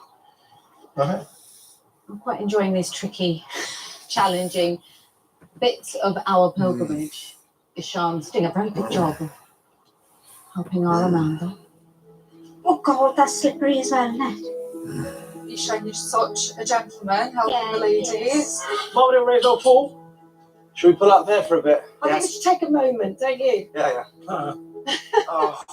Whee! Wow. Tell you what, that was some day. It was an amazing day. Tom, has it fed your soul? Yes, my soul is full. I don't want any more in my soul. I can't eat anymore. Yeah, I love today. My favourite day so far. It's only getting better, isn't it? It's getting better and better. Let's go. Let's go. The Let's last go. bit. Oi! Push, guys. In you come, pilgrim. Next thing. Oh, we're almost done, no we? Let's go. That to me was the worst part of the trip, going down that hill. It's like Corbett, whoever decided, here, let me place a load of marbles on your path and everything will be fine. Perhaps he's testing you. But there's no need to test me. Well, yes, of course you need to be tested. For what reason? You can't go through life untested and unchallenged.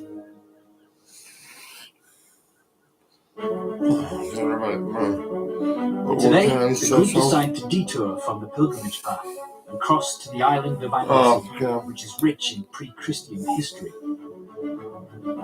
With only one day to explore, the pilgrims will split. One group will discover the pagan significance of a lake on the west of the island, while the others travel east to an ancient burial chamber. Once reunited, they'll rejoin the Pilgrim's Way back in Areri National Park. Anglesey is full of evidence of human occupation going back to 7000 BC. The pilgrims have come to find out about faith and religious practice before Celtic Christianity took hold in the 6th and 7th centuries. Michaela, Spencer and Ishan head to the Lligwi burial chamber on the east of the island.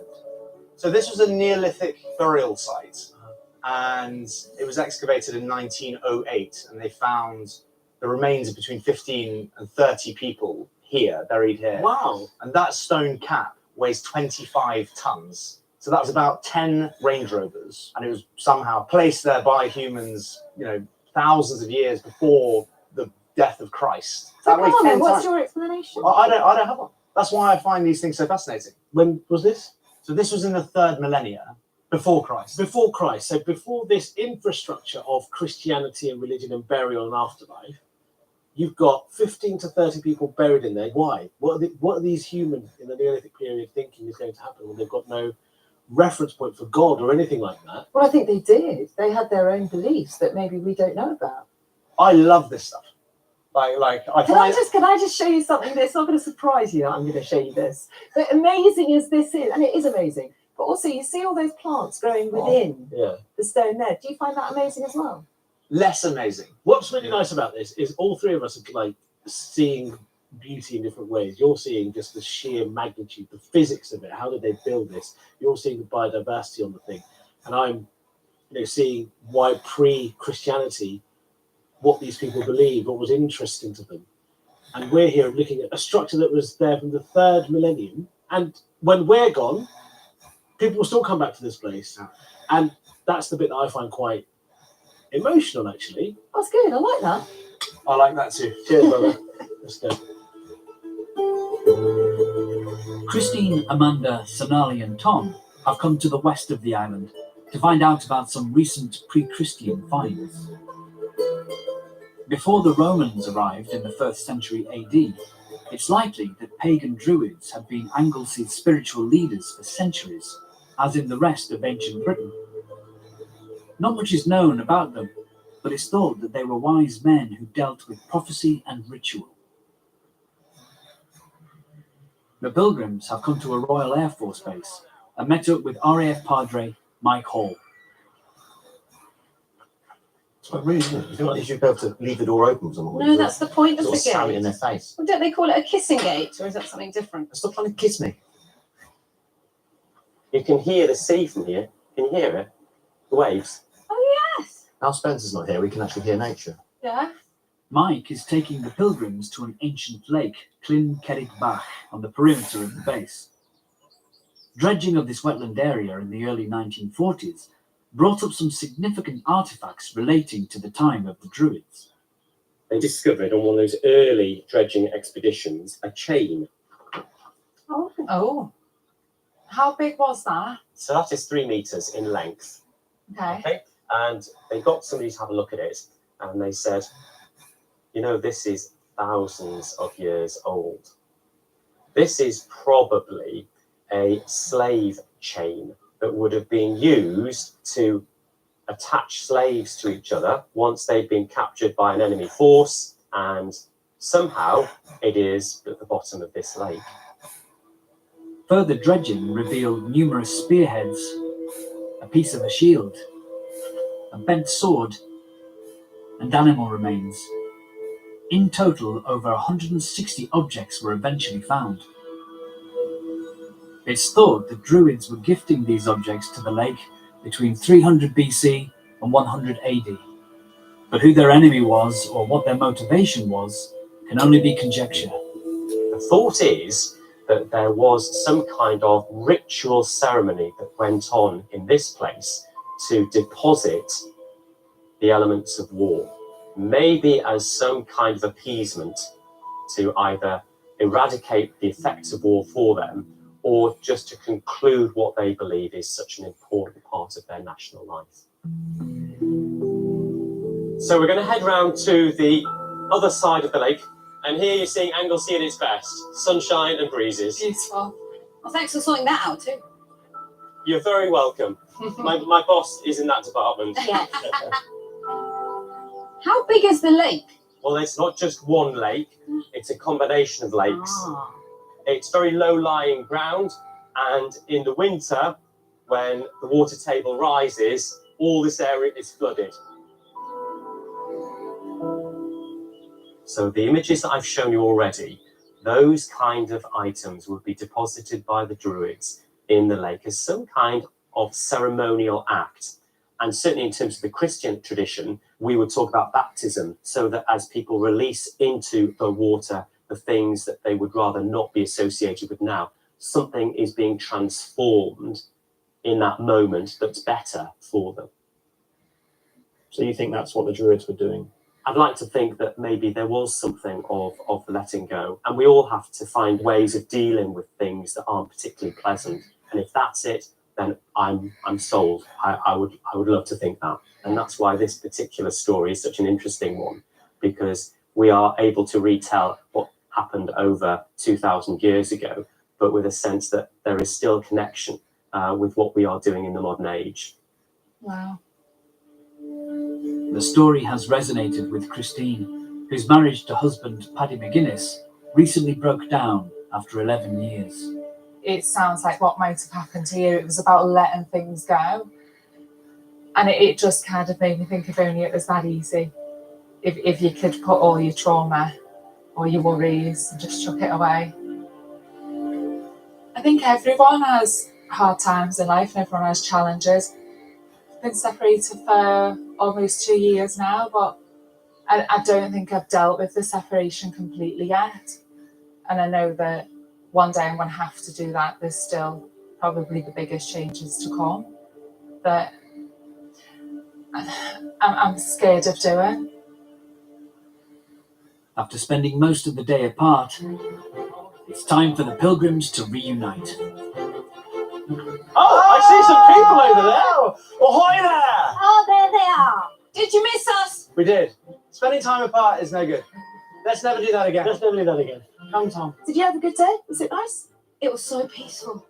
Mine was not peaceful. I know what you're doing. It's Right, let's never go. peaceful with these two. Isn't it? Come on. I think it is. The pilgrims travel back to the mainland, into the heart of Areri National Park. Weighed down by tonight's dinner, they're back on the pilgrim path and heading for their accommodation. A climber's hut. Has anyone actually stayed in a climber's hut before? Yeah, I have actually. A lot of climbers' huts, they don't have cooking facilities. They have just like a barbecue outside. But I suppose in Wales, we couldn't just rely on barbecues, could we? Well, we were very lucky on this pilgrimage. The We weather's have. been very barbecue friendly. Make the most of it. Yeah, I have done. I mean, when I started this pilgrimage, I was a white man.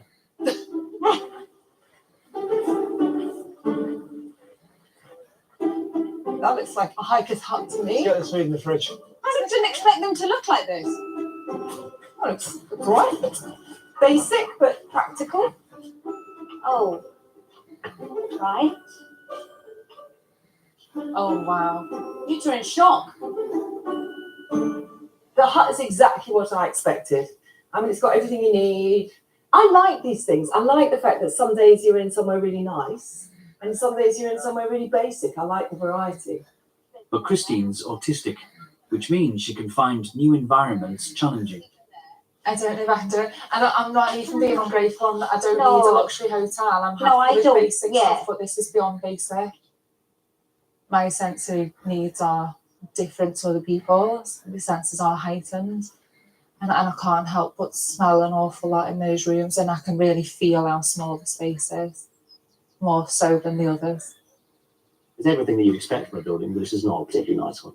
I mean, climbers have got very little taste, apparently. Very low standards in the climbing community. Come on, guys. Up your game. I think it's fantastic. Takes me straight back to school, you know. No, I think it's fine. It's fine. This is part of the journey. You know, we're in this together. It's not that bad.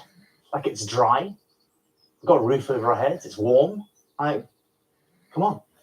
Why? Who's whinging? Tom. Yes. Yeah. Oh. Hi, Tom. What's wrong? Well, we knew what's wrong. What's right? It's just, well, minging. That's the only word I can describe it is minging. Oh, lordy lord. perhaps this is a test to embrace this. So I will embrace it after a few Dettol wipes. Chef? Yes, sir. Happy with this dicing? Perfect, sir. In it goes. Alhamdulillah. What does alhamdulillah mean? Alhamdulillah means by the grace of God. Al, Ham, du, lillah. lillah. Alhamdulillah. Alhamdulillah. Perfect. Am I as a kind of white Christian or person of limited religious belief allowed to say that? Yeah, just as I say Jesus Christ when I stub my toe.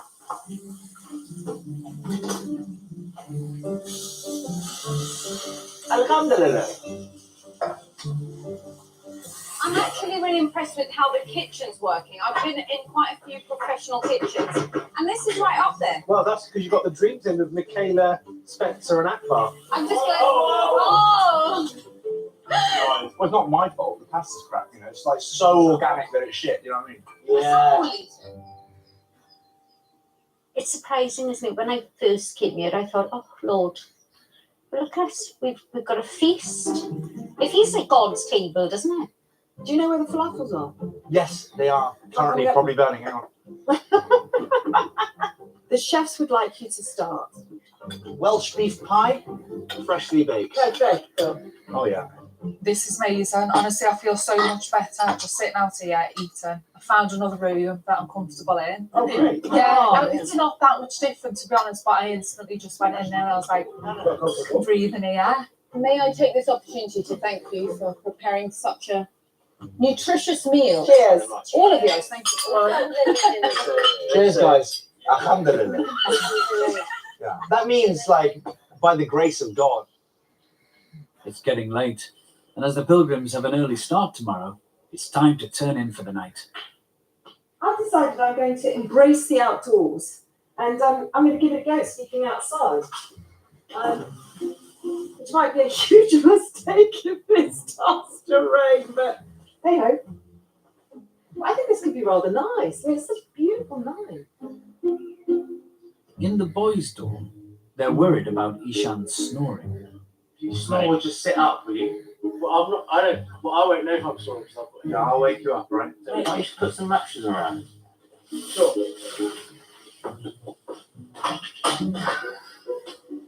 Good.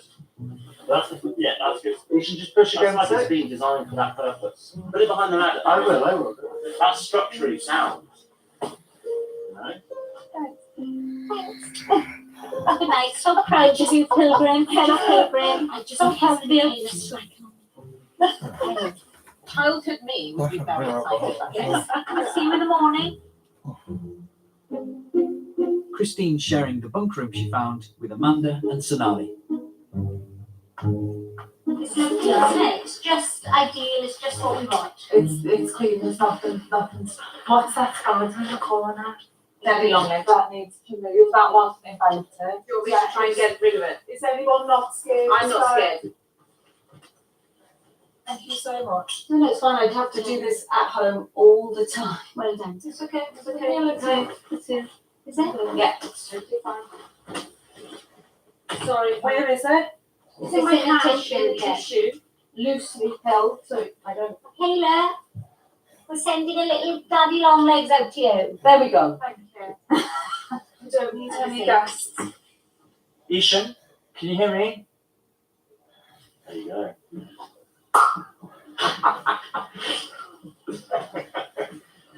Good night, Ishan. Imagine if you died though. That'd be no good.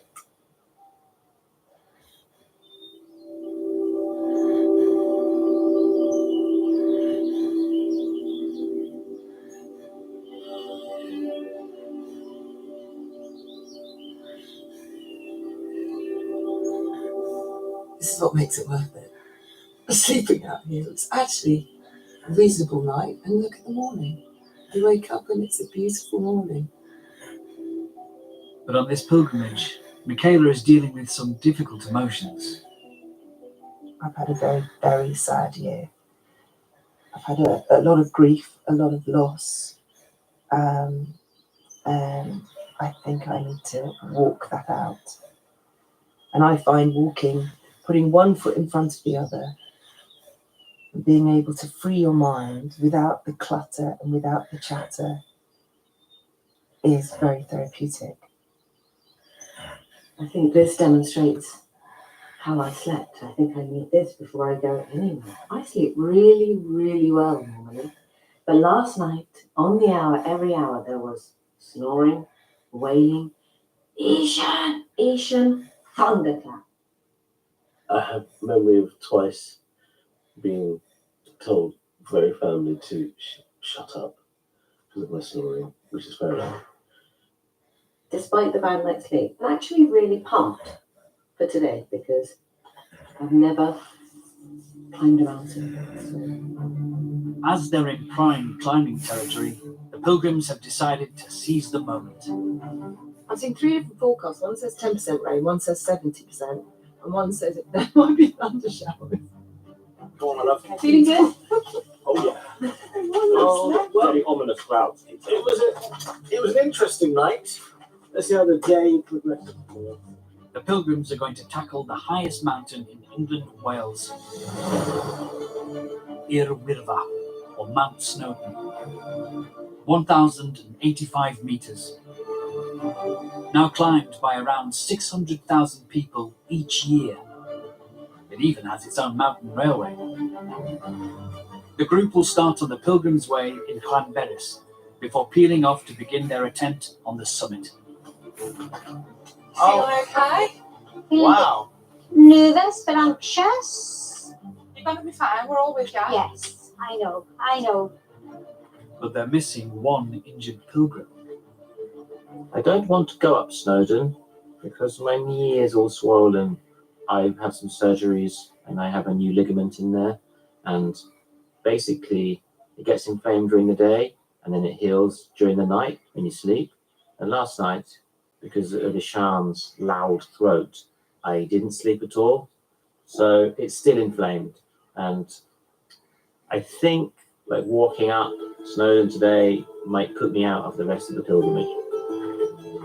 Ishan and I have been learning the Welsh name, the original name for Snowdon. Yes. Urwidfa. Urwidfa. That's right. Yeah. As the pilgrims are about to leave the village and start their climb, there's an unexpected meeting with another group of walkers. Nice to see. It's so nice to see some brown people on a hike. Finally, my people are here.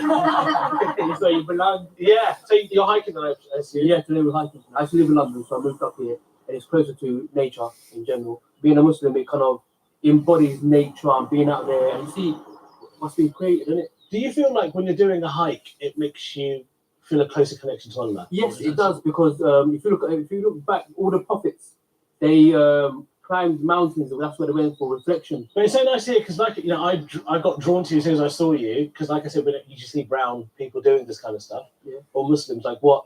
Why do you think that is? I think when our grandparents came to this country, they came here to make something of themselves, trying to fit in. So they worked, and that's what they did. So they've lost that essence of being out there. Because when you're in a federal country, this is what you wake up to. Yeah. So when we grew up, we never got taught that. Now slowly everything's coming back again. Thank you so much. I'm so happy to see you, man. Thank you. Inshallah. Inshallah. Inshallah, I'll get to the top. Inshallah. Thank you, my brother. Thank you, guys. So good to see you. We'll see you at the top. Alhamdulillah. That was nice, isn't it? That was a sign. Yo. That was kismet. Hey. Yeah. There are 6 main routes to the summit. The most popular and the longest, at just over 7 kilometres, is the Llanberis Path.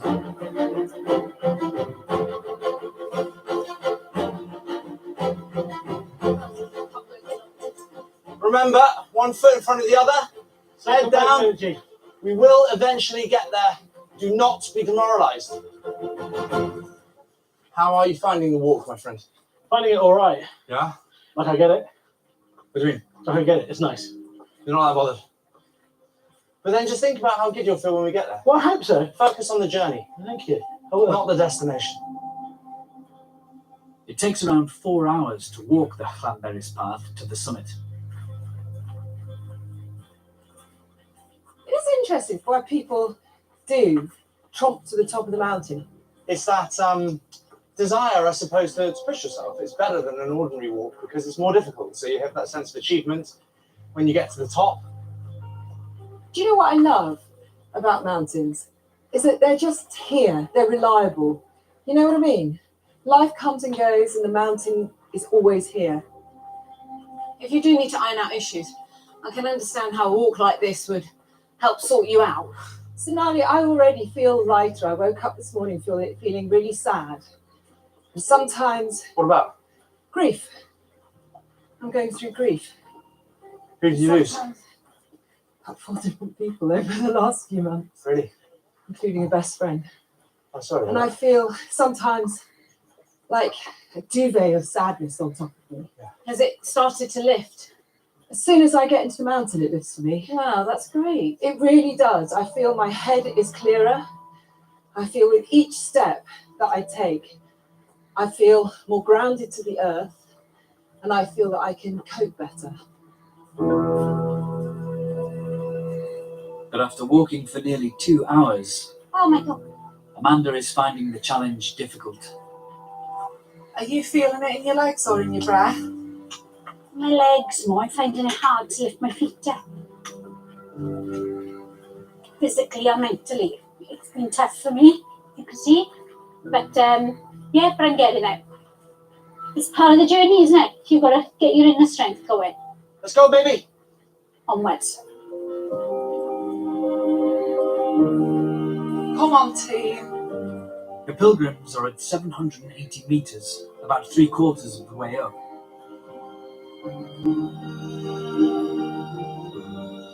They're still over an hour away from the summit. When they reach Clugwyn Station, where the mountain railway crosses the path. Wow, look at this. That's quite nice. Quite nice. Quite nice. That's beautiful. Now you realise how far. Yeah, look how we are. come. There's the photo at the top that we really want. And you go. Come on, mate. I'm actually quite scared of heights. I don't want to go too far to the edge. Let's go. Okay, let's just move forward then. No. You do your picture. You're getting in the photo, mate. Okay. Photo of all of us. Do you have a fear of heights? Yes. Okay, we did not know There it this. is. I'm so happy! Yeah. Do you know what I'm looking at? A couple of people who are about to conquer Snowdon. Yeah, Let's we are. go. Let's go. Yeah, baby. The final 1.5 kilometers is on a tricky rocky path. This terrain is pissing me off. And the more I step on this, The more angry you're getting. yeah, and the less I'm seeing what joy anybody gets from doing this. No joy at all today? Zero joy. I don't understand. I don't feel any sense of accomplishment. I feel no sense of achievement. It just seems so pointless. When do you feel a sense of achievement then? Do you know what? Because I feel like we've got to find that. That's a very good question. And maybe that's the issue. That's a bigger thing. I don't think I ever feel a sense of achievement. Well, then this isn't going to give you a sense of achievement if you never feel it. Yeah, I never feel it. But you should have started with that down there. Sorry. Come on, Isha. Why do you think you don't feel a sense of achievement with anything? I feel like I'm nowhere near achieving what I should be, and I feel like I'm holding everyone else back. Who are you holding back? I'm holding everyone back, everyone here. You're not holding a single person back. They're all gone far ahead. Yeah, and they're playing their own game. You play your own game. I'm now getting angry at you. Why? You not seeing what you've achieved today. I'm like, what a waste.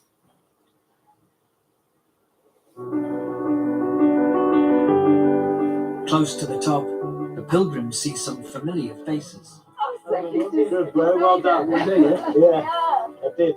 I was saying no because I didn't feel like a real sense of accomplishment doing it. Really? Yeah, I don't know why.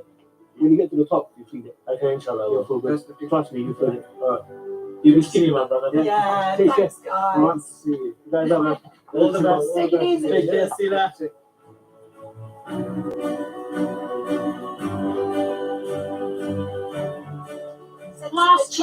Last climb.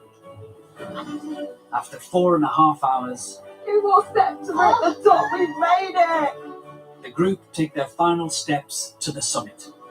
Yay! Woo!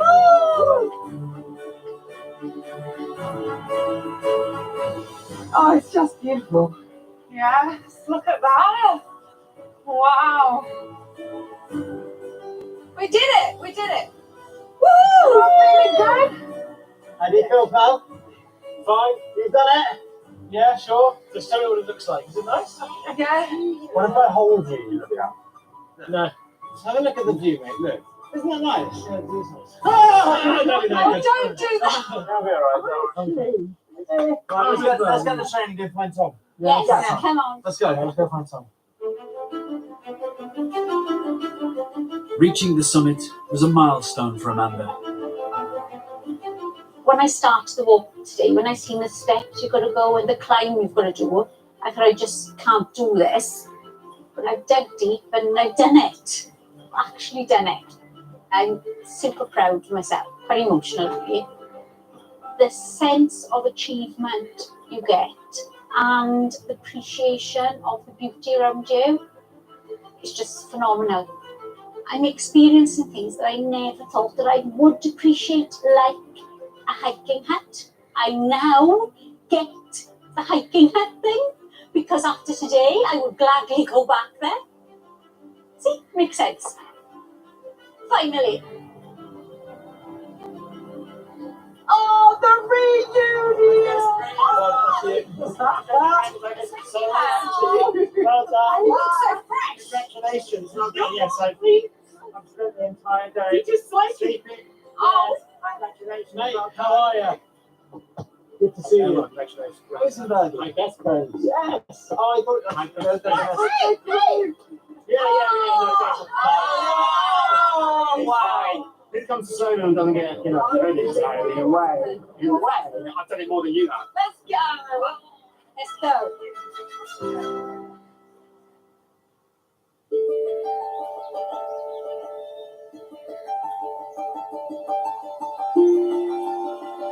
After their hard, long walk, the pilgrims need a decent night's sleep. So they head to a forested hideaway, just off the pilgrim path.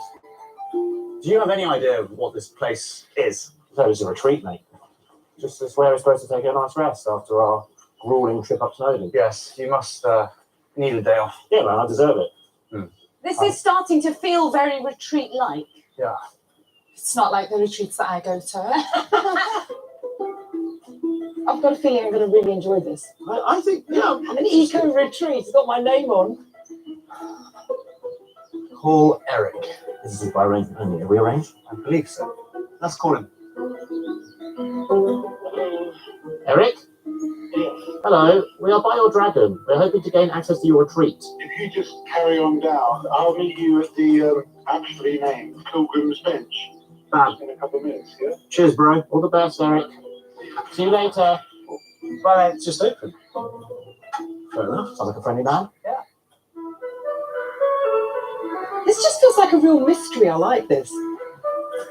Kai Mavan has been one man's ongoing project in this ancient oak forest since 1986. Its aim is to help people recharge mentally and physically in the heart of nature. Hello. Oh, thank you. Welcome, pilgrims, to Kaimabon Eco Retreat Centre. We have people coming here almost all year long. So not just pilgrims. Oh no, well, perhaps in a way they are pilgrims. The experience they have here, it's often quite deep.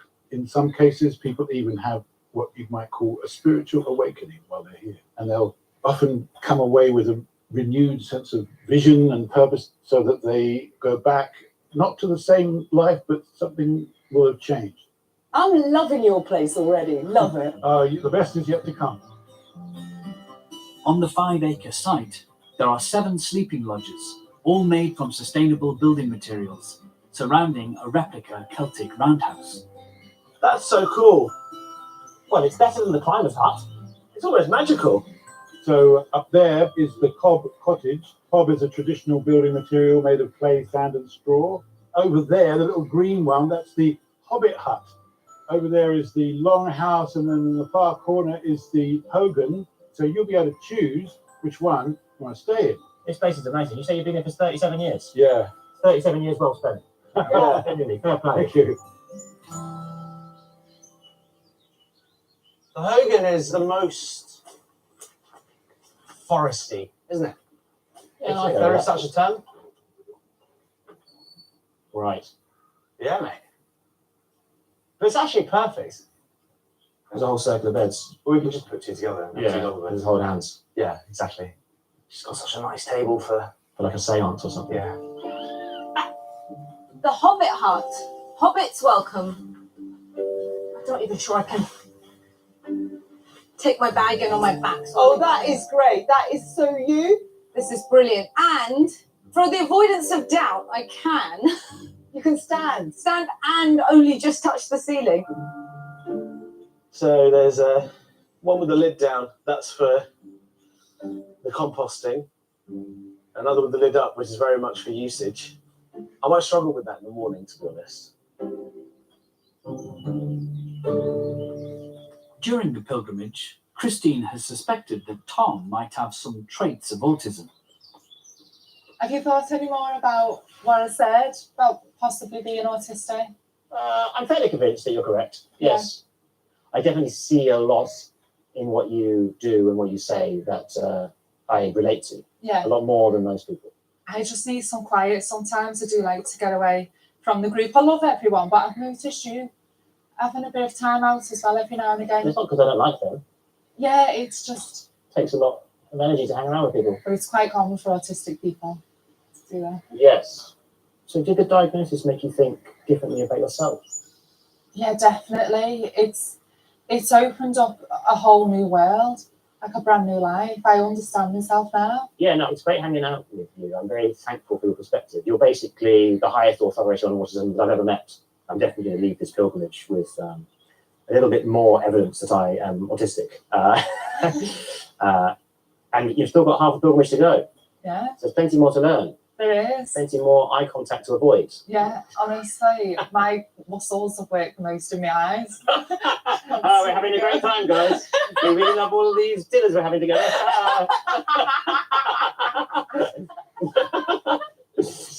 All right, let's go and hang out with them and pretend to enjoy ourselves. Yeah, come on. Let's go. Put my mask on. Put my smile on. The retreat has a wood-fired hot tub next to the mountain stream that runs through the property. I actually hate cold water. Do you? I hate it. You seem to love punishment, though. No, it's because I like to push myself out of my comfort zone. Good luck, my brother.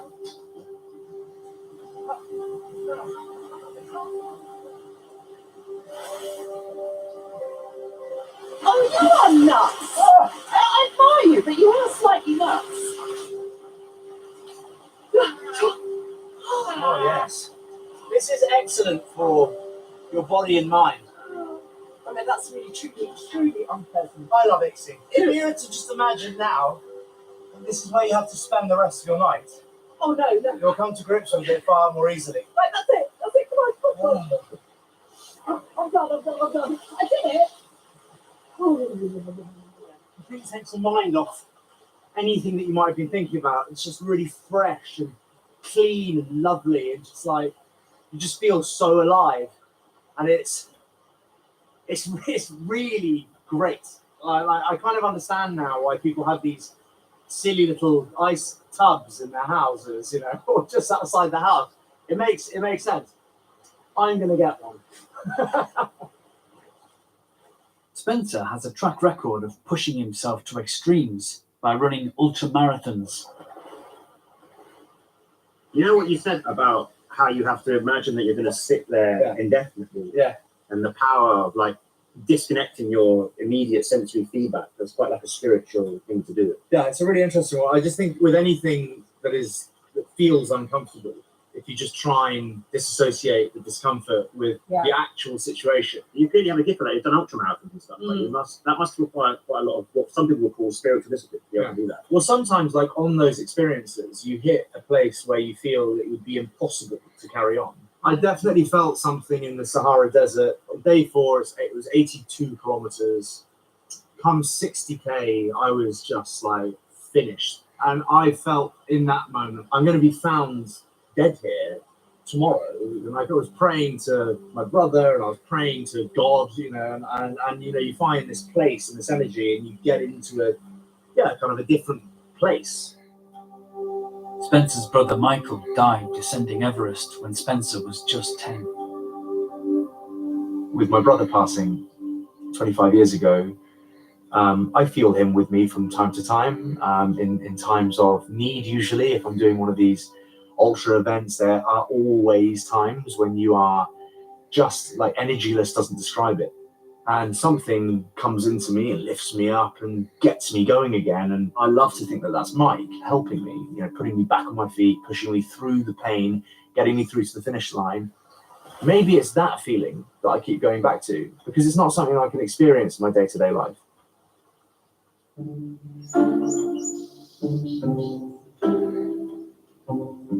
Tonight, Ishan has volunteered to cook for the pilgrims. It's a relatively new skill. I only started cooking after my mum passed away. My mum was a very, matriarchal figure in the family, and she would never let anyone into the kitchen. The kitchen was her domain. And about 6 weeks after she passed away, me, my dad, and my brother kind of all looked at each other and were like, "Can anyone cook?" My mum used to make an amazing moussaka. This would be the dish that she'd make to prove her culinary prowess. And I will never ever say that mine is as good as my mum's, but I will say it's probably better.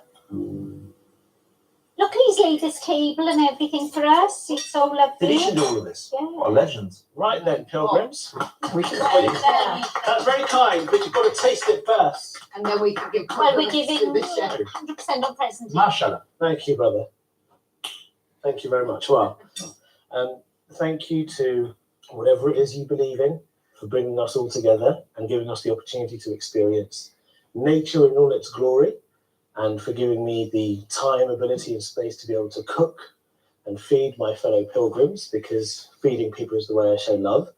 So if nothing else, even if you don't like the food, you at least know that I love you. Aww. So enjoy the meal. Ishan, thank you. This means even more for me because it is the eve of the holiest 8 days in the Jain calendar. Oh, really? Tonight. So as of tomorrow, lots of Jains around the world will fast, some of them even for 8 days. Right. No food.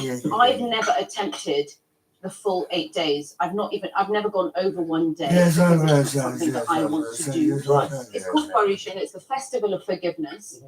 And what we say to each other is anytime you see anyone, it's been part of your life over the last year, you say Michami Dukram, which means please forgive me for anything that I may have said to you that offended you, on purpose, accidentally, and all of that. Well, I think, if you don't mind, seeing as we're getting in these, thin spaces and these spiritual headspaces, which I have been in like a few times during this pilgrimage, I would like to use this opportunity to have 1 day fast tomorrow. I'll do 24 hours with you. Yeah. I'm also happy to try. For James. Yeah. 24 hours is nothing, and it's a little show of solidarity for James, and we should do it. Yeah. What is it to say, forgive me for anything that I've done? Michami Dukram. Michami Dukra. Which again, Michami Dukra. There's a big theme of forgiveness through lots of the stuff that you said around Jainism in particular. Is that a really common theme through most religion, or is it specifically to Jain? My understanding is it's part of a lot of religions. People always say you cannot move on if you don't forgive. It's the greatest form of love. Yeah. Has any good come out of someone not forgiving someone? I've not forgiven God for what happened to my mum. She died very unexpectedly in the first week. I find it really interesting that you would blame Allah for taking your mother. It's not so much that I blamed God, it's just that I knew my mum believed. Yeah. And I was told my whole life, God decides, God gets involved, God decides your fate. And when I get criticised by other Muslims, as I often do because of my comedy, those critics, whenever they come at me, I always think to myself, you're so fervent in this belief. The moment my mum took her last breath, there was this being that my mum also believed in, made the decision according to your scripture to take my mum away from me. And for me, it was like, who is he to decide that? So I know I haven't let go of that.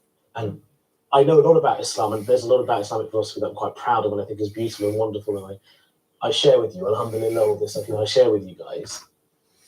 But I will never, ever, there will never be a time in my life where I will ever be a practicing Muslim. I personally don't feel that it needs to be literal forgiveness, like sitting down with someone and go, you are forgiven. Like my brother's death, my parents and my other older brother knew that, climbing Everest was a dangerous thing, particularly in 1999. We were originally told that Mike was kind of lost on the mountain, and as a family, we treated his death just as you would. It was only kind of weeks later that we heard that there was some very serious issues with oxygen on the mountain. We thought for a very long time that it essentially was negligence, and it's very difficult to prove any of that it's what we were hearing, and it was a difficult thing to grow up with. I hated those people. Like, I grew up hating those people, and I would get drunk when I was young, and I would go into these holes of like wanting to harm these people. And I don't get that at all anymore. I don't necessarily forgive them, but I have let it go. You know, there's no point in feeling the pain and the agony of the death 25 years after it's happened. I just realized that ultimately harboring any kind of negative energy towards these people was a waste of my time. I felt, you know, I've certainly tried to use Mike's death as a driver for good in my life, and you know, I pray to him from time to time and kind of feel like he's a good presence in my life, instead of feeling sad about him not being with me or wondering what could have been all the time. If you don't mind me asking, what do you you'd have to answer the question, what do you think Mike would say to you now if you saw the man you've become? Mike would love my kids. Mike would love my kids, and he would love my wife. And that's, I think he'd be delighted for me in that regard. He'd also love you. I mean, the fact that he was on Everest doing something so extreme, and a few days I've known you, you are 100% his brother. You are a chip off the old block. I've already messaged my friends about you and said, you know, it's so great to have someone like Spencer in my life, because you inspired me. You know what I mean? Like, I want to be very kind. He inspired me. So. Yeah, so there you go. This is passing down. Yes, Michael's here with us. Yeah. That's very kind of you. Thank you.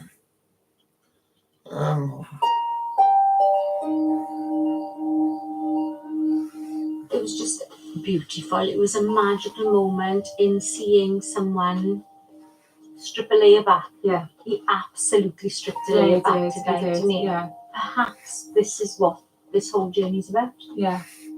I was very surprised with how much Spencer opened up. It was very unexpected, because Spencer's personality is not too dissimilar to mine. You know, we're high energy people. We like radiating positivity. We don't like being vulnerable. So for him to be open enough with us and comfortable enough to start sharing that, I think is a real testament to what we've achieved as a group. Good night, Spencer. Sleep well, my friend. See you later.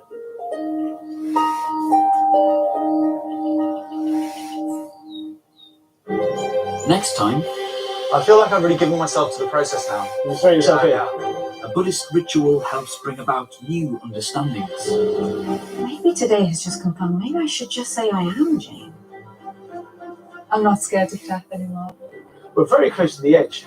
A cliff-top path is a walk too far. Did you tell me, Shab? I thought, man down. I can't get my foot in.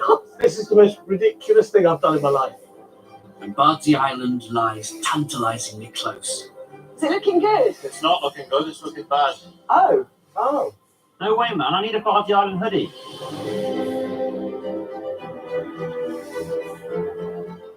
Escape the noise of daily life through the power of music and meditation.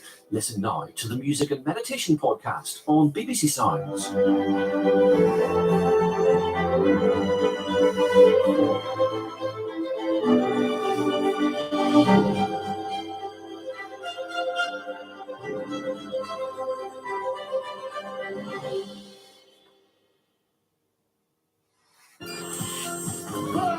So there I was, frozen under the ice. I came back from the dead.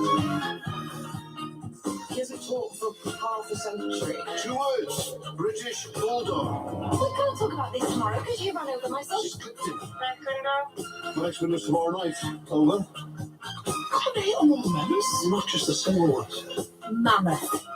Starts next Wednesday at 10 on BBC Two and iPlayer.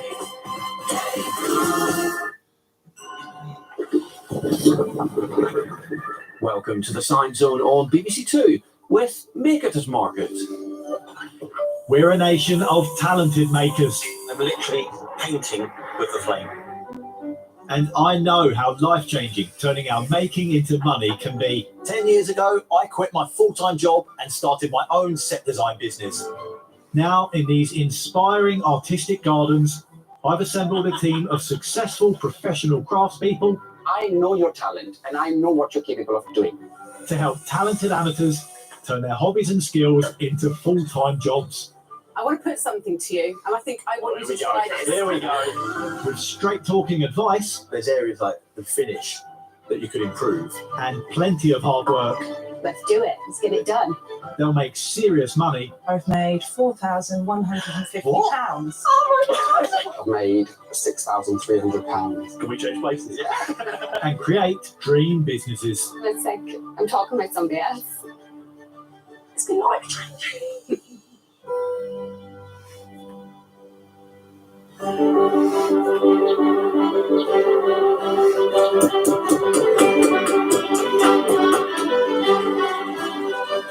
Today's first maker committed to carving out a career from his craft is 19-year-old furniture maker Harrison from Swansea. I'm quite different to a lot of people my age. Not many people leave school wanting to run their own furniture business, but it's something I'm set on. The dream is to work with interior designers to maybe furnish hotels, restaurants, and even super yachts. Harrison, it's so nice to meet you. These tables are beautiful. Thank you. Thank you very much. Really, really nice. Where did this passion for woodwork come from? It started at school for a GCSE tech project. That's probably the only thing I've ever stayed behind after lessons to do more of, which is a weird sign, I guess. That's how you know you like something and want to do more of it. How can we help you? Do you have any kind of business plan? Not as such, no. It's been scary because I haven't been selling my pieces yet. Have you not? No. So I've been making them. Yeah, when you don't have clients lined up or buyers at the end, it is a daunting process. There's a lot of money sitting here invested in materials and time and finishing and everything. So yeah, I can understand that these pieces need to start selling. Yes. To establish how best to help Harrison improve his finances through his furniture, I'm setting him 3 challenges, starting with making a volume piece. A volume piece is often the bread and butter of a maker's business. It's something that can be made quickly, sold for an affordable price, and generate a consistent income. Harrison has opted to make a 120 centimetre long hall table. It's made from bleached oak with a live edge finish, which means leaving the natural outer edge of the wood on display, making each one unique. This is the top of my hall table. It's a piece of kiln-dried oak. It's already been planed, the correct thickness. So as it's going to go in a hall, I'm going to give someone a nice square edge to push it up against the wall. And then this bit here, I think, needs some attention. So I'm going to tidy that up with an angle grinder. Harrison creates the straight edge on the back of the hall table using a track saw. I'm now going to use this as a reference side and make 2 90-degree cuts at both ends, cutting it to its final size so it fits with the stands to the edges. I'm going to use a square now to mark one end at 90. It's always important to clamp everything down so nothing falls when you've got the saw spinning, and then gives you more accurate results. I like using the track saw because it gives you a straight cut every time and not much sand needed after. After cutting each end, Harrison needs to neaten up the edges. They're quite aggressive when they get the bark off in the timber yards, so I'm going to get an angle grinder now and tidy it up as best as I can, but with trying to retain as much of the character and natural beauty of the wood as possible. To help Harrison work towards his dream of making furniture for super yachts, he's being supported by award-winning furniture designer and maker, Bruce Kenneth. Bruce has been crafting beautiful bespoke pieces from his workshop in West Yorkshire for the last 6 years and is inspired by mid-century and Scandinavian design. Harrison's amazing. He's full of life. He's energetic. He's only 19 years old, and he's got so much accomplished already. He's driven. I wish I had the same dedication and motivation at his age. What's the natural edge here, I see? Natural edge needs a bit of doctoring, but it looks a lot better now. By the time we give it a sand with the orbital, it should get even better again. Very good. What kind of legs are you going to put on it? I've got a clear-coated matte steel box section frame. Okay. So it'll come right to the edges of the side. It's a tried and tested design, metal base, wood top, natural look with the industrial. It's a good complement, but how are you going to put your signature on it? You need to have something that defines you as a woodworker or a designer. the style of your base or the color choices, the timber choices, or the angles, or some of the proportions have to be your kind of design. There has to be a cohesive collection. I know it's a challenge, but I'm sure you can do it. Thank you. Thank you very much.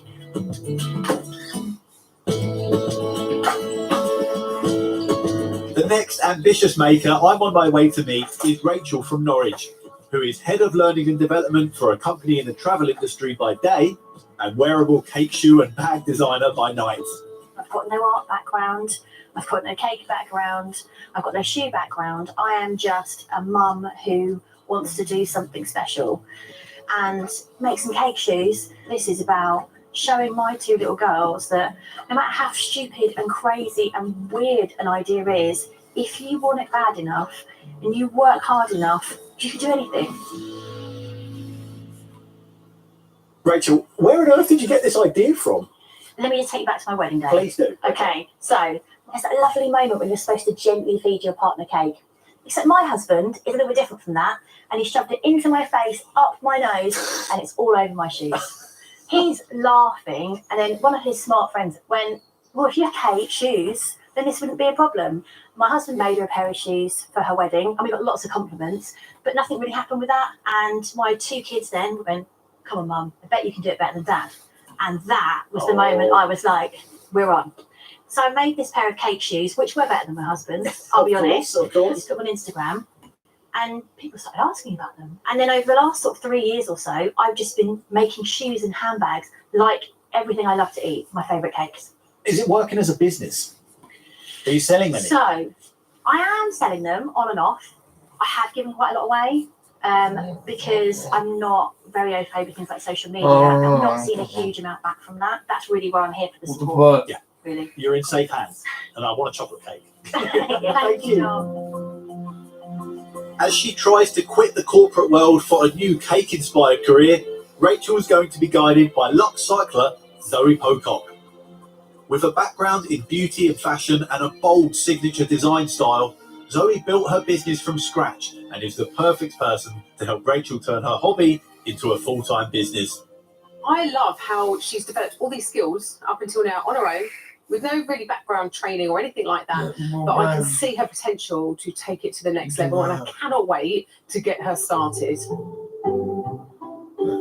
Just like Harrison, I've challenged Rachel to produce a piece she could make swiftly and sell in high numbers. She's opted to make a pair of cake wedge shoes, decorated with layers of imitation sponge and buttercream. They're topped with mock piped icing and a strawberry. They come with a matching pair of baby shoes. Every time I make a pair of shoes or a handbag that looks like a piece of cake, the first thing I do is I actually bake a small cake, like this one here, and then I cut it open so I get a really good idea of the layers that sit inside that cake, and I then colour match them to make sure that every piece of cake looks as authentic as I possibly can. It should have the beautiful blue icing on the outside and 3 beautiful layers of sponge and 2 of butter icing.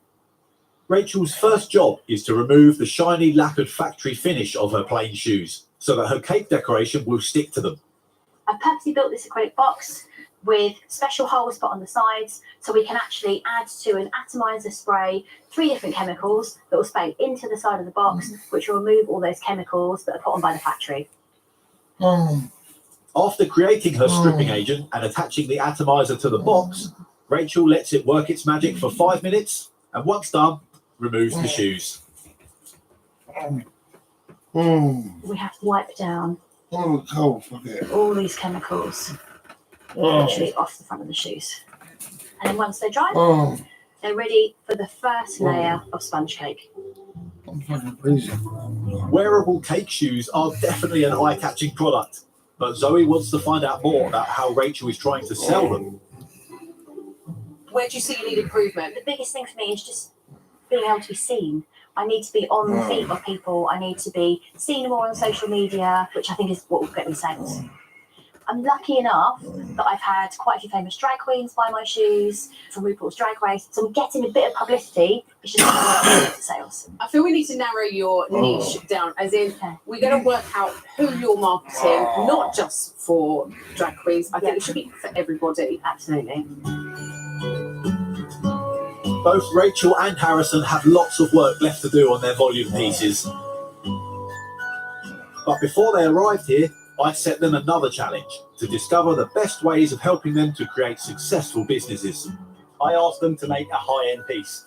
This is something that takes longer to make, uses expensive materials, and carries a high price tag. Harrison created a 2.4 metre resin river table, made from a piece of French oak, ripped down the middle and filled with resin to create a river-like effect. It took him around 20 days to make, plus setting time, and comes with a £6,000 price tag. What are your thoughts? It's massive. It's big. Yeah, it's almost too big. I think that's kind of the problem. It's limiting its market. It's nice. It's well done. But I don't see too much of a market for it. Harrison's asking £6,000 for it. That's a lot. Typically, tables that size you might see half that price because there are a lot on the market. And he's following a trend of resin and things like that. And I'm not necessarily sure that's the direction he should be taking. I want Harrison to set the trends, not to follow the trends. How can we help him? I see something in him, and I'm really confident he's going to get there. I just think he needs to come up with a signature look. I want to see a piece from across the room and know that's Harrison's piece. Yeah. I don't want to go, well, who made it? Because it's every other resin table. For her high-end piece, Rachel's produced a pair of spectacular drag queen shoes, a part of her business that was inspired by a friend of hers. The sky-high 4-inch pink heels are encrusted with pink and champagne-coloured pearls, rhinestones and upcycled accessories. Priced at £250, they take Rachel around 7 hours to make. I think they're beautifully made, but very different to the cake shoes her brand is built on. Will Zoe agree? The cake style shoes, I think, are just brilliant. They're so fun, they're so clever, but these sort of jewelled style of shoes, to me, it's quite a different look. At the moment, I don't see a connection. I think we're going to have to hone in her skills on the cake one. That's what she's known for. And then, yeah, she can offer a service where she can decorate shoes for weddings, bar mitzvahs, drag queens. But don't narrow it down that you're making the demographic too small. Yeah, I agree. Rachel's hoping to get £250 for the pair of shoes. There's a lot of work that goes into those shoes. Sure. She has got an amazing niche. She's got her style, her enthusiasm. I mean, everything you want someone to have. And I just wanted to hone it all in and make shoes for everybody. There's no doubting Rachel and Harrison's talent, but both their mentors are keen for them to create their own recognisable signature brand. Whilst we've been discussing their top-end work, they've been concentrating on their less pricey pieces. And in the furniture making bar, Harrison's drilling holes for the metal legs of his bleached oak hall table, which he buys from a local blacksmith for £150. I'm now going to insert the threaded inserts. These will go in the timber here, followed by a bolt this way. I've got a metal-to-metal fixing, and it can be separated from the base as many times as the customer likes without damaging the wood.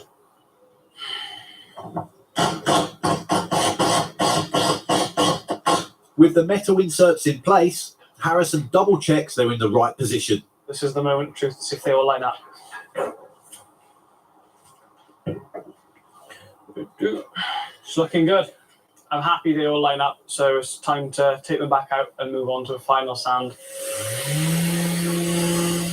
Harrison uses an orbital sander with an extra fine grit sandpaper to give the timber a smooth surface for painting.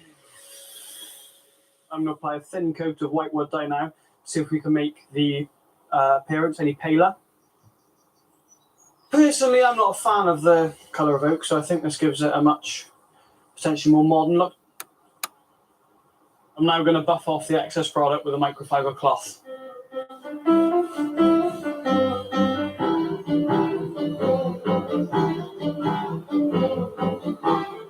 In the walled garden, Rachel has taped up her cake wedge shoes, and after covering the areas where the buttercream layers will go, is preparing a concoction that will form the base layer of the sponge parts. This is a mixture of 3 different silicons and calc, which is kind of like a putty that you would seal windows with. But I'm getting it to the right combination so that it's flexible, elastic enough so when you move your foot, it doesn't crack, and paint can stick to it. You've only got about 50 seconds before this stuff starts to set. Well, I take the shoe like this, and a little bit on the sponge, and basically lift it up and down. After you've done this cake mixture all the way around, this will then go in Bertha, which is my heating oven, and it will be in there for about 15 minutes so that it cures really well and it remains spongy but quite firm. The silicone mix creates a sponge-like effect on the shoes, and after being baked in the oven, Rachel paints them to match the colour of the real cake. Now, a real sponge cake isn't flat. It's obviously got other colours in it as well. So what we try and do is to add a different tone, and that then gives the effect of actually cooked cake. Now it's the bit where we can add on these little burnt edges, just where we're going to have the icing in between. So we just want to make these edges a little bit rougher, just to make it look like actually it's come out of the oven. When the sponge part is dry, Rachel paints the top of the shoe with blue to create the icing. And then you've got a layer on top. It gives the effect you've got here of this kind of two-tone blue, because this type of icing, when it's made, is actually a white icing that's moulded and mixed in with blue icing, which is the same effect we're going for in here.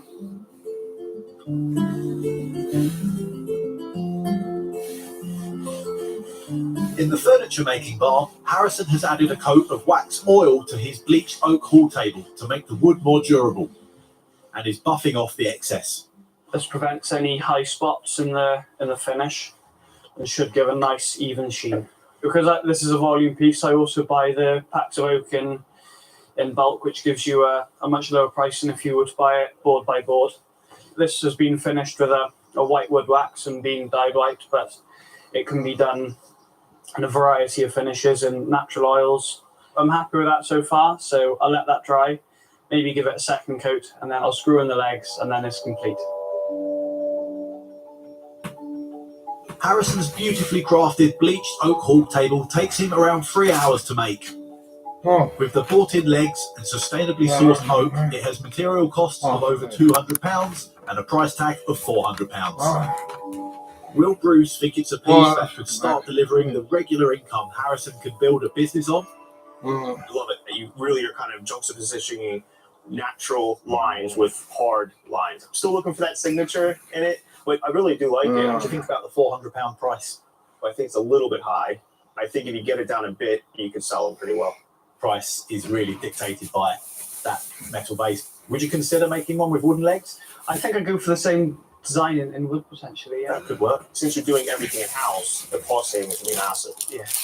Making this in wood kind of separates you from everybody else because everybody's getting these on metal bases. Yeah. It shows a more level of craftsmanship.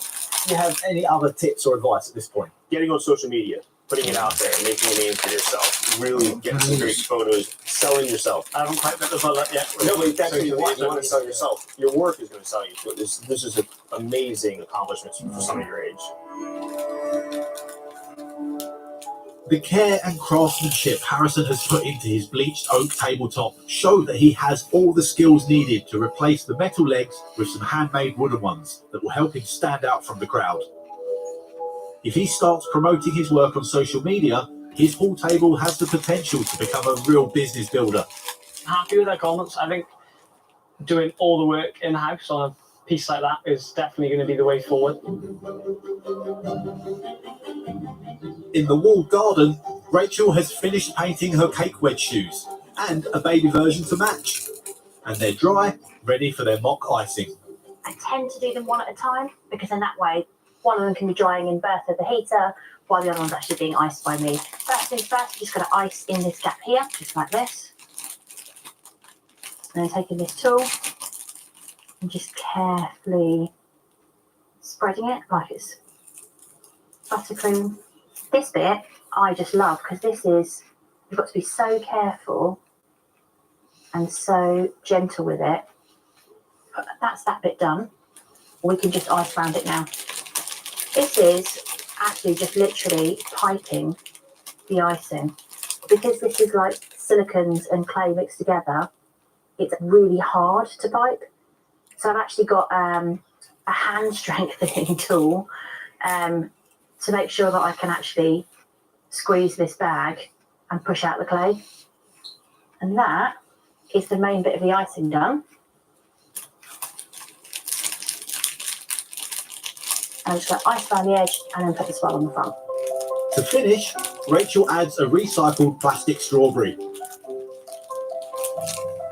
The cake wedge shoes take her around 4 hours to make, plus drying time, and have a sales price of £245. They're spectacular, but does Zoe believe they're the money spinner Rachel needs to be able to quit the corporate world for good? I love them. They're super cute. What do you think of the £245 price tag? What I'd like to see you do is cutting your times down and also your costs, because people don't always have that money. The price point doesn't quite fit with me for a volume piece. Okay. My favourite thing is your cookie. Oh, I love this that. little pin. Yeah, I think something like that would be brilliant.